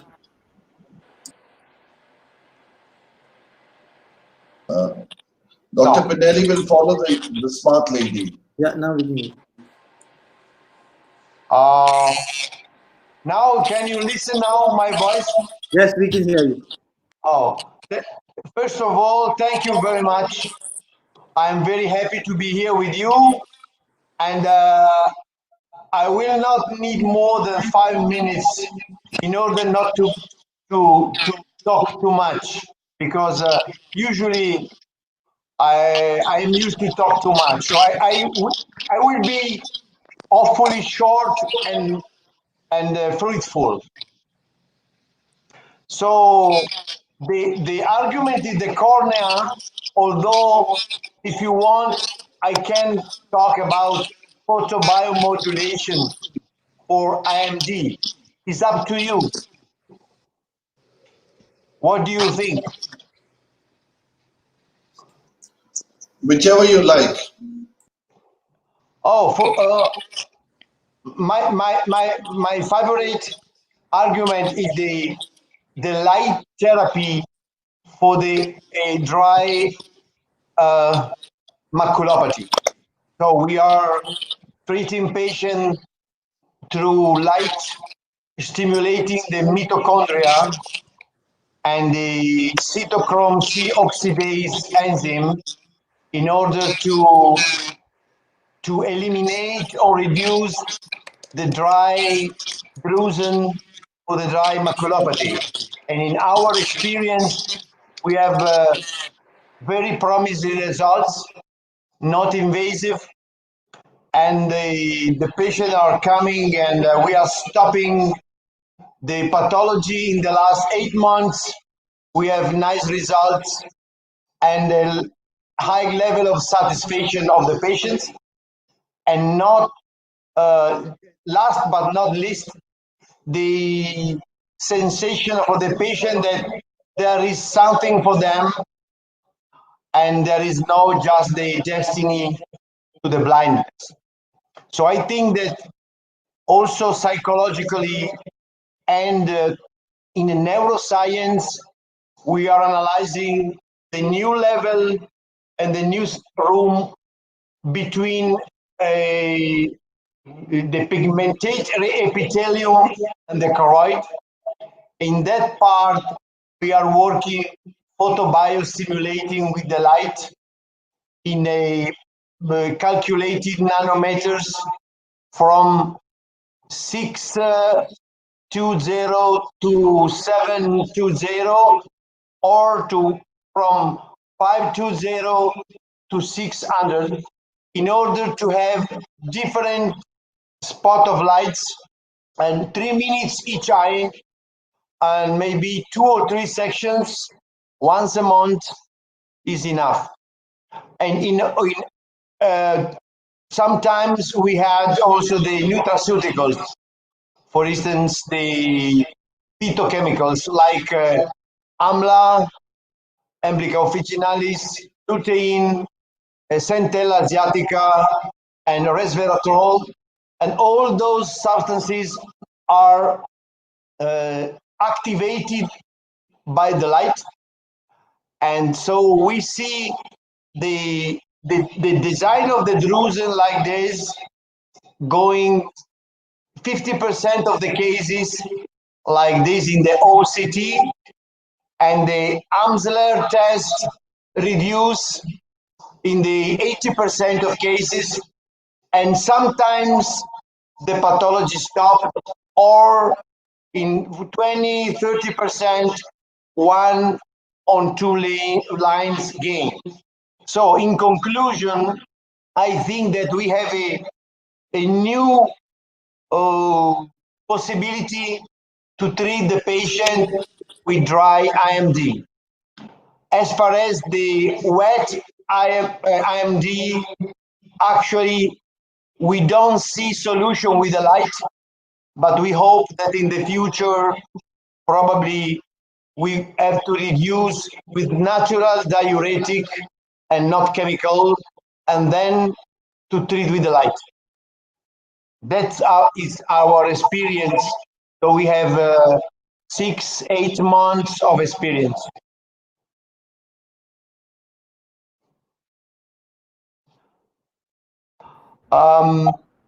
The other possibility for the dry maculopathy for us is just to do an OCT every 3 or 6 months and tell them that there is nothing. So putting the quantistic physics to the light in the science of the macula, now we are going in the neuroscience, and I think that especially post-COVID, we have a new perspective for the patients. We published about that. Obviously, we need more data and more colleagues ready to start something not invasive and really nice.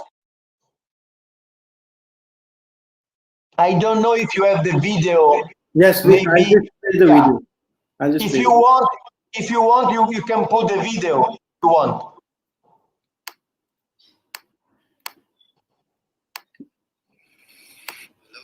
Everybody, so I want to introduce the photobiomodulation we are performing in Switzerland Eye Research Institute in Lugano, here in Switzerland, as a not invasive treatment for a dry IMD. So that's a revolution, absolutely, because the light power, if modulated and modulated in a certain wavelength, is able to act on the ATP process in the mitochondria, even in the photoreceptors. So you can see the red light is close to the infrared. We have transpalpebral treatment, one of the phase of treatment. The other phases are with open eye, and the light will be amber light with a different wavelength. And voila. So why we alternate different wavelengths for a different wavelength, sorry, for the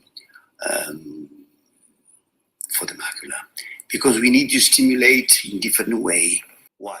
Because IMD is no treatment actually, except some integrators or nutraceuticals, but we put also the light with the nutraceuticals together. The way we published on Cellular 4 journal recently about that. So what will happen for the macula in the next years or months? Revolution. The light therapy is something very effective, is something in development, and not only for maculopathy, probably for other retinal disease with a high level of patient satisfaction, and especially post-COVID, no invasivity.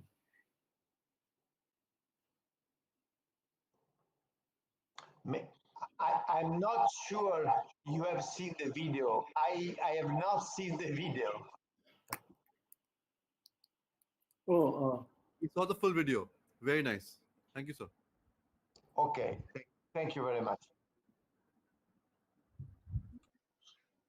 Our next speaker, can you introduce Dr. Natalia?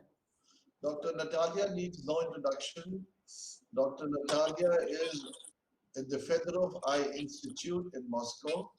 She is one of the brightest stars that we have seen. She is also a student of and now a colleague of Dr. Boris Malyugan. Dr. Natalia has also been very kind to us whenever we have visited Moscow, and we now request her to make her presentation and make us all proud.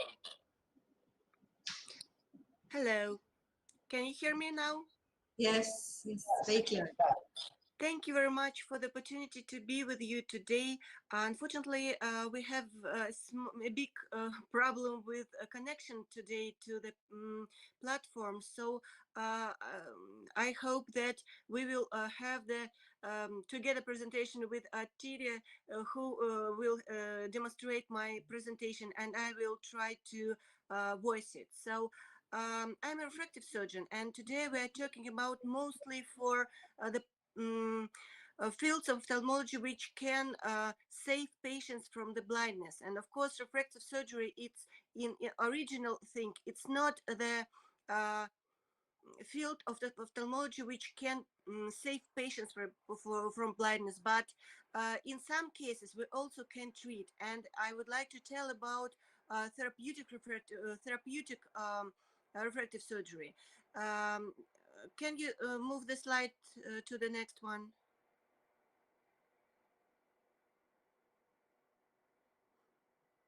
So, can you move it? Yeah. So, the term therapeutic refractive surgery is mostly connected with the name of Dan Reinstein, who is one of the most leading refractive surgeon and who works with such patients. And therapeutic refractive surgery is the field of ophthalmology which mostly performed on damaged cornea to cure these patients and to improve the corrected visual acuity. In our institution, we also work with such patients and try to correct the very irregular cornea in cases of trauma, previous operations, infections, and so. Can you move to the next slide, please? Yes, done. And most of these patients who are applied for the therapeutic refractive surgery are patients after different opacities from, for example, infections, dystrophies, corneal refractive procedures, or traumas. And we also evaluated about 200 patients after this problem, and here's the result of this treatment. So please move on. Almost all these patients have a very irregular cornea, and the aim of the surgery in such patients was not only reduce the deep not only reduce the dip of the opacity, but also to restore the native corneal shape and to correct the corneal irregularity. Please move on. In most cases, we use the topo-guided PRK to correct such patients. And the next, please. Topo-guided ablation in such patients usually face a lot of problems, and the first one is that the patients have a very irregular cornea. Another reason is that the epithelium masking the corneal irregularity, and when we perform the corneal topography evaluation, we evaluate mostly the epithelial map, but not the stromal irregularity. And also another problem is that the patients have not only irregular the anterior surface, but also the posterior changing of the curvature, which also can be estimated before the planning of the surgery in such patients. The next slide, please. Traditionally, PRK is performed in such patients, but only in very superficial opacities, and in most deep cases usually perform the penetration keratoplasty. But we know that in patients with for example, post-herpetic keratitis, we have a high risk of the problems with the graft. So, of course, in such cases, maybe PRK is most promising technology, but of course, in cases with no activation of the activation of the herpetic process. Please, next slide. We know that only the partial removal of the opacity can be adequate for the patient visual needs, because we can increase the visual acuity by correction of the refractive errors, correction of the corneal irregularity, and removing even the part of the stromal opacity. So next, please. So now we use the PRK, topo-guided PRK, also in much deeper stromal changes. The next, please. But of course, we know that many surgeons faced with difficulties due to not predictable refractive result. And next slide, please. And we and please, can you tap for the animation starting? So we try to solve this problem by changing the step of the surgery. And the first one, we perform the topo-guided step, and then we perform the PTK. So we perform inverted topo-guided PRK, and we believe that this technology allows to give the better refractive results in patients with irregular stroma. Next slide, please. Both for examination and for the surgery, we use Russian-made software and exam laser, which allow to perform the topo-guided ablation for such patients. And next slide, please. And depending from the refraction of the patients, we suggest different ways of cure such patients. In case of myopic refraction, we perform the topo-guided ablation for the single step. In case of hyperopic refraction, we perform the removing of the clear lens exchange for the targeted myopic refraction, and then topo-guided next step. Next slide, please. And as you can see, the long-term results of these patients is quite high, and in all these patients we can see the very high and predictable refractive results, and no patients have lost lines of best corrected visual acuity, but many of them increased the best corrected visual acuity up to 4 lines. Next slide, please. And here is the very short clinical example of the patients of very deep stromal changes after the herpetic keratitis. Next slide, please. With very low vision and a very irregular topography. And here on the right part of the slide, you can see the much more regular cornea. Next slide, please. On the OCT, you can see the much more regular stromal surface and much more transparent cornea. And the next slide, please. And the patient gained much more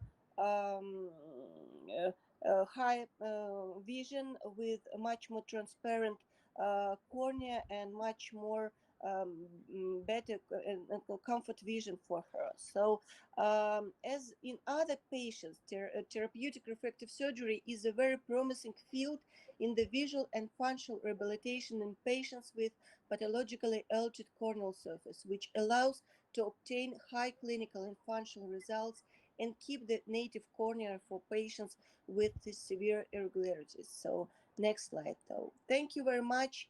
Unfortunately, this year all these conferences are online, but anyway, I'm so happy to see my friends even online. Thank you very much. Thank you very much, Dr. Natalia. It's a privilege to have you with us. And the work that you're doing is commendable because yours is a pioneer institute in Russia. And you have really been working hard, I can see, in research. And we hope to see you post-COVID again in India and us in Moscow. Thank you very much. Thank you. I now request Dr. Gerald Schultz to say a few words about his visit to Moscow and meeting Natalia.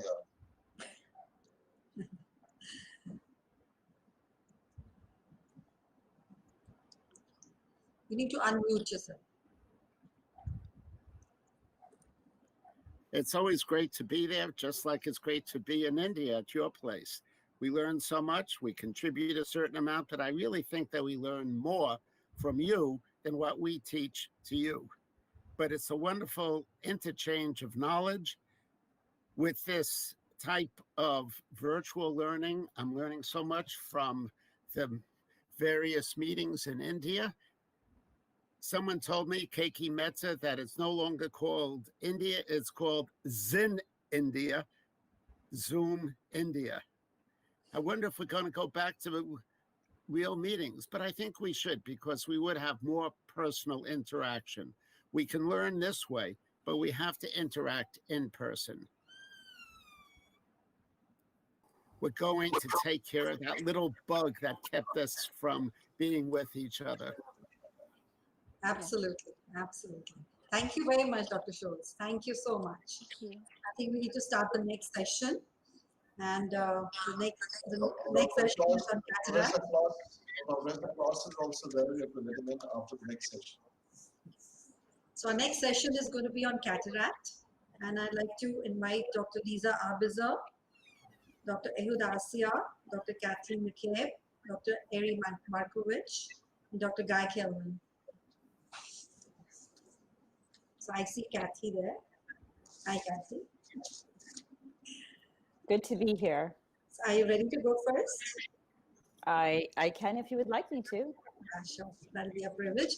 So Kathy here is a very good friend, and she's the Chief Medical Officer at the Eye Health America and is affiliated with the Sarasota Memorial Hospital in Florida.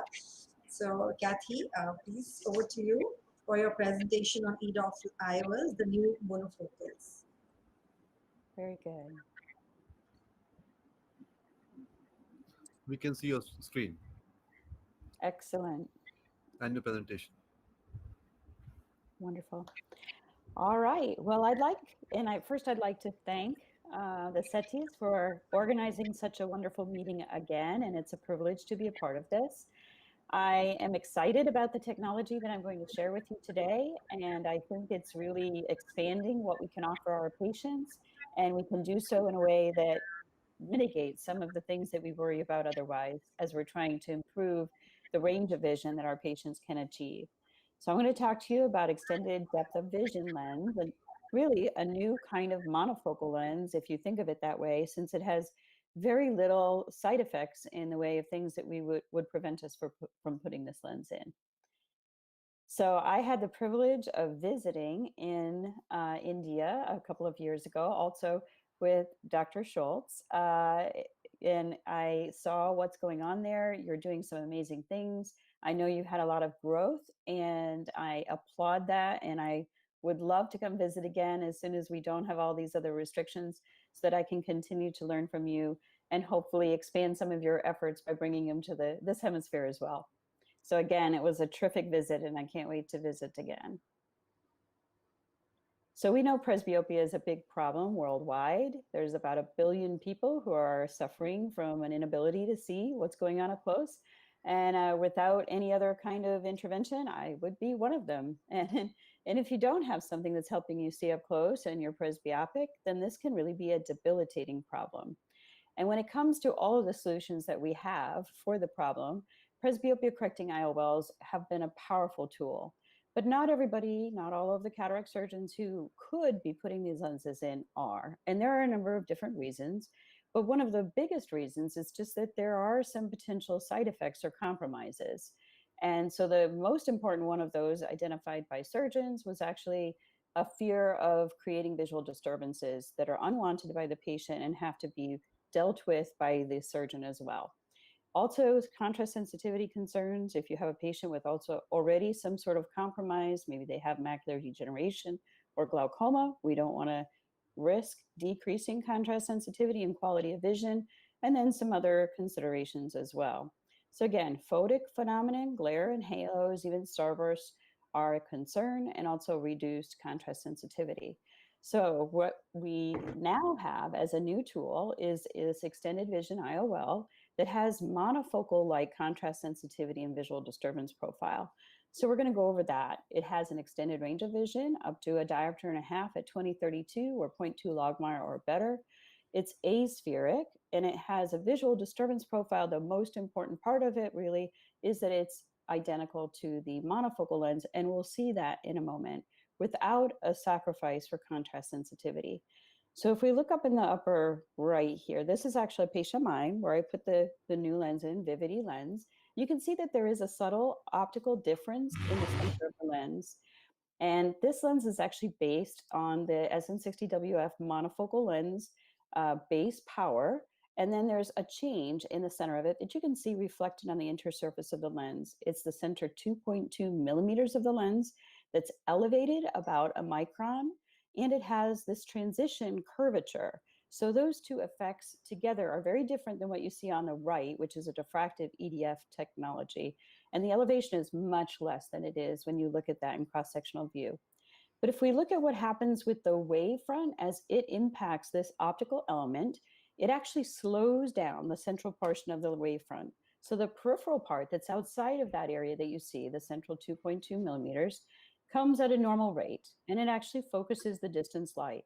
But that central portion is actually impacted in a way that stretches it out and extends that point of focused light. And so we're going to see it a little bit different way, but the way it happens is this slowing down of the wavefront in the central portion of the lens. Kind of like when you're walking around the exhibit floor and you hit the shag carpet or the really plush carpet from Alcon or anywhere else, and you can't walk as fast. And I'm sure they designed it that way to slow us down as well. And that's what happens to the wavefront in the center. So again, if we look at the light intensity distribution, this yellow portion is the focused light. And in a monofocal lens, any monofocal lens, it's actually centered around plano, as you see in the top. And diffractive extended depth of focus lens has this dip that you see, a light intensity dip, and then another focal point. And that contrasts with what we see in Vivity. And so you see that that yellow extended focal range of the precisely focused light actually goes all the way from distance to really past 66 centimeters, approaching about a -2. And so that gives a very good functional range of vision. We were actually in the FDA clinical trial. There were two different parallel trials done. One was outside the US, one was in the US. Obviously, I was in the US part. It was a little bit different randomization, but they were very similar trials. And you can see that the binocular defocus curves look just about the same in those two trials as well. So if we look at that in a little bit more detail, what we'll see is that there's a plateau around distance. That plateau is this forgiveness and flexibility around plano. So we can target maybe just a little bit myopic. If we end up unintentionally a little hyperopic, we're still going to get that excellent distance visual result. And then you can see that because it's a little bit more flat as we go to the right, where the blue portion of this curve is, we actually pick up additional visual acuity over 2032 all the way out to a -2. And that gives you that intermediate and near vision. So again, if we look at uncorrected distance vision, if we look at the study data, we see the excellent uncorrected distance vision with an improvement in intermediate and near. And then if we correct for distance, making sure that we're not just looking at some mini monovision, again, an excellent improvement in intermediate and near vision compared to the monofocal lens. Now, visual disturbances, this is really the key take home with this lens. That's why I'm so excited to offer it to my patients. It was actually a validated questionnaire that was provocative. It didn't just say, hey, tell us if you're having any problems. The patients looked at examples of glare halos in starburst, and then could see what a difference in mild or moderate or severe was so that they could appropriately grade those. And if you look at that, if you look at the Vivity lens compared to the monofocal lens, there is no statistically significant difference in any of these categories: starburst, halos, glare, hazy vision, double vision, dark areas, except for blur. And if you look at that, that is statistically significantly different, but it was better for the Vivity lens than the monofocal lens. So really, I mean, at this point, when I see all of this, and this is just looking at it another way, saying, are you bothered by any of these things? Again, a very high level of satisfaction, no difference between the OUS and US data, and no difference between the monofocal and the Vivity lens. And the reason is what we've already seen before, but if you look at this pinhole halo simulations, looking at a diffractive EDF lens, so the Symphony or the AT Lara, compared to a monofocal lens or the Vivity and the monofocal look exactly the same. And they don't have that distribution of light that patients see as glare and halos. So if we look at the difference in starburst, halos, and glare in a diffractive EDOF lens, you can see that there is a big difference between that and the monofocal lens. So again, just seeing that we really have a monofocal-like visual disturbance profile. Looking at contrast sensitivity, there's a tiny difference here, but you can see that if you look at the level of difference between the monofocal lens, it does not come near being clinically significant, with that difference being 0.3 log units or more. That's the red line you see there, and everything is well above that. And again, here we're just looking at reading fluency. So oftentimes we'll have a patient come in, we can tell on our chart they're reading in perfect lighting conditions, J1+, but when we see how fast they read, they're really telling us they can't read that quickly. If we look at reading fluency, this really tells us how they're functioning at home, and the lens actually performed excellently. Patients did great with reading, fluent reading speed, and I've seen this with my patients as I put it in, that they're happy with their near vision as well. So in conclusion, the Vivity is a first of its kind presbyopia correcting lens in the fact that it gives you an extended depth of vision, an extended range of vision from distance intermediate to near without causing visual disturbances different than the monofocal lens, and without decreasing contrast sensitivity in a significant way. So I'm excited about this lens. We have it now. I just probably had about almost every patient that I saw today who would be a candidate. It's great to have options. You know, if a patient absolutely wants to be glasses free for near, we have trifocal lenses. But for patients who are not good candidates for that, I now have something else that I'm excited to offer them. So thank you very much for inviting me and for your attention. Thank you very much, Kathy. I think it sounds very, very promising. And are you targeting at about a -0.50 or for all your patients? So what I'm actually doing is there at this time, and we're collecting data, so we have more experience to actually tailor this better. But the dominant eye I'm targeting for plano, and the non-dominant eye for -0.5. So I think somewhere between -0.5 and -75 is really the sweet spot, just to shove the curve a little bit to the right and give a little bit more independent near vision. Yeah. And how many patients have this completely changed your monofocal lenses to these EDOF lenses? Yeah, so there are a lot of patients, and I'm just maybe a little bit conservative with recommending a trifocal in a patient who has a small epiretinal membrane, or maybe a little bit of matte dot fingerprint. Maybe they have a little bit of drusen. So I don't normally recommend it in those patients, but I can definitely recommend Vivity, because what's the reason not to if we're not causing all of these other differences? So all of those patients who would normally be a monofocal candidate are now candidates also for Vivity. And would you match it with, say, somebody who's had a one-eyed monofocal or any other trifocal? Would you match this in the other eye with that? Yeah, so I think those are two actual opportunities. One is a patient who years ago or whenever had a monofocal lens in one eye and now wishes they had a little bit more independence from their glasses. So yeah, you know, obviously with appropriate expectation setting with the patient that it's not going to be the same as having binocular implantation. I think that's a great option. The other is a patient who may have pathology in one eye, really wanted to be independent of glasses and have a trifocal in both eyes, but maybe you're not comfortable putting it in that one eye that is a unilateral disease. And so in those patients, I think a good companion to the trifocal would be a Vivity lens as well. But we'll see. Time will tell. We really need patient data to know for sure. You still aim for the -0.5 and 0.75. So if I did it mixing and matching like that, I would shoot for plano in that eye with appropriate expectation setting for the patient. But otherwise, plano and -0.5. Thank you. Thank you. You're welcome. Thanks for inviting me. Dr. Aditya, Dr. Lisa is wanting to be let in. She needs another link. I've emailed it to Ma.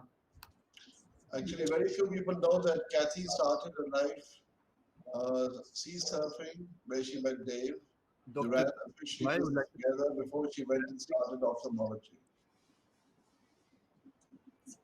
So I'd like to invite Dr. Ehud Assia. I think Dr. Ehud Assia is ready now for this talk. And Dr. Assia is the professor at Tel Aviv University in Ain Tal, and we had the honor of visiting his institute. And he really showed us around the institute and is very well equipped. And he's a great innovator. So over to him, and he's going to tell us about his modification of the capsular anchor. We can see your screen, sir. Okay, And the can you see my presentation. screen? Good. Yes. Great. First, I would like to thank the SETIs for their major contribution to our education. You're doing great work, and thank you very much. And it's a pleasure to be here today. What I would like to talk today is some latest modification of the capsular anchor, and just for those who are not familiar with, these are my disclosures. The one of Hanita is very relevant. The capsular anchor, for those who do not recognize it, this is a small device which is used to for the treatment of lens subluxation, either crystalline lens or intraocular lenses. It looks like an anchor, and this is actually what it does. It anchors the capsule to the scleral wall. The two lateral arms are located behind the capsule, and the central rod is in front, and it is sutured to the scleral wall. And here is a case of a patient with a trauma with some significant xenon dialysis, which was treated with the anchor here on the right, on the right slide. And we have done it like tens of cases, and it works really, really very nicely. In cases of very, very large dialysis, one can use 2 anchors in a single eye. Now, we have made some modifications. Number one, we can use it also for intraocular lenses, which were decentered, and this is actually the only device that can work with subluxated posterior chamber lenses many years after they've been implanted. Now, the modifications are actually 2 kinds of them.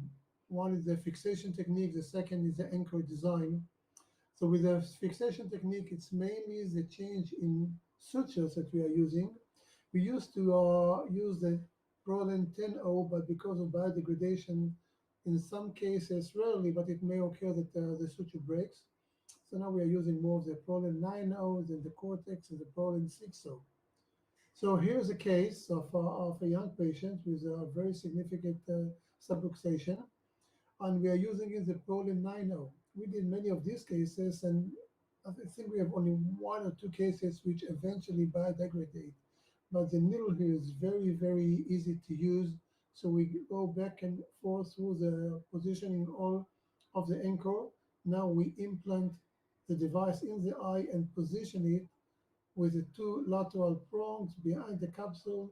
This is the old version of the anchor, and after it is in place, we make the temporary suture, implant an IOL, and then do the final suture and bury the knot. Because this is a kind of a ring suture, we can bury the knot within the scleral tissue. Now, we then change it to a more durable suture, such as the Gore-Tex. The Gore-Tex is very strong, but this is also very thick. It is 7O. One need to use trocars and intraocular forceps to pull in and take out the sutures. And the other problem is the burial of the suture, because they are so thick, it's very difficult to rotate them into the sclera, so we can just push them within the hole, or they may be exposed under the conjunctiva. So this is one problem, but this is a very durable and very strong. The third and the most modern is using the Poland 6-0 with a flange technique, which I think is fantastic. Here we're using the 6-0 threaded through the position all at the base of the anchor. We first make the first flange, then we insert the needle. You see how user-friendly as this suture is. We place the anchor in place, and now we cut short the suture and do the external flange.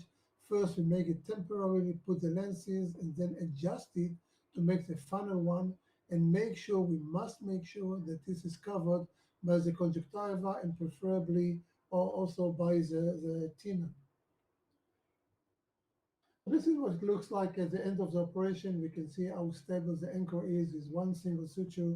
It is in place at 12 o'clock. In this case, we also had a second suture down below wrapping around the IOL haptic.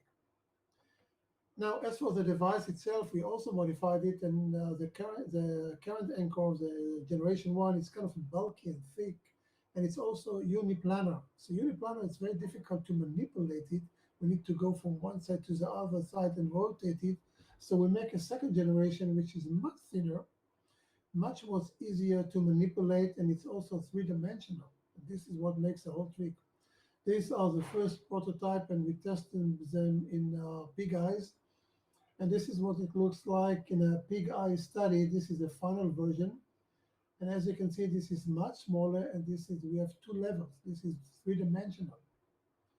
So now we can be easily inserted through a 2mm incision, even less. And the trick here that we place the first rod, the central rod, on top of the capsule, just put it on and push forward. This is it. We don't need to manipulate and rotate from one side to the other. So let's see some cases. We are now starting this technique with this new device.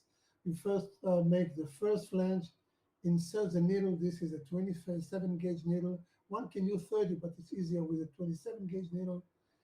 Pull out the suture, put in the anchor, rotate it, and this is the first technique that we are using, only the hook to place it in place. There are other techniques which make it much easier. And once that both prongs are located behind the capsule, we just cut the suture, create a temporary flange, then remove the lens material, put in a lens, and now we make the final adjustment of the length of the suture to be in place. Here's another patient who is 40 years after trauma. Now he has also cataract. We see the dehiscence, the weakened tunnels. We start by doing the capsulorhexis. Now, when we have the capsulorhexis, we know we can use the anchor. We thread the 6-0 Prolene outside through the base of the anchor, create the first flange, the internal flange, make sure that this is big enough that it would not go through the position hole. And here is a technique to do it. Just put the central rod on top of the capsule and push forward. This is it. It takes just a few seconds, and then cut short, make a temporary suture, remove the lens material, and then implant an intraocular lens in place. And only after the IOL is in place, it is the time to make the final adjustment to make sure that the IOL is indeed in place.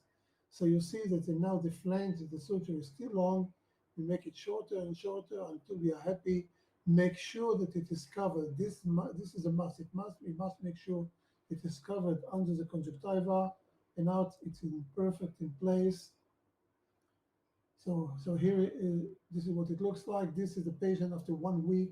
From a frontal view and an oblique view, we see that it is also supporting the equator.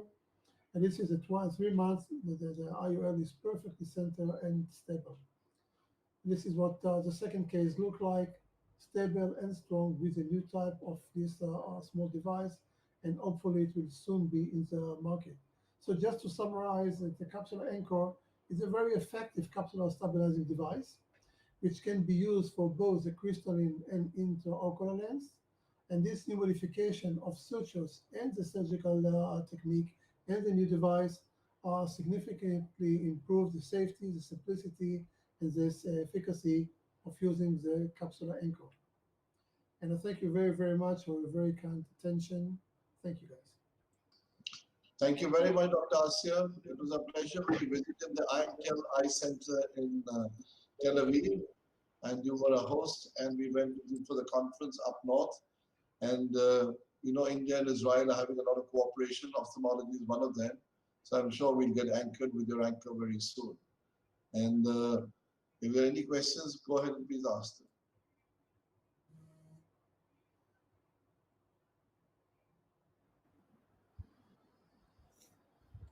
We can then invite the next speaker, and Dr. Lisa will be joining us shortly. So our next speaker is Dr. Ari Markovic. Please press on the screen share. So he's going to be talking about cataract surgery in severe zonal lysis due to pseudoexfoliation.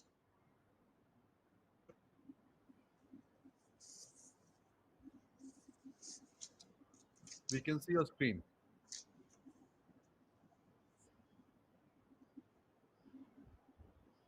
Just go to your presentation, sir. Your PowerPoint presentation. Yes.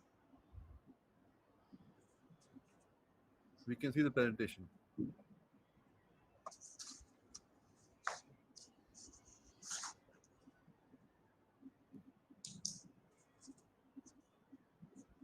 Thank you for inviting me for this wonderful webinar, and I will be talking about cataract surgery with severe zonal lysis. I have no financial interest in the presentation. So with the zonal lysis, we can have this mostly in the pseudoexfoliation, which we see frequently, but also when we have patients with vitreoretinal surgery and trauma, high myopia, retinitis pigmentosa, uveitis, and also congenital conditions that may affect zonal integrity. Now, when we have pseudoexfoliation, we may have small pupil that we need to enlarge. We have problematic capsulorhexis. The capsule may be very stiff and hard to penetrate. Also, there is no zonular support, and we need to sometimes for penetration to use an MVR blade or bent needle. If we have good opening of the pupil, we may use the laser, the femtosecond, but most of times we'll have small pupil that won't allow us. Also, we may have vitreous in the anterior chamber that may make the phaco difficult. We need to support the nucleus during phaco. And also the cortex removal without capsular support may be very difficult. So in recent years, we have excellent devices that enable us to go with the surgery and complete it uneventful. We have iris retractors, capsular hooks, like the ones from MST that are very good, and I will show it in the movie. We can fixate the bag with a Sioni ring, a modified Malugin ring, ASIA anchor as the one was presented before, or Ahmed segments. Now, what do we do with the IOL implantation? As a last option, an anterior chamber lens. I don't implant anterior chamber lens. The disadvantages are that we don't have all the correct sizes anymore, and there is a risk of corneal decompensation mainly. If we put scleral IOL fixation, we can create Hoffman pockets, Gore-Tex sutures, flanges, or intrascleral haptics, or use the Yamane technique. We can put the IOL in the bag and then anchor the bag with one of the devices, or iris fixation through the bag, which I'll show you now.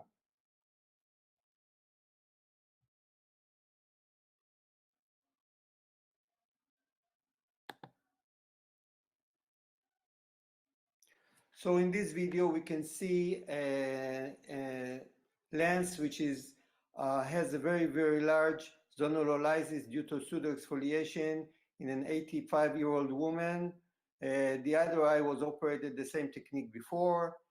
First, in order to perform the capsulorhexis, I support the edges of the capsulorhexis with iris hooks, and then this MST capsular support hooks are inserted, which are excellent devices that make the surgery really, really very affordable. And we can now insert a capsular tension ring, which I usually do in the beginning of surgery, because then with the support of the MST capsular support hooks makes the whole complex of the lens very stable, and we can perform the phacoemulsification almost regularly like we do with the vertical chopping.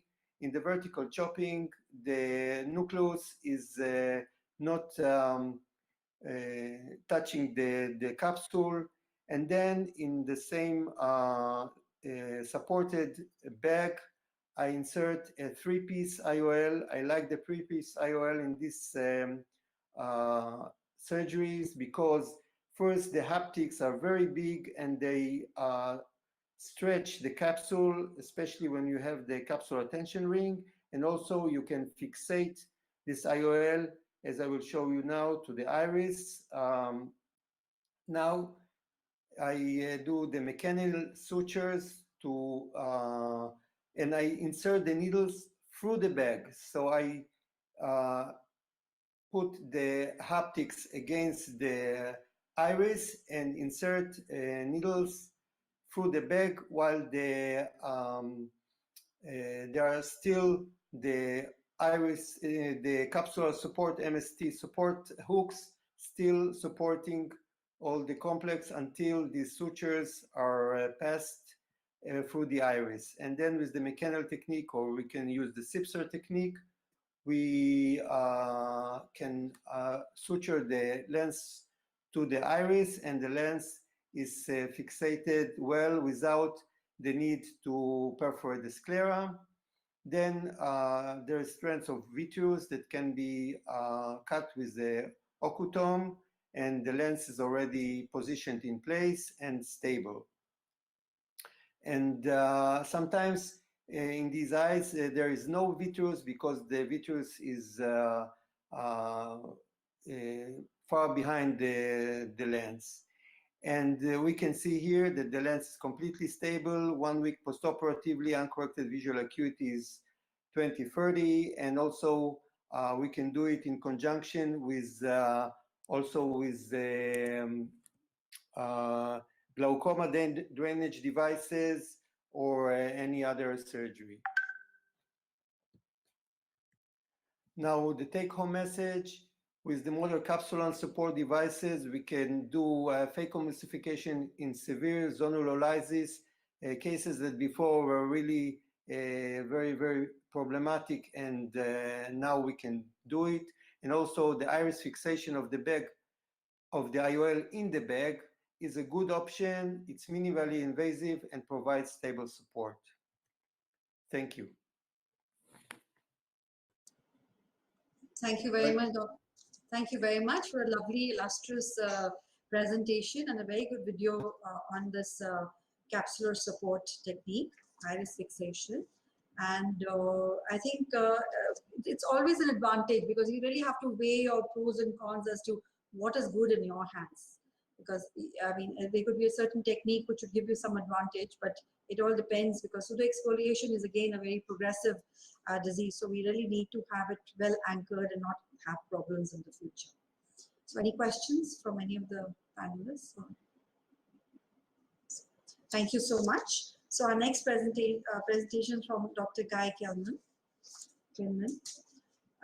Dr. Guy is a director cataract service ophthalmology department in Hamaker is from Israel. So over to him. He'll be talking to us about the results of the Symphony IOL in special cases.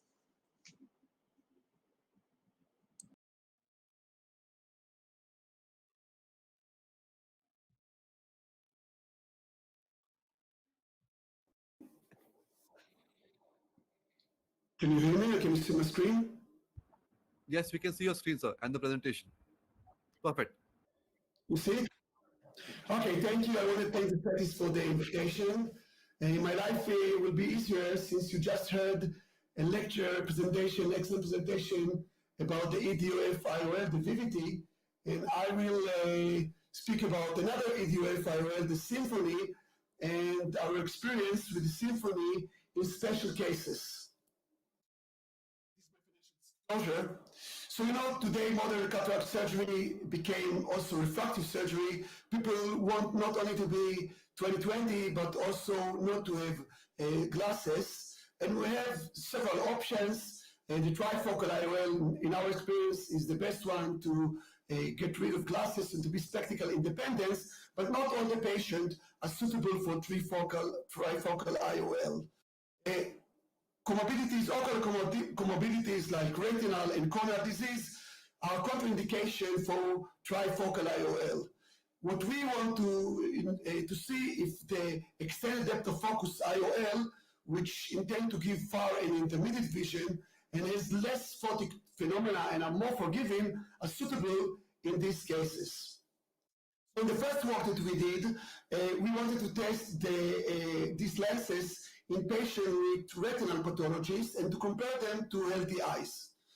The purpose of the study was to evaluate the visual outcome and the patient satisfaction of this extended depth of focus IOL, the Symphony IOL in this case, in patients with retinal pathologies and to compare it to healthy eyes. We had a total of 125 eyes of 88 patients. Group A included 25 eyes of patients with stable, mild, dry age-related macular degeneration and stable, mild to moderate epiretinal membrane with or without foveal flattening, but with no other retinal distortion or intraretinal fluids. All the patients went to our retinal specialist and they approved them only for cataract surgery. So none of them were a candidate for retinal surgery. The group B, the control group, was consisted with 100 eyes of healthy eyes. So here you can see the patient demographics and the IOLs, and there was no difference between the different groups, except for the higher order aberration, which was a little bit higher in the retinal pathology group. It was almost statistically significant. Let's look at the uncorrected visual acuity result. We can see very good result in the healthy eyes. Distance visual acuity 20/20, intermediate 20/20, and distant and near visual acuity 610, which is about 20/30. And you can see that the visual result in the retinal pathology group, although they were significantly statistically worse than the healthy eye, were very good. 6.7.5 for distance, 6.9++ for intermediate, and 6.12 for near. These are results that we cannot achieve with monofocal IOL. So the difference was significant statistically, but clinically they had a very good result. I think we can all be happy with this kind of result. Let's look at the questionnaire and how they rated their vision. So if we look at how many patients rated their far vision, uncorrected far vision as excellent or good, we can see that there was no difference between the groups. You can see high percentages for distance, pretty good percentage for intermediate, and as expected, only about 26 and 30% rated their near vision as excellent or good. And this is not surprising. This lens is supposed to give distance and intermediate vision. What about intermediate vision? And what about how often you require a spectacle? So we can see that there was no significant difference between the groups. We can see that for distance, intermediate, and near, we can see a little bit better result for all day, but it was not significant statistically. What about halo and glare? If you see most or all the time halo and glare, again, we can see that there was no significant difference between the groups of the retinal pathology and from the healthy eye. And if we ask them if it disturbed you, so even less people complain that it disturbed them during the day or most of the day. And even the patient with the retina pathology has a little bit lower, but again, nothing was significant statistically. Overall satisfaction was also pretty similar between the groups. So if we summarize the result of these groups, we can see that the objective visual acuity statistically better for the control group, but not clinically significant. Patient perception of the vision, there was no difference. Spectacle independence, no difference for each vision range. Advantage for the control group for the overall day. no difference in photopic phenomena, and no difference in patient satisfaction. The major consideration is the progression of the retinal pathology. But if you look at the elderly patient, they are all at risk of developing retinal pathology due to their age.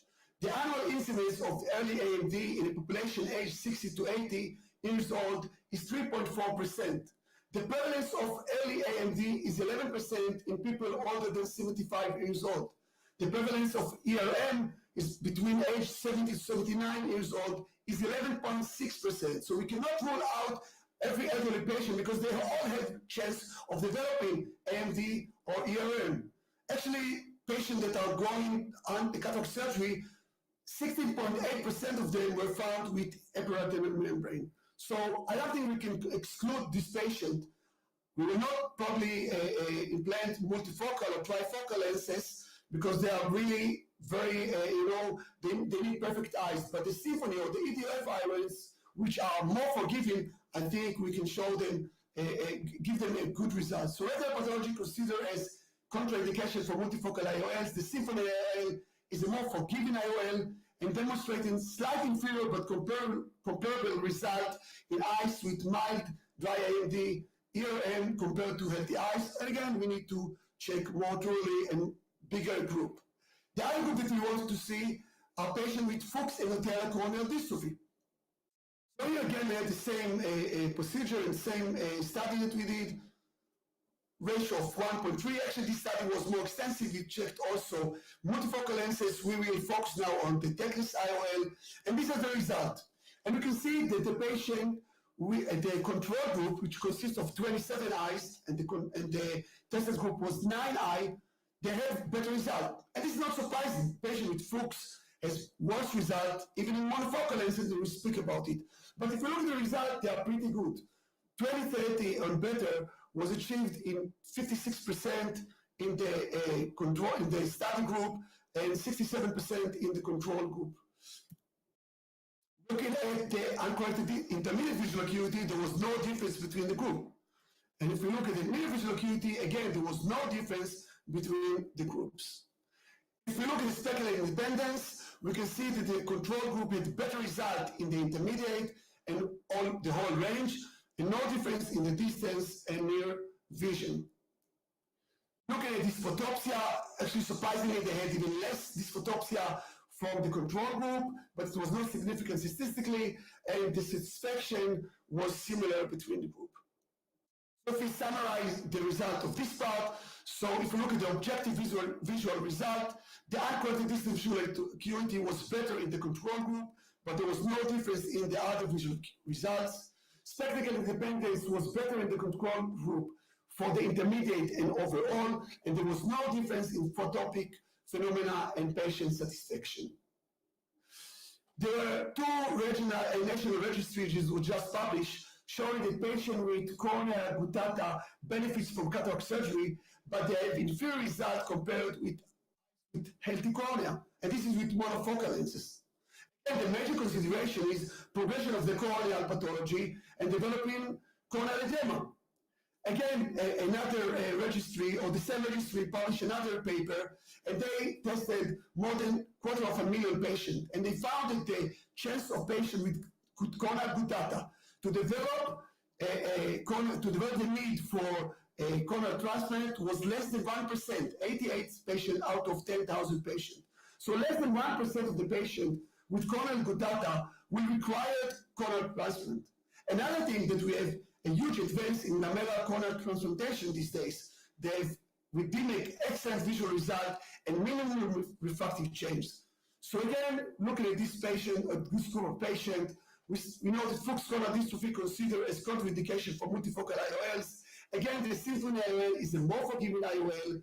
The Symphony IOL demonstrates inferior result in eyes with Fuchs corneal dystrophy compared with healthy eyes, but better result than monofocal IOLs. And again, we need to remember that Fuchs patient demonstrated even worse result than monofocal lenses when they implanted.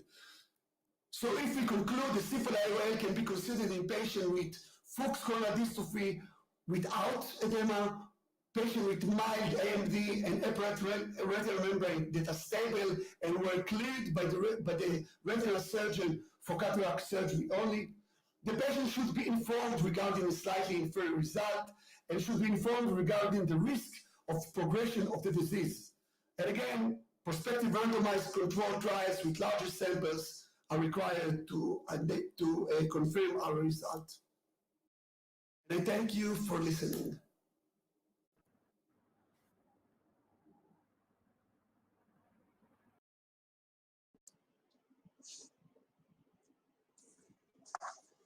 Thank you very much for a very nice presentation, Dr. Guy Clinton. It was nice to know that the work you're doing. We now invite Professor Klaus Fenborg to join us and give his talk till Dr. Lisa joins us. So it was nice having three of the top surgeons in Israel at this webinar. She's joined.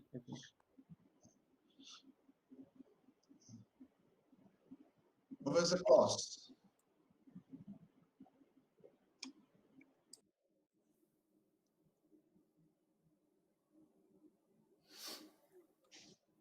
We welcome Dr. Lisa Arbesser onto the webinar. That's right. You have a very attractive hairstyle. Do you see me? Okay, good. You can hear and see me. Wonderful. All right, so you're going to have to help me share screen because it's been confusing trying to get on. Yes, I'll just do that. My 8th link. Okay, so maybe you can run it, or shall I, or do I see it? Why don't you try running it? If you can't. Can you see my PowerPoint? Because I don't see you now. No, I'll run it. Okay, so let me close my PowerPoint, and now I see you. Will I be able to see the PowerPoint? Yes, just a sec. Yeah, can you see it now? No. Yeah. Only if I play it myself. I don't see anything but a black screen and a small window with all of you, who I love. Can you see the PowerPoint? No. No. Then, Mom, why don't you try sharing it? Okay, you want to tell me how I should do? Let's see, view local, share screen. Here we go. Request. In order to enable, Artie must give me permission. So let's see, share your screen, entire screen. So I don't know, let me put up the PowerPoint and see if you can see it now. Do you see it now? You go ahead and read your PowerPoint. Sorry, what's that? You read your PowerPoint, we listen to you. You don't need to see the slides. Sharing it or is not sharing? Oh yes, you need to, oh, I don't need to see the slides. Okay, so I'll see my slides and you'll see my slides, but I won't see you seeing my slides. Is that right? Yeah. So do you see the title slide right now? Yes, I do.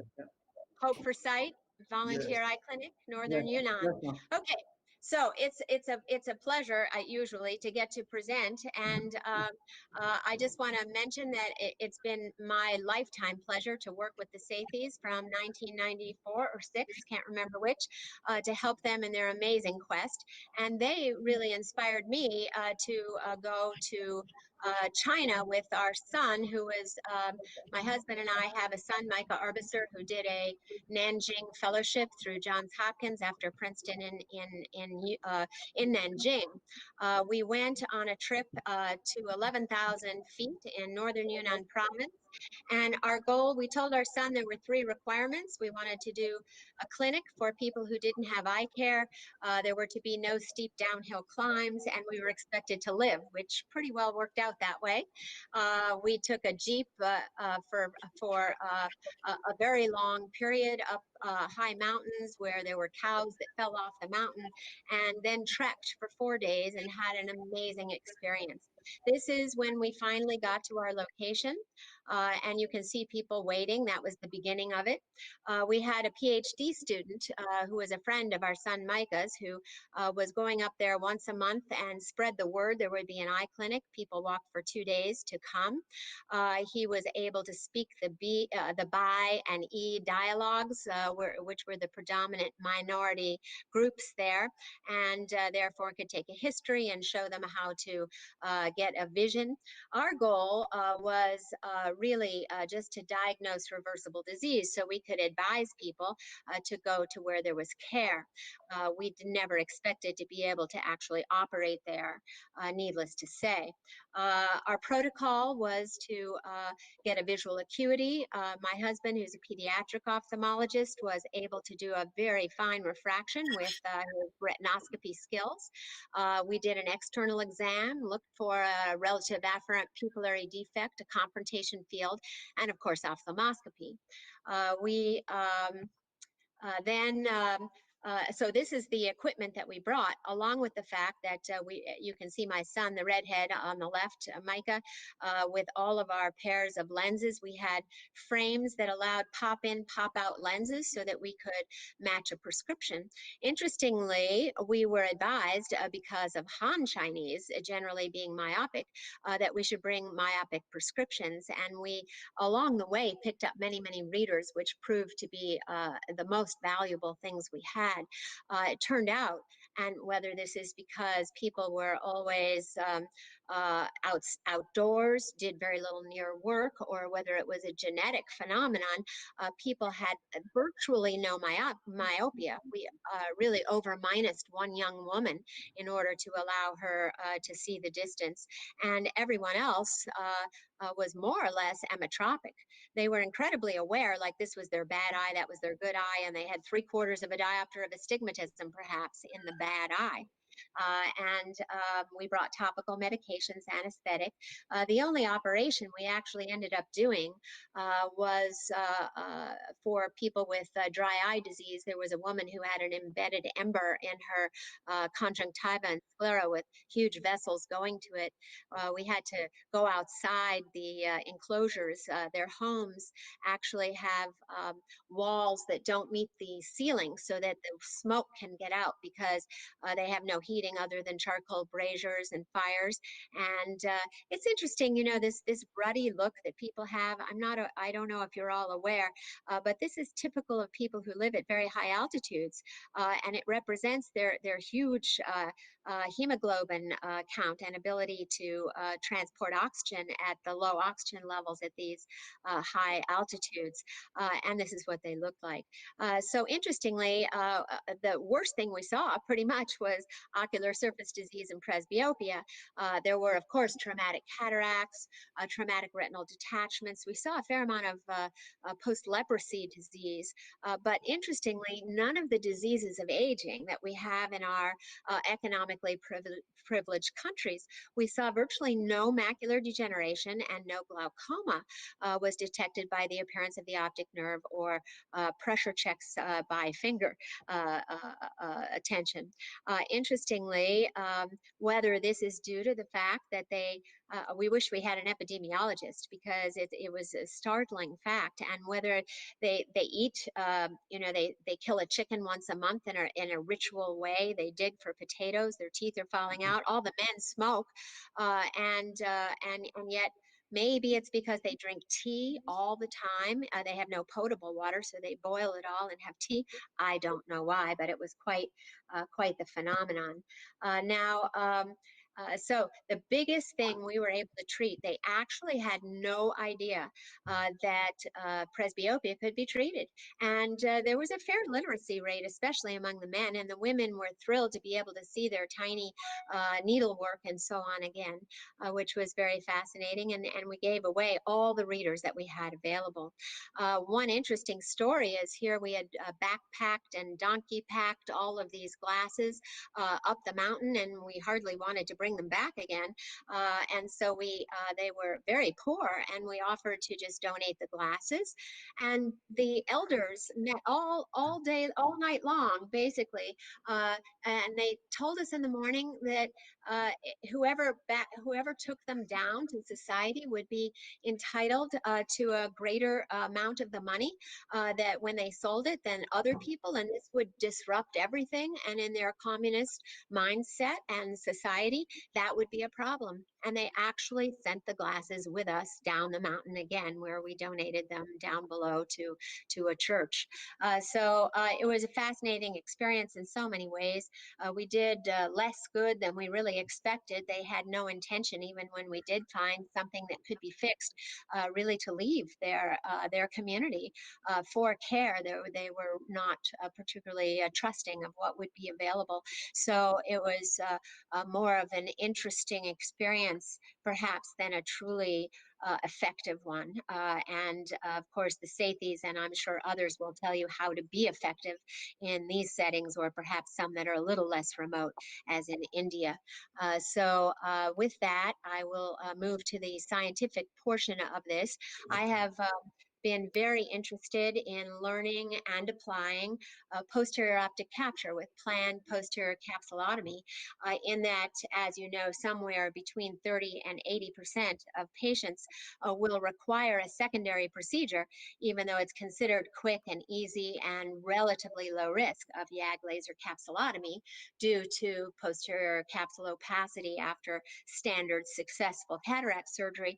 And when we optic capture, we reduce that to virtually nil, the need for visual, the occurrence of visual axis obscuration at almost every age.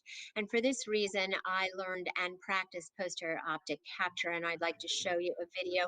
I hope you'll be able to get the volume loud enough, please, so everyone can hear it. So let's just slideshow here from current slide. Case is a posterior capture. We need the anterior capsulorhexis, carefully the right size. I hear an echo. Hopefully you don't. Yeah, we can hear it. In case of complication, I've put OVD into the sulcus to flatten the capsules, and I'm using a 30 gauge sharp needle bevel up to incise the posterior capsule. We're now making the IT is a problem by injecting cohesive OVD underneath the posterior capsule and on top of the hyaloid. And this allows us to be able to grab the 5 micron thick posterior capsule edge that we've created with the 30 gauge bevel up needle, and carefully making a continuous posterior capsulorhexis intended to be concentric with the anterior capsulorhexis smaller than the optic. We are now regrasping and under IMAG visualizing completion, finishing outside of where we can of this posterior capsulorhexis. We now fill the fornix of the bag to create a kind of a spare tire, make a clear opening inside the bag for the leading haptic of the 3-piece acrylic lens. We'll then rotate this into position inside the bag so that both haptics will be within the capsular bag. We can now press on the pole 90 degrees away from the optic-haptic junction and gently insinuate the optic below the posterior capsule, creating this cat eye appearance from haptic-optic junction to haptic-optic junction, knowing that we are now well captured. We close the incision by irrigating, and we are removing the anterior OVD. Any OVD left behind is of no concern. And placing Myocal, making sure we're watertight, you can see the nice optic capture, and this eye will remain stable and clear for the rest of the patient's life. Anyone who would like to email the Sathis or me for this video, I'll be happy to send it so you can watch it at your leisure and perhaps with better sound quality. Thank you for the opportunity to present to you and your attention. It's DRLISA, Dr. Lisa at arbisur.com. Thank you very much, Lisa, for your lovely presentation. And it's also going to be on YouTube from tomorrow. So you just have to go to YouTube, punch Hope for Sight, Lisa Arbisur, and you'll get the video out there. And where is Ahmed today? Downstairs, our pregnant daughter and son-in-law are visiting, so he's with them today, and I'm going to run down there, unfortunately, as soon as I'm free. Please stay on, because after class is going to be your friend, Dr. Steve Charles. Oh, what about Steve Charles? I have a bit of an echo. No, he's presenting after class, so please stay on for him. Oh, I will indeed. Okay, thank you.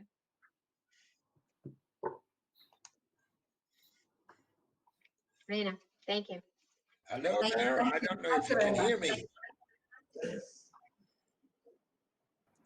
We can hear you, Dr. Klaus. Hello there. I don't know if you can hear me. We hear you. Can you hear me? Yes, sir. I will now try to find to my presentation. You're sharing Can you screen. still hear me? Yes, we can see the screen. Now Okay, we can see and your can you see my presentation? Yes. Very good. Good evening from a very dark, cold Sweden. And I'm presenting on some easy steps to detect the dry eye with pleasure for you all guys out there. Let's start with some definitions.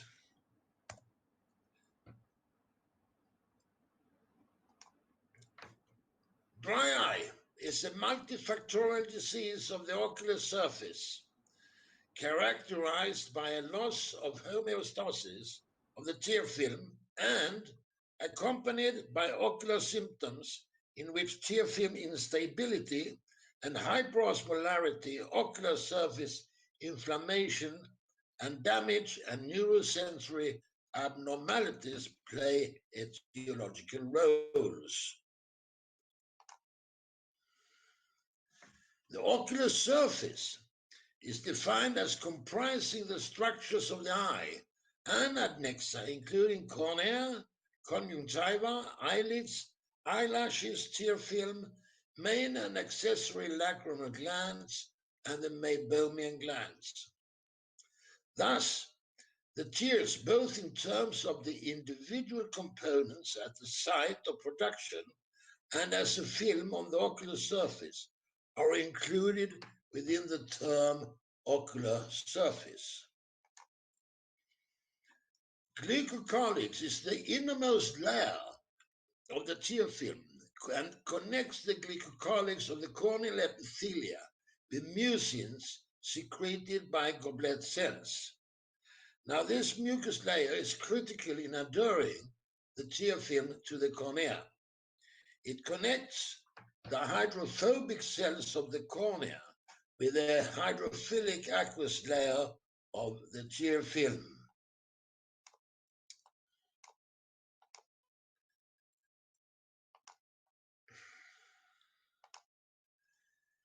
Dry eye syndrome, DES, or keratoconjunctivitis sicca, is one of the most frequently encountered ocular morbidities. 25% of patients who visit ophthalmic clinics report symptoms of dry eye, making it a growing public health problem and one of the most common conditions seen by eye care practitioners.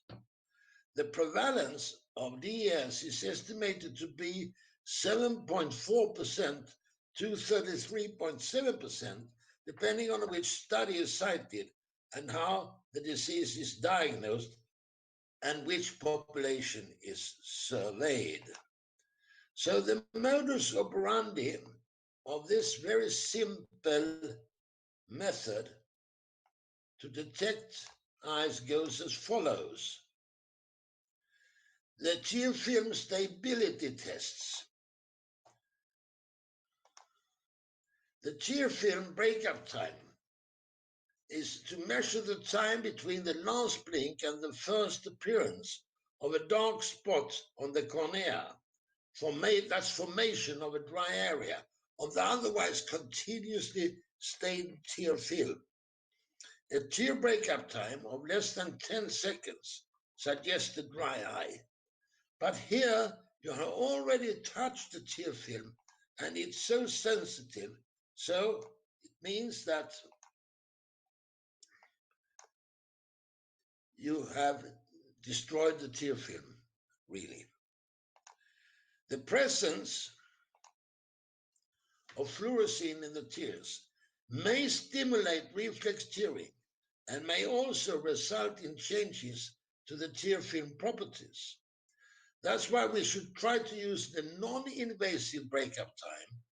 It's called non-invasive because the eyes the eye is not touched. Use instruments such as keratometer, handheld keratoscope, corneal topographer, telescope, or autorefractor.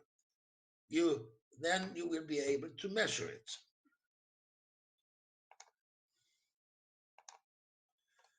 And the measurement is achieved by observing the distortion and or breakup of a keratometer mire, that is the reflected image of the keratometer grid. The clinician focuses and views the crisp mires and then records the time taken for the mire image to distort or break up. Nibud measurements are longer than fluorescein breakup time, and Nibud values of less than 15 seconds are consistent with dry eyes, but you have not touched the tear film. Here you have some typical example of mires, and where you really can see the breakup or distortion of the mires after a very short time. Tear volume tests. Here we have traditionally used the Schirmer test from 1905 or thereabouts. And here you may be needed to use anesthetics. It takes 5 minutes. The accuracy is questionable and it's very bothersome for the patient. So please do not use it. Instead,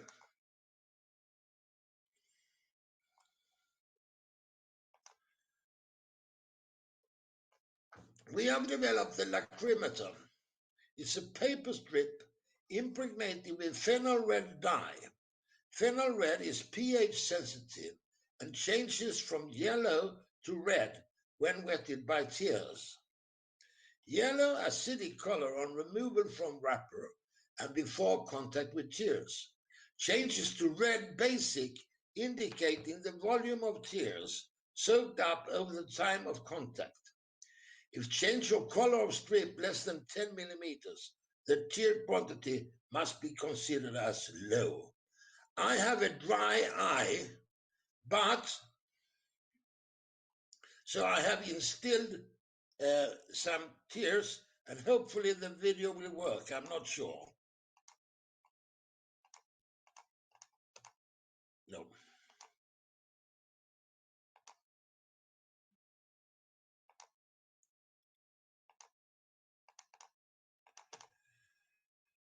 Unfortunately, I can't get the video to work, but the stain would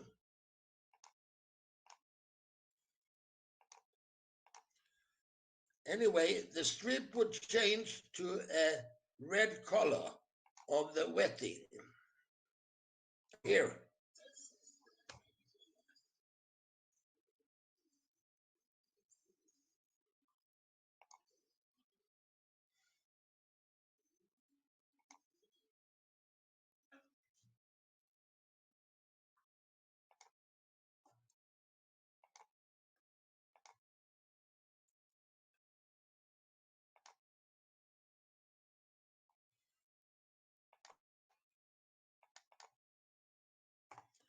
Okay, sorry, I can't get it to work. Oh.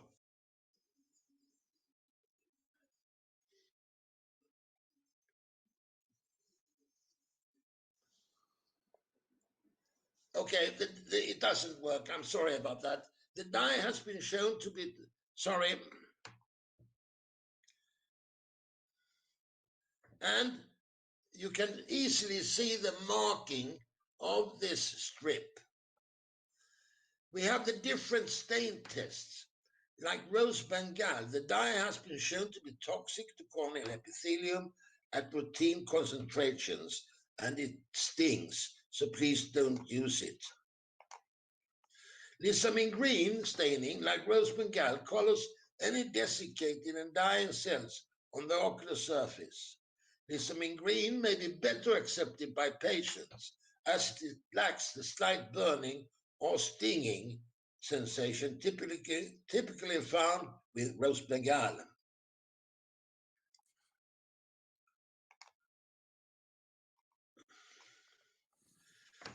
When you stain it with lissamine, it's also very easy to check the tear prism height and the filament movement. And you can easily watch the speed of filaments in tear film. If you have a very rapid movement, that means that the tear film is too watery. Or if you have a slower, rugged movement, it's too oily. Here are some examples of staining of dead cells in different stages. And it's very, very easy to see it with just on white light with the slit lamp. So prior to cataract surgery or any surgical procedure like with a laser, use a lid cleaner and a tear substitute. This is the take-home message one. The clean lids and patient used to insert drops is the result. And you are well aware of that the most common complaint of patients is when they come to see you is, oh doc, it's so difficult to insert the drops. Now, if you have done this, it's very easy for them to give to drop with the drops you supply them with. So here is the take-home message 2. The tear quality takes 1 minute. Tear quantity takes 1 minute. Lissamine green takes 30 seconds and tear prism height 30 seconds. So roughly about 3 seconds it will take for you to have a good check on the tear film quality and quantity. And it is cheap. Thank you so much for your kind attention.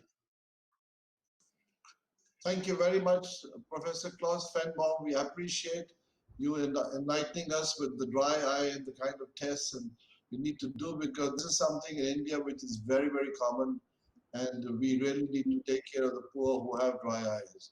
We'll now move on to our next section, which is the most awaited section, because we have stalwarts like Dr. Lisa and others waiting to hear the one and only, the famous Dr. Steve Charles. Dr. Steve Charles is a pioneer in the field of vitreal retina.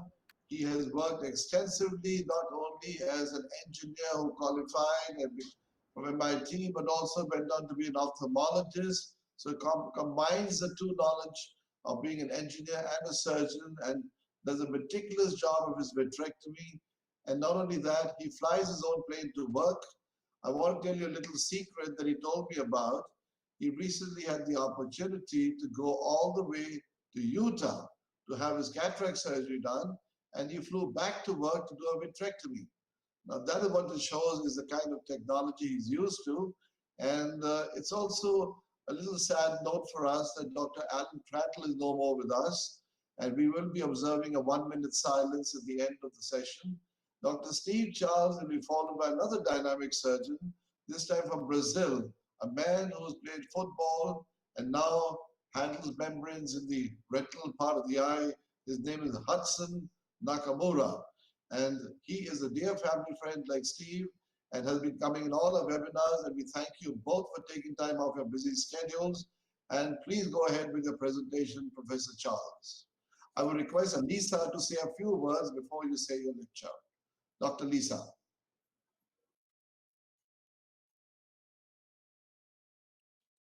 right.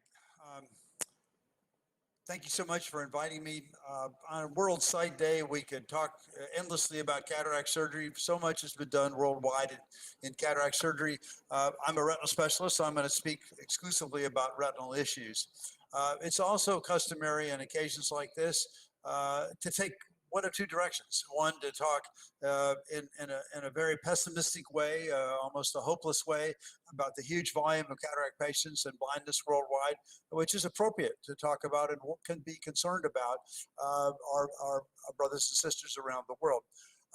But we also see meetings where on the technology side, the talk seems to focus on happy talk.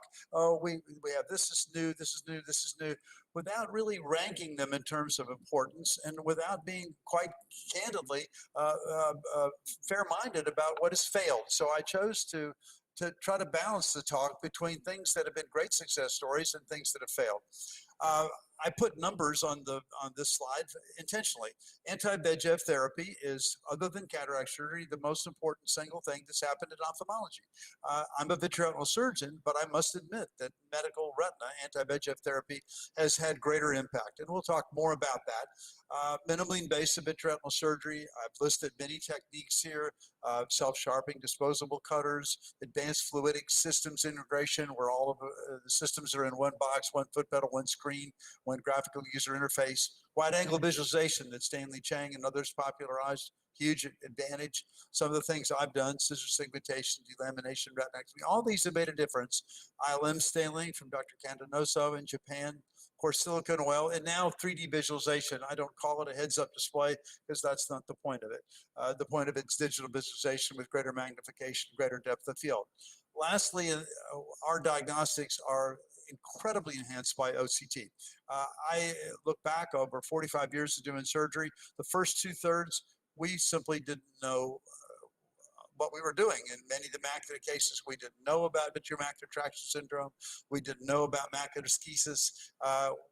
They're diseases that are simply invisible at the slit lamp, and visible on OCT, and that we operate on every day. And so OCT is also quite obviously a huge advantage. But let's be a little honest about failures. I wish I had $1 for every time someone talked about, oh my God, enzymatic vitrectomy, octoplasm, Jetrea, and other agents that were tried before that. All of these were non-specific proteases. All of them had significant side effects, and all of them failed. So let's say it like it is, instead of saying, oh, what's the next generation, enzymatic vitrectomy? Soon we'll have enzymatic vitrectomy. No, we won't, because trying to dissolve vitreoretinal adhesion, you're going to dissolve tissues you want, such as the inner photoreceptor matrix. And so I believe that we will never have enzymatic vitrectomy. Retinal prosthesis, tremendous amount of hype all over the world. Well, the Argus 2 is no longer being made. The big European project, hundreds of millions of dollars, project stopped. Why? Minimal visual benefit to the patients. They never got above 1.5% of the projected volumes that people talked about. Failure. What about destroying choroidal neovascular membranes? Replaced by anti-VEGF therapy. More about that in a moment. What about radiation for choroidal neovascularization? Over 200 papers in the literature, numerous different projects, numerous machines, except it failed. Why? It causes radiation retinopathy. And in fact, it required anti-VEGF therapy to even work. Macugen was the right idea, except it targeted the 165 subtype of VEGF and ended up not working because angiogenesis is very adaptive and basically developed, as you say in computer talk, a workaround. Cell suspension. I can't tell you how many people say, someday we'll inject stem cells in the eye. We'll inject stem cells under the retina. If you do, you make a teratoma. You can make teeth and hair in the eye by injecting stem cells. That cannot be done. It will not be done. But using induced pluripotential stem cells outside the body in tissue culture in sterile robotic-sized containers, over a 120-day period, you can turn peripheral blood CD34 positive stem cells that are hematopoietic stem cells. You can turn these stem cells into neural crest cells first, and then with a guided development, you can turn these cells, recapitulating on your embryologic development, turn them into photoreceptor progenitors or RPE or both. And that when we're doing exactly that at the National Eye Institute with Kapil Bharti and his team, working with David Gamm and his team at the University of Wisconsin in Madison. So we are literally putting authentic human RPE on a biodegradable scaffold. But the cell suspension that people talk, oh, someday we'll use a needle, we'll inject RPE cells under the retina. It makes a lump and it makes PVR when these cells get on the retinal surface. So it is not going to be an injecting process. It's a surgical process to insert this biodegradable scaffold. I have been probably the most vocal vitreoretinal surgeon trying to get us away from the scleral buckle. Our brilliant cataract colleagues have done an extraordinary job with refractive outcomes. If you have cataract surgery and then have that perfect refractive outcome, and then you get a detachment, which is about 1% of all patients that have cataract surgery, and encircle the eye, you've induced a variable amount of astigmatism on the order of 3 diopters or so, and that's completely unacceptable. What if the patients have LASIK or SMILE or PRK in order to address their myopia, and then they get a retinal detachment, and the vitreoretinal surgeon, because they live it in the past, encircles the eye, and again causes the patient to have induced myopia? Completely unacceptable. I heard people say, well, I did a MIVS vitrectomy, which stands for minimally invasive vitreoretinal surgery, and a buckle. There's nothing MIVS about a buckle. You trap the muscles, you incise the conjunctiva 360 degrees, and Tenon's capsule. So we must improve our vitrectomy techniques and technologies to put buckles to rest and get it behind us. It's simply not the right way to go. Try to do a filtering procedure, do a tube shunt or trabeculectomy in somebody that's had an encircling element. Big problem. Strabismus, 50% of the patients have increased phorias or tropias, as the late Ron Michael showed. Absolutely unacceptable. So the buckle needs to go away. What technologies are overhyped? Right now, everybody seems to want to talk about AI, artificial intelligence, to read images, as if there's this huge pool of unread diabetic or AMD digital fundus photographs. There's simply not a shortage of image readers. But let's say that this technology worked great and all the images could be read by IBM Watson. That doesn't address the real problem. The real problem starts with control of diabetes, diet, socioeconomic issues, patient education issues, availability of proper food, availability of glucose monitoring. So control of diabetes is clearly a million times more important than having AI read fundus photographs. But failing that, and the patients develop diabetic retinopathy, so AI identifies a patient that needs treatment. Does that solve the socioeconomic problem? Who's going to take the fundus camera around to people that live in rural areas, that are in poverty-stricken areas? Who's going to pay for that? Who's going to then deliver either anti-VEGF therapy or laser photocoagulation if you want to treat them in a, not as effectively, but in a one-shot sort of situation? So the notion that this is because diabetes is becoming more prevalent worldwide, therefore AI will read images and everything will be nice. It won't be nice. We don't have anybody to acquire the images. We don't have anybody to treat the patients. We don't have any money to do it. So it's a far larger public health problem than a shortage of image readers. I think one of the most exciting things, I ranked anti-VEGF therapy first, is the fact we've moved from image-based targeting to what I call molecular targeting. So instead of using an angiogram saying, there's the neovascularization in diabetes, there's the leaking capillary in diabetes, there's the choroidal neovascular membrane, let's destroy it with a laser. Instead of that, no. When you inject anti-VEGF therapy in the vitreous cavity, it treats every abnormal leaking vessel, every neovascularization, without any need for image-based guidance. Angiography is virtually obsolete. I see 150 patients a week, and I probably do an angiogram 3 or 4 times a year. Similarly, and in parallel with the VEGF treatment notion, is the fact that laser and PDT, the idea of destroying the neovascularization, is obsolete. It's about stabilizing it. In fact, Hans Gross-Niklaus has made the point that in type 1 neovascularization that's under the retinal pigment epithelium in AMD, it may be adaptive, and if you destroy it instead of just preventing it from leaking, the patients get geographic atrophy. So in fact, we now suppress neovascularization or cause it to regress. The notion isn't to destroy it, and so we've completely changed from image-based targeting to molecular, and from lesion destruction to lesion regression or stabilization, or maybe suppression is another word we might use. Fascinating evolution. Vascular endothelial growth factor, Napoleon Farrar was a gynecologist, a researcher at Genentech and UCSF. He's the one that identified VEGF. He should get the Nobel Prize for this. We feel certain that he will. And it's a compelling discovery. Why? It's one, a mitogen. It causes neovascularization. It's also a permeability factor. There was a time when they thought non-proliferative retinopathy, proliferative retinopathy were very different. They're not. They're in fact all VEGF driven. There are other elements, but VEGF is far away the most important. Angiopoietin is another element that people are looking at clinically. So these mediators of angiogenesis as well as capillary leakage, of course, bind to the cell wall.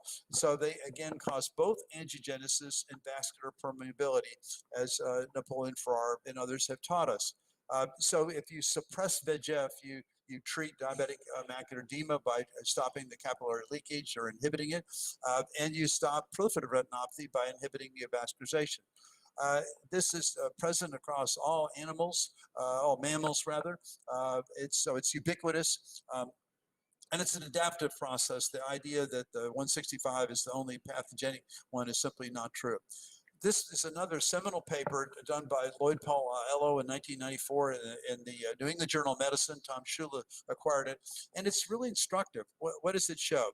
Central retinal vein occlusion, abbreviated RVO here, and proliferative diabetic retinopathy have VEGF levels 5,000 times higher than AMD.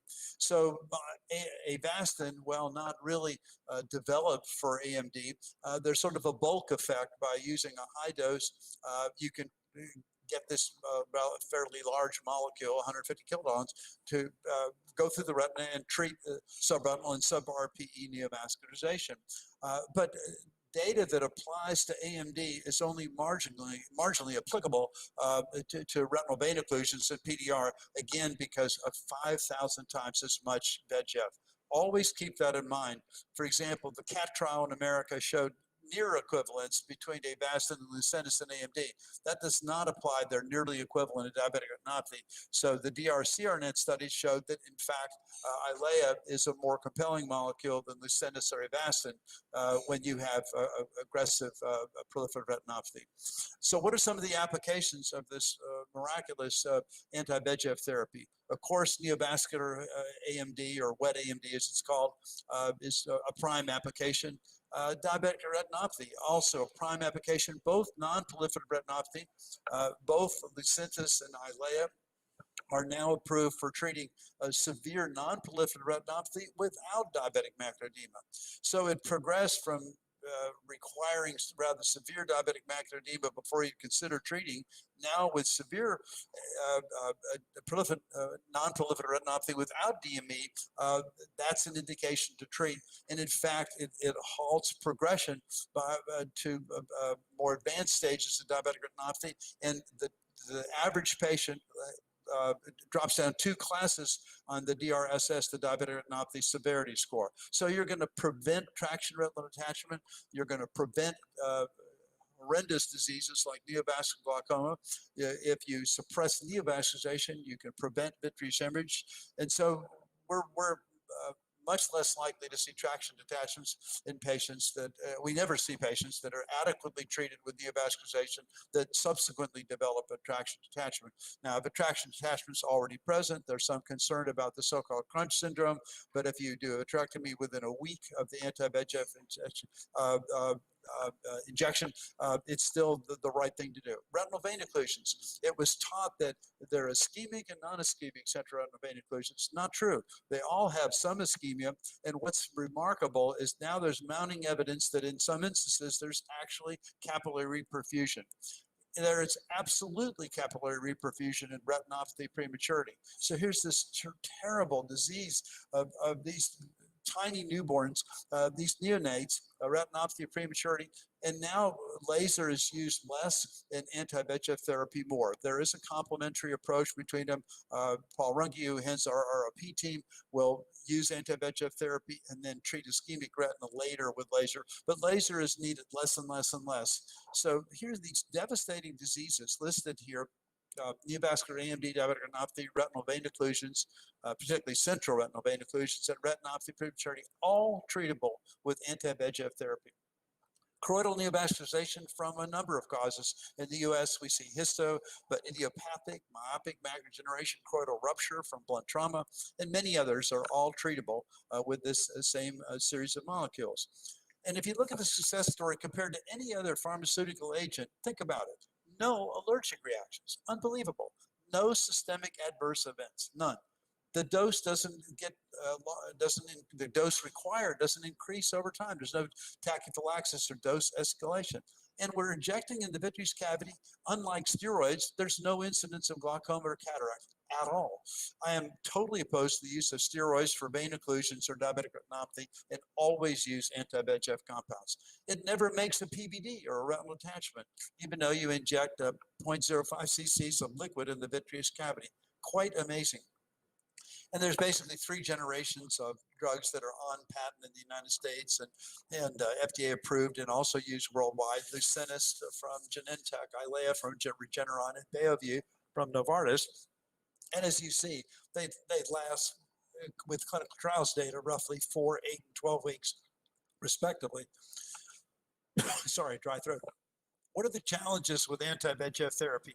Well, that you must inject every 4 to 12 weeks, as I already stated, and this is referred to as the treatment burden.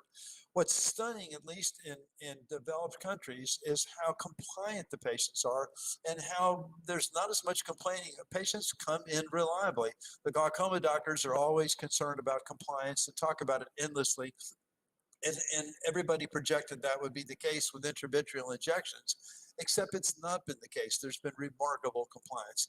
That said, there's a number of projects going on. Genentech has this sustained release reservoir called PDS, and then there's so-called biofactory approaches using adeno-associated viruses to cause the ciliary epithelium and RPE and retina, potentially retina, to make anti-VEGF compounds in the eye. And so this biofactory approach, with which Adverum and Regenexx Bio and Humira Bioscience and others are working on, is also moving forward and very exciting. So both a reservoir approach and a biofactory approach. Of course, cost reduction with biosimilars and Avastin, the original cost reduction strategy, are out there. What is our biggest concern, and that's dry AMD now. We have such a wonderfully successful treatment for wet AMD. 95% of the patients are prevented from having moderate visual loss, 75% have total stability, and 30 to 40% get visual improvement. So big success story with wet AMD. What about dry AMD, or the atrophic? What about geographic atrophy? Well, there are molecules in development. Genentech's Gallego study and another study called Derby-2 are about C3 or C5 molecular targets. The alternative complement pathway that Greg Hageman showed was implicated in dry AMD. So we're excited about that, but it only reduces the growth rate of the phase 2 studies by 25%. So you're ultimately going to slow the process down, but still have a visual loss from dry AMD, which again is 10 times more prevalent than wet AMD.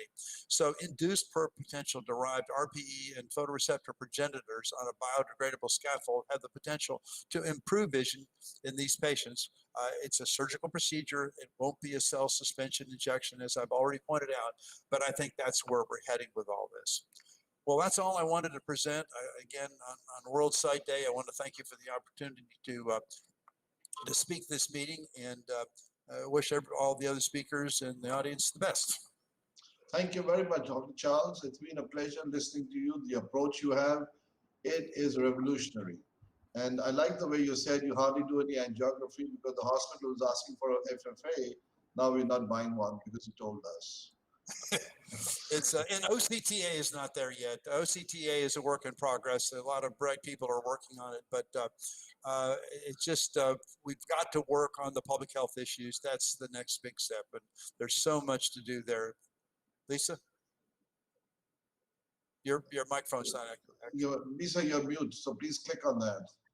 Okay, so now you can hear me. So I have a question about capillary dropout and the fact that we're eliminating neovascularization. How does that relate to the basic problem of losing vision due to capillary dropout in diabetic disease? There is some evidence of limited capillary reperfusion and overlying functional improvement. The evidence is probably a little more compelling. It's very compelling in ROP. It's somewhat compelling in central retinal vein occlusion. Clearly, glucose, serum glucose control. And as the DCCT showed us, is absolutely number one. So it doesn't prevent all the capillary dropout by doing anti-VEGF therapy. And so there's more to do, as you imply. And so again, the public health issues and control and diet are larger even than the VEGF solution, as you point out. Are we learning much from OCTA on that subject? Is that something that people are really interested in studying? Oh, there's the primary purpose of OCTA is to give talks and write papers at the moment. Because of the poor registration and ability to follow, or for other reasons? Well, it takes 45 minutes. It requires fixation. It doesn't show capillary leakage. It just shows a flow. So again, it's a work in progress. It's not that it shouldn't be done. It's just that, for one, are there any clinical trials in diabetic retinopathy or AMD requiring OCTA? There weren't. If you follow the rules of the clinical trials, you're going to use OCTA, not OCTA. And so that's where we're going. Anyway, thank you everybody for the presentation. And I'm in the OR with many more cases to go, so I'm going to sign off. Amazing. Thank you very much. Thank you very much. Thank you so much. Bye-bye now. Bye. Our next speaker is Dr. Hudson Nakamura, and I request Dr. Rina Sethi to introduce Dr. Hudson.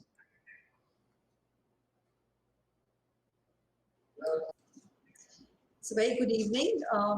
Dr. Hudson Nakamura is a medical specialist in ophthalmology with special interest in retina, presently a member of the American Academy of Ophthalmology, President Council of Ophthalmology, and a member of most of the prestigious societies of ARVO, Association for Research and Vision in Ophthalmology of the United Nations.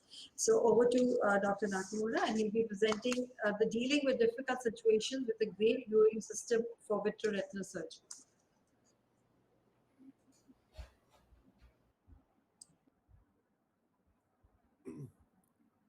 Are you pressing screen share, Dr. Hudson?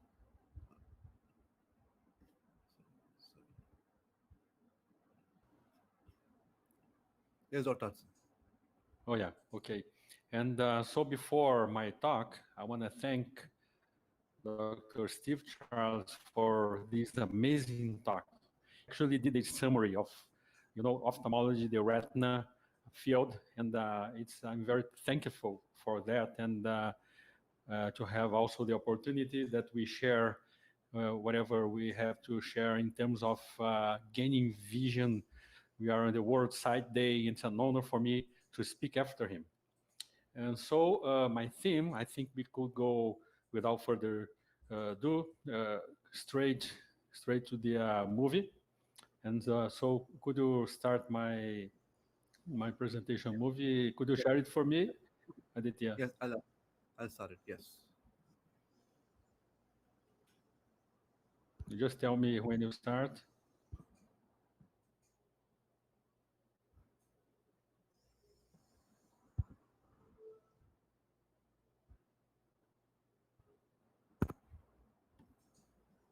Just 1 second. Did you start it? No, just starting it. 1 second. Yes. Start the video. Okay. So whatever we do in the past, we did some things that we don't do anymore. And so do things from the past. We provide.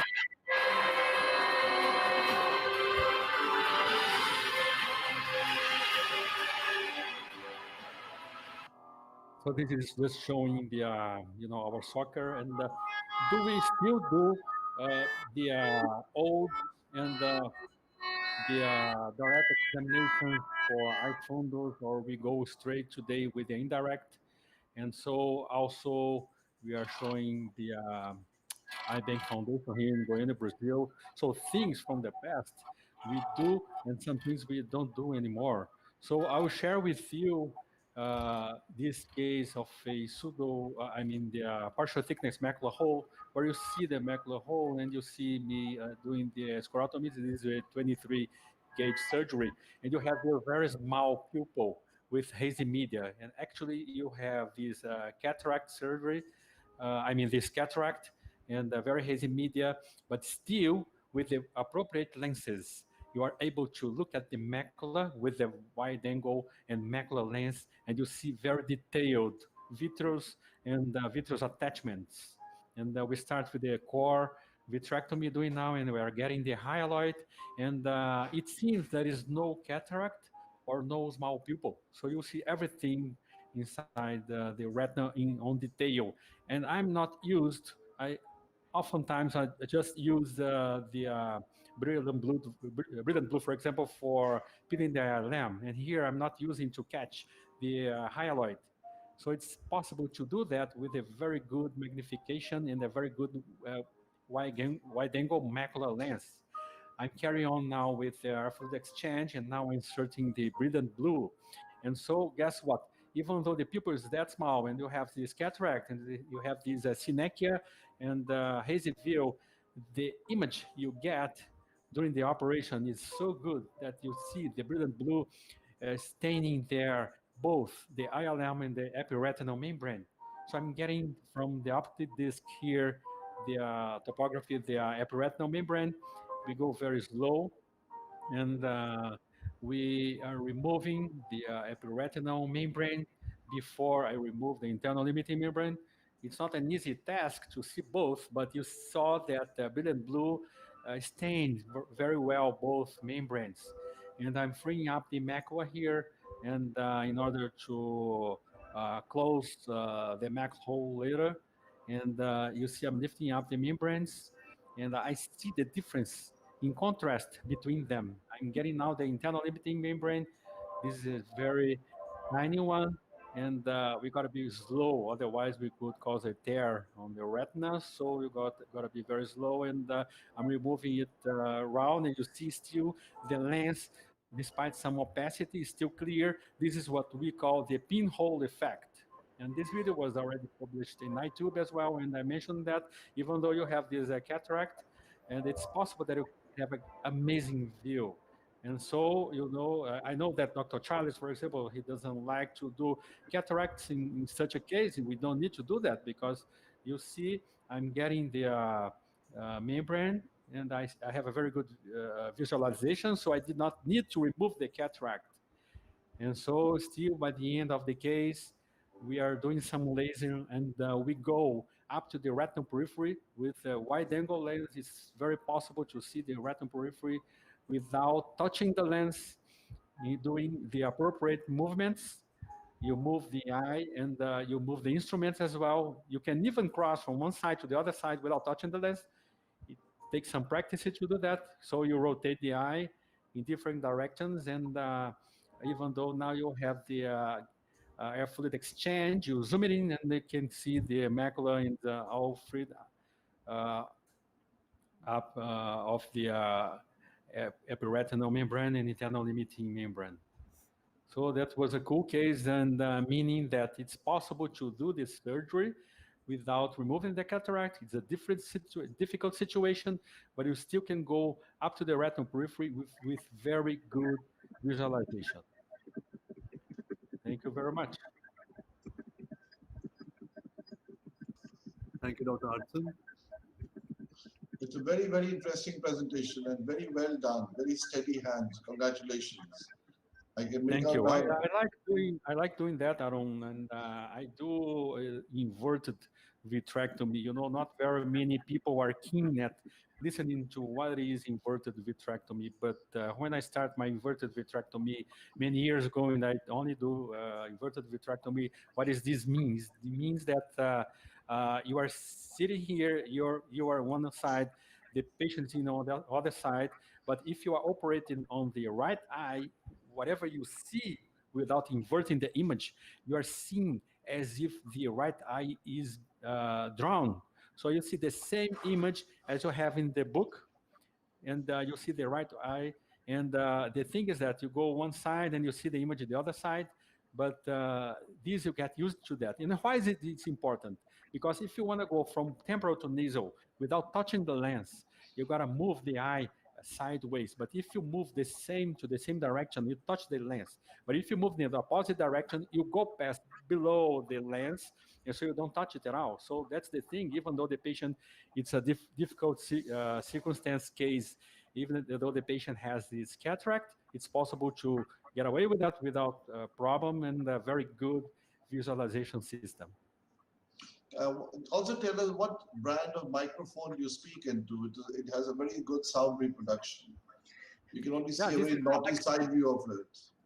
Yeah, this is Alexa microphone. It's I think it's from Germany, and it's condense the voice, so the voice gets. There's no echo when you speak. I can realize that.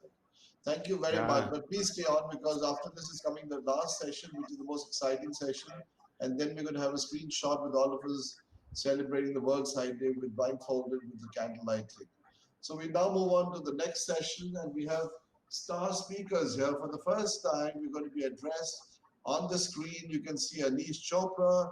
Anish Chopra needs no introduction because he was the man who was the Chief Technology Officer for President Obama and was the first Indian to be appointed in the White House. He's also the man who pioneered the Obamacare and the blue button that goes with this. He's regularly on the lecture circuit call for CNBC and other televisions. So we're very proud that Anish, you could find time to join a group of ophthalmologists from across the world. We also have Dr. John Gyan Prakash, who needs no introduction because Dr. John Gyan Prakash is a dear friend who Varanasi, the longest living city in the civilization of mankind. Very few know that his family is linked to one of our most revered prime ministers of India, Lal Bahadur Shastri. And that Dr. Gyan Prakash went to America with his parents, rose up, and today is one of the most senior and respected members of the National Eye Institute and the National Institute of Health in Bethesda. He was the special guest of our president of the AIOC last year. He has done remarkable work to bring into a US collaboration in ophthalmology. And we are so happy, sir, that you are here with us. Along with that, we have two people who really need to be admired for the work they're doing. One is Doug Jackson, who now heads Charity Vision, and the other is Miss Annalene Marshall, who's their program director. Charity Vision is being headed by Mitt Romney and was founded by Edward William Jackson. We met for the first time in 1990. Oh, I'm on now, dang it. And we met Doug's father, Edward William Jackson. We saw our first patient under a banyan tree. All good things in India happen under a tree.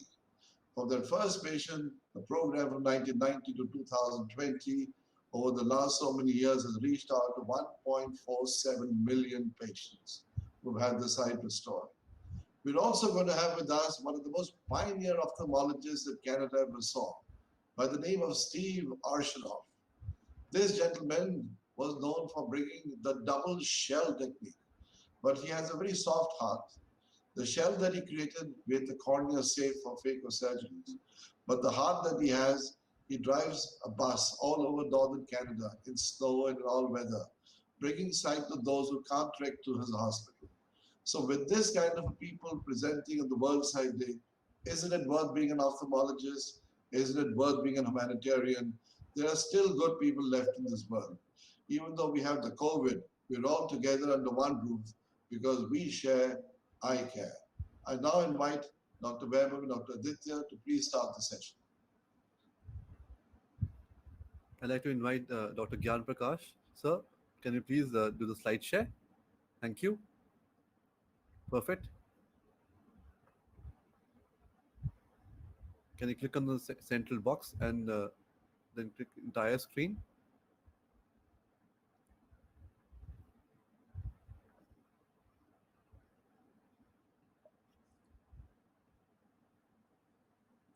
You see a pop-up, sir, in the center? Yeah, I see. I'm clicking it, so but somehow it's blocked. Click and press share. Yeah, I'm actually. Yeah, you can. Can you press share, please? I may not be able to do it from here, so you can do it. If you want, I can play the presentation. So what I have is here. it's not highlighted, and then I'm pressing it, and somehow it's not working. It's blocked. Just press the double tap on the central screen, the central box. Double click. Very good. All right, perfect. Perfect, sir. You got it. Perfect. Okay, very good. You have it? Yes, we can see your presentation. All right. Thank you, sir. All right, thank you so much again. It is an honor to be speaking, at the World Sight Day, and speaking with such distinguished speakers and audience. First of all, I want to really thank Reena ji, Arun ji, and of course Aditya ji for coordinating it and inviting and coordinating. And I really admire the capabilities of the Sethi family for really making a huge difference in everything what they have done, especially their contribution to the underserved population. And Arunji and I talk about it whenever we meet, and my salute to the Sethi family for actually making the huge difference and contribution. So I go to the next slide. The opinions I expressed here is, of course, most of it are my own and not of the government of the United States. And I work for the government, and the government of the U.S. does not bear any direct or implied responsibility for the information presented herein.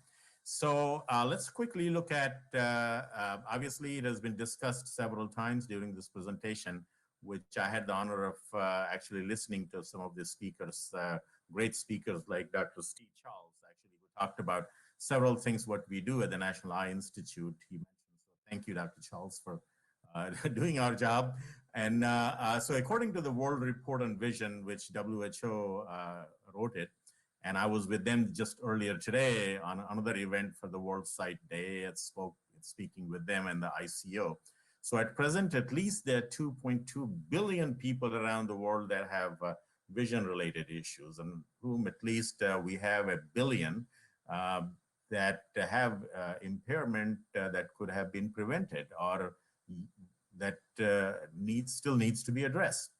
And unfortunately, 90% of the global burden of eye disease is shouldered by developing countries, and where many treatable diseases often go undiagnosed. And of course, a huge population in India, which I get to see a couple times a year. And as Arunji mentioned, that I had the opportunity to actually meet the huge population of some of the patients, and also the care providers in the last AIOS meeting right there in Gurgaon, where the Sethi have their clinics.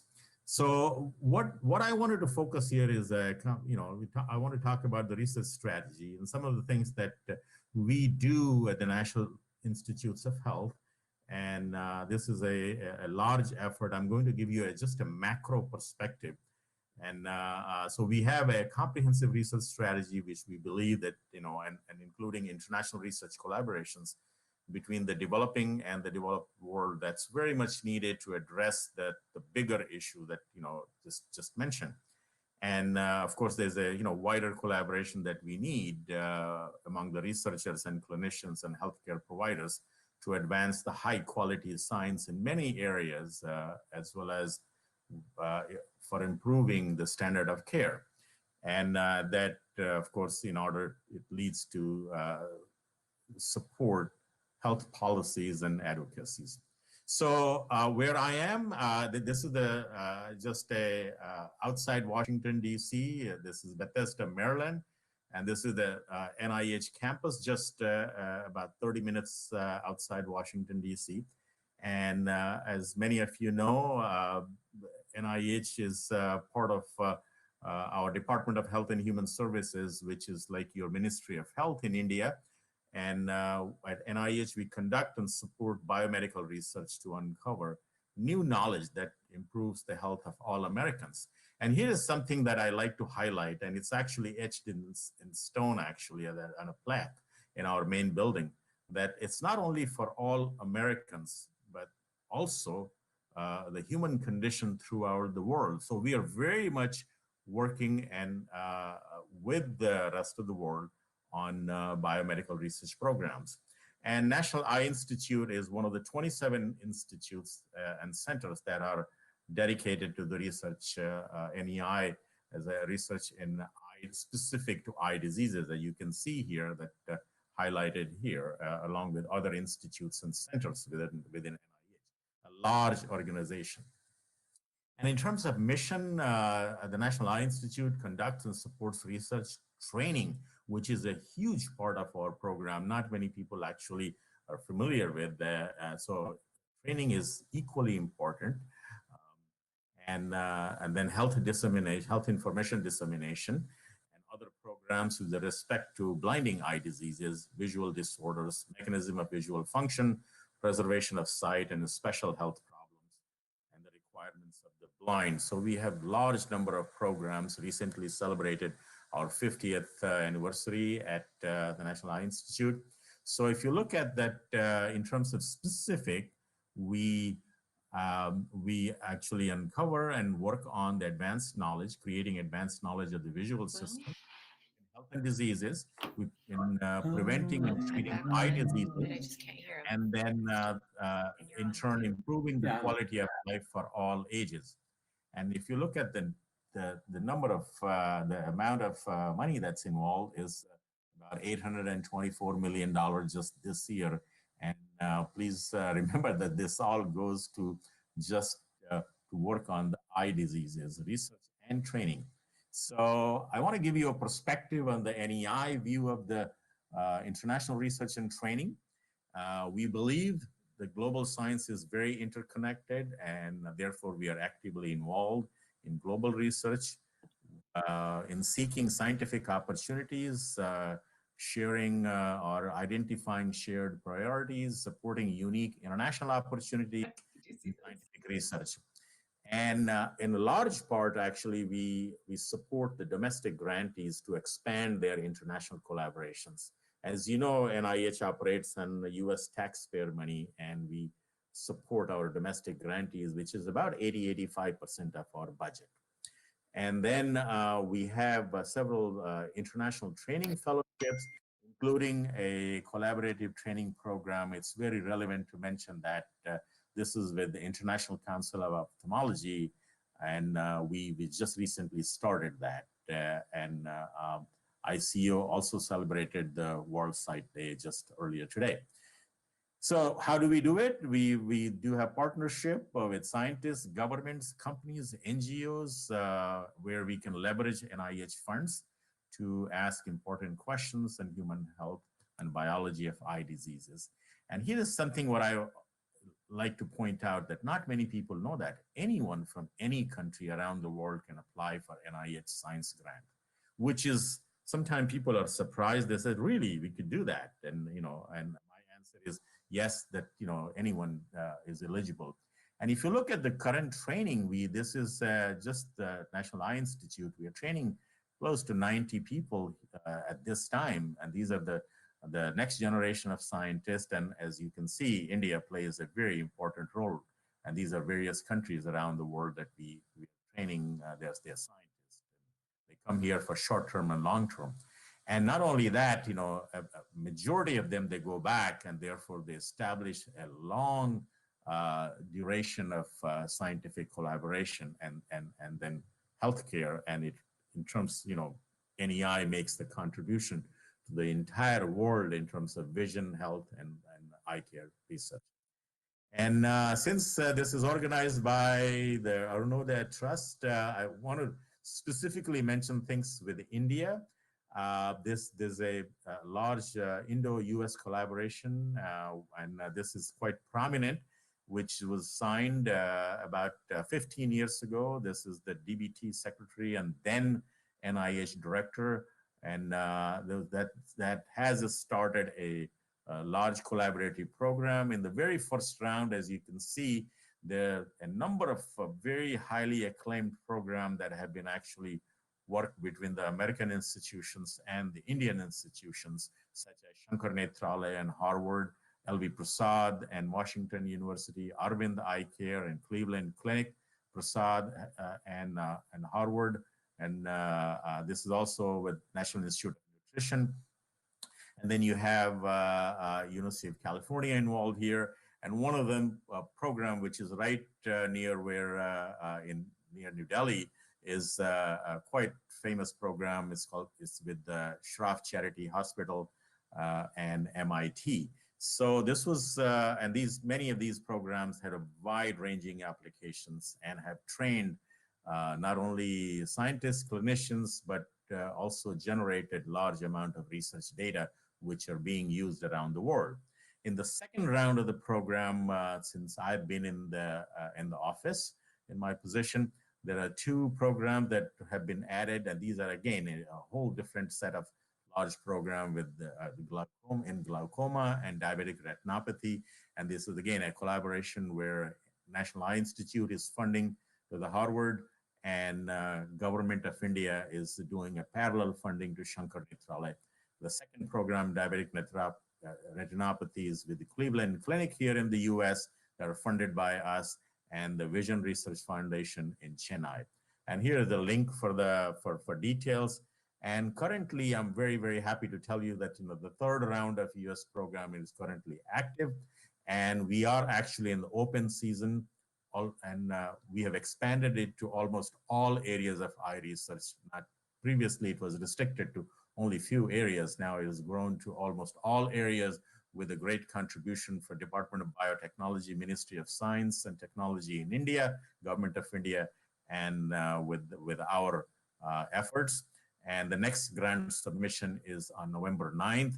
And I would highly encourage any of you you to not only submit your own application, but please share it with your colleagues. I have already provided the slides to Arunji and Adityaji, and they would be happy to share that with you.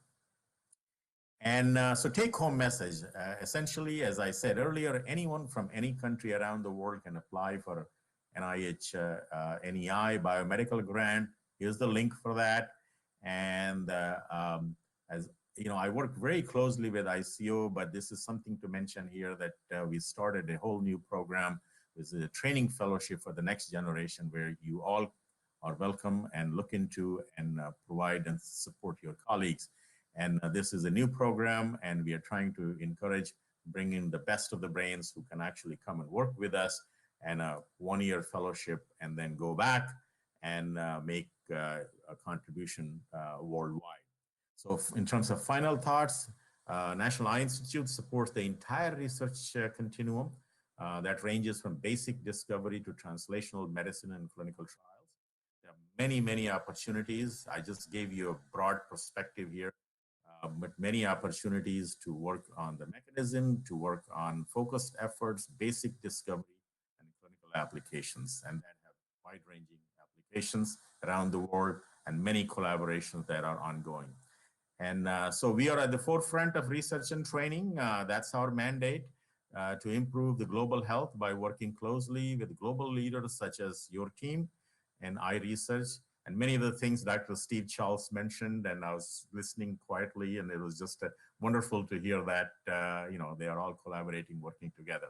So we look forward to the opportunity to work with you and work with other global organizations wherever you are, Brazil, Israel, US, wherever, but it's just we treat it as a research science community. Training of next generation is our common goal, and we are working towards it. So thank you so much. I like to say that good eye research anywhere is good eye research everywhere. Whatever you're doing, you're learning things, and your camps that the Arunodaya Foundation does, and the work you're doing there in Gurgaon and in many of your satellite areas. If you are looking at something, if you find anything interesting and unique patient population, we are definitely interested. Please let us know. So thank you so much. Appreciate the opportunity to work with you and to get to know you. And I'm very excited. Thank you. Thank you very much, Professor Gyan Prakash. It's been a pleasure to have had you with us. And please stay on, because we're going to have a ceremony after this. And I'm sure that one of the things that you need to do to work with the NEI is that you have to have a DAN number, D-A-N. And that is something which we have, and we would now be working on it. So I would now invite our next speaker, And I'll request Dr. Aditya Sethi to introduce her. Dr. Gyan, could you just stop sharing, please, on the blue button? Yeah. I have it. Thank you. Thank you. May I introduce Mr. Anish Chopra next, and I'd like Dr. Reena to just introduce Mr. Anish Chopra. Thank you. Thank you, Mr. Sharif. I have the privilege to introduce Anish. Anish Chopra has served as a CTO, that's the Chief Technology Officer of the US, and he was appointed in 2009 by President Barack Obama. He was in the White House through 2012. Mr. Anish previously served as Virginia Secretary of Technology under Governor Tim Kaine. So over to Anish, and he'll be talking to us about healthcare, hope for future. Thank you very much. Is my audio working well? Can you hear me? Yes, we can. Great. I'll see if I can order the screen share. That may not work. It says I need permission, but hopefully that'll come through. We'll figure that out. In the meantime, let me just say on the NIH program, one of the proudest moments for me personally was facilitating that low cost medical device collaborative. And there's also a Stanford India biodesign program that has really brought a number of these sort of, we call them frugal innovation, I guess is the term. And I was very proud of that work. In fact, if I'm allowed to share a few slides, maybe it's no big deal. I was going to just share a few words of context. Back in 2010, President Obama visited India, and I had the pleasure of accompanying him on the trip. We had the good fortune of understanding a shared interest in modernizing government and using technology to advance the public good. You had a gentleman named Sam Petroda, who was operating as your minister for technology. In fact, he had the same job title I had, Chief Technology Officer. It was a bit humbling for me, as my father went to Baroda College with Sam, and I had sort of idolized him during my childhood, and then to be his peer, we formally signed the U.S.-India Open Government Dialogue together on that trip. And in fact, it was that first experience. I introduced Sam to President Obama that I'll share a few words about, and then bring it to the world of healthcare reform, if that's possible. Do you see a pop-up in front of you, sir? After screen share? I'm sorry, I'm trying to share. Yeah, it's not. It's saying I need permission from the host to screen share. Yeah, I just pressed. I allowed you screen share permission. Did you see a pop-up window in the center? Yeah, it says in order to enable it, I need permission from the host. After that? It still says that. Okay. No big deal. It's fine. I'm happy to talk through it. Great. It's okay. So the anyway, what I was going to share was that as part of the visit, President Obama wanted to go to rural India, but security reasons really limited the capacity to do that. So Sam, in the preparation visit, said, you know what, I've been thinking about this idea for a while of bringing broadband to the panchayats. And so he found a community, a village in Rajasthan that was close enough to Delhi. I think it was in, I can't remember the exact name, but it's called Kartarpur, now called Kartarpur, and it's near that Gurgaon. might have been it. Yes, thank you. So the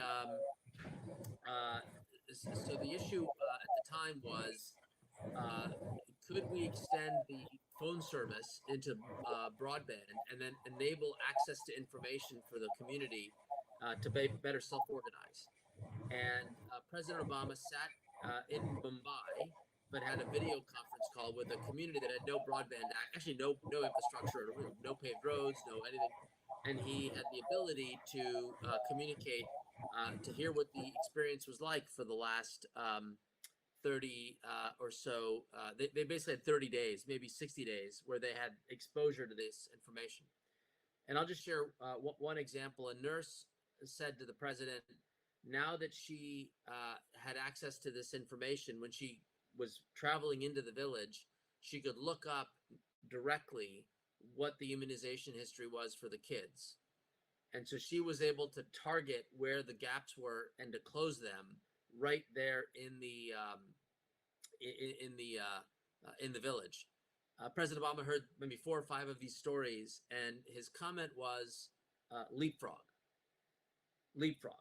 The idea that we've had all this infrastructure in the U.S.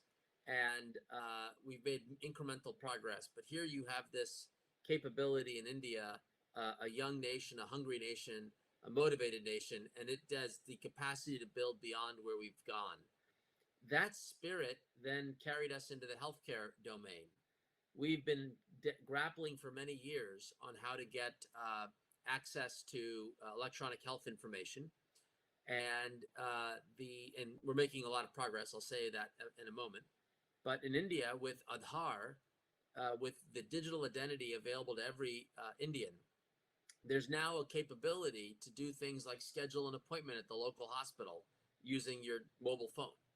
And we don't have that technology here. Even in some of the wealthiest parts of the US, it's a bit of a hassle. So my primary remarks I wanted to share with you is a little bit of the thesis for how we are going to bring healthcare into a setting that's more affordable and can scale. And given the experience India is having with its new insurance scheme, a lot of opportunity to bring lessons learned back and forth. In fact, my colleague from the NIH, I think we should be doing a health IT component to that Indo-US collaborative. Let's go back to that. I'll hit the team up on the conversation. The thesis is the following. If we put the power of the information into the hands of the patient, not the doctor, not the hospital, not the insurance company that have had access to this information for many years, if we instead provided it directly to the patient, and more specifically in the internet economy, to an application the patient trusts, there is an opportunity to introduce a kind of, a similar leapfrogging that would allow us to make smarter decisions within the healthcare delivery system.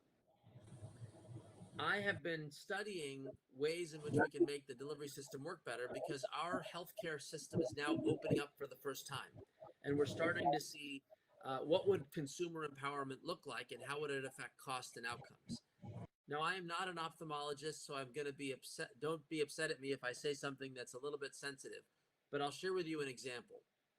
The NIH wrote a paper, maybe 2 or 3, maybe twice in the last 5 years, maybe 10 years, looking at how to treat patients with macular degeneration. And as we know, there are injections that are very expensive.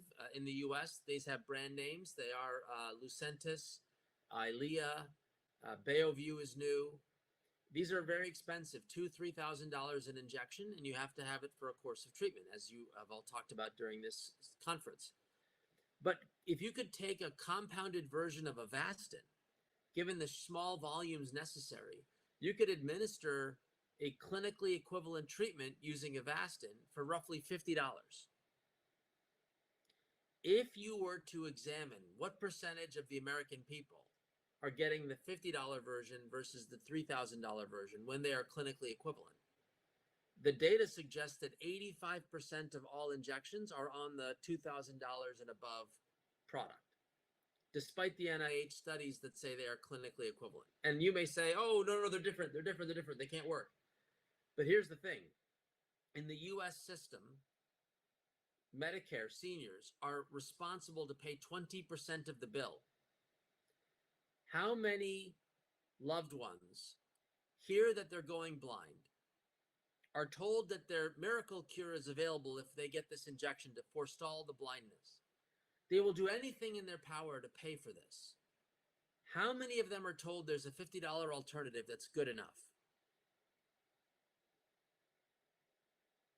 Who offers that information?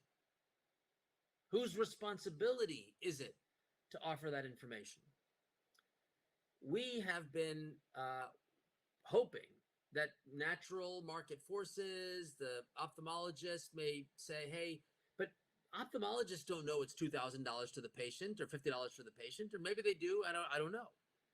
But the data suggests to you that a lot of those poor people on Medicare are paying for the $2,000 plus drug and paying the 20% copay.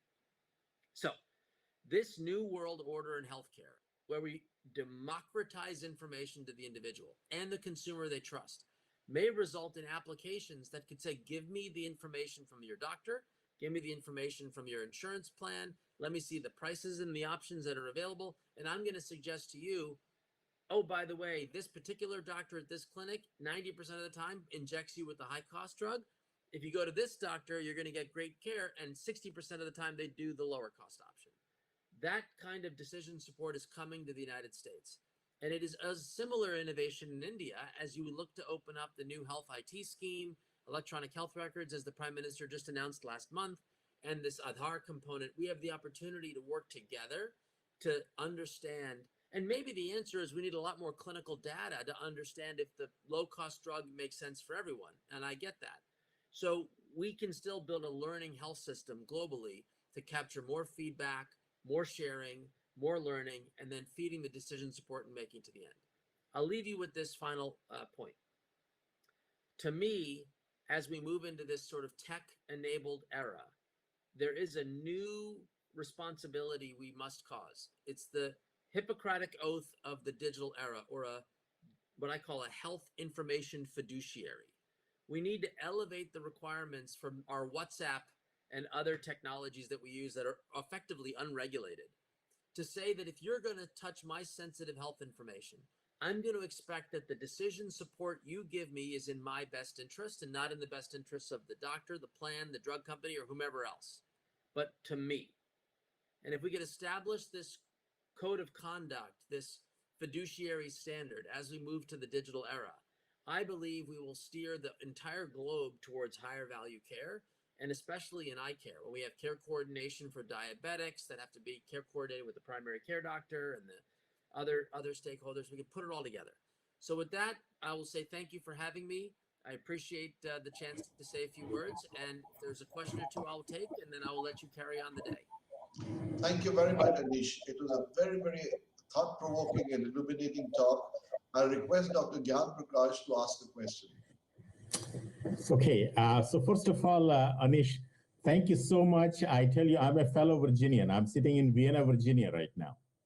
Okay, and I also have had an honor of actually having lunch with you with Richard Klimovsky 15 years ago. I was a George Mason professor at that time. So you and I haven't connected. I keep seeing you on CNBC, but you and I need to reconnect again. Okay, so I'll send you an email and we can reconnect again. Thank you. Anish also ran for the lieutenant governorship of Virginia.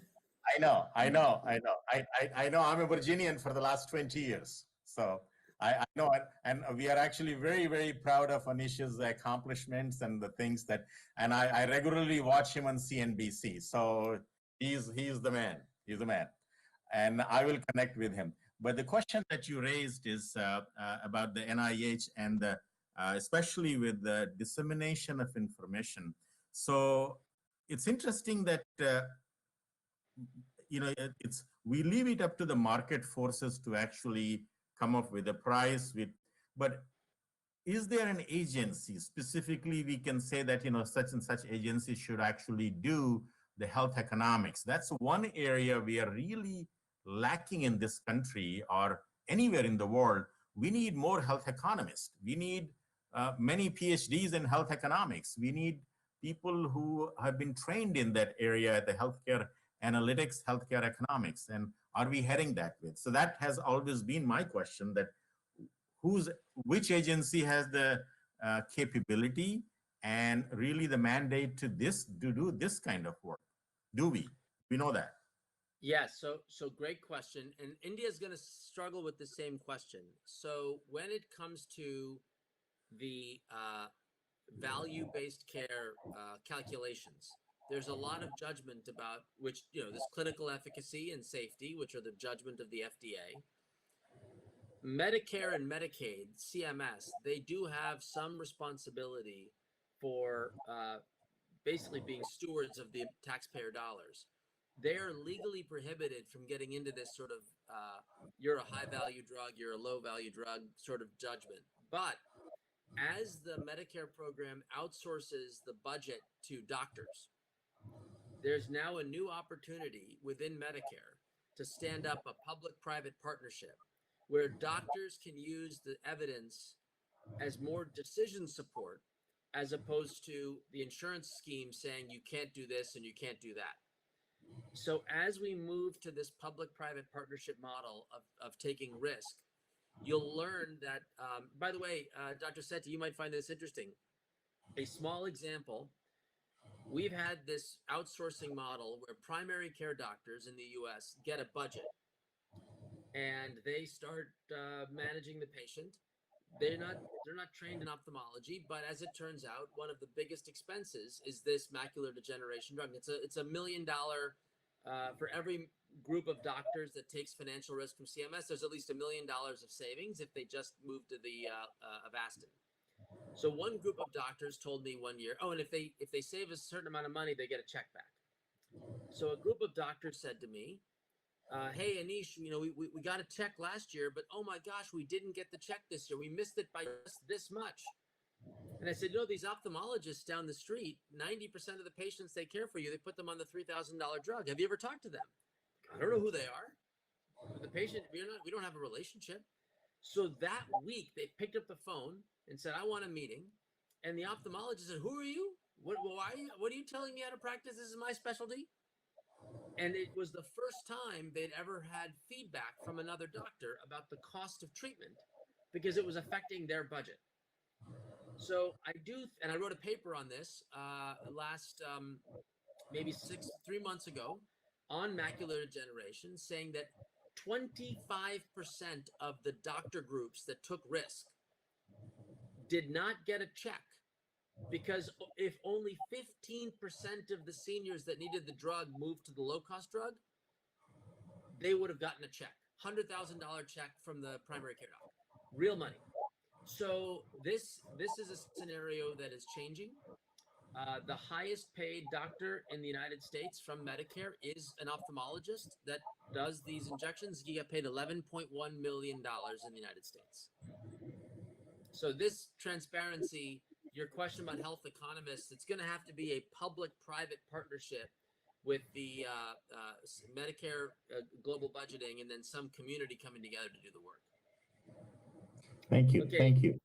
I have to run to my next appointment. Anisha, one last question is that, everywhere in the world as technology develops, the cost comes down. It's only in healthcare and medical that when the technology develops, the costs escalate.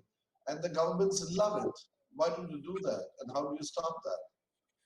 No, they don't love it. They don't know how to balance innovation and access and price controls. You solve for the prices out of control, you diminish the innovation, and people don't get cures and they don't get innovation and new products. So we want to keep the innovation pipeline moving, but we want a rational market. So to me, I do think greater transparency on value and measuring the incremental benefits driven by these interventions will allow us to make better judgments, whether they're dictated by the government or they're in the hands of an individual whose app is telling them to pursue intervention A or B. And pricing is going to be up for discussion. It's going to be a lot more discounts tied to value. And I think there's going to be a lot of pressure as consumers see the incremental benefit is going to cost them X. They can get much with Y. So we'll see. Thank you very much, Anish, and thank you for giving us a precious time. I know that you're busy. It's been a pleasure. So we now invite our next speaker. Is Doug Jackson ready, or do we get Steve to speak? No, he's ready. I think Dr. Weber just has to add him. So our next speech is from Doug Jackson. Now, Doug needs no introduction to our family. Doug needs no introduction to our family. And you can see from his cute smile that he's still a young, handsome man. And he's the person who's looking after Charity Vision, working shoulder to shoulder with Mitt Romney and all the high-powered people in Utah. They brought a group to us 2 years ago. Each one was a CEO of a company of over a few $100 million. And each one of them rolled up their sleeves in Nimrana and Rajasthan and hands-on checked the vision of the poor people. Over to Doug on talking of 30 years of partnership with Arunodai. Well, it's a pleasure. I'm assuming I'm not going to look at the screen. Oh, there I am. Okay. It's a pleasure to be here. A pleasure to be with the Sethi family. I take my hat off to you because it's getting late over there. I know how late it is, and you guys have been doing this for a long time. Technical problems are just one fraction of what you guys are dealing with from all these different presenters. I take my hat off to you. Good job. I really enjoyed the last discussion. I think information and all that, we need to talk more about that kind of stuff. But I've been asked to talk about our relationship with the Arunodaya Foundation, which has been a long, wonderful foundation. For those of you who don't know who we are, we are international medical. Years ago, we focused in on eye work specifically. We used to do a lot more than just eyes, but we realized that you're paying for your buck, and just the sheer number of people that have issues with eye demanded that we focus on that. We started about 30 years ago, but it started actually much sooner than my father had spent many years as a policeman going overseas and doing charity work, like the old model used to be. You used to fly in for the week and then leave. And he realized a long time ago that was the best model. Sometimes it's needed. Sometimes if you go to a place like we had about going way up the mountains, hours and hours and hours from Israel, it's all hands on deck, and anybody that can go help is probably welcomed. But for most of the world, he realized, hey, there's great doctors right here in this community, and why should we bring other doctors in? We can just support the local doctor. So that's what we do at Charity Vision. We focus on the locals and help them to create their own program, and we're just a support group. As Arun said, about 30 years ago, my dad was passing through India, and the U.S. Embassy had suggested that the Sethis were a good, do good work. And if he wanted to get to know some ophthalmologists in India, he should go talk to the Sethis. So he tells the story that he went out and he introduced himself and told him a little bit what we do. And Arun said, well, we want to do the same thing. We already have a foundation set up. We're ready to do this. Our hearts are in this. We want to help our own countrymen. And so he said, well, what's holding you back? And he said, I think Arun said, well, we don't have some supply. Bag IOLs that he was under the next week, and he gave them to Arun. I think he gave him $100, and he said, how soon can you start? And Arun was like, well, in a couple of days. Let's meet at this small village. They went out to this village. Arena was there. I should have brought some pictures because we have some great pictures. Arun used to be a pretty good looking guy. But anyway, he was impressed, and that's how our programs work. You get to know the local doctors, see if they have the right heart, see if they have the right set of hands, and then we support them.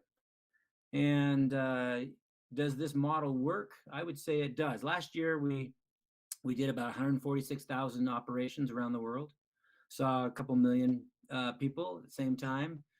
We do a lot of school screenings where we go and give eyeglasses to school kids. That's a lot of fun. And we do it all on the backs of the locals because there's so many wonderful doctors out there that really would love to do this work in their own community. They may just need a little helping hand, maybe some supplies or a piece of equipment. Over the years with the Sethi family, with the Arunodaya, we've given some equipment, some supplies. We helped build a beautiful hospital. If you haven't seen it, it's now a 4-story hospital in Gurgaon. Beautiful. And with the idea that they do their own thing, they make a good living. We hope they make a good living, but they incorporate this charity work all at the same time. And I think the end result is that everybody wins, including our local partners. I think the Sethi family is a good example of just a very well balanced, happy, joyful family that is able to do their work, but they're able to help the poor. And there's something about helping the poor, isn't there, that just makes you happy and gives your life meaning. It's the only way to be. And our doctors around the world all recognize that.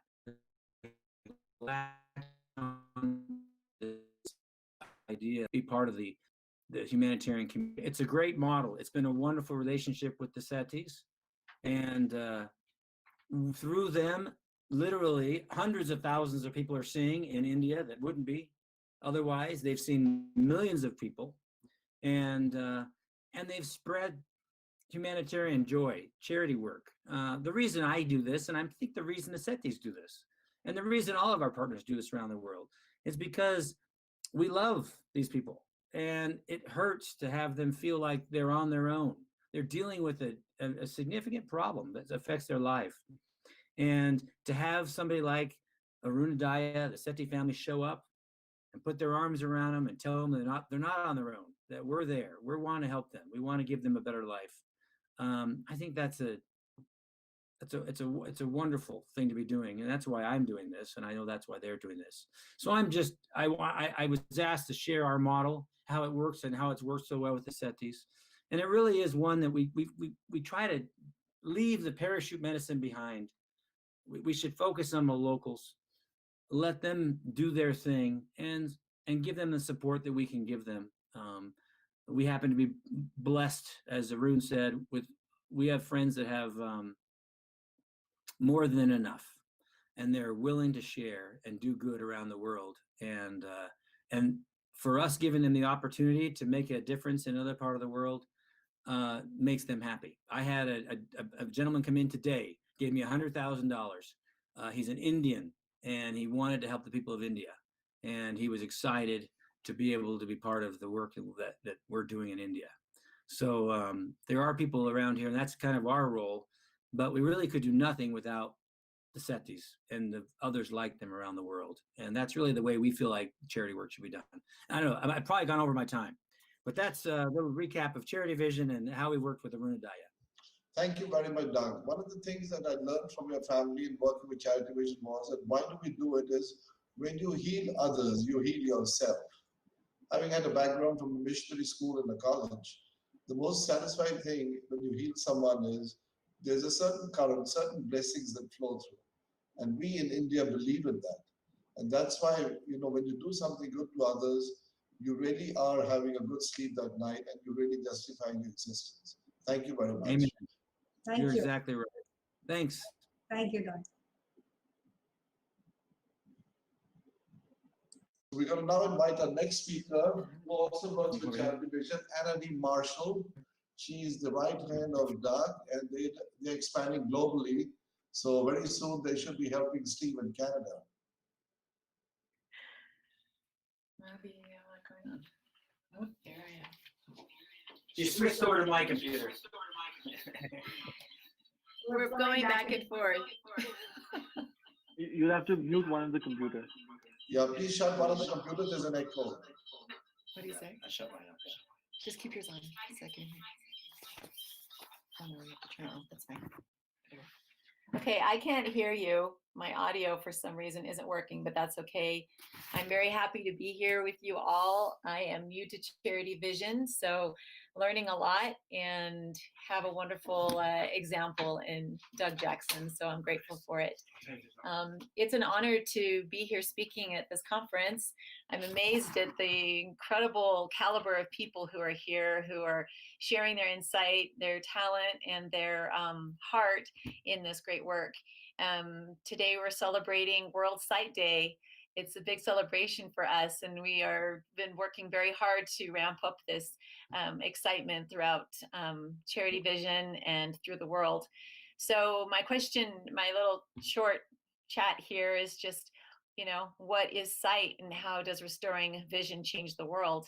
So as Charity Vision, we are in 26 countries. We support 26 countries. We support 146,000 surgeries last year, and we're helping hundreds of thousands of men, women, and children with their eyeglasses.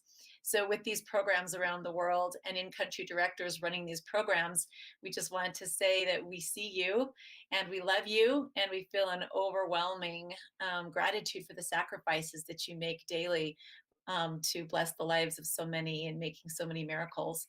So with 2.2 billion individuals in the world who suffer from visual impairment, the need is overwhelming and each of us cannot do it alone.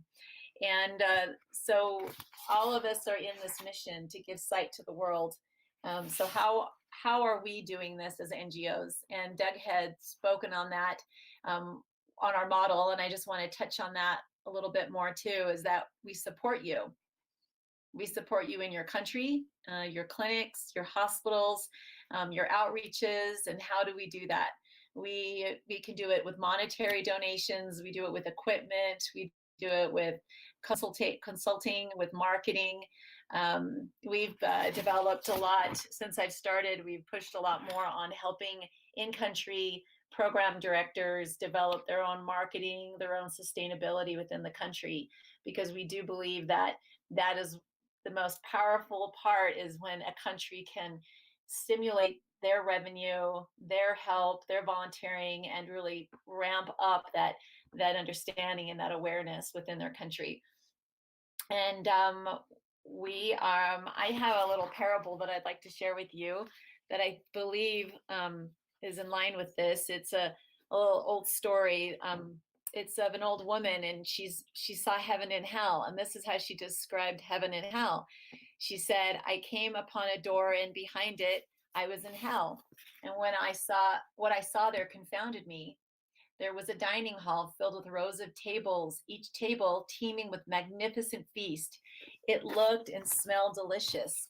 Yet the people that were at these tables were emaciated and sickly, moaning with hunger. And as I came closer, I realized that each person held a very long spoon. With it, they could reach the feast, but the spoon was too long. They tried and tried again. They couldn't bring nourishment to their mouth. In spite of the abundance before them, they were starving." She continued, "I left this horrid place and opened a new door, one that led to heaven. Inside, I was surprised to see that very same scene before my eyes, a dining hall filled with rows upon rows of people, and on those tables, a marvelous feast. But instead of moaning with hunger, the people around the tables were sitting contentedly, talking with one another, sated for the abundance before them. Like those in hell, these people were holding very long spoons. As I watched, a woman dipped her spoon into a bowl of stew before her, but rather than dip her spoon into a bowl and struggle to feed herself, she extended her spoon out and fed the man seated across from her. This person, now satisfied and no longer hungry, gave thanks and returned the favor, leaning across the table to feed the woman." This is how we can create change and sustainability in the world.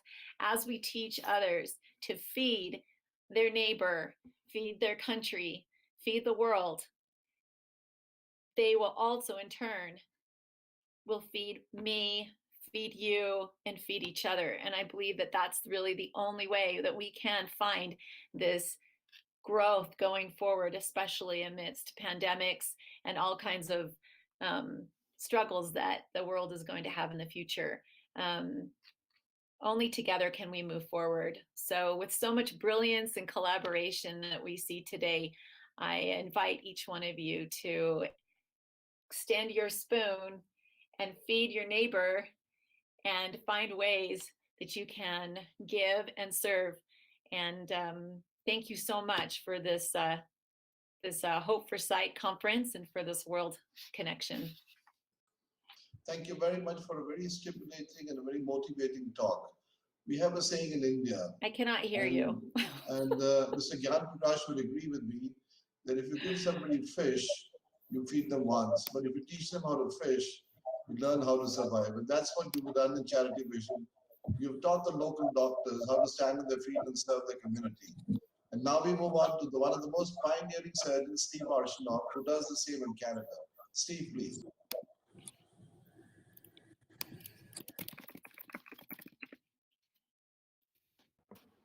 I gave you access, sir.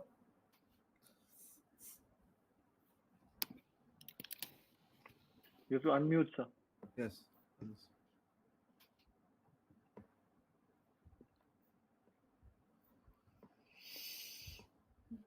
Yes, sir. Can you hear me?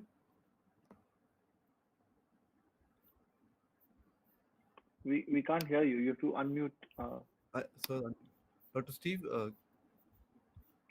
I think he'll have to do it himself.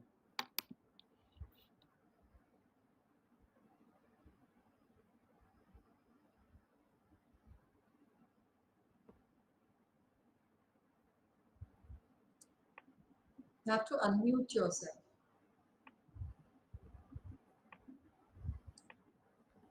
If you're having difficulty with unmute, just refresh your browser. we can't hear you, sir. Yeah, he just refresh. You'll have to add him again. Okay. Okay. No, we can't hear you. You just have to refresh the browser.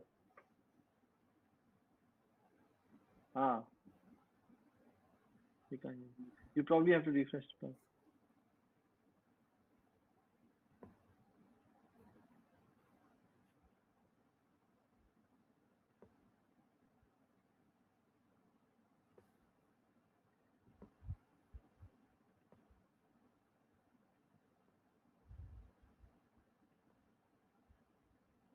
Just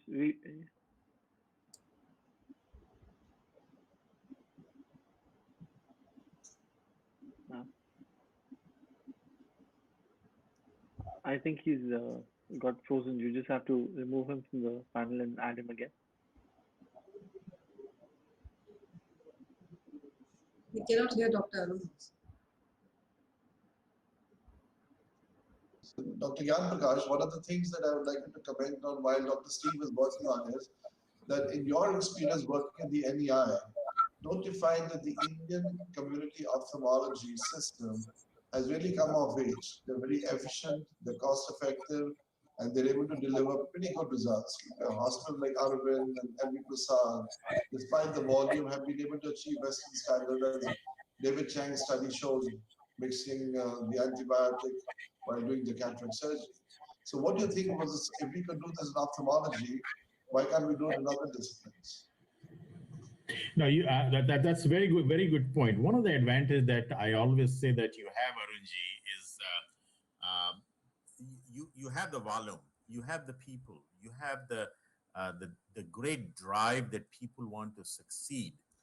There is a great desire, especially the next generation or so, that who really are working so hard. Every time I go to India, I like to say that I come back inspired, because you have the youngest population and professionally trained population in the world. So if you look at it, if the competition is very strong, if you have a large population that there are many opportunity to do things, and then obviously the quality of care is going to get cheaper. And that's what Anish and I were just talking about, the simple home economic, the health economics. So clearly, if where we are, what we see that India has, especially in the field of ophthalmology, is just playing such an important role. You go to any international meeting, any conference, if you open any book, I've written a couple volumes of Advances in Vision Research, and it's just the contribution of Indian scientists, Indian researcher, Indian clinician is immense, because you have the volume, you have the people, you have the desire, you have, all these things. But there are similar things are true in other areas. Right now, as you know, in COVID and the pandemic, India is playing very, very, very critical role, important role in everything what we do in vaccine development, drug development. And NIH is working very closely with the Indian teams, Indian experts in India. So it is diabetic retinopathy was just talked about in the session. India is playing very important role in that, not only just with the NEI program, but we also have a Diabetes and Kidney Institute. They work very closely. If you look at heart diseases, India is playing very important role in that too. Not even that, one of the things that we used to think about in India when I was growing up as a child, that, drug abuse and substance abuse, these things were considered huge taboo. Now, if you look at National Drug Abuse Institute is working very closely with people in India. So all those things are no longer, the barriers are falling down. So I think, where we are, where I am at NIH, we see immense contribution by Indian scientists, and it is going to grow. And one of the reasons why it's growing, especially in our field, it's not only just a few research projects that we have done since Indo-US collaboration started. It is a generation that has been trained in those projects. It's a generation that has been inspired by in the last 15 years. These people who started a research assistant, who started as a clinical fellow, now they are full-fledged investigators. So they have come up and they're becoming mentors. So it is going to grow. It is not just one research project that Shankar Nethralaya did. It is not just one project that Arvind did. Arvind trained 15 people. 5 of them came to NEI to do postdoctoral fellowship. 4 of them have gone back and they're having their own students and they're sending their own people. So we have created a generation of actually collaboration, which is really going to grow. It is not just whether we fund one project or 2 projects, it is the whole effect of whole aura that we have created. Did I answer your question? Thank you very much. Very well, I would say. And we're very lucky to have somebody like you at a pinnacle position there. Thank you. Thank you. Thank you for your...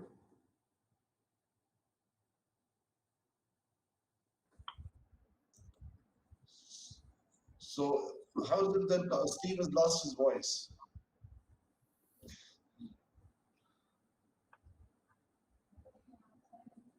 I think, sir, you might have to change your device or plug out your headphones. Whether you have the slides with you? I have a slide. Why don't you do it? Why don't you play it? So wait, so it's gone. Changing the device.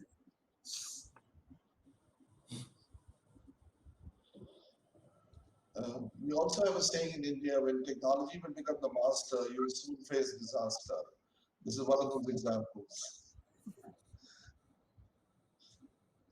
So in the meantime, please pull out your ribbons, put out your candles, and we need to, maybe we should celebrate the World Sight Day before Steve's lecture. It will take time. It has been a long day for you, for your... Yeah, it was worth it. We brought very long day. And I can see that you're still sitting in Gurgaon, actually. Yeah, right? I'm just paging Sir through. He's going to give his talk on the phone. Can you hear? Yeah. Okay. Yeah, we can So I hear. have all these elaborate toys, and none of them work except for the phone. I have 3 screens and endless. Only the phone works. So let me try to share my screen and see if that works. Okay. Thank God I also sent you the presentation in case it doesn't. Yeah, I have this one. Okay. So I'll try to share the screen first.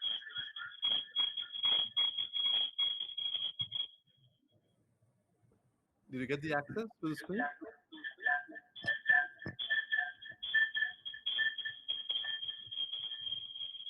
Start coming up. So how about I tell you what? How about if you play my slides? And then Yeah, I'll do that. I will speak to them, and I'll tell you what to change slides. All right. I'm sorry you're going, but thank God for backup.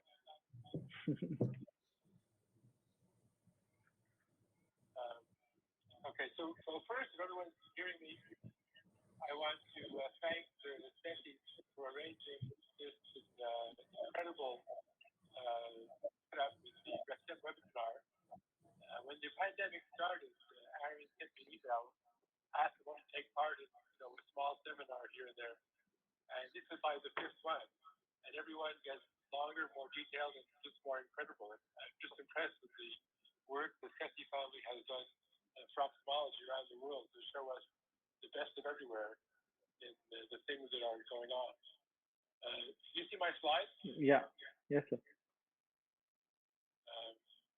Okay, well, I can't. Today on YouTube?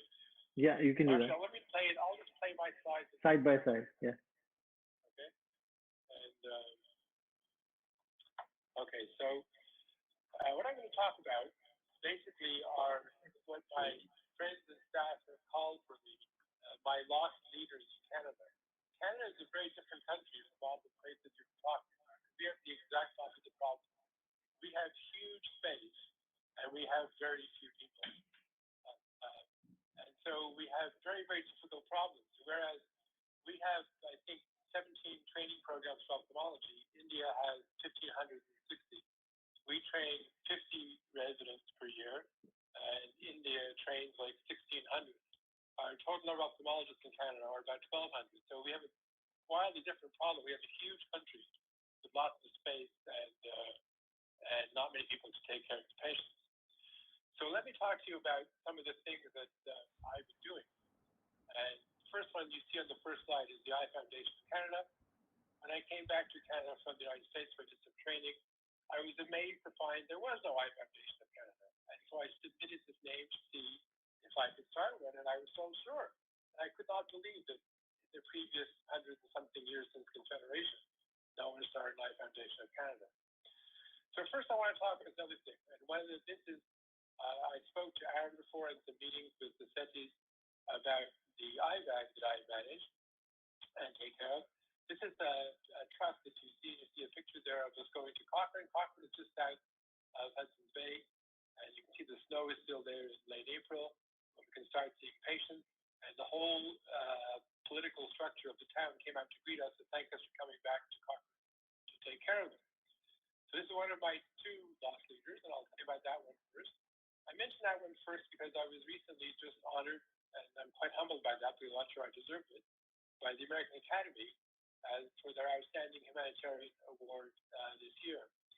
And I finally got an artistic picture, but nevertheless, it's nice to get an award from them. It makes me remember a good friend of mine, Alan Crandall, who unfortunately we're going to honor later and just passed away. I've known Alan Crandall since he was a resident, and it was before I started my residency. He was a little bit older than me, but he's the kind of person that I sort of look at and wonder, can I do something like this guy does? And I've tried to do things in a very different country. So next slide, I'm on the slide now with why leave the office. So the question I have, or my colleagues ask me, is why would anyone want to leave cozy Toronto and go up to the frozen north? Because it really is frozen. And, you know, we go to medical school to learn to take care of and to treat the sick, but the sick really aren't found in wealthy cities. We see people who are wealthy and come in nice cars. The sick are really found in Canada, in remote areas where they have very poor access to any health care. And these patients really appreciate any care they can get because they have very little access. Not only that, but in Canada, because we're going to areas that are far north with lots of lakes, beautiful trees, forests, adventure is fun. You meet interesting people and you wonder why they're up there doing something far north. And, you know, we make enough money as ophthalmologists, it just feels good to do these kinds of programs. So next slide, please. To give you an idea of where we go, there's a little red line, a circle, a figure 8. That tells you where this eye band goes. And that doesn't look to you like the far north of Canada, but that is the coldest part of Canada. And that is the most difficult part Canada had in building Trans-Canada railways and roads, because it's part of the Canadian Shield, which means it's granite, and in between the granite rock, you have like mud fields with a little bit of water, and it's lots of water, lots of mosquitoes, very cold, and the coldest part of Canada is actually where you see that X cross, or close to where you see that X cross over there on the slide. And so they get about -70 in winter. So it's not a very warm place. But anyway, it's remote. It's interesting to go there because the biggest town you're going to find up there is about 5,000 people, which is not quite like India, but it's a different challenge that we see in Canada. So Bill Hunter, the gentleman on the right, that picture, next slide, in 1972, he had been a family doctor in the far north of Canada and decided we needed to have some kind of a method to take care of people in the remote towns. And so he got this Winnebago, which you can see in the back, and with some help from the government and a few people, he decided to start this IBAN program. On the next slide, you see the IBAN in its various iterations. The first one in 1972 that Dr. Hunter got on the road. Next one, a bit bigger, is the truck in 1980. And then finally, when I got involved, I designed the tractor trailer, which you see 1990, was the first tractor trailer. And the subsequent one, we built a proper one with a proper tractor trailer you could stabilize in 1993. And now on the next slide, you see our current one, which is like really fancy compared to our previous one. That particular transport truck has everything inside that even the most modern office would have in ophthalmology. It has lasers, everything you need to examine someone. It has a lift to get people in wheelchairs up into the van. So it really has whatever you need to take care of patients. And here it's being shown off downtown to show people to try to raise money. In the next slide, I just tell you some of the issues of professional competence in going to the far north. So everyone who comes up there, we insist has at least 2 years of real practice in their general town, because when you go up to the far north and you see a patient, that patient could have anything, and you can't ask anybody to help you. You're completely on your own. And so you occasionally see complicated patients. I've seen from children with brain tumors to, horrible orbital problems and all kinds of things. And then sometimes when you have free time and you go out to the forest, you see, like in the picture there, you might see a bear. And I paddled up to some places and met a bunch of bears and moose and things coming down to the water for a drink. You have to be really good to handle your canoe if you're going to get bit around you in the water. So it's one of the challenges. Next slide shows you that among the people we get, we try to bring residents. We bring residents from all of the Ontario University programs. And here are pictures of some of them trying to have a good time for a few minutes after seeing patients. The picture on the left is the inside of the bag where the patient sits. We have got all the equipment you could possibly need to examine anything. The next slide shows you some of our doctors. We have 25 to 30 doctors every year. They work with us and go out and spend a week each in various remote places. And those are really our ambassadors who go around and represent us all over the place to get people to go up there to take care of the patients who need our care. The last picture in that group shows you on the left side an older gentleman who happens to be the guy who many years ago started a transport company on Manitoulin Island, the largest freshwater island in the world with almost no population. And that company is one of the largest companies in Canada, taken over transport all over the place. It's still headquartered in Manitoulin Island, and he has been the biggest donor for the IVAN, and he also maintains our trucks for us. And on the right, you see what the kind of things you have to learn to do when you're in the north. You may have to go somewhere by canoe and not by car, because you can't always get there by car. And fortunately, I had spent years before ophthalmology teaching water sports, so I could paddle a canoe quite comfortably. It's a useful skill to have. So that's my loss leader one that I spent 40 years on, and it's actually doing quite well now. Next slide is the blue slide with the Eye Foundation Canada. This is my other project. The other project I have is setting up a foundation which we didn't have in Canada. And this foundation is an independent non-profit organization which was established to promote the preservation of sites, enhancement, restoration of sites, and education and research and improvement of patient care in Canada. Because when I came back here, I found that really wasn't available very much. So next slide shows you what are the ways we raise money. Every year we have a dinner. Last year it was at this Royalton place in Toronto, and we had a nice big party. And every time we had one of these parties to raise money, we have a guest speaker.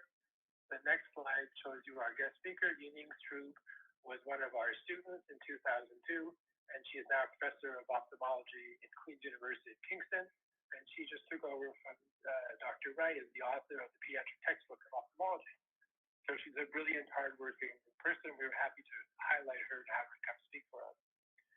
Next slide is me.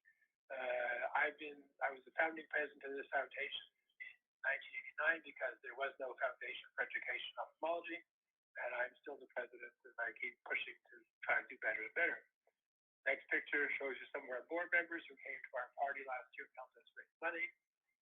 They're all gentlemen in different professions in Toronto, and they help us keep the foundation going. So one of the things we've done is was kind of weird because the education in ophthalmology and medical schools was close to zero. They had a system where departments would vote based upon how big the department was and how much time they had in medical school. So ophthalmology had about 3 hours. So we ended up having nobody applying to residency in ophthalmology. And so we decided to change that. And so in 1991, a few of us started this foundation. And the idea was to find the smartest medical students in Canada, give them training over their last free summer, and then encourage them to do research and learn about ophthalmology and get into ophthalmology. And so we've now had 50 graduates, and among them we have some of the best and brightest ophthalmologists in Canada. Next slide shows you a few of them. The first one, T. Mark Johnson, is the retina surgeon that the president caused if he has a retinal detachment. He's in Washington, D.C. Icon, as you probably all know, he's probably our loudest graduate. Joseph Ma is this brilliant guy who has written a number of things, and he's now working on probably making the world's first really focusing intraocular lens and a few other projects he has. Next slide is Yining Stroob, who is professor at Queen's. Beside her, to the right, is Cav Kassiri, who's a professor in Edmonton. And Clara Chan is a professor who does cornea at the University of Toronto. The next slide is a younger group. Kim Lee is in New York, but hasn't established her academic career fully yet. Paul Bastianelli has gone on to an academic career in Ottawa, and Jonathan Michelli is now a really good neuro-ophthalmologist at the University of Toronto, working towards his professorship. Next slide are people that have just finished just graduated, and they are now pursuing their fellowships to go on to get academic positions. And the next slide are younger ones who are just finishing their last years of ophthalmology to go on to academic training. The other thing that we do, the next slide, is the Eye Foundation logo again. The Eye Foundation has sponsored research resulting in over 50 publications in peer-reviewed journals, many chapters in ophthalmology textbooks, and several presentations and meetings all over the place. And you may often go somewhere and find you're listening to an Eye Foundation scholar talking about their projects. Here's a picture from one of our parties of our students who came to the party that year celebrating their successes. One of our good fortunate things, the next slide, was a picture of myself there with Johnny Bower. Johnny Bower was probably the most famous hockey player Toronto ever had. This picture was when he was 90 years old, and he decided to come to our foundation dinner. He's been to 2 of them. And he had just been honored by the government of Ontario at 8 o'clock in the morning downtown. And he came to our dinner starting at 8 o'clock at night, and he stayed until midnight. And to every single person who was there, he went and he handed out a very famous picture of him and with Tim Horton skating behind him with the puck. And he went to every single person, about 300 people at the meeting, and gave them a picture and asked them to help the Eye Foundation. His hockey stick sold for lots of money, and he was a great guy, and unfortunately, he just died. So this is a sort of homage to Johnny Barrow who helped him. Next picture shows me that when our Blue Jays were doing well, and they were interested in sponsoring charities, they asked me to fill out an opening pitch at one of the games. It was great fun. We got to talk about ophthalmology in our foundation. I actually threw a strike. The other thing I did when I was young is I won the pitcher. And so they were surprised I could throw the ball, which was like I said, than most of the old guys that get to throw the ball. So next slide is talk about some of the things we've done. We managed to invest about $1 million research education in Canada and in Toronto for the Eye Foundation, and it's doing very well. It's thriving. And next slide is that we throw a good party. So that's how we raise money, by having this party in Toronto every year and attracting people with that money. And next, here are some of our students celebrating last year at our party. And some of them have graduated, like here's Ike. Ike was at the longest dance party, even longer than some of the girls. And there's some of our students who are just going through their careers. This next picture is of these 2 guys. They've come to every one of our foundation dinners for about 15 years, and they love to dance. And they come because at the end we have dancing. They ask all the girls to dance themselves, and they just spend the entire 3 hours every evening. We have a party of dancing, so we put their pictures in. Next, the other event that we have is we have a skate for sight night. Another one of the things that I did is I played for the Montreal Canadiens farm teams when I was a teenager. And so I go skate, and we skate around with lots of people. We try to get unity and interest in ophthalmology by skating with whoever will help us out. On the right side, you see some of my grandchildren with this other lady who's not one of my kids, but she came in the picture. And so that helps us raise money and enthusiasm for ophthalmology as well. And on the last slide, I want to just thank the SETIs again on this Hope for Sight webinar and doing it for World Sight Day. I think you guys are doing an absolutely fantastic job in raising world interest for the work you do and helping the rest of us who try to do similar work to succeed with your efforts. So thank you very much for inviting me. I think it's been just a fantastic webinar, and thanks for the last word, and thanks for the phone. Thank you very much, Dr. Steve. Thank you very much. It's been a pleasure, and hats off to you for doing such good work in Canada.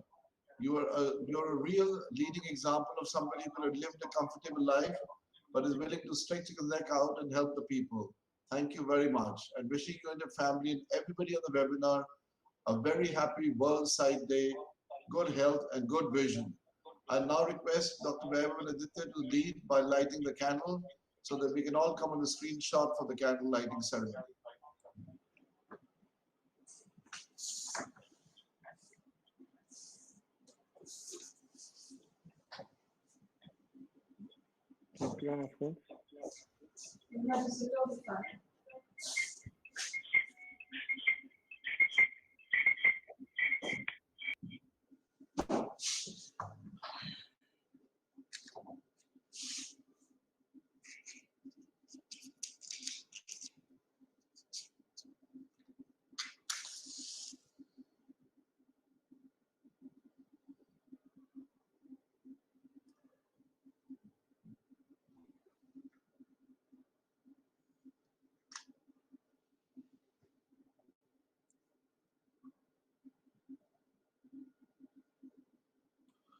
As we would say, from darkness to light. And we shall tie the band. We can't do that. We burn ourselves. Yeah, we can do it.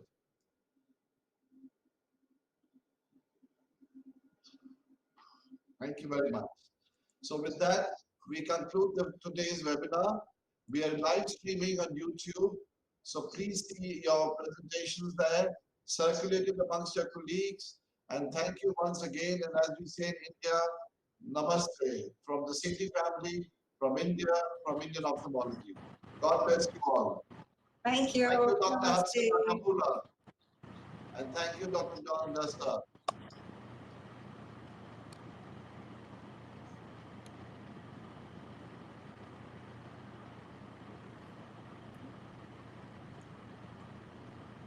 Thank you, guys. Thank you. Thank you. Bye. See you soon.